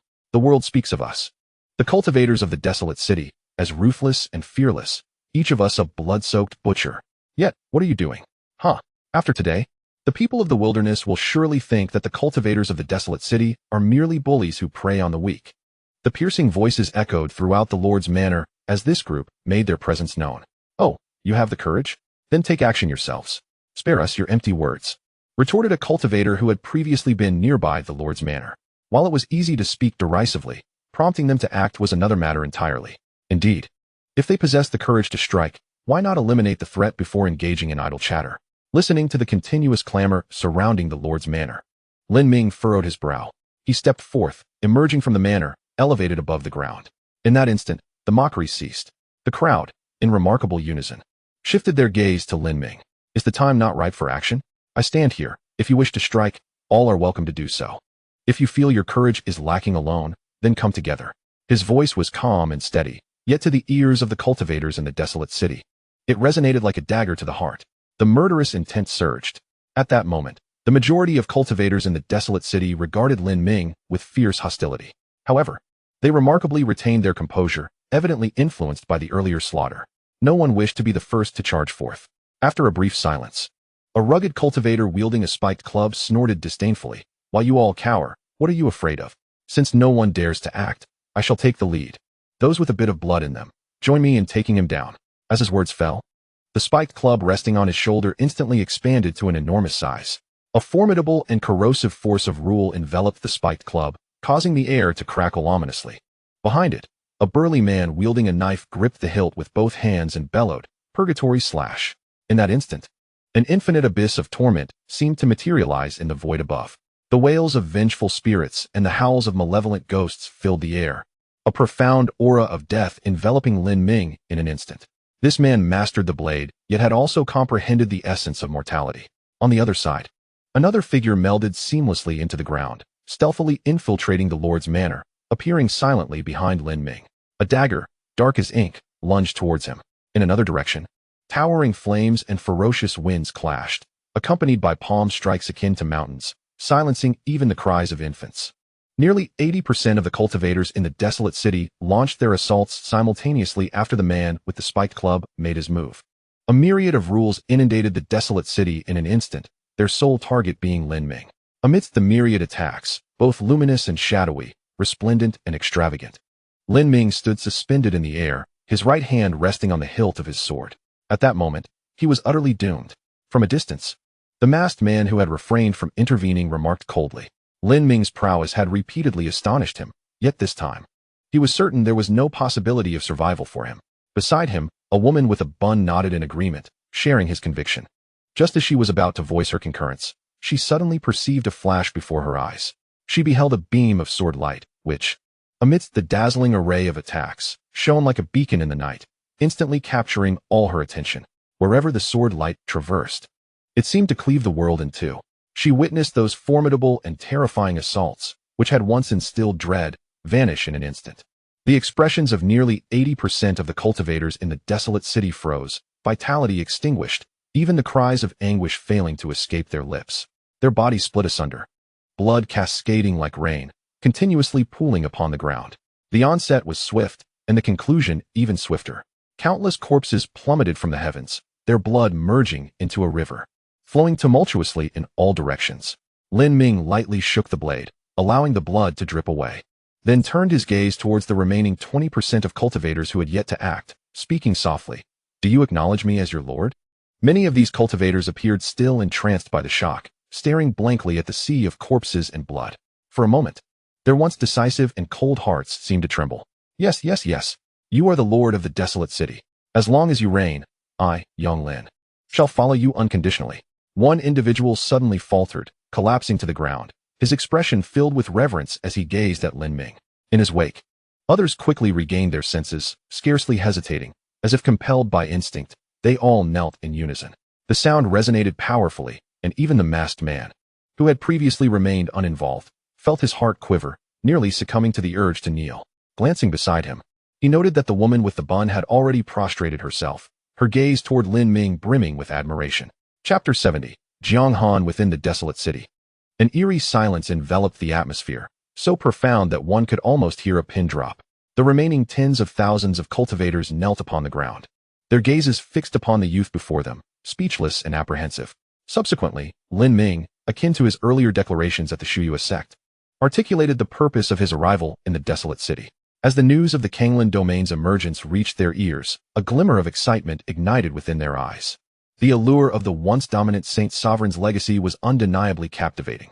However, upon meeting Lin Ming's gaze, they swiftly reined in their desires, not daring to reveal even a hint of their ambitions. Lin Ming remained unfazed by their suppressed yearnings.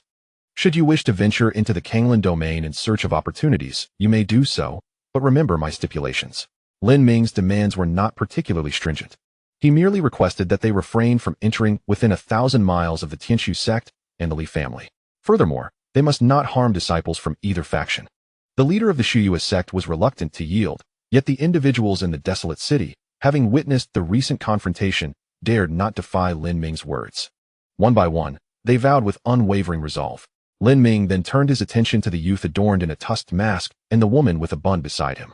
And you?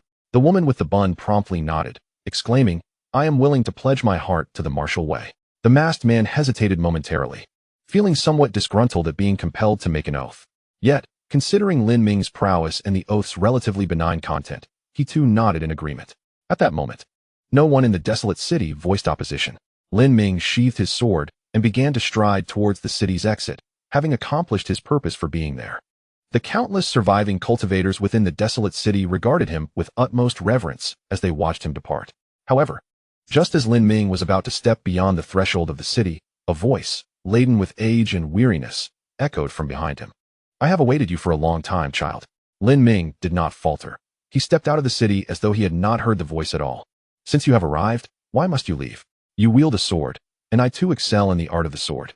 Follow me, and I shall ensure you ascend to the pinnacle of this world. Lin Ming paid no heed to the words and, in a mere moment, was already a great distance away. Yet, the next instant, a colossal golden bell descended from the heavens, enveloping Lin Ming. A stooped old man stood atop the great bell, shaking his head with a sigh. Why do you run? I have waited in the vast wilderness for so many years, and at long last, I have found a promising talent. If you leave now, I cannot fathom how much longer I shall have to wait. Can you comprehend my anguish? As soon as the words escaped his lips, the old man's expression shifted, and he soared into the air. Below him, the golden bell cracked open with a resounding snap. With a sharp crack, the entire bell split in two. Lin Ming regarded the elder before him with a hint of perplexity. What do you intend? The old man, instead of displaying anger at the fractured bell, appeared even more elated. I seek only a disciple to inherit my legacy. I have slumbered in the desolate city for far too long, and my body can no longer endure the weight. Lin Ming replied, So, you desire my body? No. The old man hurriedly shook his head, stating that he merely sought a disciple to inherit his lifelong teachings, assuring that the future would see them ascend to greatness. Observing the elder, Lin Ming placed his hand upon the hilt of his sword. I have no fondness for deceitful words. If your intent is to usurp my being or to mold me into a puppet, I suggest you be more forthright and candid. Upon hearing these words, the smile on the old man's face froze instantaneously. Recognizing Lin Ming's indifferent demeanor, the elder understood that mere words would bear no fruit. He sighed and shook his head, questioning the necessity of such obstinacy. Had you been more compliant, you could have spared yourself much suffering, and I could have avoided considerable trouble. Now, your lack of discernment leaves me no choice but to let you experience the excruciating torment of your soul being gradually reduced to mere fragments. The old man was not one to dally. Upon realizing the futility of deceit, he resolved to act directly. However, before he could make a move, a melodic sound of a sword echoed, and the elder's body was cleaved in two, his cold expression still lingering. Yet, he was irrevocably dead. In the desolate city, today marked the eeriest and most tranquil day in nearly a millennium, perhaps even a span of 10,000 years. It was also the day with the fewest living souls. In the northeastern corner of the city lay a peculiar cavern, thick with a heavy atmosphere of death and malice, far surpassing that of other locales. Long ago, This city had been the site of an ancient battlefield. It was unclear who had cleared the battlefield and constructed the city upon it. Given its foundation on such a site, no one found it strange that the air was laden with death and hostility. Yet today, in this place where life should not have existed, a voice suddenly emerged. Old Liu is dead. The one who killed him is formidable, delivering a fatal blow. What a pity for that body. We cannot leave now. Otherwise, we would have to claim it. Foolishness. Just because we cannot venture out does not mean we cannot have others retrieve him for us. Indeed, what the leader said. In the next moment, tendrils of black liquid oozed from the cavern, slithering like worms over the crumbling remnants of the city, eventually reaching the young man adorned with a mask of fangs. What is this? A flicker of confusion passed across the face beneath the mask. Suddenly, the black liquid accelerated, swiftly penetrating the masked man's body. Jiang Han, are you all right? The girl with a bun anxiously inquired. Jiang Han's body convulsed briefly. Then, with a smile, he looked at the girl and asked, "Do you perceive any difference in me compared to before?" The girl scrutinized Jiang Han for a moment, then shook her head. "Nothing seems different. Did that thing that entered you cause any discomfort?" Jiang Han gazed at her once more, asking, "Shuai, do you truly see no change in me?" "There is." The woman named Xie Shui remarked. "I suspect something is amiss with your mind." "No," Jiang Han countered, shaking his head. "You are unaware of the transformation I have undergone. Allow me to enlighten you. I am now powerful." As these words escaped his lips, he advanced towards Xie Shui, seizing her by the neck. While wisps of black energy coiled around his grasp, a flicker of disbelief crossed Xie Shui's face as she felt an intense chill enveloping her neck, as if what gripped her was not a hand, but a slab of ancient ice. "Let go of me. Jiang Han, have you lost your mind?" In that moment, Xie Shui was overwhelmed by terror, and she shouted with all her might. Jiang Han replied, "Very well, I shall release you." As his words fell, the dark energy swirling in his palm grew exponentially colder. In an instant, Xie Shui was transformed into an ice sculpture.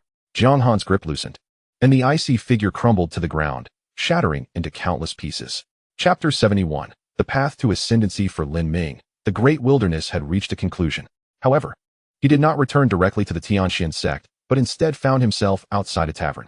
At the tavern entrance, a young man, who had been casually leaning against the door sipping from a wine jug, upon spotting Lin Ming, reacted as if a mouse had seen a cat. He swiftly stowed away the jug and darted inside the tavern. "Damn it, parents, that monster is back." Moments later, a robust male voice echoed, "What are you afraid of? What are you afraid of? You're as jittery as a child, lacking even a fraction of my composure in my youth." The father had long told him, "In the great wilderness, others fear us, we do not fear them."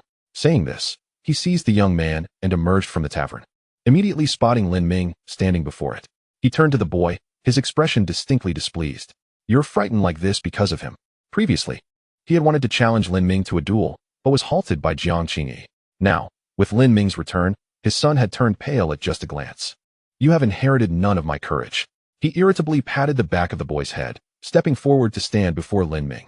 "We have already promised you that without your consent, we shall not enter the Kanglan domain. What more do you desire?" Lin Ming responded, "I harbor no ill intentions. I merely wish to inquire about something." "Come in, young master," a voice called from behind the middle-aged man. It was Jiang Qingyi. "Zheng Tianming, stop trying to stir trouble for me." Jiang Qingyi kicked the middle-aged man from behind, then gestured invitingly.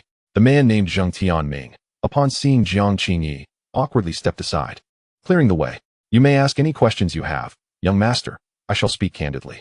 Entering the tavern, Lin Ming sat opposite Jiang Qingyi.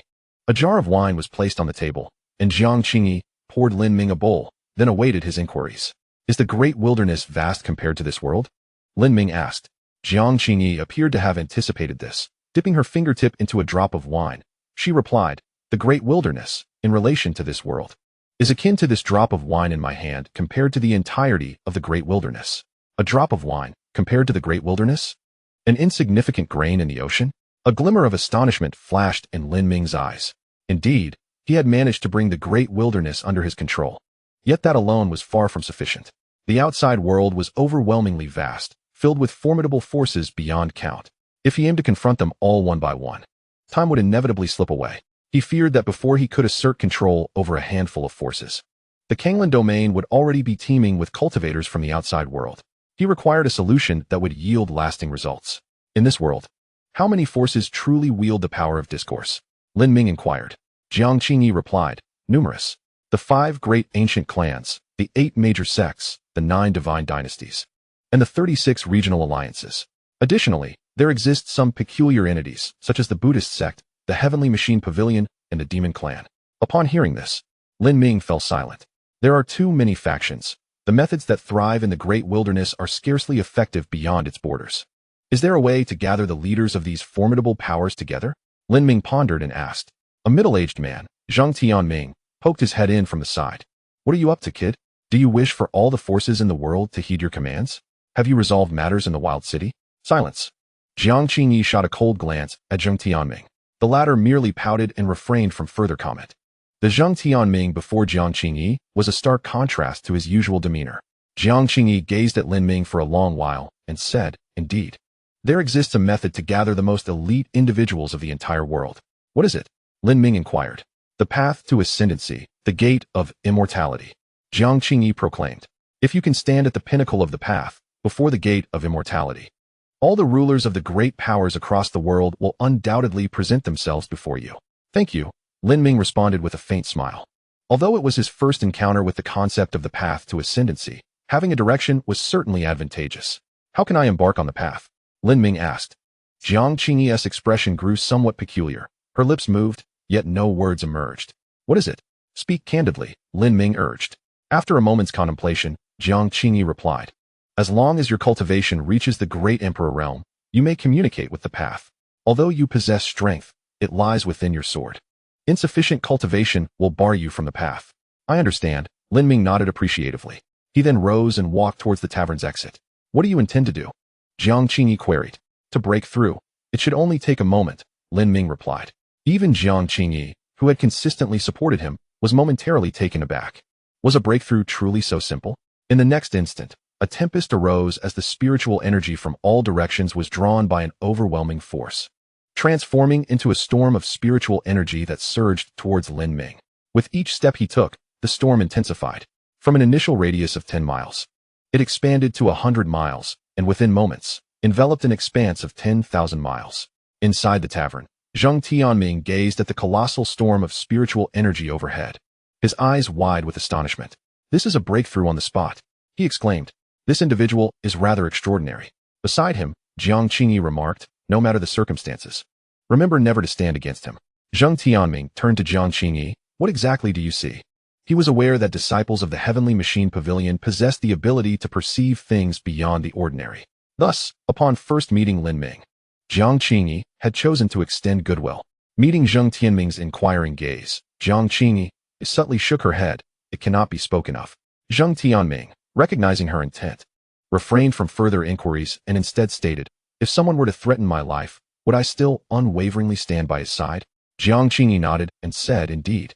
Even if my life were to be used as leverage, you must unwaveringly support him. That is unacceptable. Zhang Tianming opened a jar of wine and drank deeply. I do not care what you perceive in him. Even if he were the reincarnation of the legendary immortal emperor, he would not be worth a single strand of your hair. In the distance, Lin Ming absorbed the spiritual energy from a radius of thousands of miles. Originally at the threshold of the half-step emperor realm, he took a decisive step forward, breaking through to become an emperor. Chapter 72. I beheld a sword. The storm of spiritual energy in the skies dissipated. Lin Ming stood still for a moment, then turned to Jiang Qingyi and inquired, how does one communicate with the celestial path? Jiang Qingyi replied, as long as you are sincere and earnestly aspire to the sacred immortal realm, envisioning its form in your mind, the celestial gate and the celestial path will manifest on their own. Do give it a try. Lin Ming closed his eyes, attempting to visualize the immortal realm in his mind. However, after the passage of a tea's brewing time, he opened his eyes, finding nothing had transpired. It seemed ineffective. Lin Ming shook his head, feeling somewhat perplexed. Ineffective? Jiang Qingyi was taken aback, stating, that is impossible. Communicating with the celestial path does not require exceptional talent. One merely needs to sincerely conceive of the sacred immortal realm. She pondered for a moment and continued, to my knowledge, no one who has reached the emperor level has ever failed to communicate. You are the first I have encountered. A flicker of confusion crossed Lin Ming's eyes. Could it be because I hail from a secluded world? Within the Kanglan realm, there has never been mention of such a celestial path. Impossible. Jiang Qingyi immediately shook her head, asserting that the Kanglan Saint Sovereign indeed possessed extraordinary prowess, but it could not possibly influence the celestial gate. Is that so? Lin Ming was bewildered. Jiang Qingyi then asked, When you envisioned the immortal realm in your mind, did any images appear? Under normal circumstances, if one is sufficiently sincere, one would certainly behold a grand golden gate. That would be the celestial gate. If you can see the celestial gate, it will descend into reality. And beneath the celestial gate lies the celestial path. After a moment of contemplation, Lin Ming responded, I did indeed see a gate, golden in hue. Yet it did not exude a sacred aura. Moreover, it was but a fleeting glimpse, with no lingering presence. And then, Jiang Qingyi widened her eyes, astonished by his revelation. Beside her, Zheng Tianming also seemed incredulous. Neither they nor anyone they knew had ever encountered an anomaly when communicating with the celestial gate and invoking the celestial path. Lin Ming considered the imagery that had appeared in his mind and stated, I saw a sword. A sword on that gate? Zheng Tianming queried. Lin Ming shook his head, replying, no, the tip of the sword was plunged into a pitch-black river. That river seemed suffused with a deathly aura, with countless vengeful spirits drifting upon its surface. The hilt of the sword, however, was positioned above an expanse of countless starry rivers, towering over the heavens. Hiss! Zheng Tianming gasped in astonishment. While others envisioned the immortal realm and beheld the celestial gate, you, instead, saw a sword. Moreover, this sword was elevated above the starry rivers, reaching heights beyond the 9 heavens. Could it be that this sword is more magnificent and resplendent than the celestial realm? Where, then, has that fleeting golden gate vanished to? Jiang Qingyi inquired. Lin Ming replied, if I am not mistaken, that golden gate should merely be a wisp of dust upon the sword's body. A wisp of dust upon the sword's body? Jiang Qingyi felt a wave of suffocation. Such a statement seemed rather far-fetched. Yet, oddly enough, she found herself somewhat convinced. Just after Lin Ming spoke, a thunderous roar echoed from the heavens above. A thick, black lightning bolt descended, instantly turning the tavern to ashes. The faces of Jiang Qingyi and her family transformed in unison as they beheld the tavern's disappearance. Is this divine retribution? Zheng Tianming patted the boy beside him on the head and remarked, I now concur with your words. He truly is a monster. Never have I heard of anyone attracting divine punishment with merely a word. Though it was just one bolt, it is still utterly absurd. Lin Ming gazed at the vanished tavern and said apologetically, were there many treasures inside? Not much, Zheng Tianming replied, just some wine. He shot a glance at Lin Ming. You owe me compensation. Tenfold. Upon hearing this, Lin Ming, who had felt a twinge of guilt, began to laugh. All right, I shall give you tenfold. Jiang Qingyi interjected. If you cannot communicate with the celestial gate yourself, you will have to rely on others. Is that even possible? Lin Ming asked, somewhat surprised. Indeed, Jiang Qingyi replied. Casting a sidelong glance at the youth, Nian, assist Lin Ming in communicating with the celestial gate. Zheng Nian's expression shifted, I do not wish to go. It is far too dull there. No sooner had he spoken than Jiang Qingyi's countenance grew cold. He turned to look at Zheng Tianming, hoping his father might say a word. However, Zheng Tianming was preoccupied with gazing at the sky. Very well, Zheng Nian quickly acquiesced.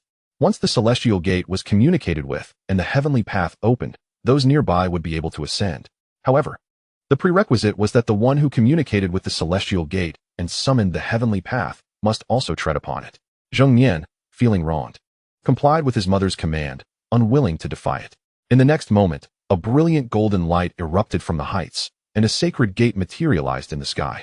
Subsequently, 6 paths radiated from the location of the celestial gate, extending to Zheng Nian's feet. These 6 paths represented 6 distinct realms, from the Emperor realm to the Saint Sovereign realm.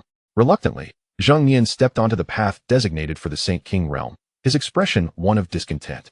Lin Ming, on the other hand, could only ascend the path leading to the Emperor realm. Jiang Qingyi observed Lin Ming and reminded him. At the pinnacle of the heavenly path lies the end of the road to the Saint Sovereign realm. Lin Ming nodded, placing a foot upon the heavenly path. The 6 heavenly paths symbolized 6 different realms, yet only those of the Saint Sovereign realm could truly reach the pinnacle of the heavenly path and behold the celestial gate. The terminus of the Emperor realm's path leads to the path of the Emperor Sovereign. The terminus of the Emperor Sovereign realm's path leads to the path of the sage. This reasoning applies similarly to the subsequent heavenly paths. The end of one heavenly path is merely the beginning of the next realm. If Lin Ming wishes to genuinely stand at the summit of the heavenly path, before the celestial gate, he must traverse these 6 paths. The celestial path is a remarkably pristine road, with pure white jade stones underfoot. As Lin Ming ascended the celestial path, he had yet to fully appreciate his surroundings when he noticed a figure ahead, gazing at him with an expression of icy indifference. Chapter 73. The Divine Road Rankings. On this immaculate path, a young man clad in white, his demeanor cold, was observing Lin Ming. "Is this your first visit?" he inquired. "Indeed, it is," Lin Ming replied, his aura indicative of a nascent emperor, making his inexperience apparent. The young man scoffed. "Did no elder warn you of the perils of the celestial path?" "Alas, no," Lin Ming admitted candidly. "Stay close to me. I shall impart some essential insights about this path," the young man said, his brow furrowing slightly, as if reluctantly offering assistance. Lin Ming shook his head. "Thank you, but it is unnecessary. I shall not linger here for long." A flicker of displeasure crossed the young man's eyes. "Listen to me. It is wiser than venturing alone. Do not blame me for not warning you. I have encountered no fewer than 800 individuals in the past month, and at least 600 of them were slain within a day." With that, he fixed a penetrating gaze on Lin Ming and asked, "Are you not afraid?" Before Lin Ming could respond, he suddenly saw a massive hammer descending from afar. Bang! The white-clad youth was instantly obliterated by the blow. Following this, a voice echoed, "I despise schemers like you the most." From the direction of the hammer, Lin Ming beheld a rugged man clad in dark gray armor. He soared to Lin Ming's side and retrieved the colossal hammer. Casting a glance at Lin Ming, he remarked, "The celestial path is a journey towards transcendence, filled with myriad opportunities. There are two straightforward ways to trigger these opportunities. First, by enlightening newcomers, which symbolizes a form of inheritance on this path. Second, through acts of violence, representing the lurking dangers that pervade the quest for immortality." He shrugged. "However, it is evident that triggering such opportunities also requires a touch of luck." Just moments prior, he had taken a life, simultaneously providing Lin Ming with enlightenment, thus earning two chances to trigger an opportunity. Yet, he had failed to succeed. Lin Ming interjected, "Are you not planning to kill me? According to your reasoning, doing so would grant you another attempt to trigger an opportunity." Humph. The man's armor rattled as he spat upon the remnants of the white-clad youth he had just dispatched. "I have always loathed individuals like him. One moment, they act as if they are wise teachers, and the next, they kill without a second thought. While it is true that such actions could yield another chance, I find it repugnant. If I were to enlighten you, I would never resort to murder. Should I wish to kill you, I would not waste time enlightening you." He looked at Lin Ming and warned, "The celestial path is fraught with danger, and many will seek the opportunity to take your life. Pray for your own fortune." "Thank you," Lin Ming responded with a nod of gratitude, then took a step forward, vanishing into the distance. Behind him, the armored man's expression shifted dramatically.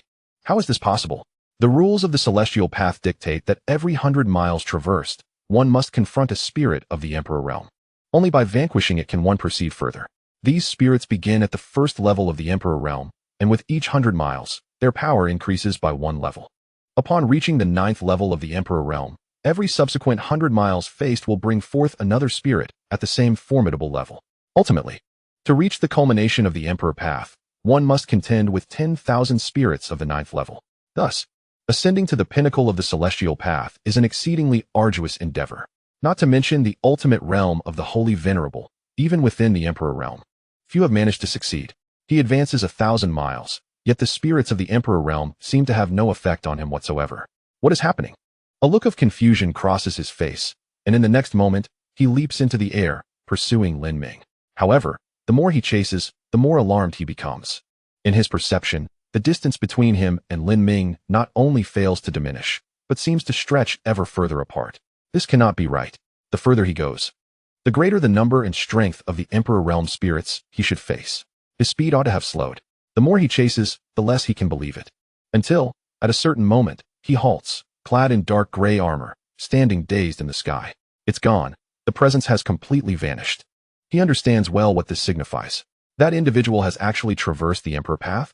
He whispers in disbelief. In a millennium, only a mere 10,000 have succeeded on the Emperor path. His speed must surely rank among the top 50. Recalling how he had earlier offered a well-meaning warning about the dangers of the celestial path, his rugged black face flushes with embarrassment. The Hunyuan continent. This refers to the vast expanse beyond the Kanglan realm.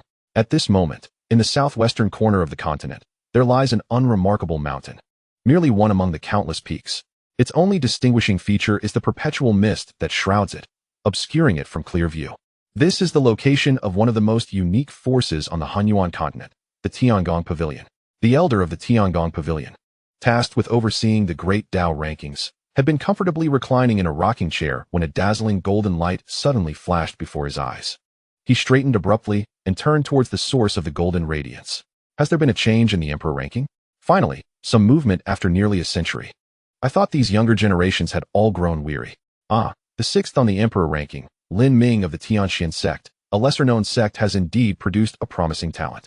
Just as he was about to issue a command for the disciples of the Tiangong Pavilion to engage with this newly ascended sixth-ranked prodigy, his words were interrupted by an even more brilliant golden light. Has there also been a shift in the emperor's sovereign ranking? How intriguing. After a century of silence, both prestigious lists have simultaneously experienced upheaval. He gazes at the emperor's sovereign ranking, his eyes scanning from the bottom to the top, until he finally identifies the individual responsible for the changes. However, upon reading the name, the calm expression on his face transforms into one of utter astonishment. His pupils dilated in disbelief as he beheld the imperial ranking list, where 5 resplendent golden characters shone at the top. Tianxian sect Lin Ming. Chapter 74. Let them come to me. Lin Ming of the Tianxian sect. Once again it was he. The elder of the Tianji Pavilion's countenance shifted dramatically, and for a fleeting moment, he questioned whether there was a malfunction with the Grand Dao ranking. The rankings on the Grand Dao list are determined by an individual's performance on the celestial path.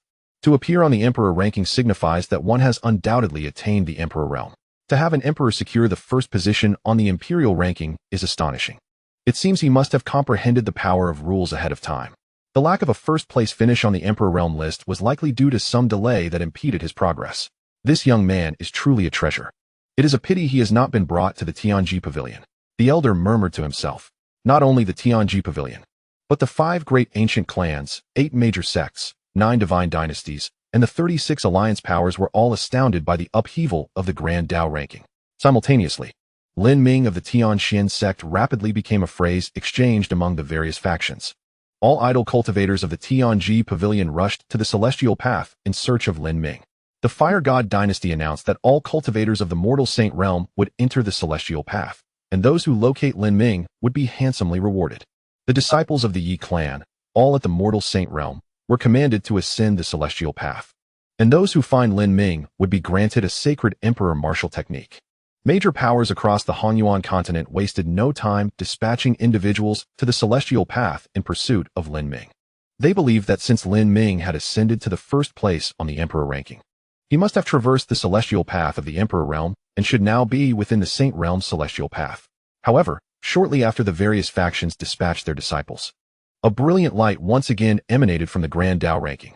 The crowd turned their gaze toward the source of the radiance, only to witness a scene that left them utterly dumbfounded. At the pinnacle of the saint ranking, 5 familiar characters blazed forth. Tianxian sect Lin Ming. Upon seeing these 5 characters illuminate, the elder of the Tianji Pavilion collapsed into his rattan chair. This is madness. Quickly, inform all the elders to drop their current affairs and come here immediately. Bai Li Hua, the empress of the Fire God dynasty, rose abruptly upon gazing at the Grand Dao ranking, her eyes filled with profound disbelief. First on the saint ranking, Lin Ming of the Tianxian sect. There is no way the Grand Dao ranking has erred. Lin Ming must possess a tremendous secret. We must find him. We must locate him. In the Fire God dynasty, at a critical juncture of breakthrough in the Saint King realm, all individuals abandoned their tasks and ascended the celestial path to search for Lin Ming. The other major factions mirrored this urgency. They were astonished by Lin Ming's sudden emergence and subsequently issued orders that he must be found at all costs. Of course, Lin Ming himself was entirely unaware of the tumult unfolding outside. At this moment, he walked along the celestial path belonging to the Saint King realm, examining a palm-sized mirror in his hand. This was a fortuitous acquisition he obtained while traversing the celestial path of the Saint realm, the purpose of which remained unknown for the time being. After a brief moment of contemplation, he stored the mirror in his storage ring and continued his journey along the celestial path of the sacred realm. Before long, he spotted a young man sitting by the roadside, indulging in solitary libations. It was Zheng Yan. As Lin Ming cast his gaze upon him, Zheng Yan reciprocated the glance. That? Zheng Yan stammered, slightly apprehensive, as he extended the wine flask towards Lin Ming, inquiring, "Care for a sip?" Lin Ming shook his head, declining the offer. Hee, Zheng Yan chuckled. "Don't tell my mother I'm slacking off here. I have no interest in this celestial path." Lin Ming replied with a smile, "No worries. If it weren't for pressing matters, I wouldn't find this celestial path intriguing either. After all, what could be more enjoyable than drinking?" Ha, precisely. Zheng Yan joined in the laughter. After exchanging a few simple words with Zheng Yan, Lin Ming continued on his way. However, this time, he had scarcely walked far when a throng of thousands obstructed his path. "Are you Lin Ming of Tianxian sect?" Lin Ming surveyed the multitude surrounding him. Though the question was posed as an inquiry, the certainty in their gazes suggested they had already established his identity. This left him somewhat taken aback. In this world, beyond the great wilderness, he recognized not a single soul. How could these people appear so familiar with him? It is I. What is it? Lin Ming replied. The leader of the group stepped forward and stated, the Empress of the Lihua Divine Dynasty requests your presence and hopes for your cooperation. The Lihua Divine Dynasty? Lin Ming recalled that Jiang Qingyi had informed him of several prominent divine dynasties existing within the Hanyuan continent. The Empress of the Lihua Divine Dynasty was indeed one he wished to meet. However, merely encountering a representative from the Lihua Divine Dynasty held little significance. Are you still hesitating? The speaker's expression shifted slightly. Surely, you are aware of the standing of my Lihua Divine Dynasty. Yet, just as he uttered these words, a mocking laughter echoed from afar. The Lihua Divine Dynasty is certainly imposing, isn't it? From the distance, a woman clad in a flowing green dress cast a languid glance at Lin Ming. Might I inquire if young Master Lin would be willing to join me at the 100 Flowers sect? Lin Ming regarded her for a moment, remaining silent. Meanwhile, the crowd around him continued to swell. Representatives from the Tianji Pavilion, Yi Clan, Ji Clan, Jiang Clan, and other major factions began to appear. They all stood at the pinnacle of power within the Hanyuan continent, converging here with a singular purpose, to invite Lin Ming to join their ranks. Lin Ming's gaze swept across the gathered throng as he spoke. Do you hold a high status within your respective factions? What do you mean, young Master Lin? The woman in green from the 100 Flowers sect was the first to inquire. Lin Ming responded, I do have something to convey to your factions, but I require an audience with someone of higher standing. He paused before continuing. Ideally, I wish to meet someone who possesses absolute authority within their sect, whose word is law and who is not to be contradicted. Are you implying that you wish to see the sect master of the 100 Flowers sect? The woman in green covered her mouth in amusement. Young Master Lin is truly bold. However, fear not. As long as you are willing to accompany me back to the 100 Flowers sect, the sect master will surely meet you personally. Other factions echoed in agreement, declaring that if Lin Ming consented to join them, he could meet their sect leaders or family heads.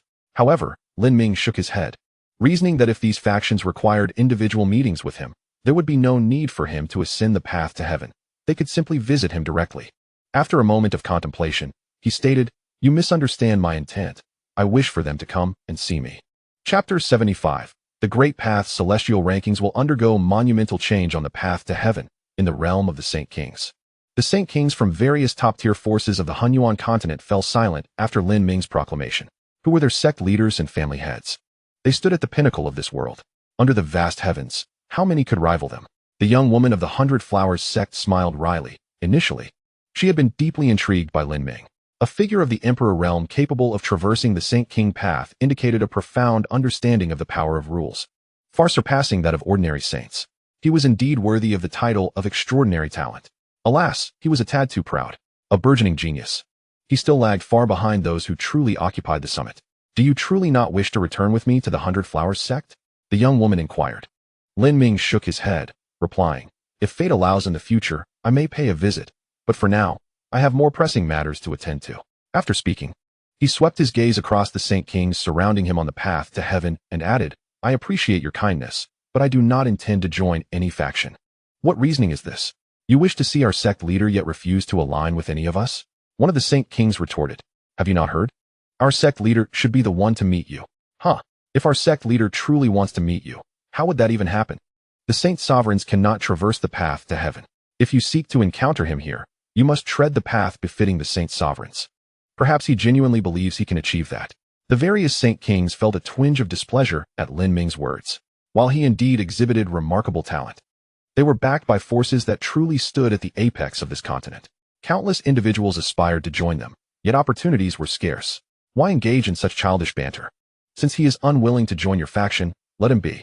The more you speak, the more you diminish your worth. Do you not comprehend? The young woman of the 100 Flowers sect huffed.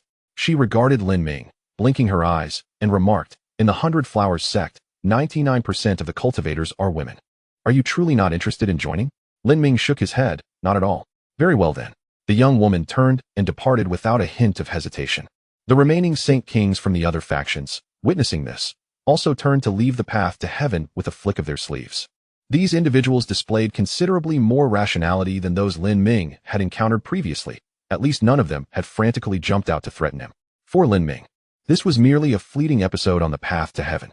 Once they departed, he continued his journey forward, maintaining the same pace as before, traversing 1,000 miles with each step.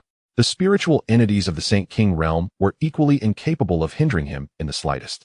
Within the celestial mechanism pavilion, Elder Feng Yu, who oversees the Grand Road's heavenly rankings, retrieved a communication talisman, from which a voice resonated. Elder, Lin Ming is unwilling to join the heavenly machine pavilion. There must be other forces vying for his allegiance. Has he accepted any invitations? Feng Yu inquired. The voice from the talisman responded once more, none. All forces have been rejected. This fellow is indeed quite arrogant, Feng Yu murmured. The voice continued. He is indeed proud, even more so than you might imagine, Elder. How so? Lin Ming has expressed a desire to meet the leaders of our factions. Feng Yu raised an eyebrow. If that is the case, why does he not step out of the heavenly path to meet us? The voice replied, the issue lies here. He insists that the leaders of the major factions come to see him. Upon hearing this, Feng Yu erupted into laughter. Excellent. Across the entire continent, it seems there is no one else bold enough to speak so openly. He turned to the 7 elders behind him and asked, did you observe anything? Earlier, upon discovering that Lin Ming had ascended to the first rank among saints on the heavenly rankings, he had summoned several elders.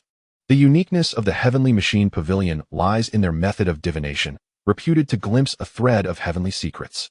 The 7 elders exchanged glances, and the leading elder spoke. If he truly wishes to meet our pavilion master, then let us inform him to make an appearance.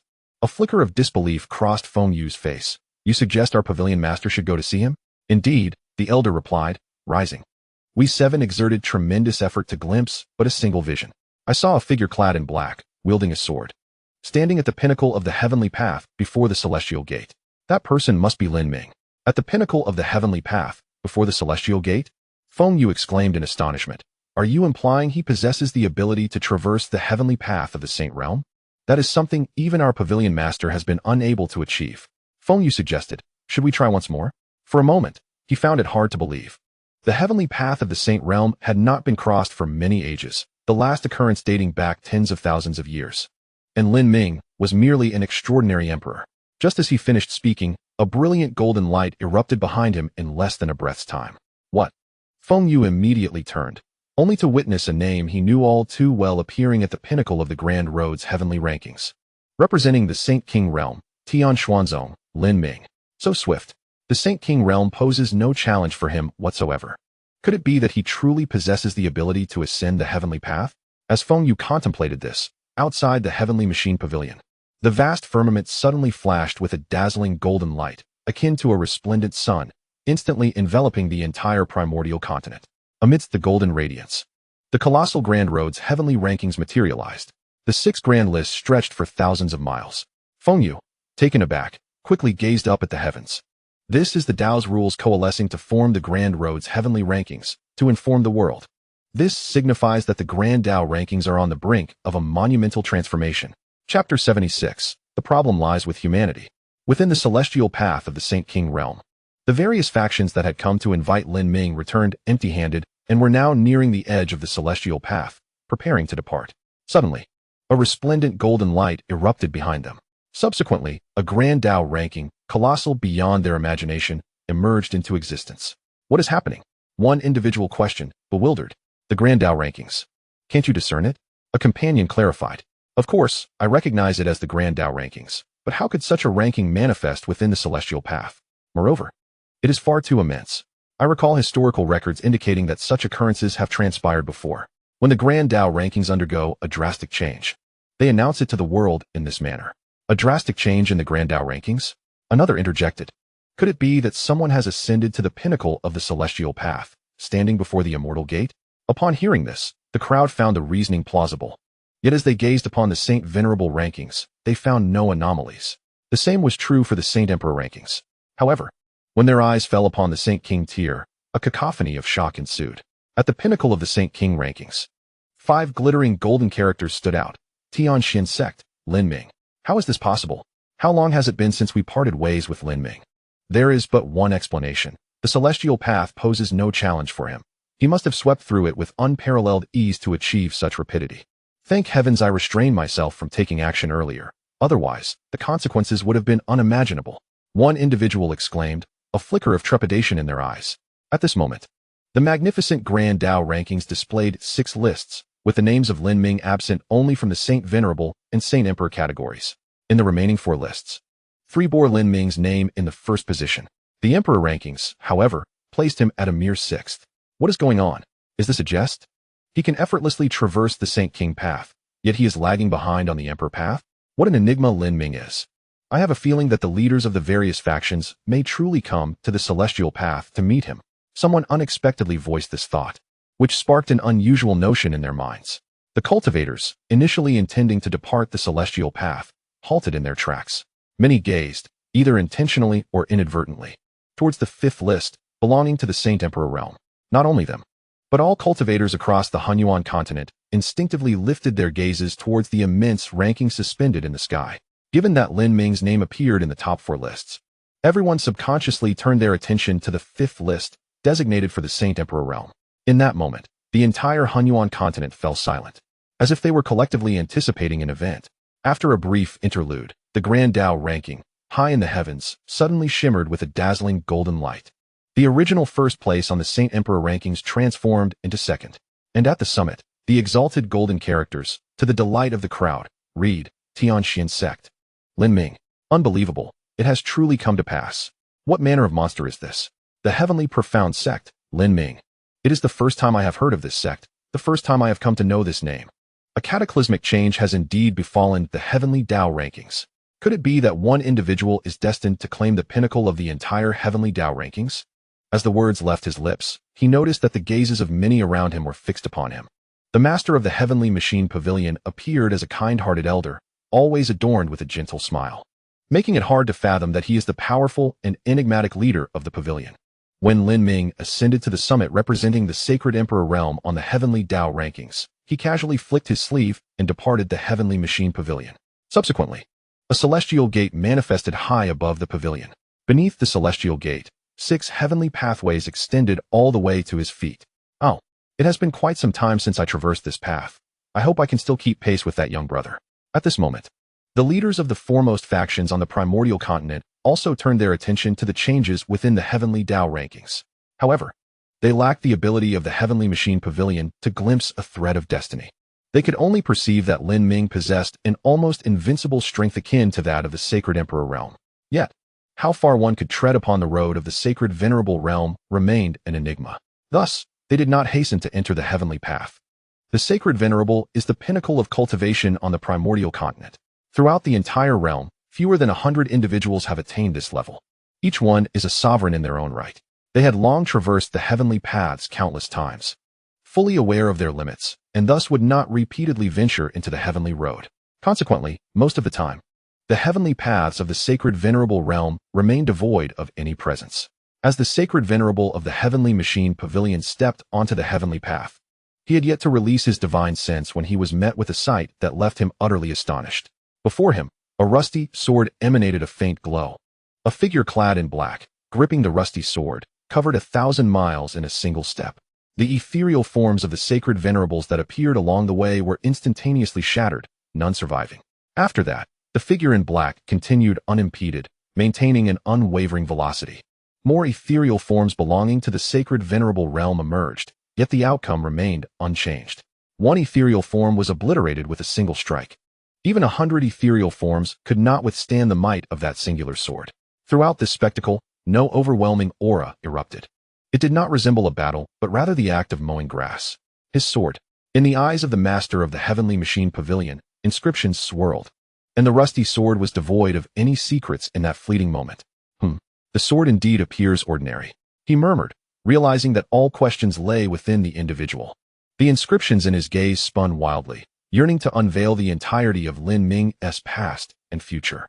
However, just as he fixated on Lin Ming, a radiant golden light, far surpassing any seen before, suddenly illuminated the vast heavens, casting the entire primordial continent in a golden hue. What?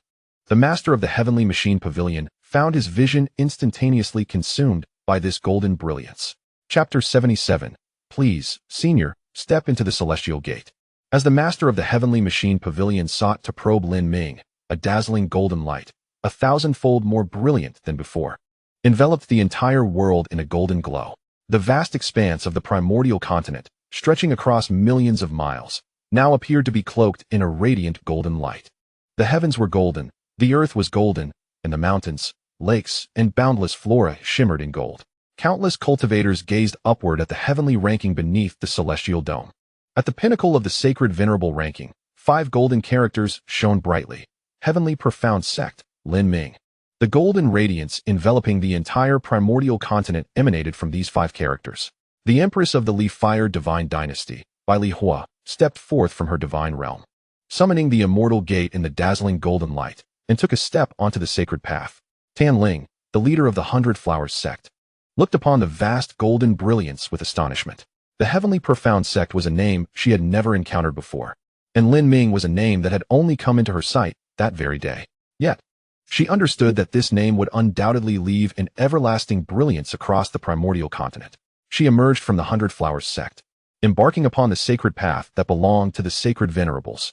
In the Yi family, the Jiang family, and the Xuanji dynasty, every sacred venerable from these top-tier forces.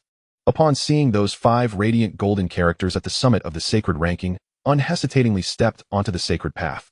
They sought to meet this individual who had ascended to the pinnacle of the sacred path. Within the sacred path, the leader of the celestial mechanism pavilion exhibited a flicker of astonishment as he witnessed Lin Ming ascend to the summit of the sacred path with his sword. Not a single sacred venerable spirit could deter him, even for a moment, as he observed the sword-bearing figure standing at the apex. The inscriptions in his eyes began to whirl frantically once more. As the leader of the celestial mechanism pavilion, he was not only the undisputed strongest within his domain, but also a master of divining destiny. With the speed of the inscriptions spinning faster and faster, a vision gradually unfolded before his eyes. It depicted a figure clad in black, with a long sword at his back, standing serenely amidst the stars. Nothing else was present. Insufficient, once more, the leader of the celestial mechanism pavilion barked sharply, urging the inscriptions in his eyes to whirl at an even greater velocity. In his vision, the previously tranquil figure began to ascend. Gradually, that figure transcended the stars, standing above them, with an entire galaxy swirling beneath his feet. In the next moment, a scream escaped the leader of the celestial mechanism pavilion. His gaze momentarily blanked, and then the inscriptions in his eyes faded entirely. Cold sweat broke out upon him. Was this all he could perceive? What he had glimpsed did not suffice to reveal Lin Ming's true strength. Yet he could at least ascertain one undeniable truth. This individual was far more formidable than he presently displayed. His gaze toward Lin Ming involuntarily shifted to one of humility. Moments later, figures descended upon the sacred path. They stood upon it, and immediately turned their attention to the dark-clad figure at the end of the path. Although possessing the cultivation of an emperor, how had he come this far? Chairman Shun, what is the caliber of his sword? Bai Li Hua inquired behind the leader of the celestial mechanism pavilion. I do not know. It eludes my comprehension. The esteemed leader of the Tiangui pavilion, Chen Xinxing, shook his head and remarked, however, one thing is certain. He slayed us with a single sword stroke, without a doubt. Bai Li Hua curled his lips, choosing not to inquire further. As dozens of revered saints turned their gazes towards Lin Ming, atop the pinnacle of the celestial road, clad in dark attire, he withdrew his gaze from the celestial gate and turned around. Looking at the assembly of saints, he uttered a phrase that left many puzzled. Has everyone gathered? The saints displayed expressions of confusion, and after a brief hesitation, Chen Xinxing, standing at the forefront, spoke up. Do you mean to summon all the revered saints to this celestial road? Indeed, Lin Ming affirmed. I have come here to convey an important matter to you. The revered saints of the human race are already present. As for the demon race, Chen Xinxing paused before continuing. The demon race has dwelled in the far west for hundreds of thousands of years, never once stepping into our human territory. Thus, they are unlikely to come to the celestial road. Lin Ming nodded in understanding. Given the clear distinction between the human and demon races and their lack of interaction for hundreds of thousands of years, it was evident that they would not suddenly circumvent the human factions to venture deep into the vast wilderness of the Kanglan domain. Therefore, the demon race could be temporarily disregarded. He surveyed the assembly of revered saints and inquired, Are you aware of the emergence of the Kanglan domain? Except for Chen Xinxing. The others quickly shook their heads. Though powerful and influential, the dissemination of information invariably requires time. The great wilderness, in comparison to the primordial continent, is exceedingly remote. Moreover, having just resolved matters in the ruined city, Lin Ming had scarcely delayed before arriving at the celestial road. Thus, despite their formidable capabilities, these top-tier factions were unaware of the news regarding the Kanglan domain within such a brief time frame. However, the Tiangue Pavilion was an exception. Lin Ming gazed at Chen Xinxing. Are you aware that the Kanglin domain has manifested? Indeed, Chen Xinxing did not conceal the truth. Lin Ming queried, have you dispatched anyone to the Kanglin domain? Not yet. Chen Xinxing immediately shook his head. Why not? Lin Ming asked, puzzled. During this time, he had also become acquainted with the strength of the Kanglin revered saint. Once the foremost figure on the continent, would the Tiangue Pavilion not be interested in his legacy? I sensed a hint of peril. Initially, I was uncertain of the source of this threat, but now I understand, Chen Xinxing remarked, casting a significant glance at Lin Ming. A faint smile graced Lin Ming's face as he decided to forego superfluous dialogue. Stepping forward, he spoke calmly. The emergence of the Kanglin domain is an undeniable reality. I do not wish for it to become an isolated island, cut off from the world. Therefore, I will not hinder your journey to the Kanglin domain. However, you must remember, within the Kanglin domain, without my consent, you are not to trespass within 1,000 miles of the Tianxian sect and the Li family of the Zhongzhou domain. Should you encounter disciples from these two factions, you must never harm them. His gaze swept across the faces of the revered saints. Almost instantaneously, all the revered saints nodded in agreement, with not a single dissenting voice. Moreover, without Lin Ming's prompting, they each independently swore an oath with the heart of martial arts. These exalted individuals, standing at the zenith of the primordial continent, displayed a notable sense of propriety. After a brief moment, the revered saints collectively established their oaths. Lin Ming's purpose for this journey had been fulfilled. As he was about to descend from the heavenly path, he noticed Chen Xinxing suddenly bowing deeply, displaying utmost respect as he addressed Lin Ming. Please, senior, step through the immortal gate.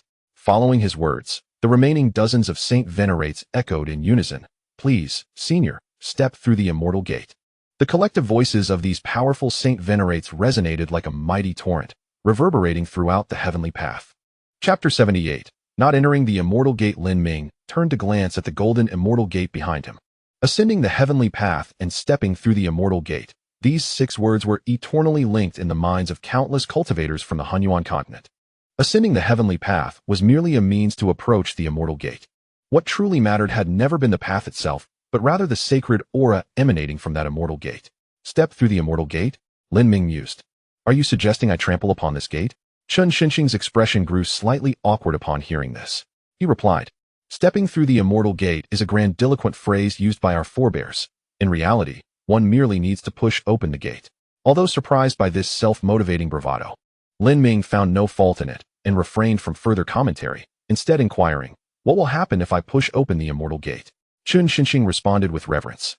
Beyond the immortal gate lies a true path to ascension. Given your strength, securing an immortal position along this path will undoubtedly be within your grasp. What else? Is there any other significance to pushing open the immortal gate? Lin Ming pressed, skeptical that these saint venerates were so eager for him to open the gate solely for the sake of competing for an immortal rank. Chen Xinxing managed a somewhat awkward smile, saying, to be candid, if you push open the immortal gate, the entire continent will undergo a profound transformation. At that time, we shall all reap certain benefits, including yourself. Upon hearing Chen Xinxing's words, Lin Ming turned and approached the immortal gate. Raising his hand, he decisively pushed against the golden door. Then let this serve as a grand transformation for you all. At the pinnacle of the heavenly path, the golden immortal gate swung open in an instant. An immensely powerful surge of spiritual energy, far surpassing anything known on the Hunyuan continent, burst forth from the gate.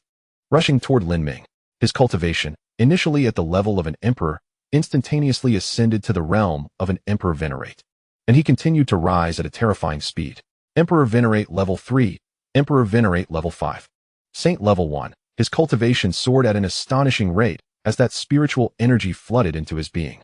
On the heavenly path, the saint venerates from various factions observed this scene with little astonishment, as if it had been anticipated. Moments later, he had reached the saint level 1. To ascend to saint venerate is still enviable, remarked the head of the Yi family, one of the 5 ancient clans. Frankly speaking, the saint venerate realm hardly matches his strength, Bai Lihua retorted coldly. Indeed, the Yi family head responded, momentarily taken aback, feeling a sense of helplessness. Comparing oneself to others truly incites frustration.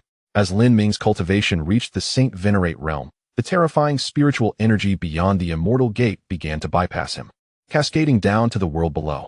Those on the brink of a breakthrough seized this fortuitous opportunity to advance. This was a grand feast bestowed upon the entire continent. The name Lin Ming from the Tianxian sect shone even more brilliantly upon the great Dao rankings. For Lin Ming, pushing open the immortal gate was but a simple act. However, for the countless cultivators of the Hunyuan continent, this was undoubtedly a blessing of rebirth. Chen Xinqing once again spoke with utmost respect. Senior, will you embark on the path to ascension and contend for the title of immortal? The last time an immortal emerged from the Hunyuan continent was so long ago that it was beyond recollection. In their generation, not only had no immortal appeared, but even the qualification to stand before the immortal gate at the pinnacle of the heavenly path was beyond their reach. The Hunyuan continent was due for the emergence of an immortal. With eyes filled with anticipation, Chen Xinqing gazed at Lin Ming, while the various sovereigns on the heavenly path also looked at him with eager expectation. Lin Ming cast a glance at the immortal gate and the abyss-like path to ascension before turning around, shaking his head, and stating, "Ascension is not my desire. I have come merely to convey a message to you all. Now that I have spoken, it is time for me to depart." His tone was calm, as though he were discussing a matter of little significance. The path to ascension lay before him, yet he chose to halt. Even descending from the pinnacle of the heavenly path, the dozens of sovereigns on the heavenly path looked at Lin Ming with expressions of surprise and confusion. They were astounded by his actions, abandoning an opportunity that countless individuals yearned for. What was the point of laboriously climbing to the summit of the heavenly path, only to stand before the immortal gate, if he would reject it so casually? Bai Lihua regarded Lin Ming with a peculiar gaze, but just as she spoke, she paused momentarily. It suddenly occurred to her that Lin Ming had traversed the 6 heavenly paths in less than half an hour. For others, this might be an insurmountable challenge, but for him, it was as effortless as eating or drinking. Thus, his disinterest in the path to ascension seemed somewhat understandable. Chen Xinqing, unwilling to give up, inquired, "May I ask, Senior, why do you not at least attempt to ascend?" Lin Ming waved his hand dismissively, replying, "For the time being, I prefer this mortal realm. The Tianxian sect awaits my endeavors to flourish." He paused briefly before adding, "Should I ever develop an interest in achieving immortality, I shall return." With those words, Lin Ming departed the heavenly path without the slightest hesitation, leaving the dozens of sovereigns staring in bewilderment. Is he truly leaving? Chen Xinqing felt momentarily dazed. After a brief interlude, the sovereigns from various factions also began to feel disheartened and contemplated departing as well. Yet just then, from within the dark immortal gate, a figure suddenly emerged, towering above them, his expression cold and indifferent, exuding an air that regarded mortals as mere insects. He spoke in a chilling tone. "Where are the others? Having opened the immortal gate, how can one not enter?" Chapter 79. If you do not enter the immortal gate, then perish. Before the immortal gate, Lin Ming walked with remarkable nonchalance, showing not a hint of longing for it. This left the sovereigns, who had been filled with hope, feeling utterly absurd and profoundly regretful. However, there was nothing they could do. Given their strength, they could not sway Lin Ming's resolve. After a series of heavy sighs, the sovereigns on the heavenly path were preparing to leave when they suddenly heard a chilling voice emanating from the pinnacle of the heavenly path, near the immortal gate. Chen Xinqing immediately turned around, catching sight of the figure standing before the immortal gate. Before him stood a middle-aged man, his countenance stern and austere, adorned with a short beard that accentuated his formidable presence, far surpassing that of all the revered sages in the vicinity. A mere glance at him could instill an overwhelming sense of pressure. His gaze swept over the faces of the gathered sages, those who had ascended to the pinnacle of the primordial continent, yet they instinctively averted their eyes, unwilling to meet his stare. Has the primordial continent truly fallen to such depths? A flicker of anger crossed the middle-aged man's face. "Lift your heads and look at me," he commanded. "To have attained the status of sage, you must have reached the zenith of this land, yet you lack the courage to gaze upon me? Do not mistake my status as less than divine. Even if a true immortal stood before you, you ought not to cower. If the strongest among you have lost the audacity to forge ahead, what future remains for this land?" With a disdainful snort, he did not await the sage's response, but waved his hand dismissively and strode forth from the heavenly path. Left in his wake, the sages exchanged bewildered glances, their hearts filled with confusion. Who is this man? How did he emerge from the immortal gate? Bai Lihua inquired, looking at Chen Xinqing. The latter shook his head, uncertain. Earlier, while attempting to deduce Lin Ming's fate, he had expended considerable energy and even sustained minor injuries. He dared not attempt to divine the future of one who appeared formidable. In the great wasteland, as Lin Ming stepped off the heavenly path, he found himself back at the location from which he had initially ascended. Nearby, the tavern that had previously been struck by heavenly retribution had been rebuilt. Upon entering, he noticed Zheng Tianming observing him with the same fascination one might reserve for a spectacle. It was only when Jiang Qingyi could no longer bear the sight that she grabbed Zheng Tianming by the ear and tossed him aside. Is there something on my face? Lin Ming inquired with a smile. Jiang Qingyi quickly shook her head. No. It's just that your name has become too illustrious since the emergence of the great Dao heavenly ranking. Lin Ming was taken aback. Can it be seen here as well? Indeed, Jiang Qingyi replied. Everyone on the continent can see it. Lin Ming refrained from asking further questions, downed his drink, and then rose to say, I appreciate your hospitality. Now that my business is concluded, I must take my leave. He exited the tavern and ventured deeper into the great wasteland. Zheng Tianming rubbed his ear and muttered, Little E, be gentler next time. He then called after Lin Ming's retreating figure, Remember to compensate me for my wine. Tenfold. Lin Ming chuckled, preparing to respond, when suddenly, the space above him rippled, revealing the silhouette of the middle-aged man once more. In an instant, an overwhelming aura erupted forth, causing the ground within a radius of 10,000 miles to sink several feet, and the recently rebuilt tavern was reduced to rubble once again. Blast it! Zheng Tianming exclaimed, glaring at the sky in irritation. You owe me for my tavern. No, you owe me 100 times. Jiang Qingyi tugged at Zheng Tianming from behind, signaling him to remain silent. From above, the middle-aged man cast a frigid glance at Zheng Tianming. The sages within the heavenly path possess more fortitude than you, he remarked, seemingly in praise, yet his expression grew increasingly menacing.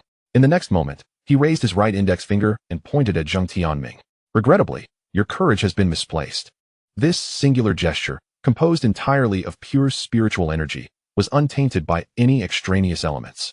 Yet, Zheng Tianming instantly felt the suffocating pressure, as if the entire world were bearing down upon him. Above him, the space shattered like a mirror, revealing an abyss of inky darkness. Xiao Yi, you should leave. I shall take care of him.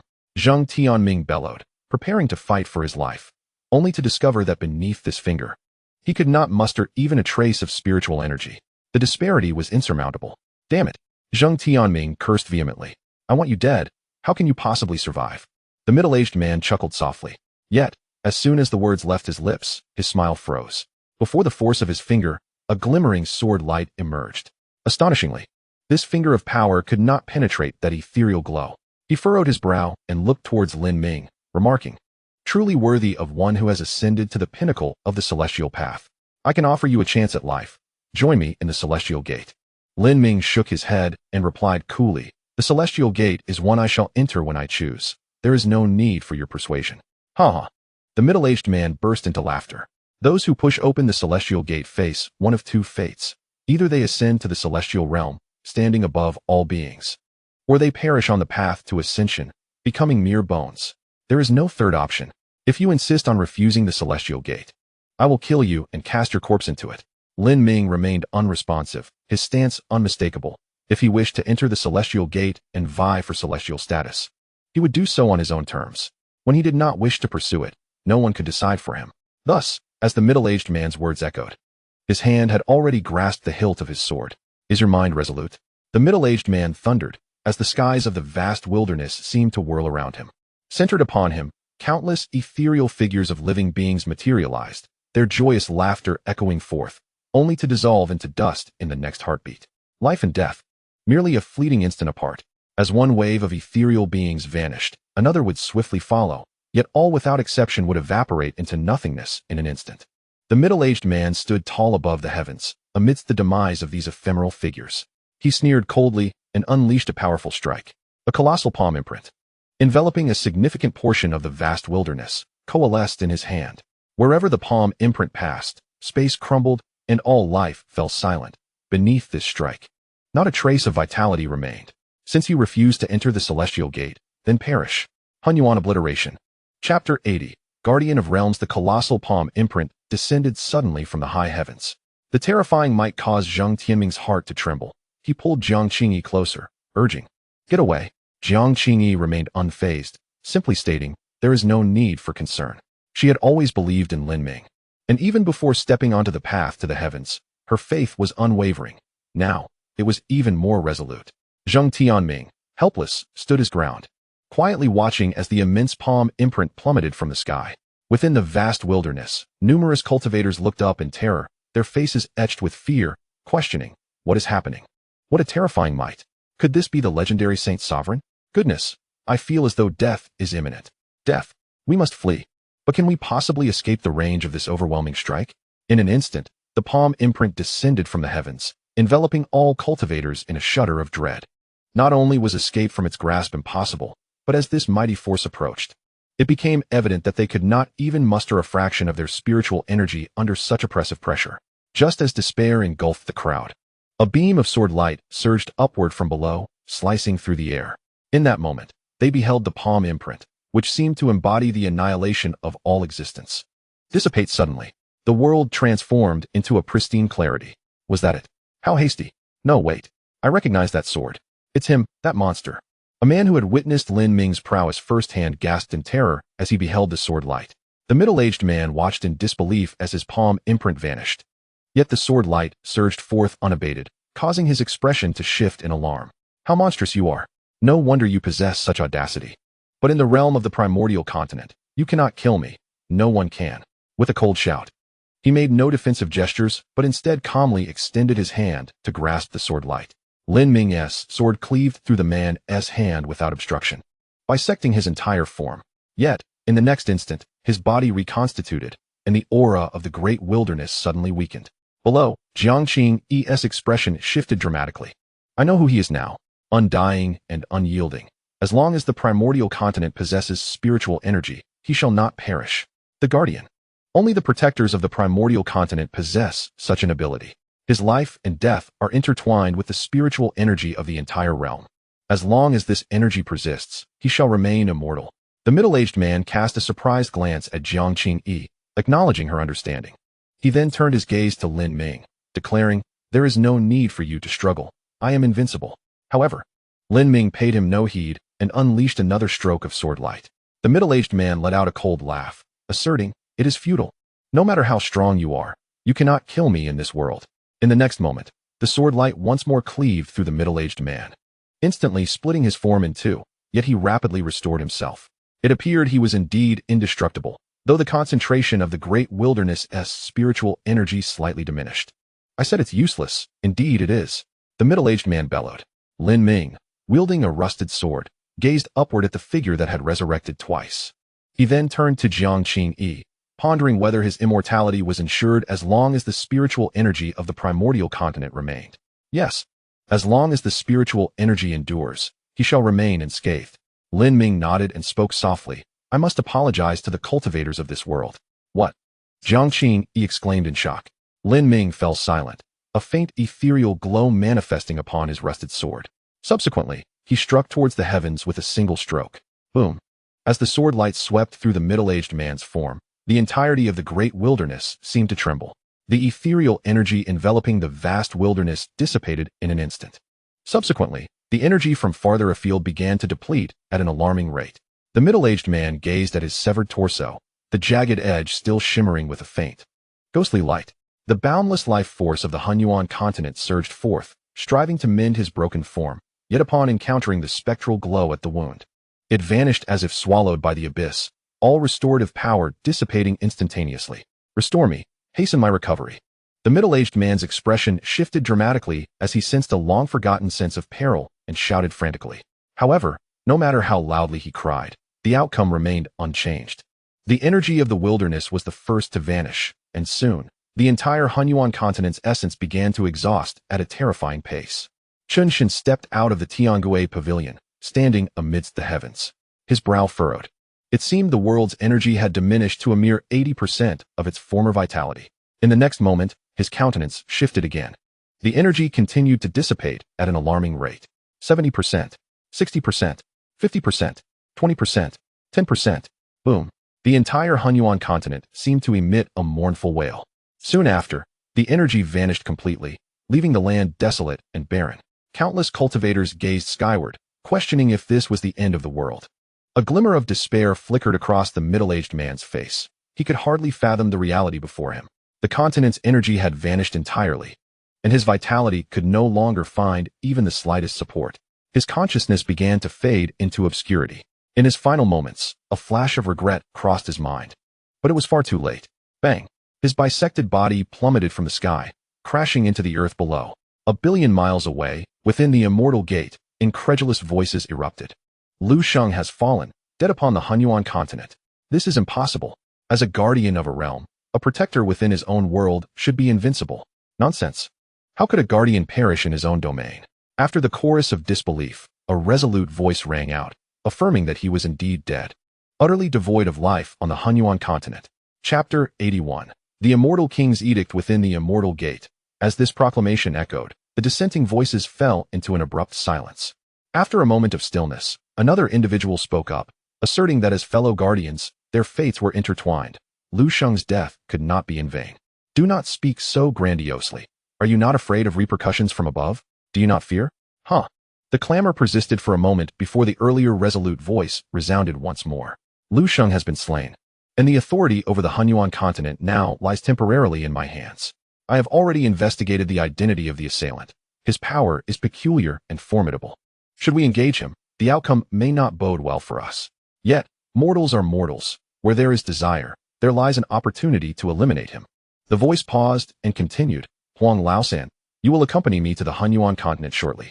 In the wilderness, Lin Ming retrieved a spirit stone from his storage ring.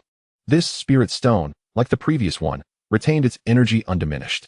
Beside him, Jiang Qing'er discerned Lin Ming's thoughts and spoke. The spiritual energy of the Hunyuan continent has dissipated.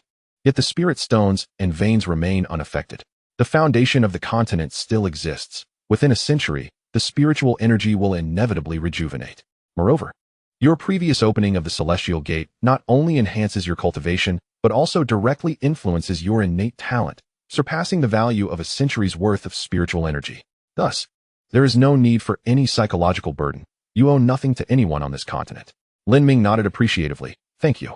He sheathed his sword behind him and turned towards the direction of the Kanglan domain. However, less than 1,000 miles from the Kanglan domain, he was confronted by two individuals. Their appearances were strikingly distinctive, making them unforgettable at a glance. One was tall and slender, resembling a bamboo pole, while the other was short and stout, akin to a barrel. When they stood together, their contrasting features became even more pronounced. Lin Ming, is it? The tall figure inquired. Lin Ming nodded. What is it? The tall figure continued. You have opened the Celestial Gate, and logically, you should enter the world beyond and contend for a celestial position. Of course, this is a voluntary matter. I shall not coerce you. Being able to stand before the Celestial Gate is your accomplishment. Not entering it is also your choice. Surprised by the nature of their visit, Lin Ming wondered if this was all they sought. Naturally, there is more, the tall figure replied. I understand you may have little interest in the celestial realm. However, if I were to tell you that by stepping through the Celestial Gate, you would have the opportunity to meet Li Junlin, would you still hesitate? The calm demeanor of Lin Ming shifted abruptly upon hearing this. In this world, the only person capable of stirring his emotions was indeed Li Junlin. Yet, in an instant, he regained his composure. Li Junlin is dead. What do you mean by this? Lin Ming's voice was grave. The tall figure chuckled disdainfully. Indeed, his presence no longer graces this realm. However, he exists in the underworld. The underworld? Lin Ming's expression flickered with surprise. Precisely, the tall figure affirmed. Above lies the celestial realm, below is the underworld, and in between stretches the vast human world. Now, do you have any interest in entering the Celestial Gate? If you ascend to the celestial realm and become a celestial being, gaining access to the underworld to meet a half-step emperor-level spirit would indeed be much simpler. Lin Ming fell into silence for a moment. He suspected that Li Junlin's demise was due to his soul being drawn into the soul-devouring banner by Su Qing. He was uncertain whether a soul could still exist in the underworld under such circumstances. Finally, he spoke. I wish to meet Li Junlin first. Haha, you still refuse to believe me. The tall figure laughed, but that is quite all right. I understand your skepticism. He glanced down at the stout figure beside him and instructed. Huang Laosan, lend Lin Ming the Celestial King's order for a moment. What? Huang Laosan exclaimed, startled. You brought me along merely for my Celestial King's order. He felt dismayed, realizing he was merely a tool in this endeavor. Furthermore, if any issues arose from lending the order, he would inevitably bear the consequences. No, the Celestial King's order cannot be casually lent to others. He hastily refused. However, the next moment, he caught sight of the indifference in the tall figure's eyes, causing him to shudder in fear. Then here you go. He solemnly extracted the Celestial Monarch's order and handed it to Lin Ming. With this token in hand, entering the netherworld and encountering a spirit even less formidable than an emperor would be more than sufficient. Lin Ming accepted the token, which was entirely black, emanating a faint blue glow, as if lightning coursed within it. He glanced at the two individuals and inquired, might I ask how one enters the netherworld? Huang Laosan replied. It's quite simple. Communicate with the celestial monarch's order in your hand and express your desire to visit the netherworld. Naturally, you shall be transported there. Is it truly that straightforward? Lin Ming expressed his surprise. Indeed, it is that simple. After all, this is the celestial monarch's order. A mere journey to the netherworld is hardly a daunting task, Huang Laosan remarked dismissively. Lin Ming grasped the celestial monarch's order and, following Huang Laosan's instructions, conveyed his wish to visit the netherworld. In an instant, Lin Ming's figure vanished, leaving behind only a swirling vortex of darkness. Sigh, Huang Laosan lamented. You've directly summoned me. It seems there is not a shred of good fortune in store. The tall, slender youth scoffed. This is merely an opportunity for you to earn merit.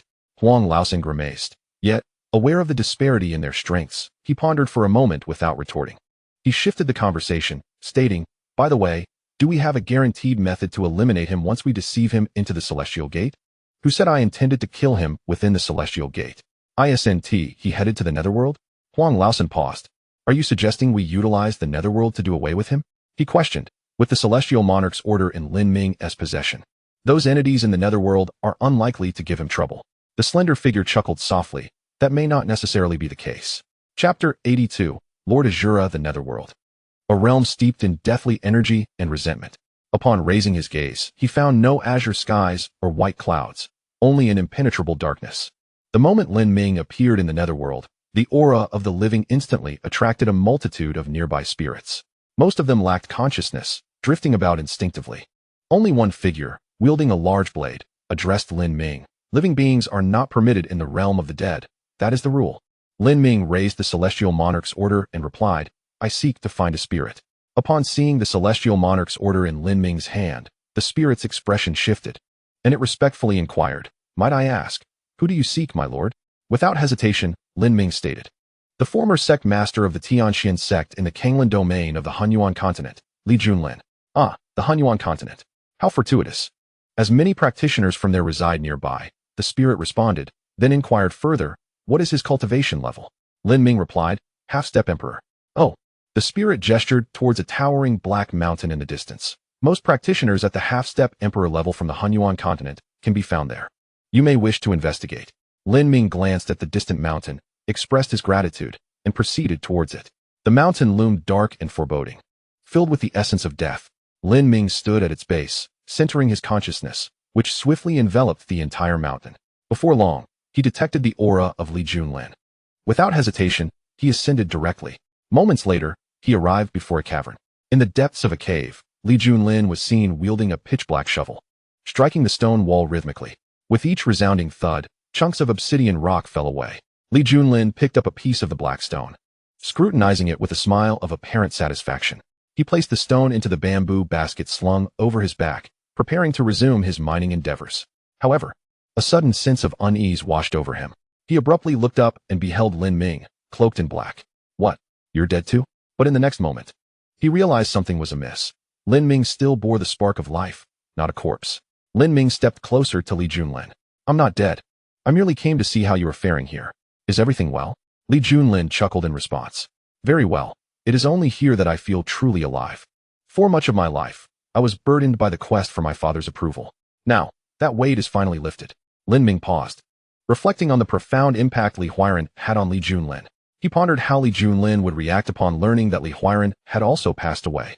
Just as these thoughts crossed his mind, a chilling voice pierced the air from behind. No slacking. You must atone for the sins committed before you can rest. Lin Ming turned to see the figure pointing at Li Junlin, brandishing a dark whip. Li Junlin offered an apologetic smile and resumed swinging his shovel. This scene caused Lin Ming's expression to shift slightly. Is this what you call very well?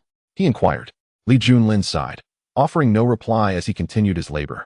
Lin Ming observed him for a moment before turning to the spectral figure wielding the whip. What sins did he commit? The spectre replied coldly. Lord Shura never falsely accuses the innocent. I know not what transgressions he committed in life, but that is inconsequential. If Lord Shura deems him guilty, then he is indeed guilty. Lin Ming glanced at the whip in the spectre's hand and asked, have you struck him? No. The spectre-esque grip on the whip trembled suddenly, and he shook his head vehemently. Li Junlin has never been lazy. Lin Ming stepped closer to the spectre. If you have not harmed him, why the anxiety? I don't know, the spectre stammered, fear evident in his voice. as if every word could condemn him to worse than death. Tell me, where is that Lord Shura? The specter, unable to conceal the truth, instinctively pointed toward the distance, where an imposing tower loomed in the shadowy realm. Take care of him, Lin Ming uttered before making his way toward the towering structure. Behind him, Li Junlin's voice echoed with concern. Don't provoke trouble. I understand your intentions are good, but this is the underworld, saturated with death's aura. The strength of the living is severely diminished, and that Lord Shura is exceedingly powerful, more so than anyone I have ever encountered. He watched Lin Ming's retreating figure. Worry etched across his face. Lin Ming smiled gently, merely intending to inquire why he was deemed guilty. He believed there would be no repercussions. In his lifetime, Li Junlin had been upright and honorable. Although he bore blood on his hands, how could a cultivator remain untainted? As long as he had not slain the innocent, he could not be considered guilty. In Lin Ming's recollection, Li Junlin had indeed taken lives, yet each victim had deserved their fate. Was it truly absurd that one should face punishment for defending those dear to him and safeguarding the disciples of his sect against adversaries? This notion was preposterous to Lin Ming. He could not fathom the nature of Li Junlin's supposed crimes. Thus he felt compelled to seek clarification from the Lord of Shura. Chapter 83. A question for you. Beneath the darkened sky, countless souls drifted, occasionally emitting sharp, eerie cries, only to be consumed by more powerful spirits nearby. Even in death, the disparity between high-tier cultivators and low-level practitioners, or ordinary mortals, remained starkly evident. Many low-tier cultivators in the netherworld lacked even the qualification to form self-awareness. Amidst the murky realm, a towering citadel stood out conspicuously. As Lin Ming approached the citadel, still 1,000 miles away, three shadows suddenly emerged from the ground, obstructing his path. The instant these three shadows manifested, the surrounding souls instinctively fled in terror, as if profoundly afraid of them.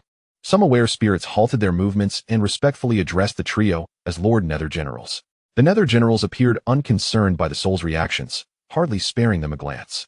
The foremost general glared at Lin Ming and said, "A living being in the realm of death, your survival rests solely upon that celestial king token in your possession.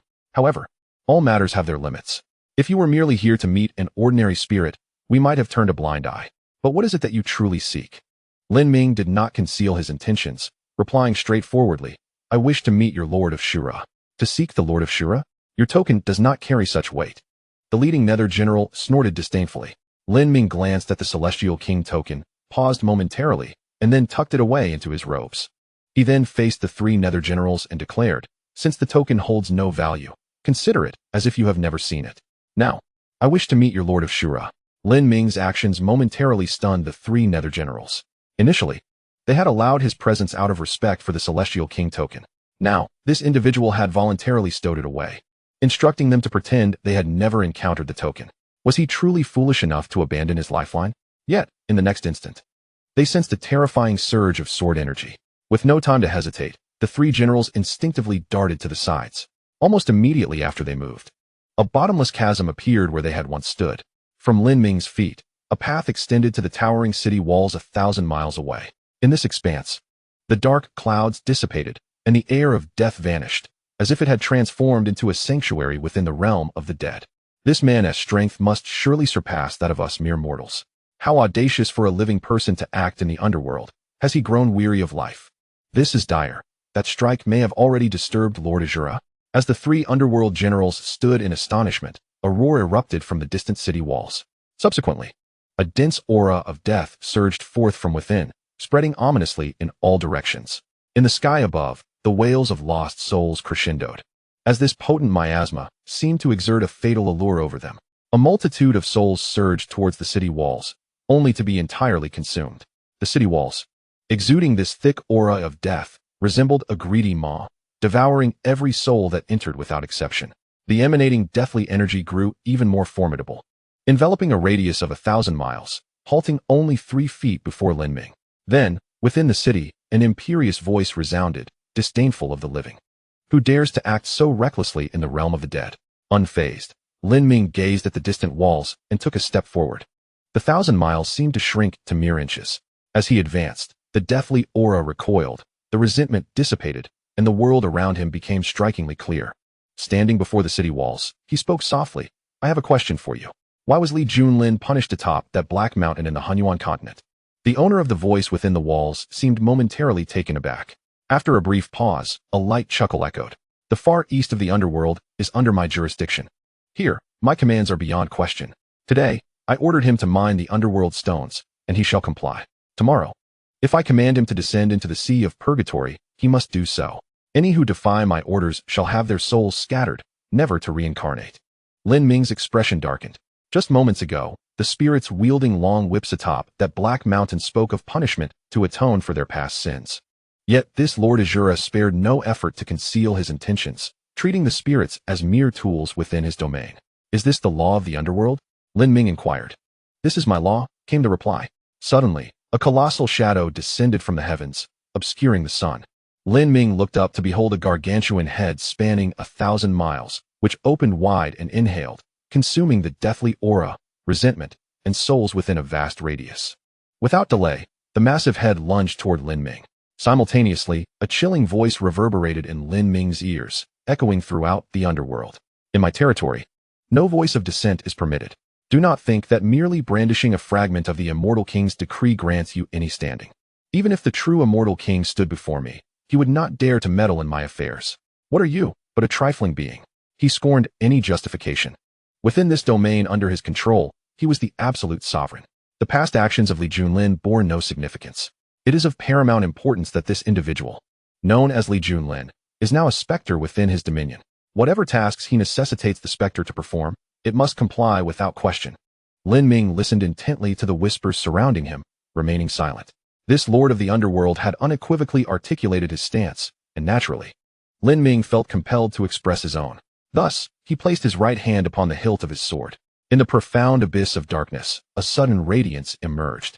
The light was not blinding, yet where it traversed, the darkness seemed to melt away, akin to snow and ice confronted by fierce flames, dissipating in an instant. Chapter 84. 800 Azuras. The glimmer of the sword came swiftly, and just as quickly, it vanished. Lin Ming found himself devoid of any lingering deathly aura. He sheathed his sword and turned towards the direction of Li Junlin. Behind him, the towering city walls split as he pivoted, cleaving in two. Within the walls, there was not a trace of deathly energy. The heavens and earth momentarily basked in clarity. A mournful wail echoed from an indeterminate source, soon followed by a chorus of lamentations resonating throughout the underworld. A grim-faced specter suddenly cried out, "It has vanished. The presence of our Lord Azura has completely disappeared." Elsewhere in the underworld, a formidable figure ascended into the sky. Suspended in midair, a faint deathly aura emanated from his being, enveloping the surroundings. After a brief pause, he spoke in a grave tone, "The death is absolute. In the underworld, who could possibly slay him? Is that the breath of the living? And the decree of the celestial king? Yet, I assure you, not even a mere mortal bearing the decree, let alone a true celestial king, could vanquish an Azura of our realm." His countenance gradually darkened. As an Azura of the underworld himself, he had never considered the possibility of being slain upon his own territory. In the next moment, his cold voice reverberated through the deathly aura, spreading across much of the underworld. 800 Azuras of the underworld, come forth and witness who possesses such audacity and strength. Should you fail to eliminate this intruder, resign from your Azura positions and face punishment in the sea of purgatory. As his voice echoed further, the entirety of the underworld trembled with the shock felt by over 800 Azuras. Their leader was enraged. Who wouldn't he be? The absurdity of being slain by a mere mortal at their doorstep was laughable. Quickly, find this individual. If our leader loses his temper, we shall all face dire consequences. The Azuras of the underworld sprang into action. Meanwhile, the commanding Azura king moved with even greater haste, having already set off towards Lin Ming's location. On an unnamed black mountain in the underworld, Li Junlin had ceased his extraction of underworld stones. Beside him, the once haughty overseer trembled with trepidation, gazing at Li Junlin with an expression rife with subservience. "What were you doing just now?" Li Junlin inquired, his gaze fixed on the distant sky. The familiar figure cloaked in black reappeared, prompting his curiosity. "I went to meet that esteemed Azura and inquired why you were punished," Lin Ming replied candidly. Li Junlin cast a dubious glance at Lin Ming. "Is that all?" Lin Ming declared, "My intention is indeed solely this." To which Li Junlin cast a sidelong glance at the exceedingly respectful and humble specter beside him, inquiring, "Surely, it cannot be merely this?" Lin Ming smiled faintly. "I merely wished to pose him a question. He sought to take my life, thus I had no choice but to end his." "You mean to say you killed that Lord of Shura?" A glimmer of sharpness flashed in Li Junlin's eyes. Lin Ming nodded. affirming with a single word, yes. The specter, having overheard their exchange, hastily discarded the long whip he held and suddenly knelt before them, fervently bowing his head to Li Junlin. Li Junlin regarded the specter and remarked, "We each have our responsibilities. Moreover, you have not harmed me, so there is no need for such humility." Yet the specter remained undeterred, continuing his fervent prostration. Li Junlin sighed, understanding the fear that gripped the other, and chose not to press the matter further. He intended to inquire about Lin Ming's developments with the Tianxian sect and the current state of the Li family when, suddenly, a surge of malevolent energy poured from beyond Black Mountain. Amidst the endless waves of deathly aura stood a man with long hair and an alluring visage. He gazed intently at Lin Ming, questioning, "You have slain my Shura from the underworld. Do you comprehend the magnitude of your transgression?" Lin Ming inscribed a protective circle of 3 zhang around Li Junlin, cautioning, "Regardless of what transpires, do not step beyond this circle. I shall return shortly." Li Junlin, feeling the sword energy swirling around him, replied, "Go without worry. I am not a mere child of 3. Lin Ming nodded, stepping forth to confront the striking man. "He sought my life. Thus, I took his. What is wrong with that?" Lin Ming stated. "He is a Shura of the underworld, while you are but a mortal." "Therein lies the greatest error," the alluring man retorted, his countenance icy. Upon hearing this, Lin Ming placed his hand upon the hilt of his sword. "If you desire vengeance, be direct. There is no need for idle chatter." His voice reverberated through the underworld. As the king of Shura, who commanded over 800 Shura, he indeed held disdain for trivialities. However, the prospect of facing Lin Ming alone momentarily caused him to hesitate. Fortunately, in the next instant, several figures emerged from the distance. Propelled by the surging, deathly energy, a smile crept upon the lips of the Shura king. They have arrived. Following these figures, Shura from the underworld continued to descend. And soon, over 800 formidable presences stood before Lin Ming. The deathly aura surged skyward, extending for thousands, even tens of thousands, and ultimately millions of miles. An unending expanse of malevolence. For any ordinary individual, mere contact with this deathly energy would spell certain doom. Yet, around Lin Ming, a ripple of sword energy emanated, creating a barrier that repelled the encroaching darkness, keeping it at bay for 3 zhang. "Have your reinforcements finally assembled?" In the extreme darkness birthed from the gathered deathly energy, Lin Ming shone as the singular beacon of light. With each step he took forward, the deathly aura recoiled a step back. Thus, amidst the shadows, he forged a pathway of brilliance. "With my 800 Shura, what have we to fear from a single individual?" The Shura king raised his hand and struck it down forcefully, bellowing, "Kill." The heavens trembled as the powerful presences of over 800 beings instantaneously locked onto Lin Ming. Chapter 85. I wish to pursue in the realm of the underworld. Over 800 Azuras gathered, their presence overwhelming, radiating terror across 1,000,000 miles. Yet, Lin Ming stood alone, wielding only a solitary sword, devoid of any formidable aura. Before the vast and oppressive darkness, he appeared as insignificant as a firefly. As the Azura king waved his hand and uttered the word "kill," the darkness of the entire world surged forth, bearing down upon Lin Ming. Behind him, within the confines of the Black Mountain, Li Junlin watched this scene unfold, an inexplicable suffocation washing over him. It felt as though he were not facing 800 Azuras, but the very essence of the world itself. A flicker of concern crossed his eyes.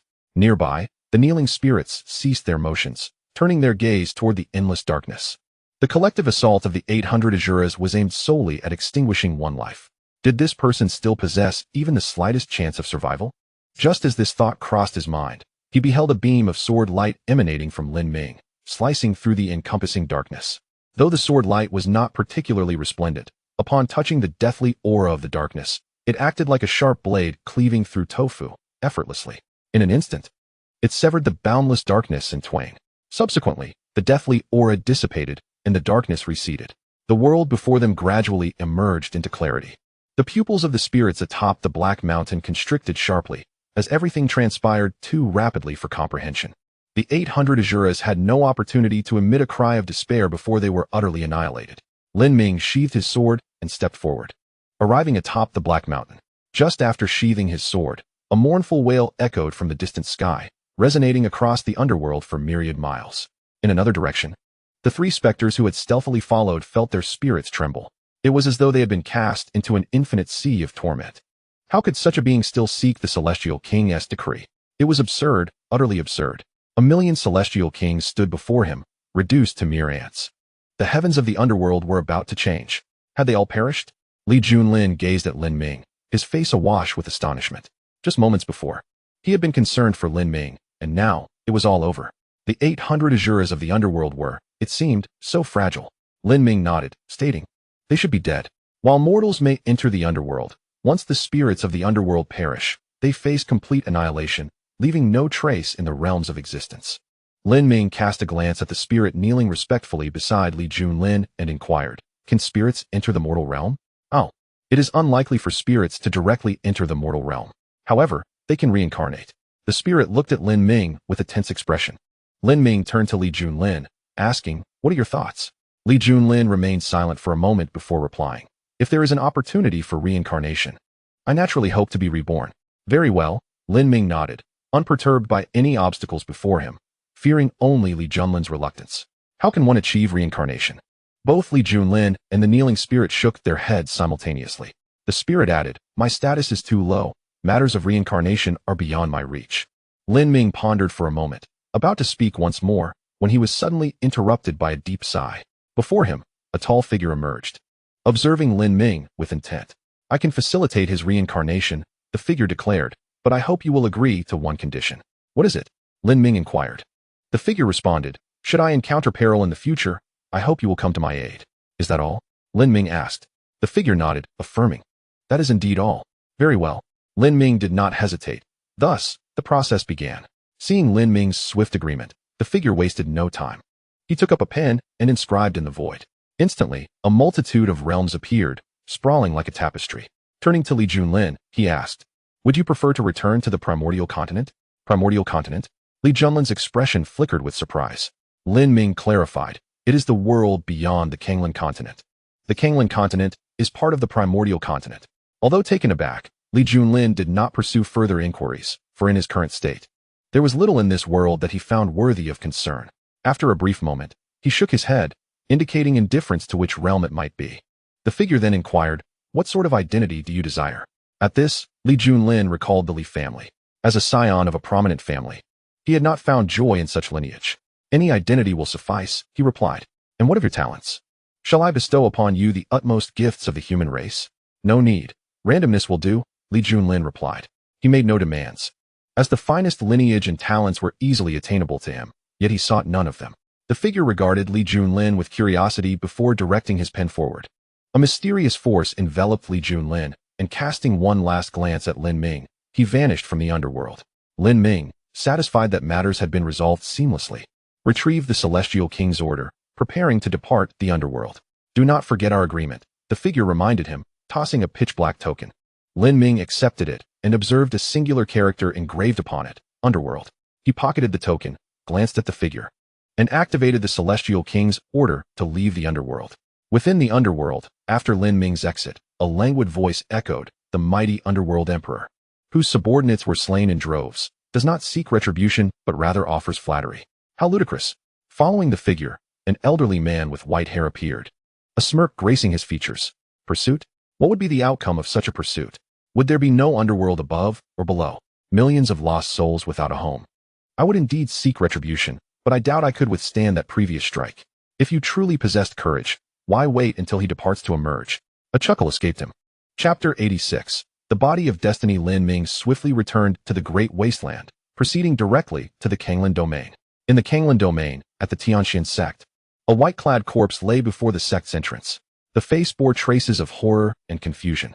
He was one of the first three to arrive in the Kanglan domain after the seal was broken, Feng Mu. Before the body stood a youthful boy with a hint of innocence, hands clasped behind his back.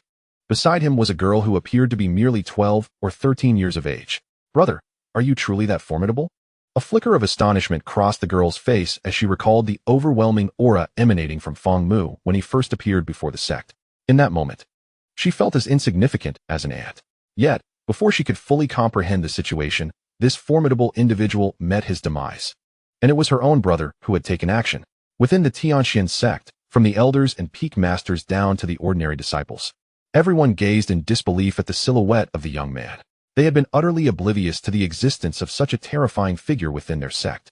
With a smile gracing his lips, the young man turned to the little girl beside him and said, "Xiaoxua, my level of power is of little consequence.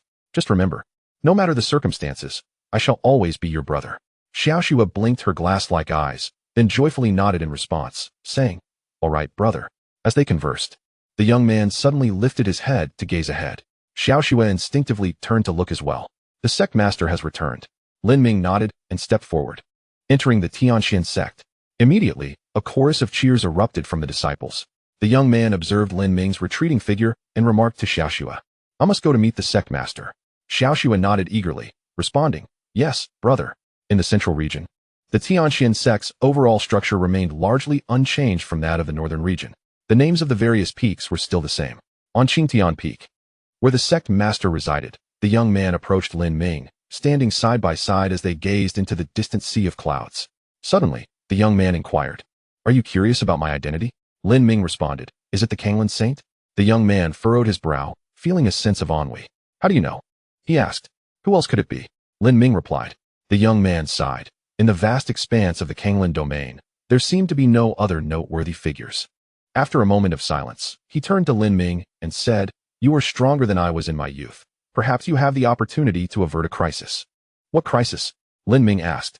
"A monumental crisis." As the young man spoke of this, a look of involuntary tension crossed his face. This world is being invaded by foreign life forms. They are mysterious and powerful. The most terrifying aspect is that they can mimic the essence of any living being, even those exalted celestial beings, rendering them utterly undetectable. In other words, if they were to kill someone close to you and take their place, you would remain oblivious. He paused for a moment, noticing Lin Ming's calm demeanor, and continued, "I suspect that many such beings already exist in the immortal realm." "The immortal realm? How do you know?" Lin Ming inquired. "Because I was once an immortal." A glimmer of pride flickered across the young man's face, though it quickly faded to a somber expression. "I was slain and subsequently reincarnated in the Hunyuan continent. My unique constitution allows me to retain memories through reincarnation and even glimpse certain secrets during the cycle," the young man stated. "What can be confirmed now is that there is only one type of person capable of discerning the truth behind these foreign beings." At this point, the young man abruptly fell silent. Lin Ming turned his head and glanced at the young man, unable to articulate his thoughts directly, insisting that he must ask. The youth, exasperated, sighed, "Can you not display even a modicum of curiosity?" "Oh," Lin Ming replied, "I am indeed quite curious." The youth inhaled deeply and spoke. "In the cycle of reincarnation, I have witnessed things unknown to outsiders. Only those of the fate body can perceive the existence of foreign beings." Fate body. This time, Lin Ming was genuinely intrigued. Throughout his life of cultivation, he had focused solely on his sword and had never delved into the nature of bloodlines or special constitutions in this world. Yes, the fate body can see through the past and future of living beings. Only such individuals can unveil the mysteries of those foreign lives. Presently, within the sect, there exists a fate body. We need only to ensure her growth, and she shall lead us into the celestial realm, enabling great achievements. The youth turned to Lin Ming and said, "Surely the sect master has already discerned who this fate body is? Is it Xiaoxue?" Lin Ming inquired. "Indeed, it is Xiaoxue. She must enter the celestial realm." After hearing the youth's words, Lin Ming suddenly questioned, "But what concern is the celestial realm to me?" A heavy sigh resonated from beyond the celestial gates. He had returned from the netherworld. Evidently, he understood the terrors of that realm. He had not stirred trouble there, or else he would now be but a wandering soul. The hands of the netherworld could not be reached, thus we must act ourselves. It is exceedingly difficult. Our strength may not suffice. Perhaps we should abandon this endeavor. Abandon? How can one speak of surrender now? My celestial king token remains in his possession. If the celestial king discovers this, I would surely be doomed. Huang Laosan, who permitted you to foolishly lend the celestial king token to another? If you wish to slay Lin Ming, you should do it yourself. I shall not accompany you. Huang Laosan muttered under his breath, "Damn it. Wasn't it you who urged me to lend the token?" Despite his internal curses, he refrained from voicing his thoughts due to the power dynamics at play, feeling quite despondent. Just then, a voice suddenly echoed in Huang Laosan's mind. "Do not worry, I can assist you." Chapter 87. Is giving her a sword sufficient? In the realm beyond the celestial gates, Huang Laosan, whose form resembled a barrel, shrank back and proclaimed loudly, "If you are too timid, I shall go on my own." With that, he soared into the distance, arriving at an uninhabited clearing. "Who are you?" Huang Laosan frowned, the voice's abrupt appearance catching him off guard. Scanning the surroundings with his spiritual sense, he perceived no trace of any presence. "If you do not reveal yourself, I shall." Before he could finish, he spotted an individual not far ahead. Clad in a purple robe and adorned with a pitch-black mask, the figure stood before him. Though they were right in front of him, Huang Laosan's attempts to probe with his spiritual sense yielded no discernible aura from the stranger, which set him on edge. Narrowing his eyes, Huang Laosan asked in a low voice, "Why do you assist me? What is your motive?" From beneath the dark mask, a voice devoid of emotion, reminiscent of a machine, replied, "Why ask more? Do you have any other choices?" Huang Laosan was momentarily taken aback. He needed to reclaim the Celestial King token. Thus he had no choice but to meet Lin Ming. He could not evade this fate. "Can you ensure my survival?" Huang Laosan inquired gravely. "Ensure your survival?" The man shook his head and chuckled softly, suggesting boldly, "Why not consider a more audacious approach? Perhaps we could eliminate him." At the summit of Qingtian Peak, the celestial master of Kanglin appeared somewhat perturbed, having articulated so much only to be met with the retort, "What concern is the celestial realm to me?" However, upon reflection, he could comprehend the sentiment. His own sect leader harbored no interest in ascending to the celestial realm, let alone caring for its safety. After a brief silence, he remarked, "Indeed, there is little to commend in the celestial realm. Many among its ranks do not appeal to me. Yet, at the very least, they have not plunged this world into chaos. Should those foreign beings seize control of the celestial realm, not only would the realm itself suffer, but the myriad territories beneath it would likely be engulfed in devastation. Our Tianxian sect would undoubtedly face incessant troubles." He emphasized the last statement deliberately, casting a tense gaze upon Lin Ming, awaiting a response. Lin Ming turned and strode towards the Cloud Cliff Pavilion. "Sectmaster, you have yet to answer me," the youth called out, lifting his chin. Observing Lin Ming's lack of reaction, he sighed with disappointment, preparing to depart when he suddenly heard Lin Ming's voice drift back. "Help Xiaoxue tidy up. Let us ascend to the celestial path." The youth was momentarily taken aback, but joy quickly flooded him. But Xiaoxue's cultivation is still far from sufficient. Despite his elation, he regained his composure, recalling Xiaoxue's current prowess. However, Lin Ming's voice resonated again, "In the celestial realm. It should be easier to break through, no?" The youth fell silent, instinctively nodding in agreement. It was indeed true. Not only had the spiritual energy of the current Hunyuan continent plummeted to its nadir, but even during its peak, it was but a mere fraction of that found within the celestial realm. Progressing further in the celestial realm would undoubtedly be significantly more feasible. Yet, bringing along someone of such low cultivation might prove challenging in terms of discretion. As Lin Ming's figure receded, the youth wasted no time and hastened to find Xiaoxue. 3 days later, Lin Ming stood outside the Tianxian sect, accompanied by the youthful Kanglin celestial master and a girl named Xiaoxue, whose expression bore traces of sorrow. Seemingly reluctant to part from the sect, summon the celestial gate, Lin Ming instructed. He was unable to perform this task himself. It could only be executed by the Kanglin celestial master. The youth nodded, visibly excited, and declared, "All right." He then closed his eyes, envisioning the celestial realm within his mind. Moments later, his eyes flew open, furrowing his brow as he gazed ahead. "Who goes there?" 2 figures materialized in the space before him. One was Huang Laosan, a familiar face to Lin Ming, while the other was cloaked in a purple robe, adorned with a black mask. As Huang Laosan appeared, he fixed his gaze upon Lin Ming and stated, "It is time for my Celestial King token to be returned." If not, yet before he could finish his threat, he noticed Lin Ming had already tossed the token to him, without a hint of hesitation. Huang Laosan, taken aback, exclaimed, "Is it truly this simple?" He stood in astonishment. His threatening words had yet to be uttered, and the Celestial King token was already in his possession. Had he known it would be so effortless, he might have come alone, as it appeared there was no issue. For him, acquiring the Celestial King token meant he had achieved his objective, and he promptly turned to depart.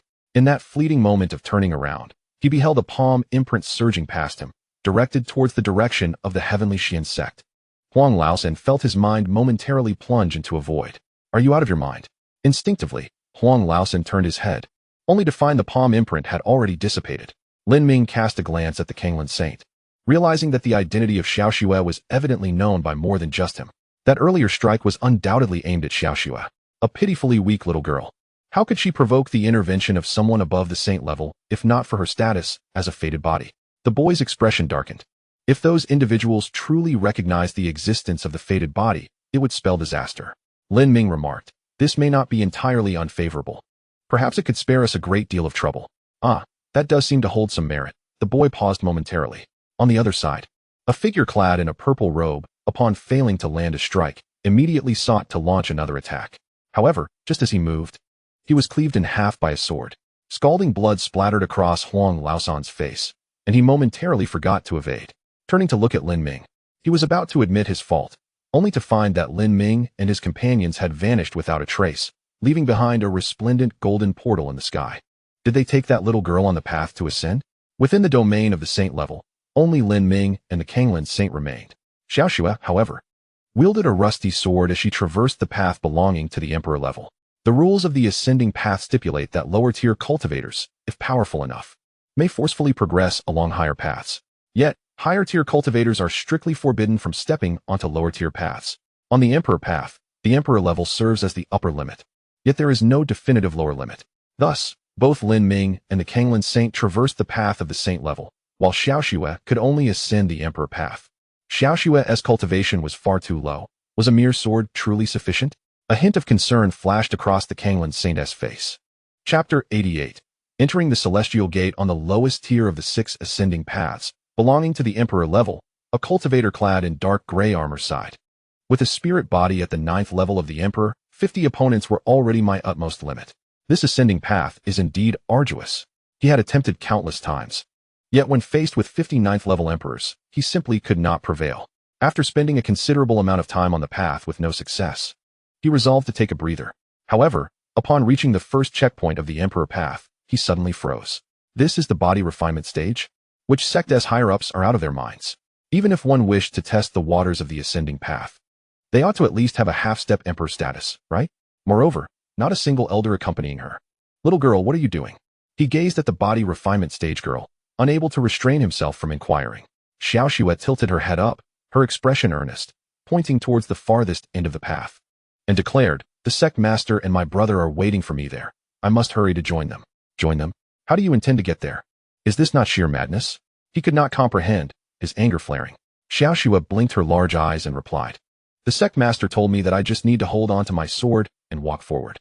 Your sect master must be wishing for your demise. As soon as he finished speaking, he beheld Xiaoxue, sword in hand, having successfully passed the first trial. The spirit entity let out a hiss, and he inhaled sharply.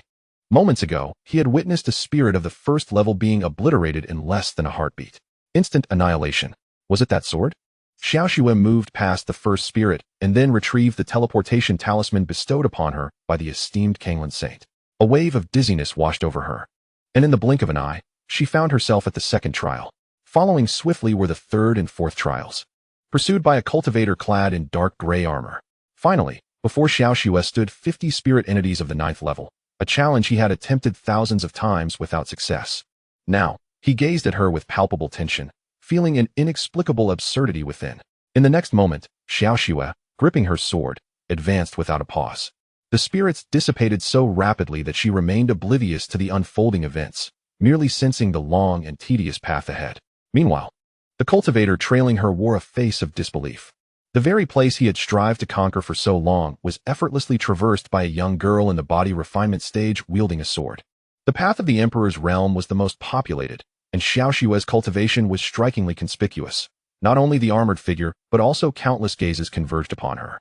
During this time, 2 individuals attempted to snatch the rusted sword from Xiaoxue's grasp, but scarcely had they made a move when a flash of sword-light cut through, leaving no trace of life. What was happening? Her sword was formidable, almost monstrous. The one behind her must have been audacious to bestow such a premier treasure upon a mere girl in the body refinement stage. Shadows whispered behind Xiaoxue. Yet her pace remained unyielding, until she completely traversed the path of the emperor, leaving behind a multitude of astonished stares. Next came the paths of the imperial sovereign, sage, Saint King, and Saint Emperor. Each celestial road erupted with fervor at Xiaoxue's presence. What further ignited the crowd's excitement was how swiftly she moved. A diminutive figure clutching what appeared to be a rusted iron sword, effortlessly sweeping through without a moment's respite. Along the way, regardless of the number of spirit entities or their cultivation levels, each was annihilated the instant they appeared. Was this not even more exaggerated than Lin Ming from the Tianxian sect? Yet, why did the Grand Dao celestial ranking remain absent? Just as his words fell, a radiant golden light illuminated the heavens. The Grand Dao celestial ranking re-emerged. Across the entirety of the Hunyuan continent, countless cultivators gazed in astonishment at the sky. The Grand Dao celestial ranking only manifested during significant upheavals. In previous epochs, it had remained unchanged for hundreds of thousands, even millions of years. Now, It reappeared merely days after the last occurrence? By heavens, one truly cannot compare person to person. Outside the celestial road, countless cultivators stared in shock at the grand Dao celestial ranking high above. However, peculiarly, the names on the celestial ranking remained unchanged. The crowd waited for an extended period until the celestial ranking vanished from the realm once more, yet there was no alteration. At that moment, all those on the primordial continent who had been observing the celestial ranking were utterly bewildered. It is widely acknowledged that the celestial ranking either does not manifest or, when it does, signifies a significant transformation in the list. Yet this time, they were all left in confusion. Within the celestial path, one individual tentatively suggested, perhaps it is due to an over-reliance on external forces that the celestial ranking does not acknowledge it. Indeed, the emergence of the celestial ranking indicated that it was meant to be included in the list. However, due to excessive dependence on external forces, it had been excluded before it could be ranked. Oh, that sword feels oddly familiar. Upon hearing this, many promptly recalled, damn, it's Lin Ming's sword. Yes, that monster. At the end of the celestial path, before the celestial gate, the frown on Xiao Shui's face dissipated as she joyfully approached Lin Ming. I have returned the sect master's sword to you, completely intact. Lin Ming accepted the sword and sheathed it behind him. Let us proceed and explore what lies beyond the celestial gate. With that, the three of them stepped through the celestial gate together. Chapter 89. The celestial fate stone. The world beyond the celestial gate is not the celestial realm. The youthful Kanglin Saint explained, this space, to be precise, is a place for the assessment of becoming an immortal. To enter the true celestial realm, one must reach the end and obtain a complete celestial fate stone. This task is both challenging and deceptively simple. At this point, he turned to Lin Ming, noting his calm demeanor, which bore little curiosity or anticipation, and let out a resigned sigh. He continued to elucidate. A complete celestial fate stone requires 100 fragments. In normal circumstances, the fragments of the celestial fate stone appear randomly in this space, without any discernible pattern. Sometimes, decades or even a century may pass without a single fragment appearing, while at other times, they may appear in succession. Whether one encounters them depends entirely on fortune or, one might say, celestial fate. Thus, many who pass through the celestial gate often spend a long time in this space. Of course, even with sufficient luck in acquiring numerous fragments of the celestial fate stone, one must possess the strength to safeguard them. Is this one? Just as Kanglin Saint finished his explanation, Lin Ming suddenly held a shimmering fragment in his hand. Kanglin Saint stood in shock, gazing at Lin Ming with a look of incredulity. How long had they been in this world? It hardly seemed to have been the time it takes to brew a cup of tea. In the midst of his astonishment, another gleaming fragment appeared before the trio. Lin Ming raised his hand to grasp the fragment and glanced at Kanglin Saint, saying, does this signify that we possess great celestial fate? Kanglin Saint remained silent for a moment before slightly nodding. It would seem so. Even he found it hard to believe. Yet, in the next moment, his expression shifted dramatically. He realized that suddenly, 7 more fragments of the celestial fate stone had appeared before them. Even if we are indeed exceptionally fortunate, this is rather exaggerated, isn't it? He was left in a state of bewilderment. Although the emergence of the celestial fate stone fragments was entirely random, solely dependent on celestial fate. However, the sudden appearance of so many at once, right before their eyes, was utterly ludicrous. Even with the most profound celestial fortunes, there ought to be a gradual progression. Should there not? When circumstances deviate from the norm, one must suspect foul play, he remarked solemnly. What is it? Lin Ming inquired, tilting his head. Either this space is flawed, or the manifestation of the celestial fortune stones is being manipulated by someone. Suddenly, Xiao Shui pointed ahead and exclaimed, look, there are numerous shards of celestial fortune stones. Just before them, within 100 meters, lay hundreds of fragments. With a single stride, Lin Ming advanced to the site of the celestial fortune stones, collecting all the shards into his storage ring. Behind him, the revered Saint Kanglin furrowed his brow and stated, it seems someone wishes for us to become the common enemy of all in this space. Those guardians do not possess such power. This act can only be attributed to the one responsible for this assessment space. Along their journey, Lin Ming encountered several more celestial fortune stone shards. In a fleeting moment, the number of shards in his possession surged to 320. The Saint Kanglin, trailing behind, had grown completely desensitized. Within this vast space designated for the ascension assessment, 2 individuals stood atop a low hill less than 100 feet high. One donned a green robe, his face adorned with a hint of sorrow. I have transgressed. After this, I shall likely be sent to reflect on the wall of regret. Behind him, a figure clad in a purple robe and a pitch-black mask chuckled softly. The only variable has emerged. Having eliminated her, we have taken a crucial step towards seizing control of this celestial realm. You have played a pivotal role. The individual in the green robe was none other than Wu Yong, the celestial king responsible for this assessment space. At this moment, he sighed and remarked in confusion. If even you lack the confidence to act, what can those revered ones accomplish? Even cannon fodder serves its purpose. I do not expect them to kill, nor even to delay Lin Ming for long. I merely hope these pawns can distract him, if only for a fleeting moment. That would suffice. The figure in the purple robe waved his hand and declared, I must attend to my tasks now. Indeed, Wu Yong replied, massaging his temples, his mind occupied with the impending consequences, feeling somewhat irked. Within the assessment space, every 1,000 miles stood a colossal stone tablet, each bearing an arrow. Under normal circumstances, the arrows pointed straight towards the heavens. However, when shards of celestial fortune stones appeared, these arrows would collectively direct towards their location. On this day, after decades of inactivity, the arrows abruptly rotated, pointing to the left. All arrows on the stone tablets aligned towards the same direction. Moreover, the originally pitch-black arrows began to glow softly after indicating their path. Initially akin to the faint light of fireflies, the brilliance of the arrows gradually intensified, resembling the radiant moon in the sky. The celestial fortune stone shards have finally arrived. I am merely one shard away from entering the celestial realm, and it has cost me 80 years of waiting. Damn! Alas, these arrows can even emit light. I have been in this space for nearly a millennium and have yet to witness such a phenomenon. The luminous arrows, radiating with such brilliance, indicate the abundance of celestial fate stones. Perhaps I could seize this opportunity to ascend to the celestial realm in one swift leap. The vast examination space is teeming with formidable saints from the myriad domains beneath the celestial sphere. Some have only just arrived and have yet to encounter fragments of celestial fate stones, while others have lingered in this realm for millennia or more, amassing a considerable number of such fragments, with a few nearing completion. Yet even if one is merely a fragment short, they remain confined to this space, unable to ascend to the celestial domain. Consequently, when the arrows pivoted and illuminated a particular direction, countless saints in the examination space were stirred into action, collectively hastening towards that point.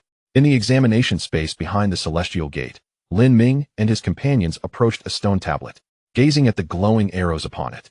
Lin Ming inquired, this must be pointing towards us, right? The Saint Kanglin, with a resigned gesture, admitted that he should have anticipated this. Given that others were aware of Xiao Xue's unique constitution, their journey was destined to be fraught with unrest. Indeed, these arrows were directing attention towards them. However, they had only 1 month. Whenever new fragments of celestial fate stones emerged, the arrows would rotate to indicate their location, but after a month, they would revert to their original positions. Just as he finished explaining, a woman's voice echoed from ahead. Do you possess numerous celestial fate stone fragments? Lin Ming turned to glance at the woman, who was adorned in a flowing red gown, her exquisite features unblemished by cosmetics, leaving a lasting impression. There's no need to conceal anything. We're not fools, she continued, unperturbed by their silence. Your situation is perilous. Follow me, and perhaps I can ensure your survival. Lin Ming remained motionless, merely observing the distance. There will be many others coming. How can you protect us? The woman in red replied, in this world, myriad paths exist, each distinct. While my own may not boast formidable combat prowess, when it comes to safeguarding lives, I am undeniably among the elite of my rank. As if to substantiate her claim, she gestured, causing thousands of identical figures to manifest across the heavens. Their forms, appearances, and even essences were indistinguishable, all resembling Saint Kanglin. Lin Ming scrutinized those figures, then glanced back at the arrows on the tablet. Can these figures deceive the arrows? The woman in red smiled lightly and said, simply remove some celestial fate stone fragments from yourself and place them on them, and it shall suffice. No need for that, Lin Ming declined. The woman huffed lightly. This is an undeniably advantageous bargain. If you relinquish half of your celestial fate stone fragments, I can divert the attention of others. Is that not worth considering? Unnecessary, he reiterated. The woman seemed poised to argue further, but abruptly changed her expression, letting out a sigh. It's too late now. She shot Lin Ming a cold glare. Even if you wish to preserve half, it is no longer possible. Lin Ming turned to Xiao Xue, flicking his finger, and a shadow of a sword enveloped her. He then turned to the esteemed Saint of Kanglin and inquired, do you require my protection? The Saint of Kanglin scoffed lightly, what strength do I possess? The sect master seems to greatly underestimate others. With an air of composure, he stood behind Lin Ming, gazing into the distant horizon. There, it appeared that hundreds of individuals were hastening toward them at an astonishing speed. Sensing their presence, the Saint of Kanglin pursed his lips and suddenly turned to Lin Ming. How about it, Sect Master? Could you perhaps provide me with an additional layer of defense? The moment those words escaped his lips, even Lin Ming was momentarily taken aback. He cast a surprised glance at the saint and, with a flick of his fingers, conjured a sword shadow that enveloped him. At that instant, a smile returned to the face of the Saint of Kanglin. Ah, if these fellows truly wish to seize our possessions, let them come and go without return. Just as the saint finished speaking, a voice echoed from behind. Turning to look, they beheld a corpse, its body severed, with blood still gushing forth, clearly a recent victim. He swallowed hard. Had it not been for the sword shadow surrounding him, he would have been oblivious to the ambush. Brother, were you not once an immortal? Little Snow's eyes shimmered with disbelief. You do acknowledge it was once, don't you? Those who manage to arrive here are undoubtedly the pinnacle of their respective realms. He replied, somewhat exasperated. She felt a cherished image in her heart beginning to shatter. Ahead, a woman in red witnessed the figure prepare for a sneak attack, only to be swiftly dispatched by a single sword strike, causing her to gasp in shock. Her gaze fixated on Lin Ming, realizing that he was far stronger than she had anticipated. No wonder he dared to bring along a burden. Yet, it was a pity. She shook her head. This realm was not lacking in formidable individuals. If it were a one-on-one confrontation, his prowess might indeed rank among the highest. However, possessing a plethora of fragments of celestial essence stones would preclude him from engaging in a singular duel. As Lin Ming observed the gathering figures ahead, he retrieved 20 surplus fragments. These are the excess, he stated. You may contend for these 20 fragments. I have no objections. However, the other fragments are off limits. 20 fragments were indeed substantial. Under normal circumstances, the prospect of contending for such a number would suffice to satisfy him. However, I suspect you possess far more than just 20, do you not? A voice called out from the distant sky. Are you foolish? Did you not hear him say these are the surplus 20? There were 3 of them. And the mention of 20 surplus fragments was tantamount to revealing that he possessed a total of 320. A windfall indeed. Though I possess none. If I managed to seize his, I could ascend to immortality in a single leap. Old son, spare us the act. You must have at least 30 fragments on you. Right? In the far-off sky, hundreds of esteemed figures gazed upon Lin Ming with expressions of avarice. Lin Ming, with a decisive motion, cast the 20 fragments before him 1,000 miles away. Simultaneously, a cold voice resonated through the space. If you wish to contend for those 20 fragments, proceed to that side. Should you desire the 300 fragments I possess, you are welcome to make your move now. 20 fragments indeed possess considerable allure. However, the hundreds of individuals in the sky remained unmoved. In the face of 300 fragments, the previously significant 20 fragments now seemed utterly trivial. Almost instantaneously, these hundreds of people sprang into action, a myriad of terrifying auras enveloping the heavens. Their target was singularly unified, Lin Ming. At the very moment they struck, a beam of sword light cleaved through the firmament. The world fell into an eerie silence.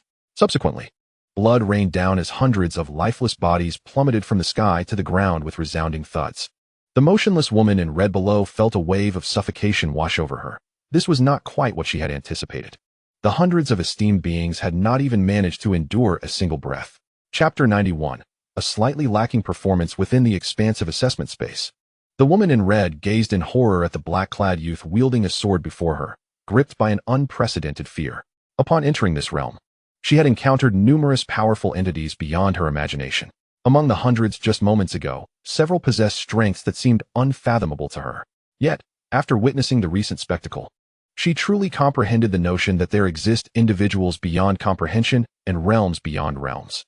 Those she deemed inscrutable had instantaneously become souls claimed by the sword. It was all too swift. Lin Ming, standing high in the sky, suddenly turned his gaze down toward the celestial wave sovereign and inquired, how many individuals usually inhabit this space? The celestial wave sovereign pondered for a moment before responding. It is difficult to say. Although entering this realm is challenging, there are countless mortals beneath the celestial realm. The number of people should not be insignificant. Upon hearing the celestial wave sovereign's words, Xiaoxua, standing nearby, turned her head and remarked, brother, your statement is as good as meaningless.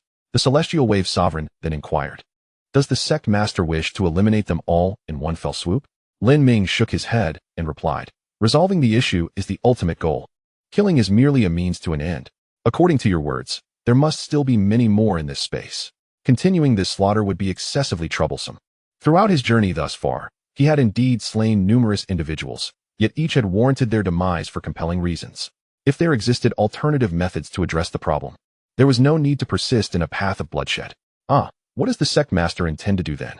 Asked the Celestial Wave Sovereign. Lin Ming's gaze shifted from the Celestial Wave Sovereign to a stone tablet not far ahead. This simple motion caused the Celestial Wave Sovereign's expression to change immediately, and the woman in red felt her heart tremble.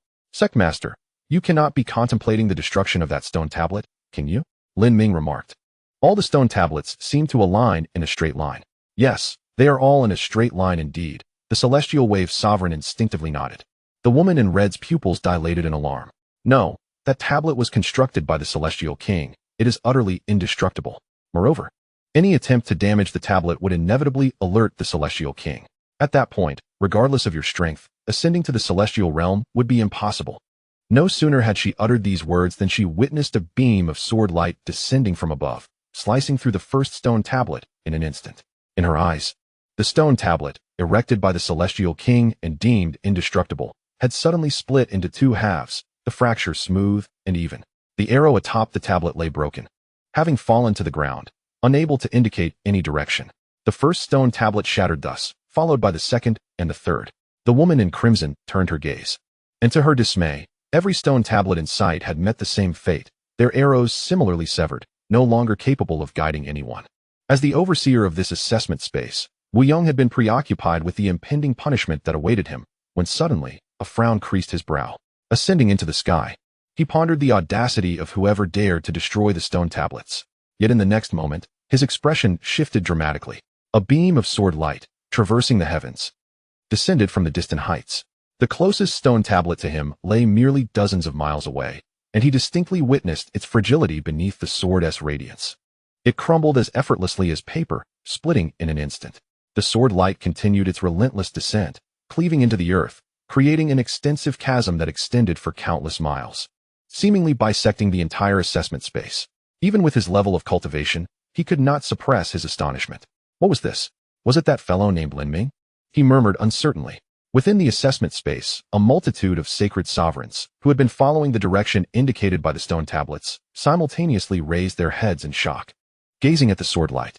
The ability to cleave the tablets constructed by the Celestial King could only belong to another Celestial King. Indeed, but how could such a being exist in this space? Was it that esteemed individual responsible for this realm? Was it even pertinent? The wielder of the sword light clearly wished to deter us from seeking these fragments of celestial fate. Were we to abandon our pursuit? Yet if we did not press on, were we merely courting death? We had come in search of immortality. The quest for the fragments of celestial fate was our path to the immortal realm, and I had no desire to perish. After this proclamation, many nodded in agreement. For the chance to ascend to the immortal realm, they were willing to risk their lives. However, the premise of risking one's life necessitated at least a glimmer of hope. Yet this sword light only instilled despair. Less than 1,000 miles from Lin Ming, a figure clad in a purple robe and donning a black mask fell silent for a moment upon witnessing the sword light. The plan required reevaluation. With the destruction of the stone tablets and arrows, the sacred sovereigns further afield lost their targets. Coupled with the terror of that strike, even those who knew the celestial fate stones resided with Lin Ming might hesitate to act. A thought crossed his mind, and the purple robe transformed into a flowing purple gown. His cultivation shifted to the realm of sacred sovereign. The black mask slipped away to reveal a breathtaking visage. Though her pallor was striking, with blood at the corners of her mouth, she ascended into the air, trembling as she moved towards Lin Ming's location. Moments later, the sacred sovereign of Kanglin suddenly lifted her gaze toward the approaching figure in the purple gown. She was injured, grievously so. Should we rescue her? Do as you wish. Lin Ming replied. Kanglin Xingzuan pondered for a moment, his gaze lingering on the visage of the other, a flicker of tenderness evident in his eyes. He cleared his throat, straightened his posture, and proclaimed, "The path I tread forbids me from turning a blind eye to impending doom." With that, he soared into the sky, embracing the figure in his arms. "With my presence, you shall remain unharmed. Have no fear." Kanglin Xingzuan exuded confidence as he brought the woman to Lin Ming's side, producing several pills and administering them to her. Subsequently, he turned to Lin Ming and inquired, "During her recuperation, might we escort her along?" Lin Ming paid him no heed. His attention fixed on the woman clad in a flowing violet gown, and remarked in a measured tone, "The ability to alter one's aura is indeed remarkable. However, it appears somewhat improvised. The execution leaves much to be desired." What? Kanglin Xingzuan was taken aback, and in the next moment, An ominous aura erupted from the woman in his embrace, far surpassing the realms of saint-level power. Yet, as swiftly as it had manifested, the energy dissipated like a punctured balloon.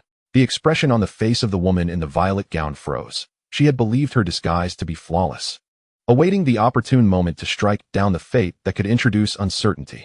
However, she had never anticipated finding herself so close to death in an instant.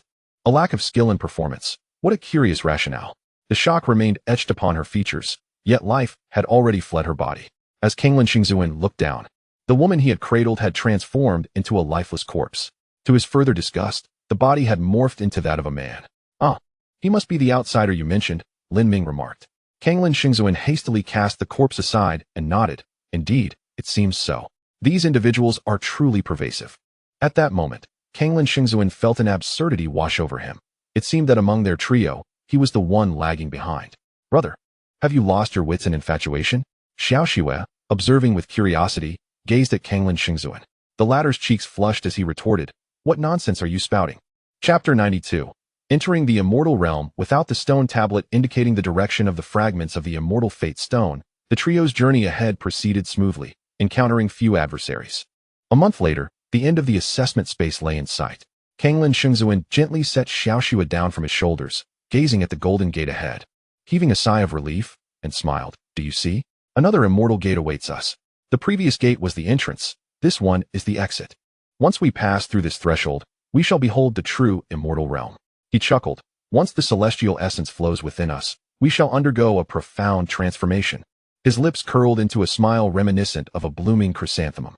Yet, before he could revel in his joy, an ancient voice resonated from ahead. "3 individuals require 3 complete immortal fate stones, and you possess them? How intriguing. It seems the earlier disturbance of the stone tablet is linked to you.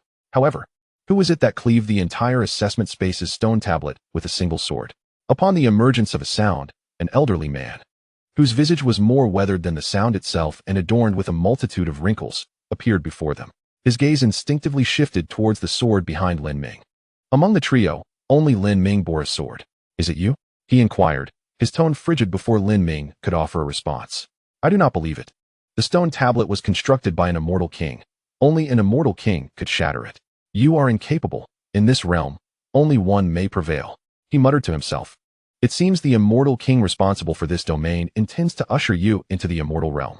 I would rather not oppose the will of that esteemed immortal king." As he concluded, he slowly retreated, his figure imbued with melancholy, reflecting, "It appears I am truly devoid of any connection to the immortals." The Kanglin saint glanced at the elder and remarked, "If you lack the courage to act, why present yourself? It is quite absurd." The elder's expression stiffened, yet he refrained from replying, choosing instead to step aside and clear the path. Lin Ming cast a glance at the elder, noting his inaction, and pressed onward, making his way toward the celestial gate that represented the exit of this realm. Beyond the gate lay the true immortal realm. However, only those possessing complete immortal fate stones could pass through.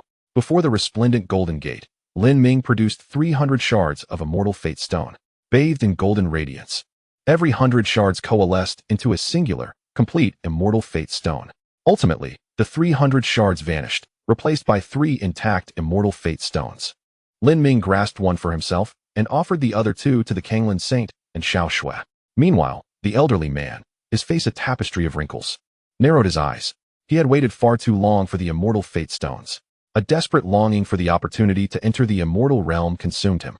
Should he fail to gain entry, his life would soon reach its conclusion. Offending the immortal king indeed posed a significant risk of death, yet remaining inactive would not afford him much longer to live. After a moment of contemplation, he resolved to take a chance.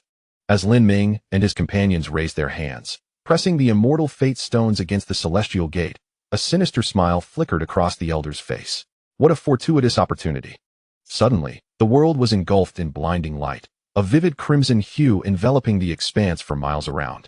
In the heavens above, the magnificent silhouette of a fiery phoenix materialized. Beneath, the earth trembled as a yellow-brown dragon emerged from the ground. Simultaneously, the elder conjured a gleaming blade, as smooth as a mirror, aimed directly at Lin Ming and his companions. He recited incantations, his voice resonating with authority. As his words echoed, the spiritual energy surrounding Lin Ming and his companions seemed to solidify, as if sealed away. In an instant, the elder unleashed all his formidable powers.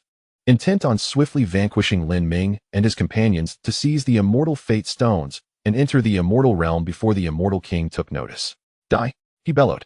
As the flaming phoenix in the sky, the earth's dragon formed from the essence of the land, and the blade in his hand all surged forth towards Lin Ming and his companions.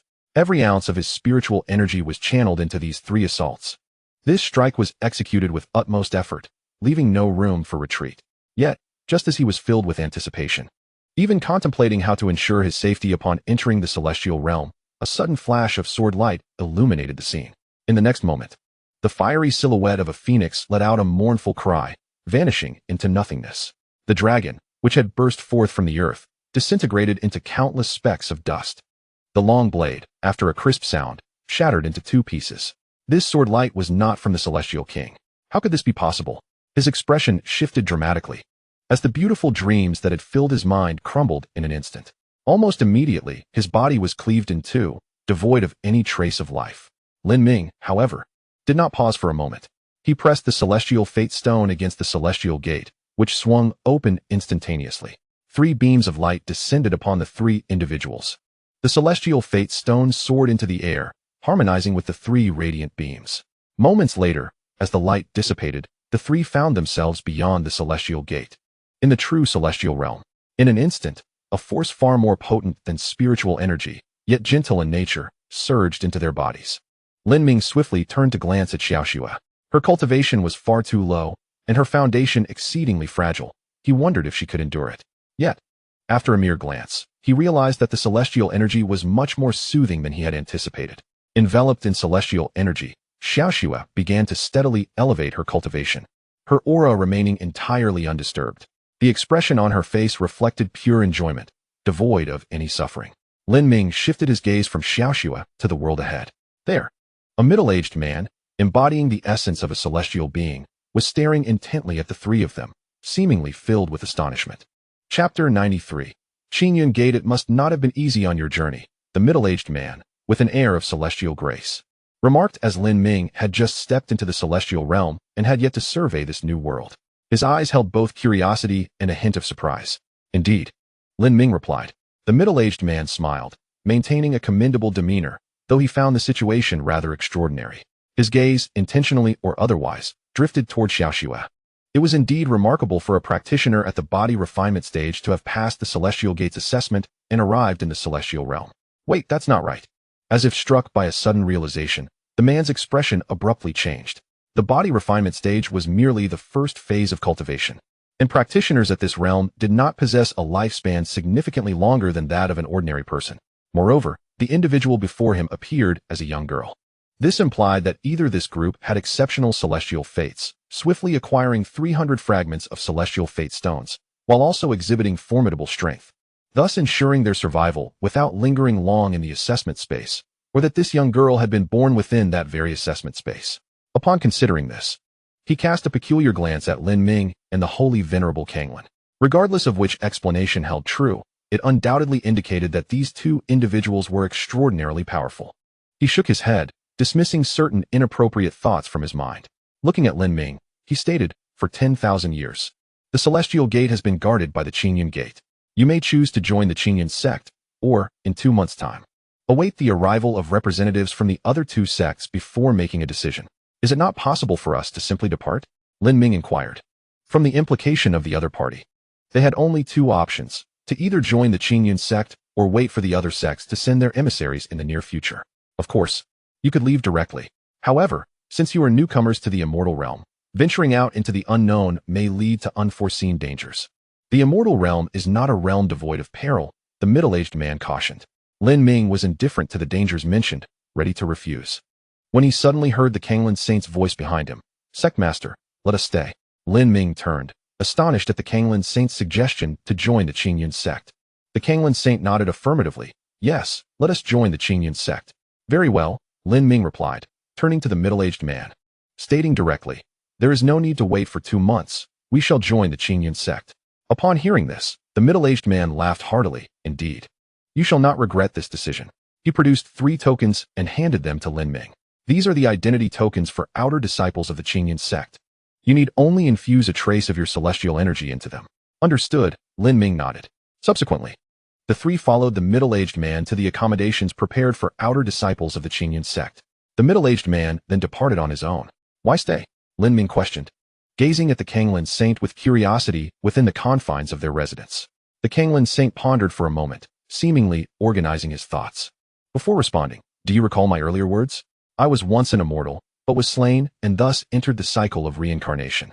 Fortunately, my unique constitution allowed me to retain my memories through reincarnation. Otherwise, the chance for vengeance would be forever lost. Is the one who killed you among the Qingyun sect? Lin Ming asked. At least one of them is likely a disciple of the Qingyun sect, the Kanglin saint replied. It has been many years, hasn't it? Lin Ming remarked. Indeed, far too long. The Kanglin saint laughed heartily, though coldness lingered in his eyes. Some grudges are not easily eroded by the passage of time. With the fall of this statement, the temperature within the small courtyard seemed to drop significantly. The Qingyun Daogong, the palace of the sect leader of the Qingyun sect, was where Wu Yong kneeled respectfully upon the ground. I have committed a grave error and am willing to accept punishment.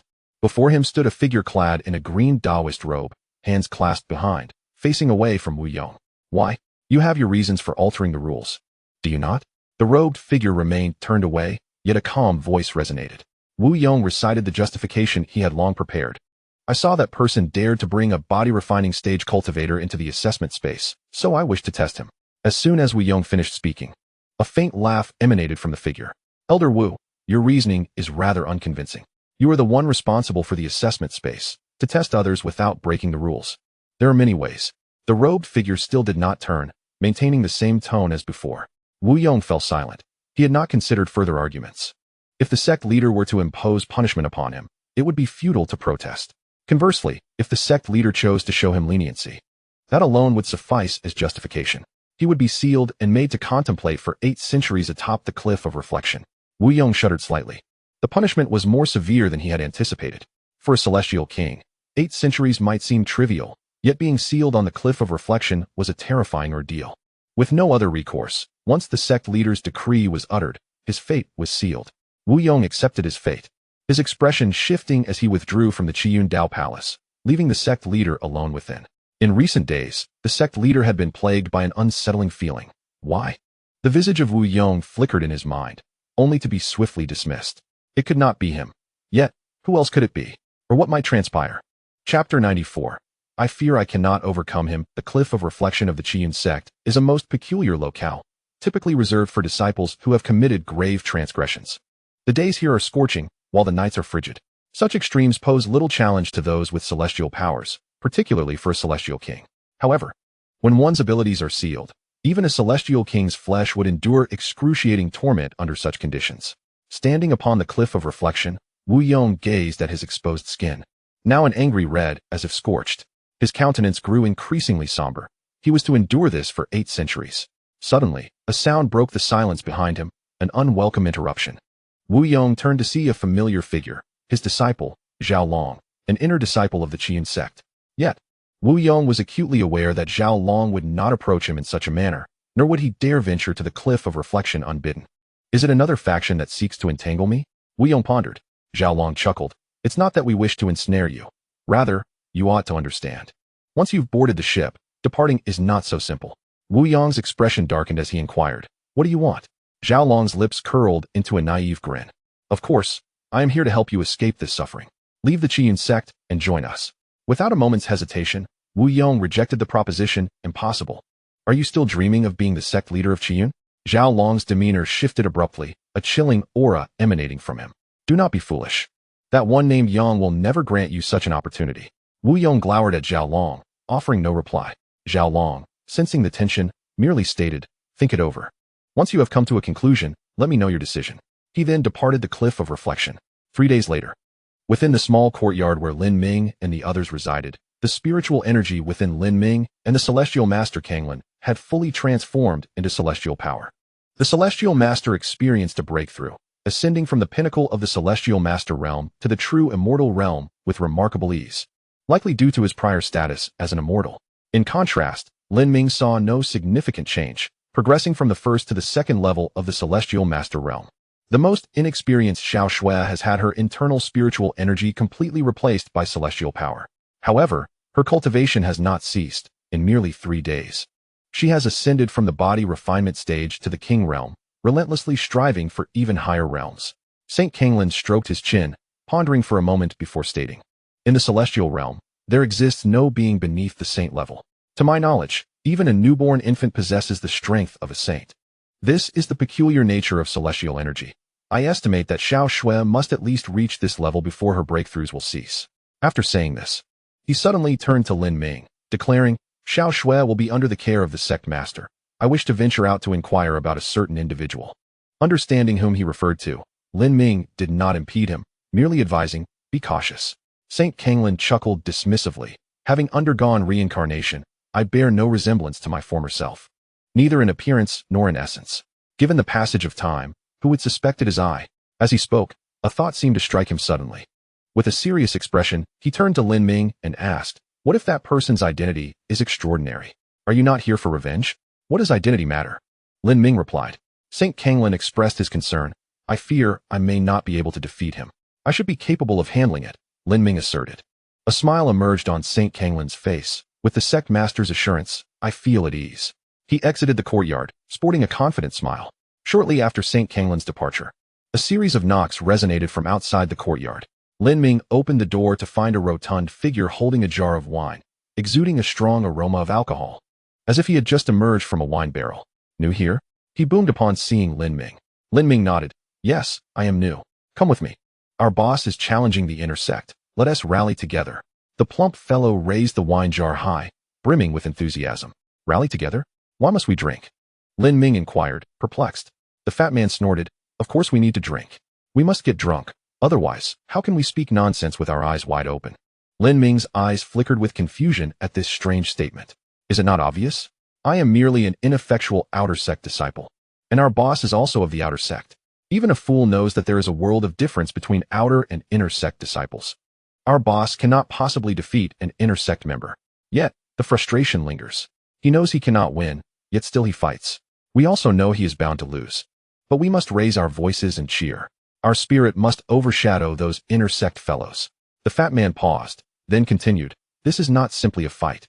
It is a clash of resolve, a venting of pent-up frustration." Listening to his words, Lin Ming turned to Xiao Shui, asking if she would be interested in taking a stroll.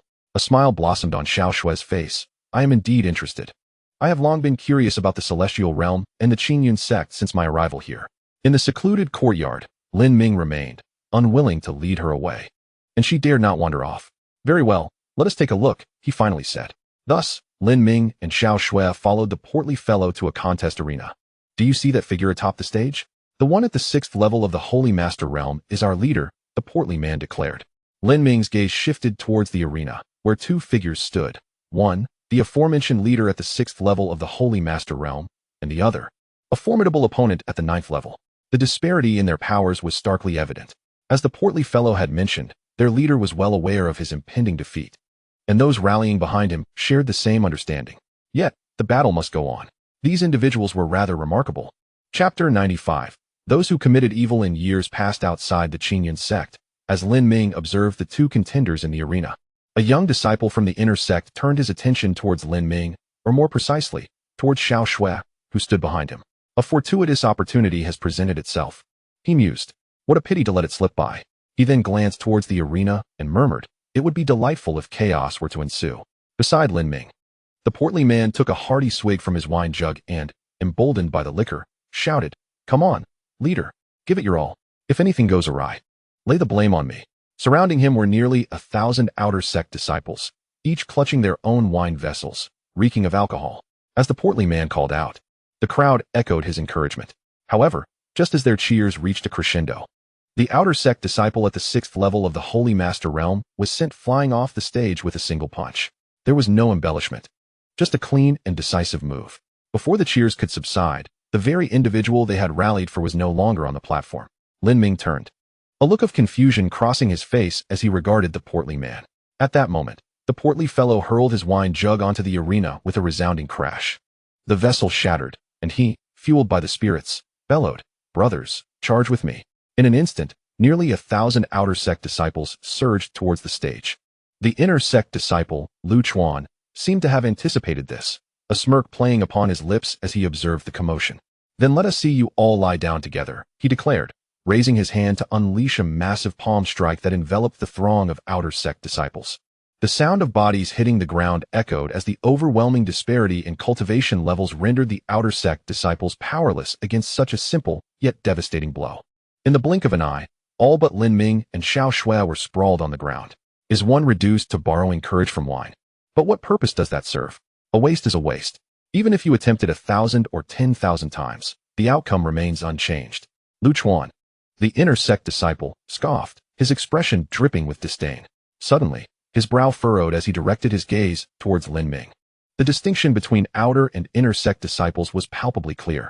Lin Ming stood where outer sect disciples had once been, yet now, he was the only one remaining upright, with only the pitifully weak Xiao Shui beside him. In that moment, Lin Ming's presence became strikingly conspicuous. On the arena, Lu Chuan coldly remarked, "Though I find these fools quite foolish, they are certainly preferable to a coward who dares not take action."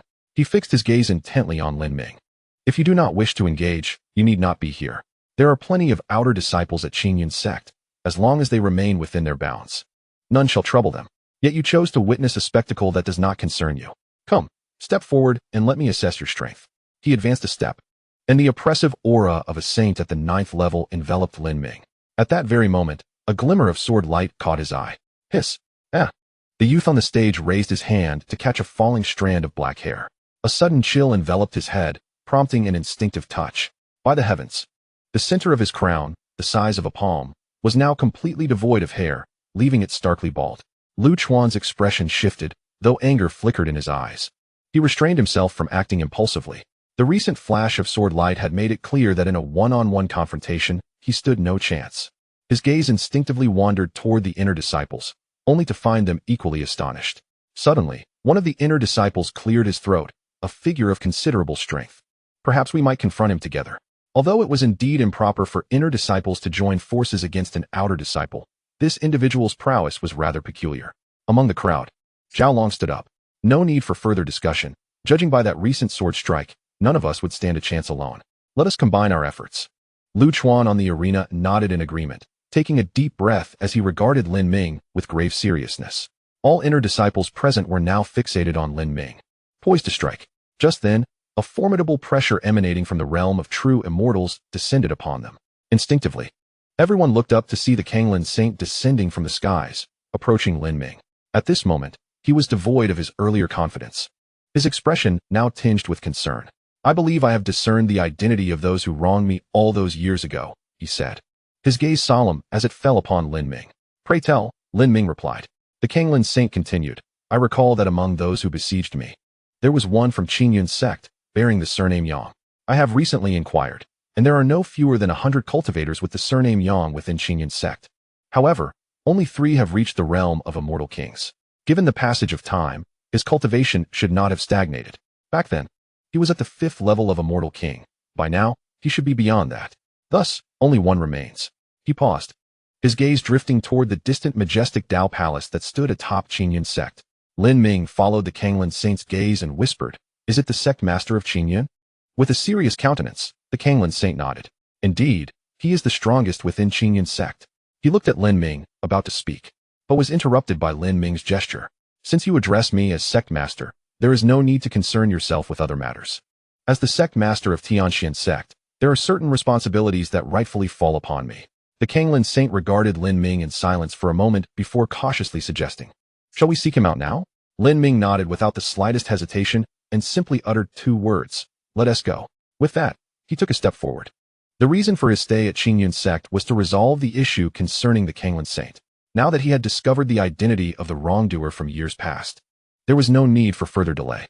Chapter 96. The chessboard. It was only after Lin Ming and Xiao Shui had departed from the arena that the inner disciples of the sect regained their senses. The words they had just heard were indeed quite absurd. It seemed that the person from the true immortal realm held a grudge against our sect leader. Yes, I heard it clearly, but that is not the most outrageous part.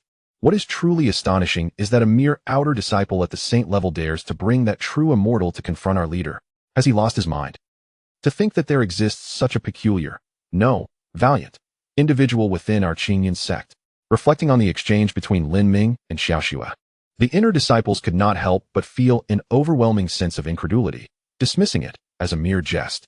Lu Chuan shook his head slightly. Lin Ming's sword strike had left a profound impression on him. Just moments ago, he had even regarded Lin Ming as a long-term rival, perhaps even a target. Yet, here he was, seeking out the sect leader, seemingly in pursuit of justice, or, more gravely, revenge. Is his mind not quite right? Zhao Long's expression shifted. He had initially intended to create chaos in hopes of seizing an opportunity to strike at Xiaoxue. However, he did not anticipate that chaos would not ensue. This individual had gone to confront the leader of Qingyun's sect. If only the sect leader could dispatch him with a single blow. It would save me a great deal of trouble. His eyes narrowed as he gazed towards Qingyun Daogong. The disciples of Qingyun's sect were numerous, and the arena was merely a small portion of them. Qingyun Daogong towered at the pinnacle of Qingyun. As Lin Ming and the others approached the Daogong without any concealment, the disciples below looked on in bewilderment. Standing before the Daogong, Lin Ming raised his hand and pushed open the grand doors. A surge of blazing sunlight instantly poured into the interior of Qingyun Daogong.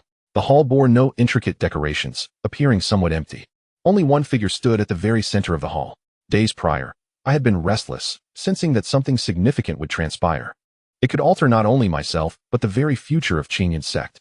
At that time, I was uncertain of what it was. Yet now, upon seeing you, some of my doubts have been alleviated. However, I fail to comprehend the nature of the enmity that exists between us.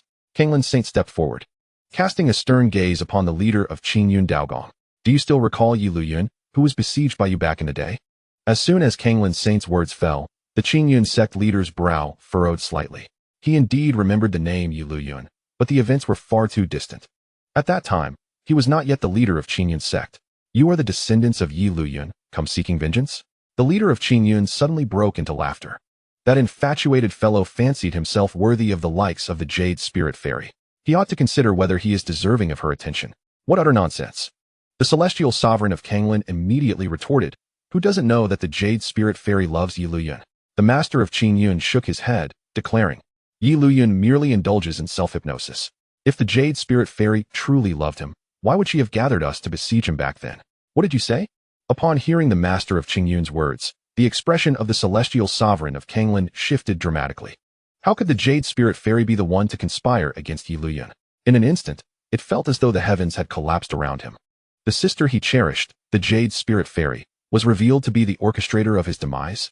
Just as the celestial sovereign struggled to accept this shocking revelation, Lin Ming spoke solemnly. If you trust your Jade Spirit Fairy, there is no need for further contemplation. If you do not, we shall seek her out for clarification. For now, you must determine whether the master of Qingyun is deserving of death. These words jolted the celestial sovereign of Kanglin into clarity. He gazed at the master of Qingyun before nodding, deserving of death. Lin Ming placed his hand upon the hilt of his sword. In that instant, a chilling aura of slaughter enveloped the entire Dao Palace. The master of Qingyun's gaze fell upon Lin Ming. He was already aware of the events transpiring within the testing space.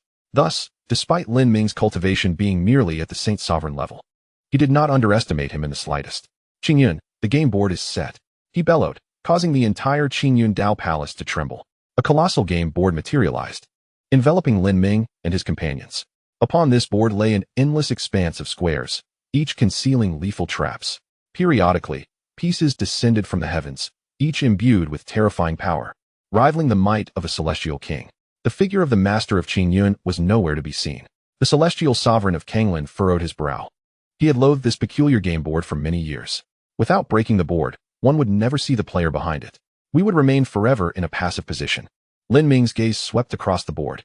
The pieces falling from the sky alternated between black and white, seemingly engaged in an endless game. Yet, this was of little consequence. Drawing the rusted sword from his back, a beam of sword light surged from one side of the board, instantaneously cleaving through to the other side. The immense game board was abruptly split in two. The momentum of the sword light did not wane as it continued its assault beyond the confines of the board. Within the Qingyun sect, numerous disciples looked up towards the Dao Palace. The Qingyun Dao Palace was not only the residence of the master of Qingyun, but also the very symbol of the sect. It was considered a forbidden zone. Without the master's consent, any unauthorized entry would surely incur severe punishment. Strange, they have been inside for quite some time. Why have they not been expelled? Could it be that the master, in a fit of rage, has slain the three of them? Given my understanding of the master, such a possibility seemed quite likely. Look, what is that beam of light? Sword light. That is indeed sword light. Wait, I think I just saw the Qingyun Dao Palace split in two. It's that sword light. That sword light has cleaved the palace asunder. Gasp. Countless disciples of the Qingyun sect, witnessing this spectacle, could not help but draw in a sharp breath. Chapter 97. The bewildered Zhu Sun. A beam of sword light, not particularly resplendent, emanated from within the Qiyun Dao Palace, cleaving the grand edifice of the palace in twain. Subsequently, the sword light ascended further, vanishing into the heavens. The disciples of the Qiyun sect gazed upwards in profound perplexity. Most of them were aware of one undeniable fact: their sect leader did not wield a sword. Moreover, even if he were to do so, it would be utterly inconceivable for him to divide the Qiyun Dao Palace, a symbol of their sect, in half. Who could it be? Could it possibly be the three individuals who had just entered? One ventured to inquire. This seems highly improbable. I observed that their auras appeared exceedingly feeble. Yet, who else could it be? On the distant arena, Lu Chuan regarded the sword light, instinctively stroking his bald head. For a fleeting moment, he felt a tinge of relief. Others may be oblivious to the origin of that sword light, but he knew all too well. Within the split Qiyun Dao Palace, the sect leader's eyes brimmed with astonishment. The chessboard before him was a closely guarded secret of the Qiyun sect. Any opponent of equal rank, if unfamiliar with the intricacies of the game, would find themselves at a distinct disadvantage. Yet, the adversary before him paid no heed to the unfolding scenario on the chessboard. With a single stroke of the sword, the board had been severed in two. Without a moment to ponder, as the board split, he swiftly directed a palm strike towards Lin Ming. Within the palm imprint, black and white chess pieces revolved incessantly, coalescing into a pattern reminiscent of the Tai Chi symbol. Simultaneously, he retreated rapidly. The recent sword strike had made him acutely aware of the precariousness of his situation. A direct confrontation was not the solution. However, before his thoughts could fully crystallize, and before he could escape the confines of the Qiyun Dao Palace, he beheld his palm imprint being effortlessly cleaved by the sword light, disintegrating in an instant. The sword light maintained its relentless momentum. In the next heartbeat, the sword light pierced through the sect leader's form. A flicker of despair flashed in his eyes as his celestial energy surged chaotically, striving to mend his wounds, yet a faint, ethereal glow emanating from the sword-struck body seemed to devour all his celestial power. Within mere moments, the once mighty sect leader of Qiyun ceased to exist. Ding! A piercing bell tolled within the Qiyun sect. Soon after, a sorrowful voice from deep within the sect echoed, "The sect leader is dead." This lamentation reverberated throughout the entire Qiyun sect. All, be they elders, stewards, or ordinary disciples, felt their hearts tremble. Was it that sword light? Who had the Qiyun sect offended? Should we investigate? Investigate what? Do you wish to perish? I certainly do not. As the onlookers fixated on the Qiyun Dao Palace, Lin Ming and his companions emerged from within. An eerie silence enveloped the Qiyun sect. They dared not, nor did they need, to engage in further discourse. The truth lay starkly before them. Although the esteemed Saint Ye Lu Yun possessed slightly greater prowess, many instinctively turned their gazes towards Lin Ming. Among the trio, he alone carried a sword. The three returned to the small courtyard designated for the outer disciples. "Master, shall we take our leave?" Ye Lu Yun inquired. Lin Ming did not respond immediately. Instead, he turned his head to glance at Xiao Shui and inquired, "What kind of realm is required for the so-called fate body to manifest its power?" Ye Lu Yun pondered for a moment before replying, "It is uncertain. But such a unique constitution typically reveals its extraordinary traits at the Saint Realm. Given Xiao Shui's current rate of cultivation, she should reach that level in less than a month." At this point, Ye Lu Yun suddenly shook his head and sighed, lamenting that for mortal cultivators, attaining the Saint Realm is already a formidable feat. However, in the immortal realm, beings below the Saint Realm do not exist at all. Lin Ming chose to disregard Ye Lu Yun's sentiments and, after a moment of contemplation, stated, "Then we shall wait for a month." Just as Ye Lu Yun was about to inquire about the reason, he recalled the anomalies within the assessment space. There might be extraterrestrial beings within the Qingyun sect. Outside the Qingyun sect, the disciples resided in a particular area. The plump individual who had previously invited Lin Ming to the arena to cheer for their leader had finally awakened after 2 days of slumber. Upon opening his eyes, he immediately sensed something was amiss. The small courtyard outside was filled with numerous figures, and to the plump one's perception, the auras of these figures were significantly stronger than his own. This was highly unusual. In an instant, he connected the dots. Damn it. Those intersect folks aren't planning to block my way and beat me up every day, are they? It must be that. After a moment of contemplation, he resolved to retreat back to bed. If he could not confront them, he would simply avoid them. Knock, knock, knock. Just as he entertained this thought, he heard a knock at the door. "Zhu Sun, are you seriously injured? I have brought you 2 bottles of healing elixirs. Would you like to take some?" At the sound of the voice, the plump Zhu Sun froze momentarily. "Master, when did you become so kind to me?" he questioned, bewildered. After hesitating for a moment, he rose to open the door and was met by a familiar figure. "Master, I'm fine," he said, glancing at the elixirs in the other's hand. After a brief hesitation, he accepted them, chuckling. "Thank you for your concern, Master." Zhu Sun's master, an outer sect steward, smiled with satisfaction upon seeing Zhu Sun accept the elixirs.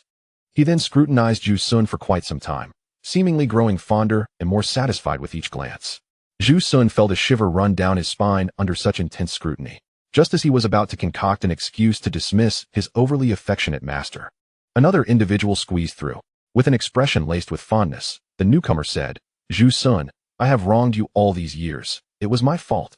In the future, if there is anything you are dissatisfied with, do not hesitate to tell me. Consider the Qingyun sect your home. Do not hold back." This, Zhu Sun, still reeling from his master's sudden affection, was left utterly stunned by these words. Chapter 98. The abnormal fate body overwhelmed by the enthusiastic concern of the two stewards. Zhu Sun was taken aback. However, what astonished him even more was that the remaining dozens of stewards in the courtyard also stepped forward to express their concern, nearly everyone bearing gifts. Initially, Zhu Sun believed that these individuals genuinely cared for him. However, it was only when the throng of people grew overwhelming, nearly filling his room to capacity, that he suddenly came to a realization. These individuals were clearly attempting to curry favor with him. As Zhu Sun navigated the demands of these attendants, he pondered the peculiar circumstances that had unfolded. Could it be that his recent fainting spell had awakened a remarkably potent constitution? This thought lingered in his mind with a hint of uncertainty. Suddenly, a commotion erupted outside the courtyard. "Elder Wang, Elder Sun, you two have arrived? Elder Lu is present as well." It seemed that numerous elders had gathered in this place. The expression on Zhu Sun's face shifted to one of even greater intrigue. The assassination of the leader of the Qingyun sect was a monumental event, and the perpetrator still resided among the outer disciples of the sect. Strangely, no one within the sect dared to utter a word of dissent. Even the rather rotund Zhu Sun, having had only the briefest of encounters with Lin Ming, was treated as an esteemed guest by the entire Qingyun sect. A month swiftly passed. On this day, Xiao Shui stood in the courtyard, radiating a faint luminescence. Above, the clouds parted, and a beam of rosy light illuminated her figure. Within that radiant glow, a series of vivid images flashed by. The members of the Qingyun sect looked up, astonished to see reflections of their past within the light. "Is that not the moment I first joined the Qingyun sect?" one recalled, vividly remembering the heart-wrenching farewell to his father. "How can I see the moment when Sister Kaiyun rejected me? This is absurd." Each individual gazed upward, witnessing different scenes in the luminous haze, all fragments of their own histories. This spectacle persisted for roughly half a day before dissipating. Xiao Shui opened her eyes, glancing around curiously. "I feel as though I just experienced a multitude of revelations." "Indeed, I saw it too," another affirmed. "Once one attains the sacred realm, this extraordinary constitution unveils certain remarkable abilities." Yi Luyun regarded Xiao Shui and inquired, "Did you observe anything amiss? Was there anyone in the Qingyun sect who should not have been present?" Xiao Shui paused for a moment before nodding. During her breakthrough into the sacred realm, the entire history of the Qingyun sect seemed to replay before her eyes. Among the scenes, she witnessed the murder of the sect leader, the image of the jovial, wine-loving figure now revered as a guest of honor, and the sight of a Qingyun disciple being slain by a figure clad in purple robes, who subsequently transformed into the original disciple. There was a Qingyun disciple who was replaced by an outsider, though that individual has recently fled the sect, Xiao Shui remarked. "Is it possible to trace their whereabouts?" Yi Luyun inquired. "Yes," Xiao Shui affirmed with a nod. Lin Ming cast a surprised glance at her. She had only just entered the sacred realm, akin to a newborn in the celestial realm, yet she exhibited such formidable capabilities. Within the Qingyun sect, it appeared that no secrets remained hidden from her discerning gaze. Yi Luyun smiled, retrieving a pill and offering it to Xiao Shui. "This is a potion that enhances soul power. Ever since I became aware of your existence, I have been diligently accumulating such elixirs. Although the fate body is terrifyingly formidable, each utilization demands a considerable expenditure of soul power." Xiao Shui accepted the elixir, consumed it, and her eyes instantly curved into crescent moons. "How sweet. Now that we have discovered the whereabouts of that person, let us seek him out," Lin Ming proposed. "Certainly." Both Yi Luyun and Xiao Shui nodded in unison and promptly soared out of the Qingyun gate. Within the Qingyun gate, a group of elders raised their heads, gazing at Lin Ming's departing figure. Many sighed heavily, for the strength of their adversary was unfathomable. leaving them devoid of any desire for vengeance. In fact, to avoid further complications, during Lin Ming's time at the Qingyun Gate, they had endeavored to ingratiate themselves with Zhu Sun, who had only recently realized the gravity of the situation. At this moment, witnessing Lin Ming and the others leave, he felt reluctant to accept his current status. Just as he intended to return all the treasures he had received during this time from his storage ring, a voice suddenly resonated from deep within the Qingyun Gate. From this day forth, I appoint Zhu Sun as the young master of Qingyun, and with the full strength of the sect, we shall assist him in swiftly breaking through to the realm of the immortal king. Was this proclamation by the Grand Elder somewhat hasty? An elder immediately questioned after the declaration. To decide the future position of the sect leader so swiftly, especially for an outer disciple? With a sigh, the voice from the depths of the Qingyun Gate remarked, "You still do not comprehend their terrifying potential."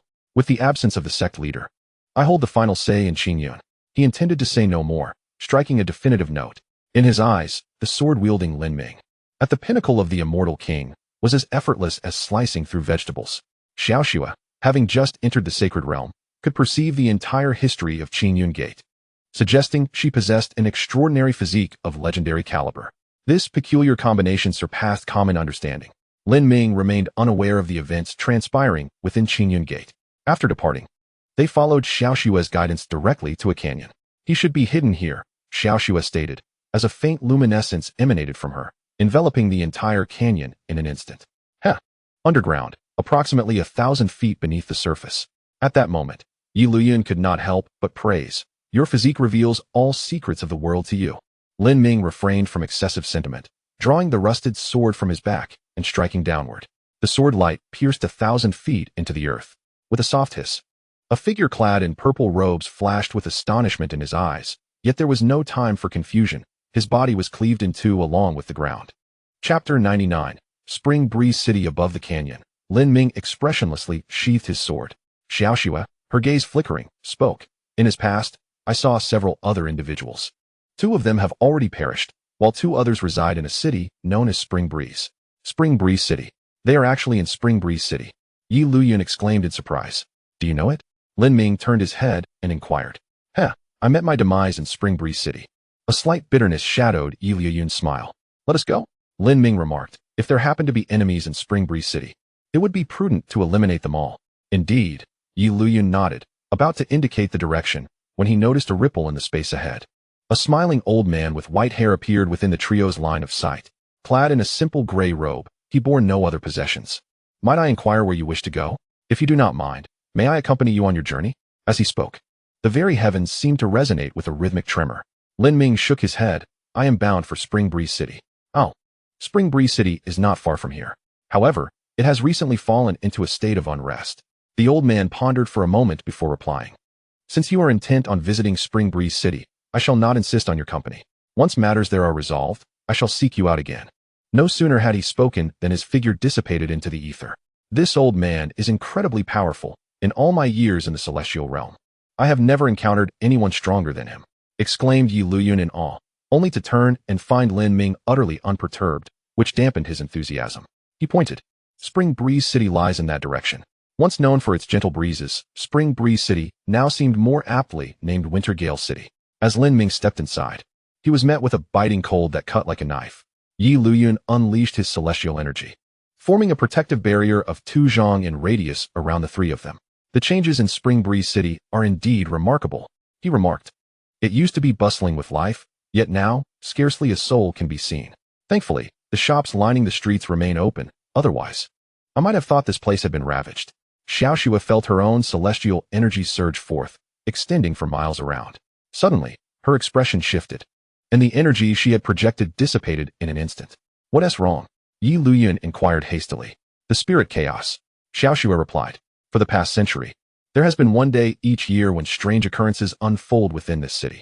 On that day, otherwise normal cultivators descend into madness, attacking those around them indiscriminately, resembling wild beasts. This phenomenon is referred to as the spirit chaos by the townsfolk. Consequently, the population of this city has dwindled significantly. After a brief pause, she obtained a few medicinal pills from Yi Luyun, consuming them before continuing. The sole precursor to the madness seems to be an overwhelming chill that envelopes the body. This may very well explain the current state of the city. However, where are the 2 individuals you mentioned? Yi Luyun asked. Their primary objective in coming here was not the spirit chaos, but rather those two extraterrestrial beings. Xiaoxue gestured towards a tavern on the right side ahead. In the visions I witnessed, the only commonality among all the frenzied cultivators was that they had all visited this tavern. As she spoke, Lin Ming had already arrived at the tavern's entrance. The streets of Spring Breeze City were now eerily deserted, yet most shops remained open, the tavern being one of them. Indistinguishable among the many establishments that lined the thoroughfare, Lin Ming stood before the tavern's door. Inside the establishment, the portly proprietor, his visage adorned with abundant flesh, gazed at Lin Ming with a foolish grin. "I wish to dine. Do you have provisions?" Lin Ming inquired. The jovial innkeeper nodded enthusiastically. "Indeed, indeed. Whatever the esteemed guest desires, our humble establishment will procure it for you." Lin Ming raised his hand, pointing towards Xiaoxue and Yi Lu Yun. A faint sword shadow enveloped the two. Subsequently, he stepped into the inn. In an instant, it felt as if he had traversed into profound darkness, where visibility was utterly obscured. His spiritual perception was confined to a radius of merely 5 paces, beyond which an immense force seemed to sever any connection.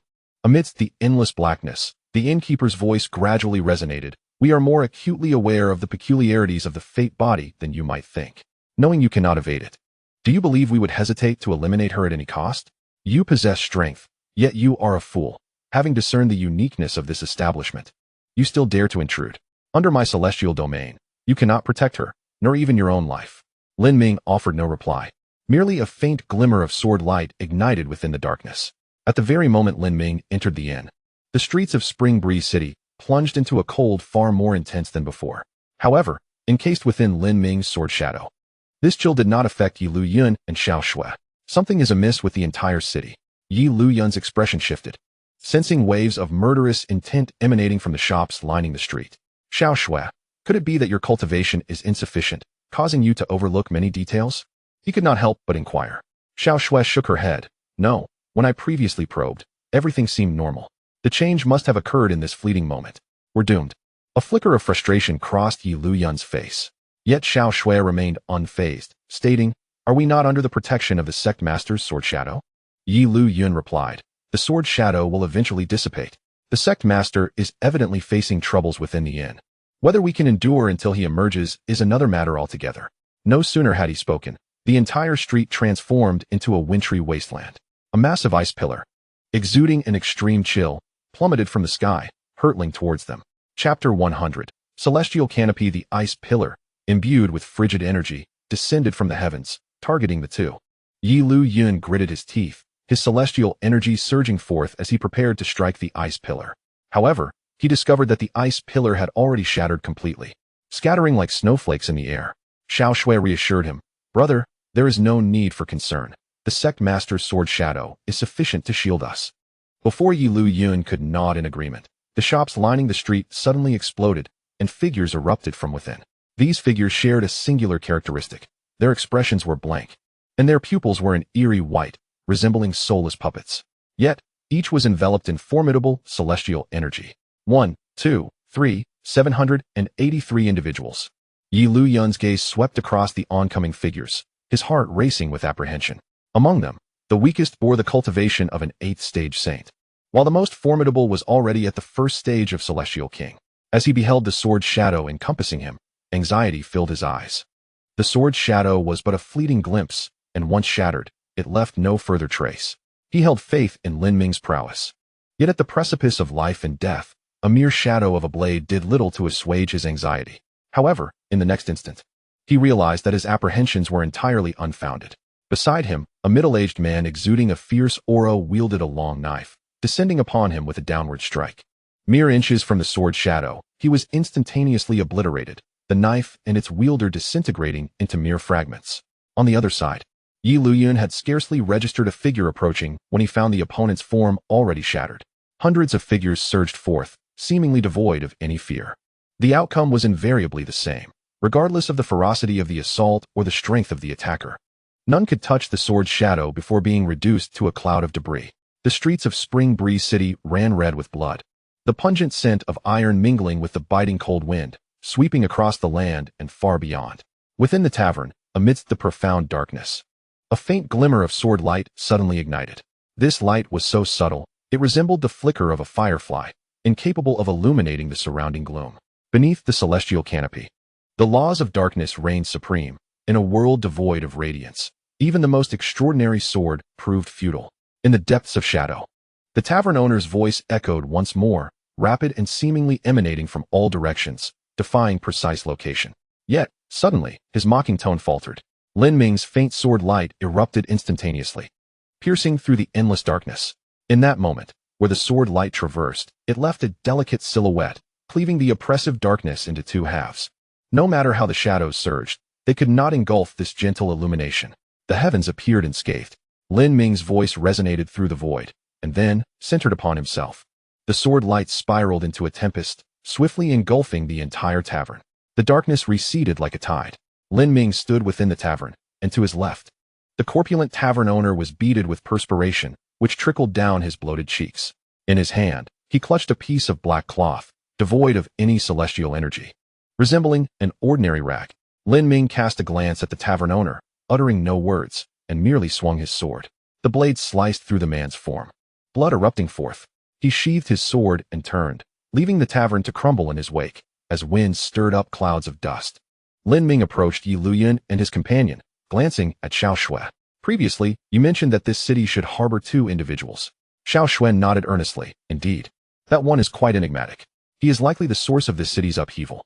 He possesses the ability to render others senseless in an instant, transforming them into mere vessels of slaughter, devoid of fear. Upon her words, Lin Ming suddenly gazed upward at the firmament. There, he detected a fragrance. Yi Luyan furrowed his brow. I cannot smell anything. Lin Ming cast a sidelong glance at the sword shadow enveloping Yi Luyan. Had you perceived it, you would have already succumbed to madness. Yi Luyan, above the firmament, a figure clad in purple robes concealed within the interstices of space, exerted all his might to activate a medicinal pill in his grasp. The fragrant tendrils emanating from the pill wafted down to the spring breeze city below. His gaze was fraught with anxiety. Ineffective, utterly ineffective. What manner of creature is this aberration? No, I have but 3 breaths. If there is still no result, I shall retreat. He had resolved firmly. While the price to eliminate the fate entity was steep, it was nonetheless worthwhile. Yet, at the very least, a glimmer of success must be visible. Currently, however, he could see nothing at all. As he urged the pill, he silently counted the passage of time in his mind. 1, 2, 3 breaths, time's up. Yet still, no hope of success materialized. He stowed the pill, completely gathered his celestial energy, and soared into the distance within the spatial interstice.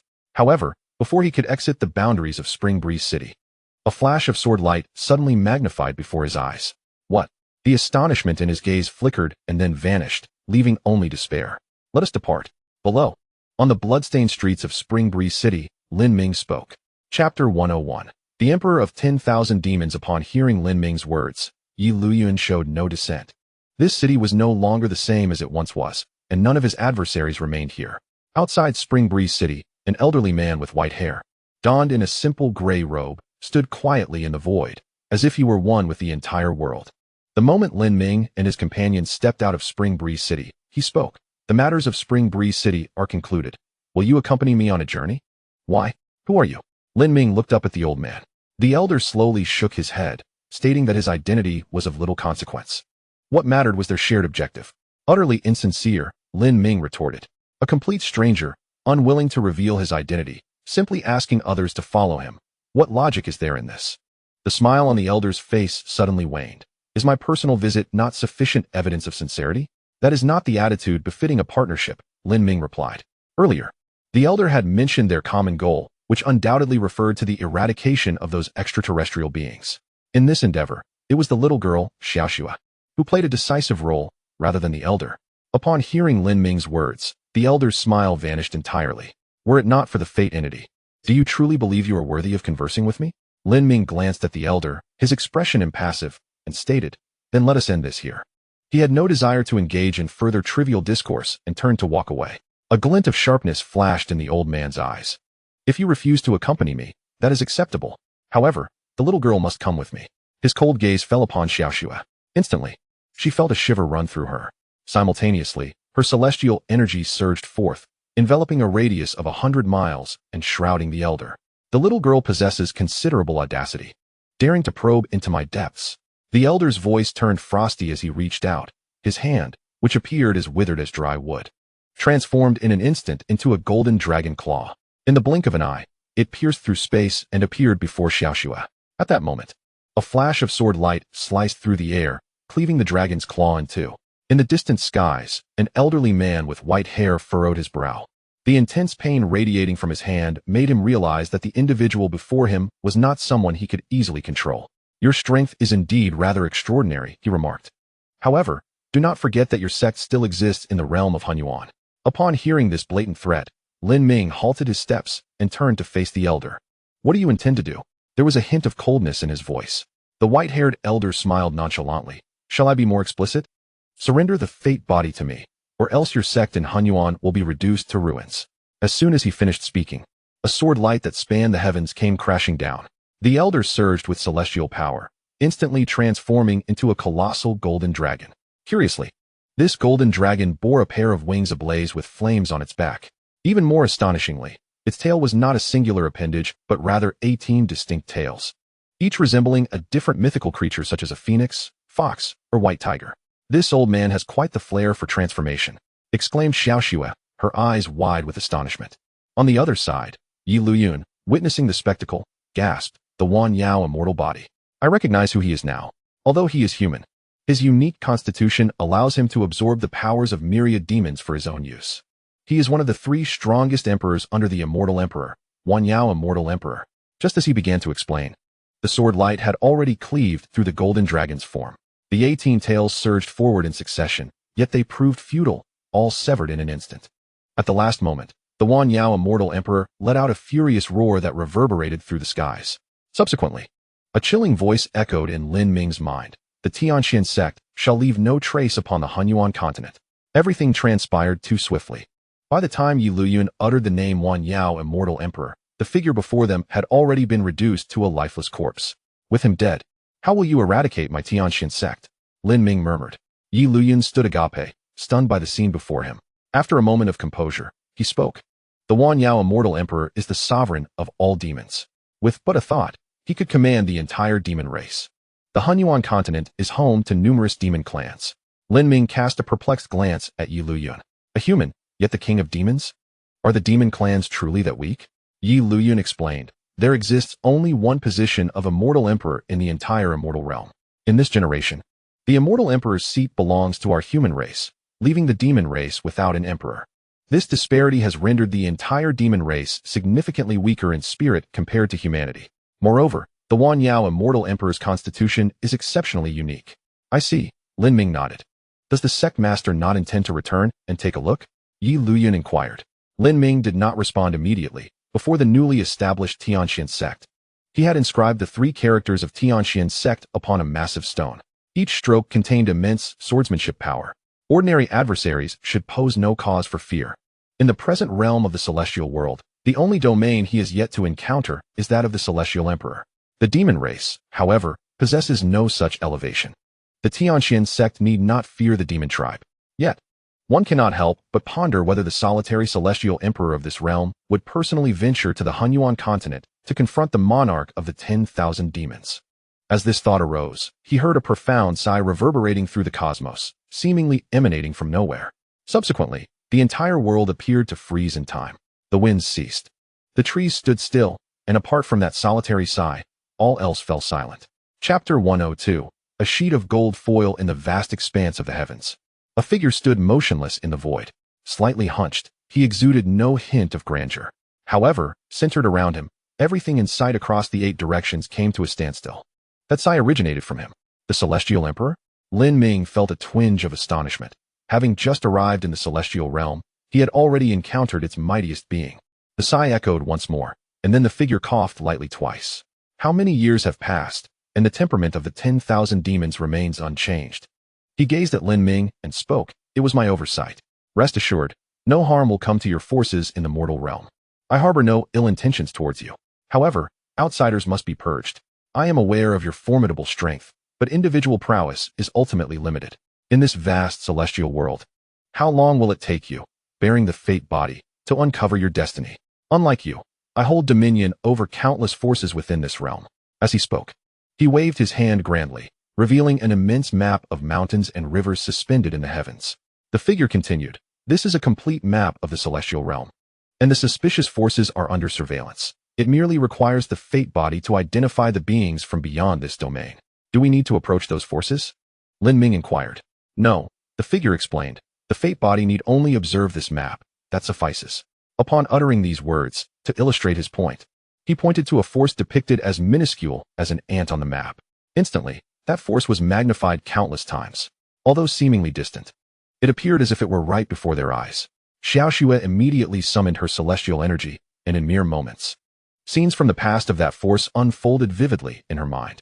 Incredible, Xiao Xue exclaimed, having expended minimal celestial and spiritual energy, yet confirming the authenticity of the map as claimed. She turned to Lin Ming, her face alight with astonishment. Lin Ming nodded, gazing toward the celestial emperor. If the map suffices, why must we follow you? The figure in the void paused momentarily, then smiled. I can provide the most exceptional elixirs to restore your spiritual and celestial energy. Should the three of you wish to cultivate, all top-tier resources are at your disposal, inexhaustible. Very well.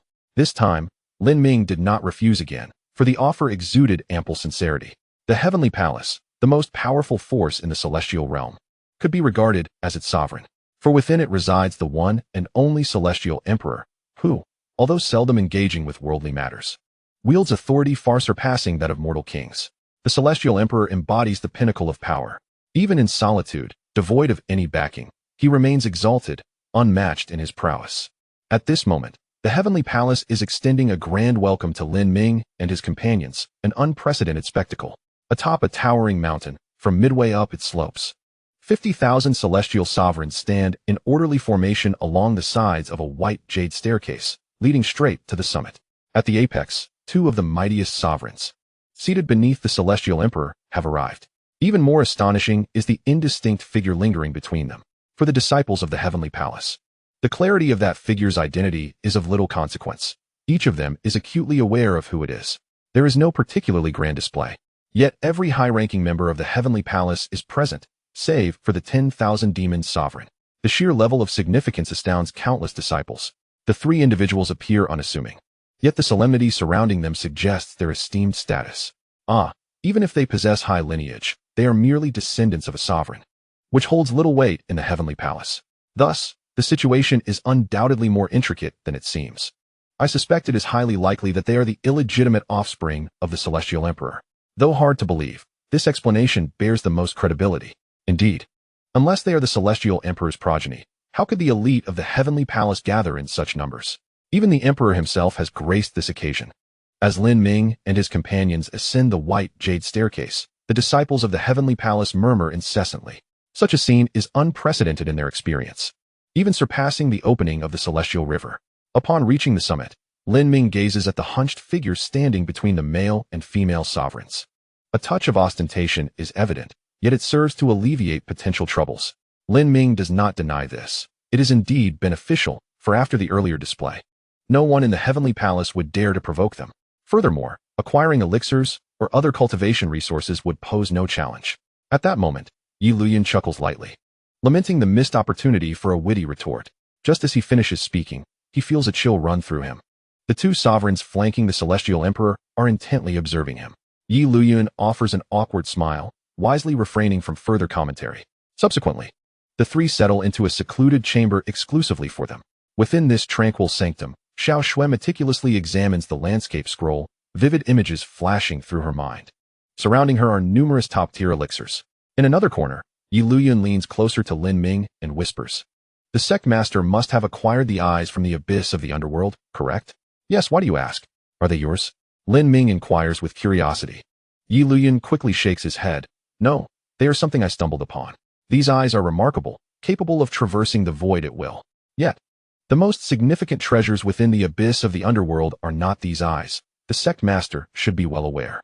Lin Ming nods, recalling that during his expedition into the abyss, he sensed deeper mysteries awaiting discovery. However, at that time, more pressing matters had prevented him from delving further. Why bring this up now? If Yi Luyan wished for him to retrieve something from the abyss of Yomi, he could have stated it outright during their time at Tiangshuanzong, rather than waiting until now. After a moment of contemplation, Yi Luyan replied, "At that time, I was uncertain whether the sect master possessed the strength to unravel the mystery of that object. However, I now comprehend that if the sect master cannot decipher it, then it is likely that no one in the world can. What is it? Lin Ming inquired. Yi Luyan responded, a piece of gold leaf. Gold leaf? Chapter 103, unfit for him. Within a secluded chamber of the celestial palace, Yi Luyan's expression grew solemn. The gold leaf conceals a significant secret. I even suspect that those beings from beyond the realms entered this world for it. Lin Ming remained silent for a moment before saying, the seal of the Kanglan domain has been broken for some time. Perhaps the gold leaf has already been taken. Yi Luyan found himself at a loss for words, feeling that the sect master underestimated him. Given the characters from the Han Yuan continent, even if they had 80,000 years, they would not be able to break my restrictions. Lin Ming chuckled, stood up, and drew the rusted sword from his back. He approached Xiao Shui. I will make a brief return to the Kanglan domain. Hold on to this sword, and do not let go at any time. Xiao Shui accepted the sword, nodding earnestly. This was the sword gifted to him by Li Junlin, while the sword itself appeared ordinary. It had absorbed significant swordsmanship power during the time it had been in his possession. With this sword in hand, it should be sufficient to protect Xiao Shui. Yi Luyan observed this scene, chuckling softly, and sat down beside Xiao Shui, within a yard of her. Rest assured in return, sect master, we shall be fine. Lin Ming nodded. He exited the chamber without delay, making his way swiftly out of the celestial palace. Outside the celestial palace, a flash of red light flickered in Lin Ming's eyes. In front of him, a myriad of white light points appeared in the world. With a single step, he vanished. Inside the celestial palace, the other two among the three strongest emperors beneath the celestial emperor were present. One, a middle-aged man, bore a short beard, with resolute eyes beneath his sword-like brows, exuding a gentle strength. The other was a woman. Though she was not extraordinarily beautiful, if her cultivation were disregarded, she would not stand out among the women of the celestial realm. Yet, once seen, it was nearly impossible to avert one's gaze from her. She always wore a faint smile, possessing an unparalleled charm. At this moment, the middle-aged man glanced at the woman and asked, I wonder if the boss will request someone from the underworld. Request someone? The woman feigned surprise. What sort of person? Naturally that fellow from Wanyao. The boss rarely inquires about matters. Much of what transpires in the celestial realm is handled by Wanyao. You know his style. His hands are stained with the blood of countless innocent lives. If he were to face judgment in the underworld, he would likely have to endure every punishment imaginable before having a chance at reincarnation, the middle-aged man stated. The woman raised an eyebrow slightly and remarked, Brother Chongming, were you too occupied when the boss sent for Lin Ming? Emperor Chongming was taken aback for a moment, but the next instant, he grasped her meaning. I am not busy. Then that settles it. The woman chuckled, remarking that the leader should be aware of Lin Ming's prowess. This task was entirely within his capacity. Yet he chose to send Wanyao instead. Was this not a clear indication that he intended to humble our arrogant Wanyao immortal emperor? She paused briefly before continuing, stating that eventually, one must return. Otherwise, with Wanyao's transgressions, he might need to endure a millennium of punishment to atone. However, in the short term, it seems we shall not see him again. The rejuvenation immortal emperor nodded slightly, acknowledging his oversight. He then took a few steps forward. What do you intend to do? The woman inquired, puzzled. You don't mean to venture into the underworld to rescue him, do you? The corners of the rejuvenation immortal emperor's mouth twitched. He expressed disinterest in Lin Ming, merely wishing to see him. Revenge? The woman asked, astonished.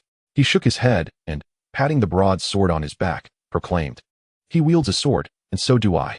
In this vast immortal realm, my sword has long stood atop the myriad beings. Although the leader surpasses me, regrettably, he is not a sword cultivator. With that, he vanished, only to reappear outside the secret chamber where Xiao Shui resided. Knock, knock, knock. The sound of knocking echoed. Xiao Shui withdrew her immortal energy, her gaze shifting from the map of mountains and rivers to the chamber's door. Instinctively, she tightened her grip on the sword and asked, who is it? Rejuvenation, came the voice from outside. Xiao Shui exchanged glances with Yi Luyan. Upon entering the heavenly palace, they had learned of the rejuvenation immortal emperor, one of the three mightiest emperors under the immortal emperor's throne. Come in, Xiao Shui said, tightening her hold on the sword. Creak. The door to the secret chamber swung open. A flicker of confusion crossed Rejuvenation's face. He was not present? Xiao Shui replied. The sect master has stepped out for a moment, but will return shortly. Oh, then I shall come back later. Rejuvenation was about to turn away when his peripheral vision caught sight of the sword in Xiao Shui's hand. It was a rusty blade, unsheathed, composed of remarkably poor material and shoddily crafted. Even in the refuse of the immortal realm, one might struggle to find a sword of lesser quality. Yet, there flowed a delicate essence of swordsmanship within it. Is this the sword he uses? Rejuvenation murmured. He then drew forth the heavy sword from his back, an overwhelming aura instantly enveloping the entire chamber. I wish to test this sword, he declared suddenly, his words startling Xiao Shui, who paled. She tightened her grip on her sword even more. Rejuvenation looked at Xiao Shui, assuring her, I bear you no ill will, rest assured. This strike will not harm you in the slightest. Despite her fear, with Lin Ming absent, she had no recourse but to raise her sword. Thus, an exceedingly peculiar scene unfolded within the chamber. The esteemed Rejuvenation Immortal Emperor, one of the three most powerful, stood poised with his sword against a mere girl, who was yet only at the Holy Realm, and furthermore, a mere facade of cultivation with no real combat experience. This tableau was strikingly odd. In the next moment, radiant sword light illuminated the chamber, followed by the sound of cracking. Observing the fissures in the massive sword he wielded, Rejuvenation furrowed his brows, only to quickly relax them. No wonder the leader treated him as he did. He sheathed his sword and turned to leave. Outside, a smiling woman gazed at him and inquired, Have you tested his swordsmanship? Like you, can he be deemed immortal? Immortal? Zhou Ming chuckled bitterly. If I could be called immortal, then he surely does not belong to that realm. The woman's expression shifted, revealing a hint of astonishment. In the next moment, Zhou Ming's words left her utterly stunned. The realm of swordsmanship is defined for the ordinary. It does not suit him. I have reached the pinnacle of swordsmanship in this world, yet before his rusted sword, I feel like a mere novice. Chapter 104. The time has not yet come harnessing the power of those blood-red eyes. Lin Ming swiftly returned to the Kanglan domain. After a brief pause outside the Tianxian sect, observing everything to be as usual, he proceeded directly to the abyss of the underworld in the northern region.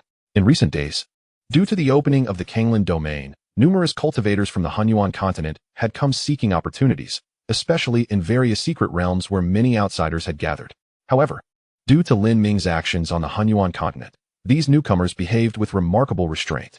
Not only did they refrain from infringing upon the Tianxian sect or the Li family, but the cultivators of the entire Kanglan domain also suffered no oppression whatsoever. Of course, there were a few brazen individuals who displayed extreme arrogance within the Kanglan domain.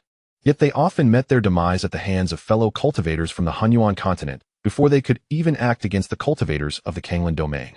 In the northern region, within the abyss of the underworld, several saint-level cultivators journeyed downwards to the very depths. What a bore, what ill fortune. This abyss of the underworld hardly deserves its title as the premier forbidden zone of the northern region. We have yet to encounter even a single hair.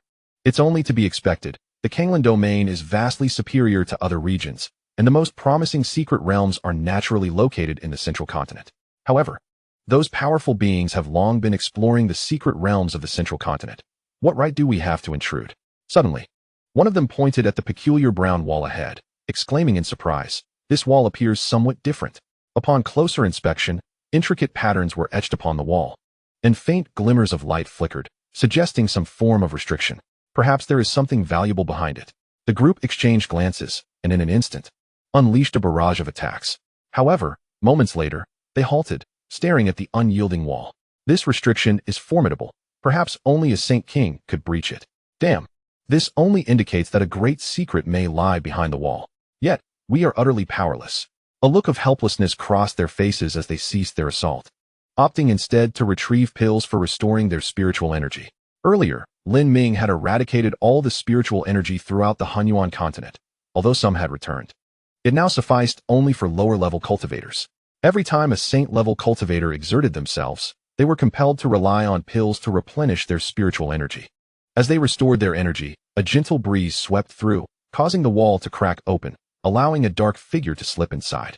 That must be a master beyond the Saint King realm. Should we not join in the commotion? Behind the wall, Lin Ming regarded the wooden box in his hands with no hesitation, opening it directly. Inside lay a sheet of gold leaf, quietly resting within. It was undoubtedly the item referred to by Yi Luyan. He stowed the wooden box into his storage ring and turned to behold 3 individuals. We are rather curious. Might we inquire what it is that the esteemed senior holds? Lin Ming cast a glance at the one who spoke, but offered no reply. With a single step, he departed from the abyss of shadows. Inside the abyss, the expressions of the 3 stiffened. One remarked, the northern region, in contrast to central continent, is evidently a barren land, yet it possesses such formidable restrictions. This is quite unreasonable. Indeed, it is rather abnormal. I suspect there is a significant likelihood it is related to the Saint of Kanglan. Suspect? It is undoubtedly connected to the Saint of Kanglan. While our strength may not suffice for contention, reporting this to our sect would certainly be a great merit.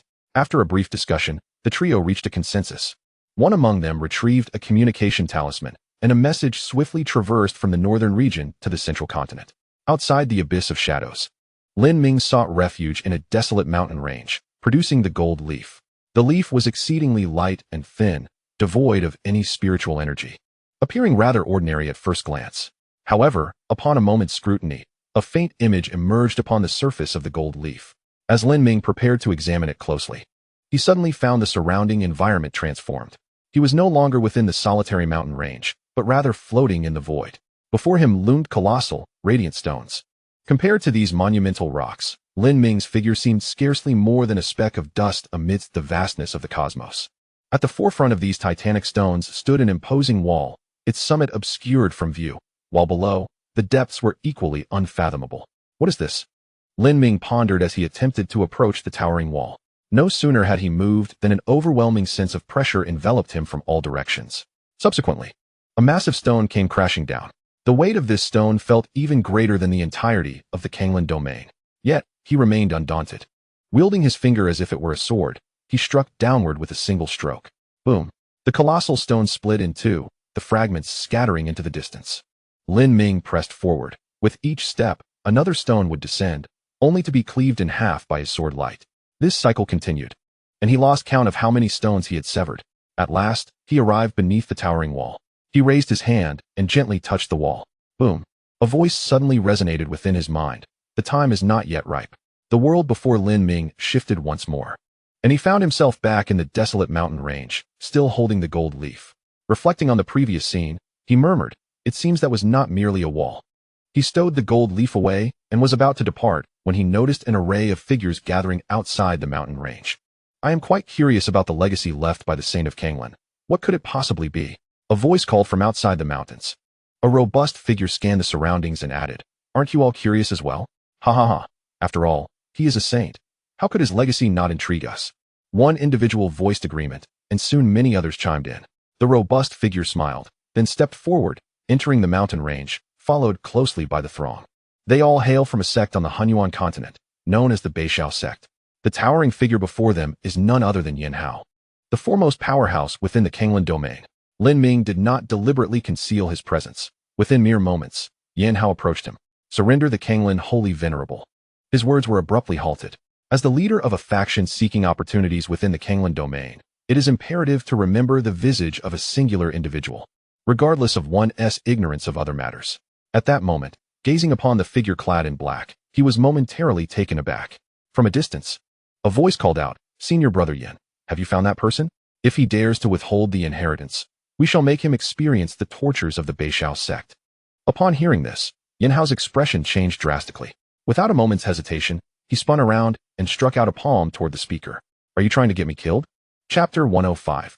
Engaging in more meaningful endeavors, Yin Hao acted decisively, showing no mercy. The individual who had spoken could barely emit a cry of agony before falling lifelessly to the ground. The disciples of the Beishao sect, witnessing this scene, were momentarily stunned, unsure whether to advance or retreat. Suddenly, Yin Hao bowed respectfully to Lin Ming, proclaiming, "I am but a small person, Yin Hao, paying my respects to Senior Lin." Behind him, the Beishao disciples exchanged puzzled glances. Then one of them spoke. "Senior Lin, are you referring to that individual?"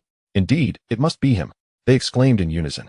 Without further hesitation, the group of Beishao sect disciples bowed reverently in the direction of Lin Ming. "We pay our respects to Senior Lin," echoed the voices of hundreds of disciples, creating a grand spectacle. In the distance, some cultivators who had accompanied the Beishao sect to observe the commotion, after a brief period of confusion, seemed to grasp the significance of being addressed as Senior Lin by the disciples. It said that Senior Lin ascended to the pinnacle of the celestial path and entered the immortal gate. He has returned to the northern region. Why has he come back? That is not our concern, one individual remarked, subsequently bowing respectfully toward Lin Ming's location. Those who had previously questioned Lin Ming's return to the northern region, upon witnessing this display, though still puzzled, acted without hesitation, bowing respectfully in Lin Ming's direction. The name Senior Lin spread like a gust of wind, emanating from the once tranquil, desolate mountain range, dispersing in all directions. From the northern region to the desolate sea. It was carried further by cultivators lingering above the sea. Many even retrieved communication talismans to inform their fellow disciples of this news. Consequently, a tempest of astonishment swept across the entire Kanglan domain. Countless cultivators, upon hearing this name, instinctively bowed toward the northern region. Despite the vast distance separating them from Lin Ming and their awareness that he would not concern himself with their actions, the profound impact of his previous deeds had left an indelible impression upon them. Reverence seemed to have become an instinctual response. In the central continent, at the Li family estate, Li Qiuyue stood atop the highest edifice of the Li family, her violet dress dancing gracefully in the breeze.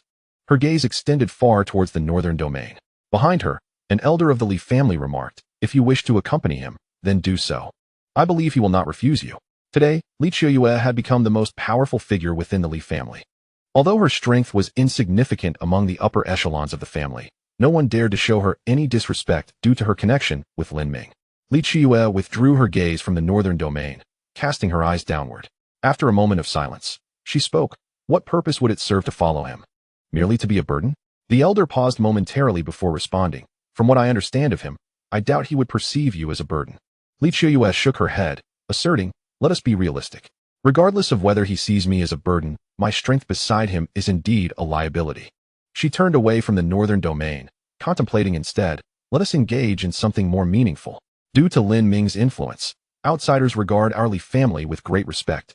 This presents a splendid opportunity for development. I aspire for the Li family to become the strongest clan in the central state, without peer. Furthermore, in an even more distant future, I hope that one of our own might ascend to the pinnacle of the celestial path and open the gates to immortality. A confident smile adorned Li Qiuyue's face as she mused. Though my talents may never afford me such an opportunity, the future of the Li family is boundlessly promising. The elder beside her gazed at Li Qiuyue, as if he were meeting this Li family disciple for the first time. In the northern domain, Lin Ming cast a brief glance at the various respectful cultivators before him, yet he did not linger. A crimson light ignited in his eyes. With a single step, he vanished from the northern domain. Yan Hao inhaled deeply, only straightening his posture long after Lin Ming had departed. Turning to face the crowd from the North Sky sect, he waved his hand, commanding, disperse. The cultivators from the North Sky sect obeyed, each departing, yet 3 remained rooted in place. It was not that they desired to stay, but rather that they were unable to leave. These 3 were the same individuals from the earlier abyss of the Nether, the ones who had conveyed a message to Yan Hao. Because of you, I nearly made a grave mistake. The North Sky sect was on the brink of peril due to your actions. Yan Hao's cold voice resonated, followed by a colossal palm imprint aimed at the 3. Lin Ming swiftly returned to the Celestial Palace.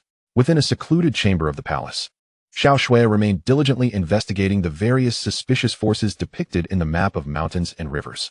Each time she identified an extraterrestrial being, a celestial emperor would be dispatched from the Celestial Palace. The realm of the entire celestial world was vast, with myriad forces as numerous as the stars. Yet, the pinnacle of combat strength resided in the Celestial Palace, which boasted 50,000 celestial emperors, while the entirety of the celestial world outside the palace contained fewer than 300. Due to the presence of the celestial emperor, the elite of the celestial world were predominantly within the Celestial Palace. This resulted in a stark disparity between the Celestial Palace and other forces in the celestial world. Even without the celestial emperor's intervention, the Celestial Palace could effortlessly obliterate the other factions. As Lin Ming entered the chamber, Yi Liuyun's eyes brightened, and she was about to speak when a voice, steeped in age and gravitas, suddenly resonated within the room. May I have the honor of meeting you, Sir Lin? Shall I come to see you, or will you come to see me? The voice, unmistakably belonging to the Celestial Emperor, resonated in the air. Lin Ming glanced at the focused Xiao Shui, who was diligently examining the map of mountains and rivers, and replied, I shall come to see you. Chapter 106. A year within the Celestial Palace, before a thatched cottage nestled in a forest, the only Celestial Emperor of the immortal realm, clad in a flowing white robe, sat hunched at a low table. On the table rested 4 cups, 2 filled with rich tea and 2 brimming with potent liquor. He who favored tea took a cup of tea. He who relished wine reached for a glass of spirits. Upon Lin Ming's arrival, the Celestial Emperor gestured for him to be seated. Lin Ming sat across from him, lifted a cup of wine, took a sip, found its flavor agreeable, and drank it all at once. He then turned his gaze to the cup filled with tea, lifted it, inhaled its aroma, and finished it in one gulp. The Celestial Emperor shook his head with a chuckle, remarking, your manner of drinking lacks a certain elegance. Lin Ming remained silent. Throughout his life, his focus had predominantly been on the sword. He knew little of the refined pleasures of tea and wine, and even less about what constituted an elegant drinking style. Yet, such matters were of little consequence to him. He regarded the celestial emperor, pondered for a moment, and stated, "Let us discuss serious matters. You may be powerful, but you lack a sense of intrigue," the celestial emperor replied, shaking his head slightly. Lin Ming, with an impassive expression, reiterated, "Let us discuss serious matters." The celestial emperor paused, simultaneously raising the remaining cup of wine and tea, and drank them both in one go. "Very well, let us speak of serious matters," he said, fixing his gaze upon Lin Ming. "You possess a piece of gold leaf, do you not?" "Indeed," Lin Ming responded plainly, having merely stored the gold leaf in his storage ring, never intending to conceal it. "You place a great deal of trust in me," the celestial emperor observed, somewhat surprised by Lin Ming's candor. Lin Ming shook his head, clarifying, "You misunderstand. I trust in myself."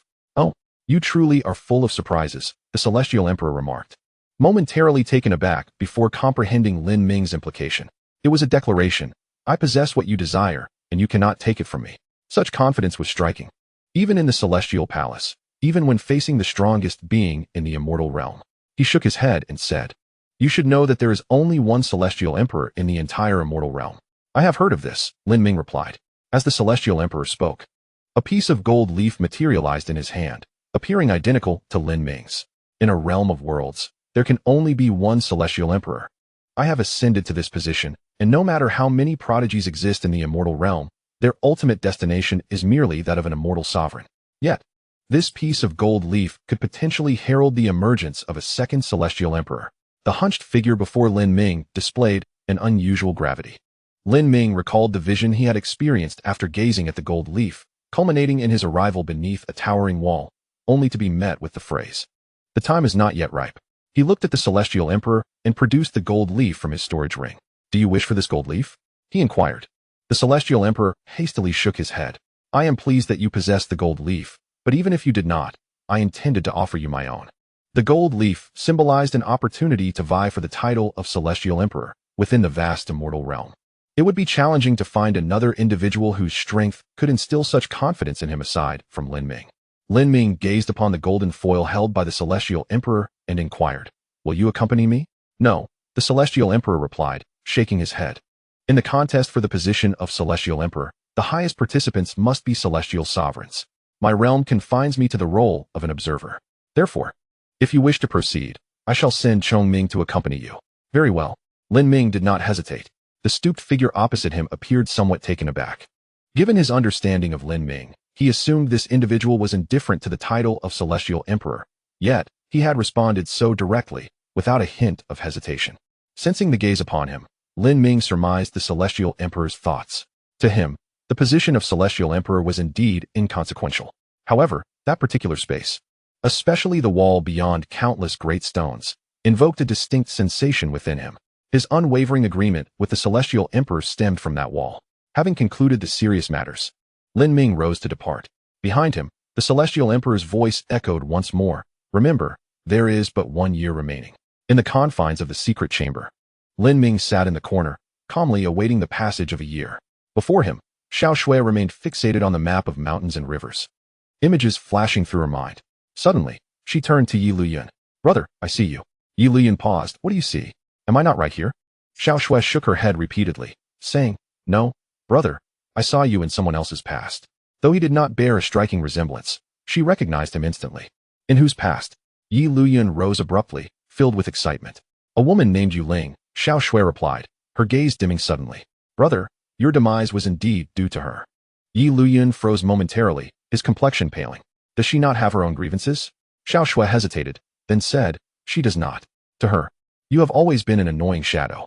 "An annoying shadow?" Yi Luyuan muttered, instinctively tugging at his hair. He then turned and approached Lin Ming, retrieving a sword from his storage ring. "Master, lend me 3 strikes. I wish to slay 3 individuals." Lin Ming glanced at Yi Luyuan, lifting his finger to etch 3 marks upon the sword's blade. "Is this sufficient?"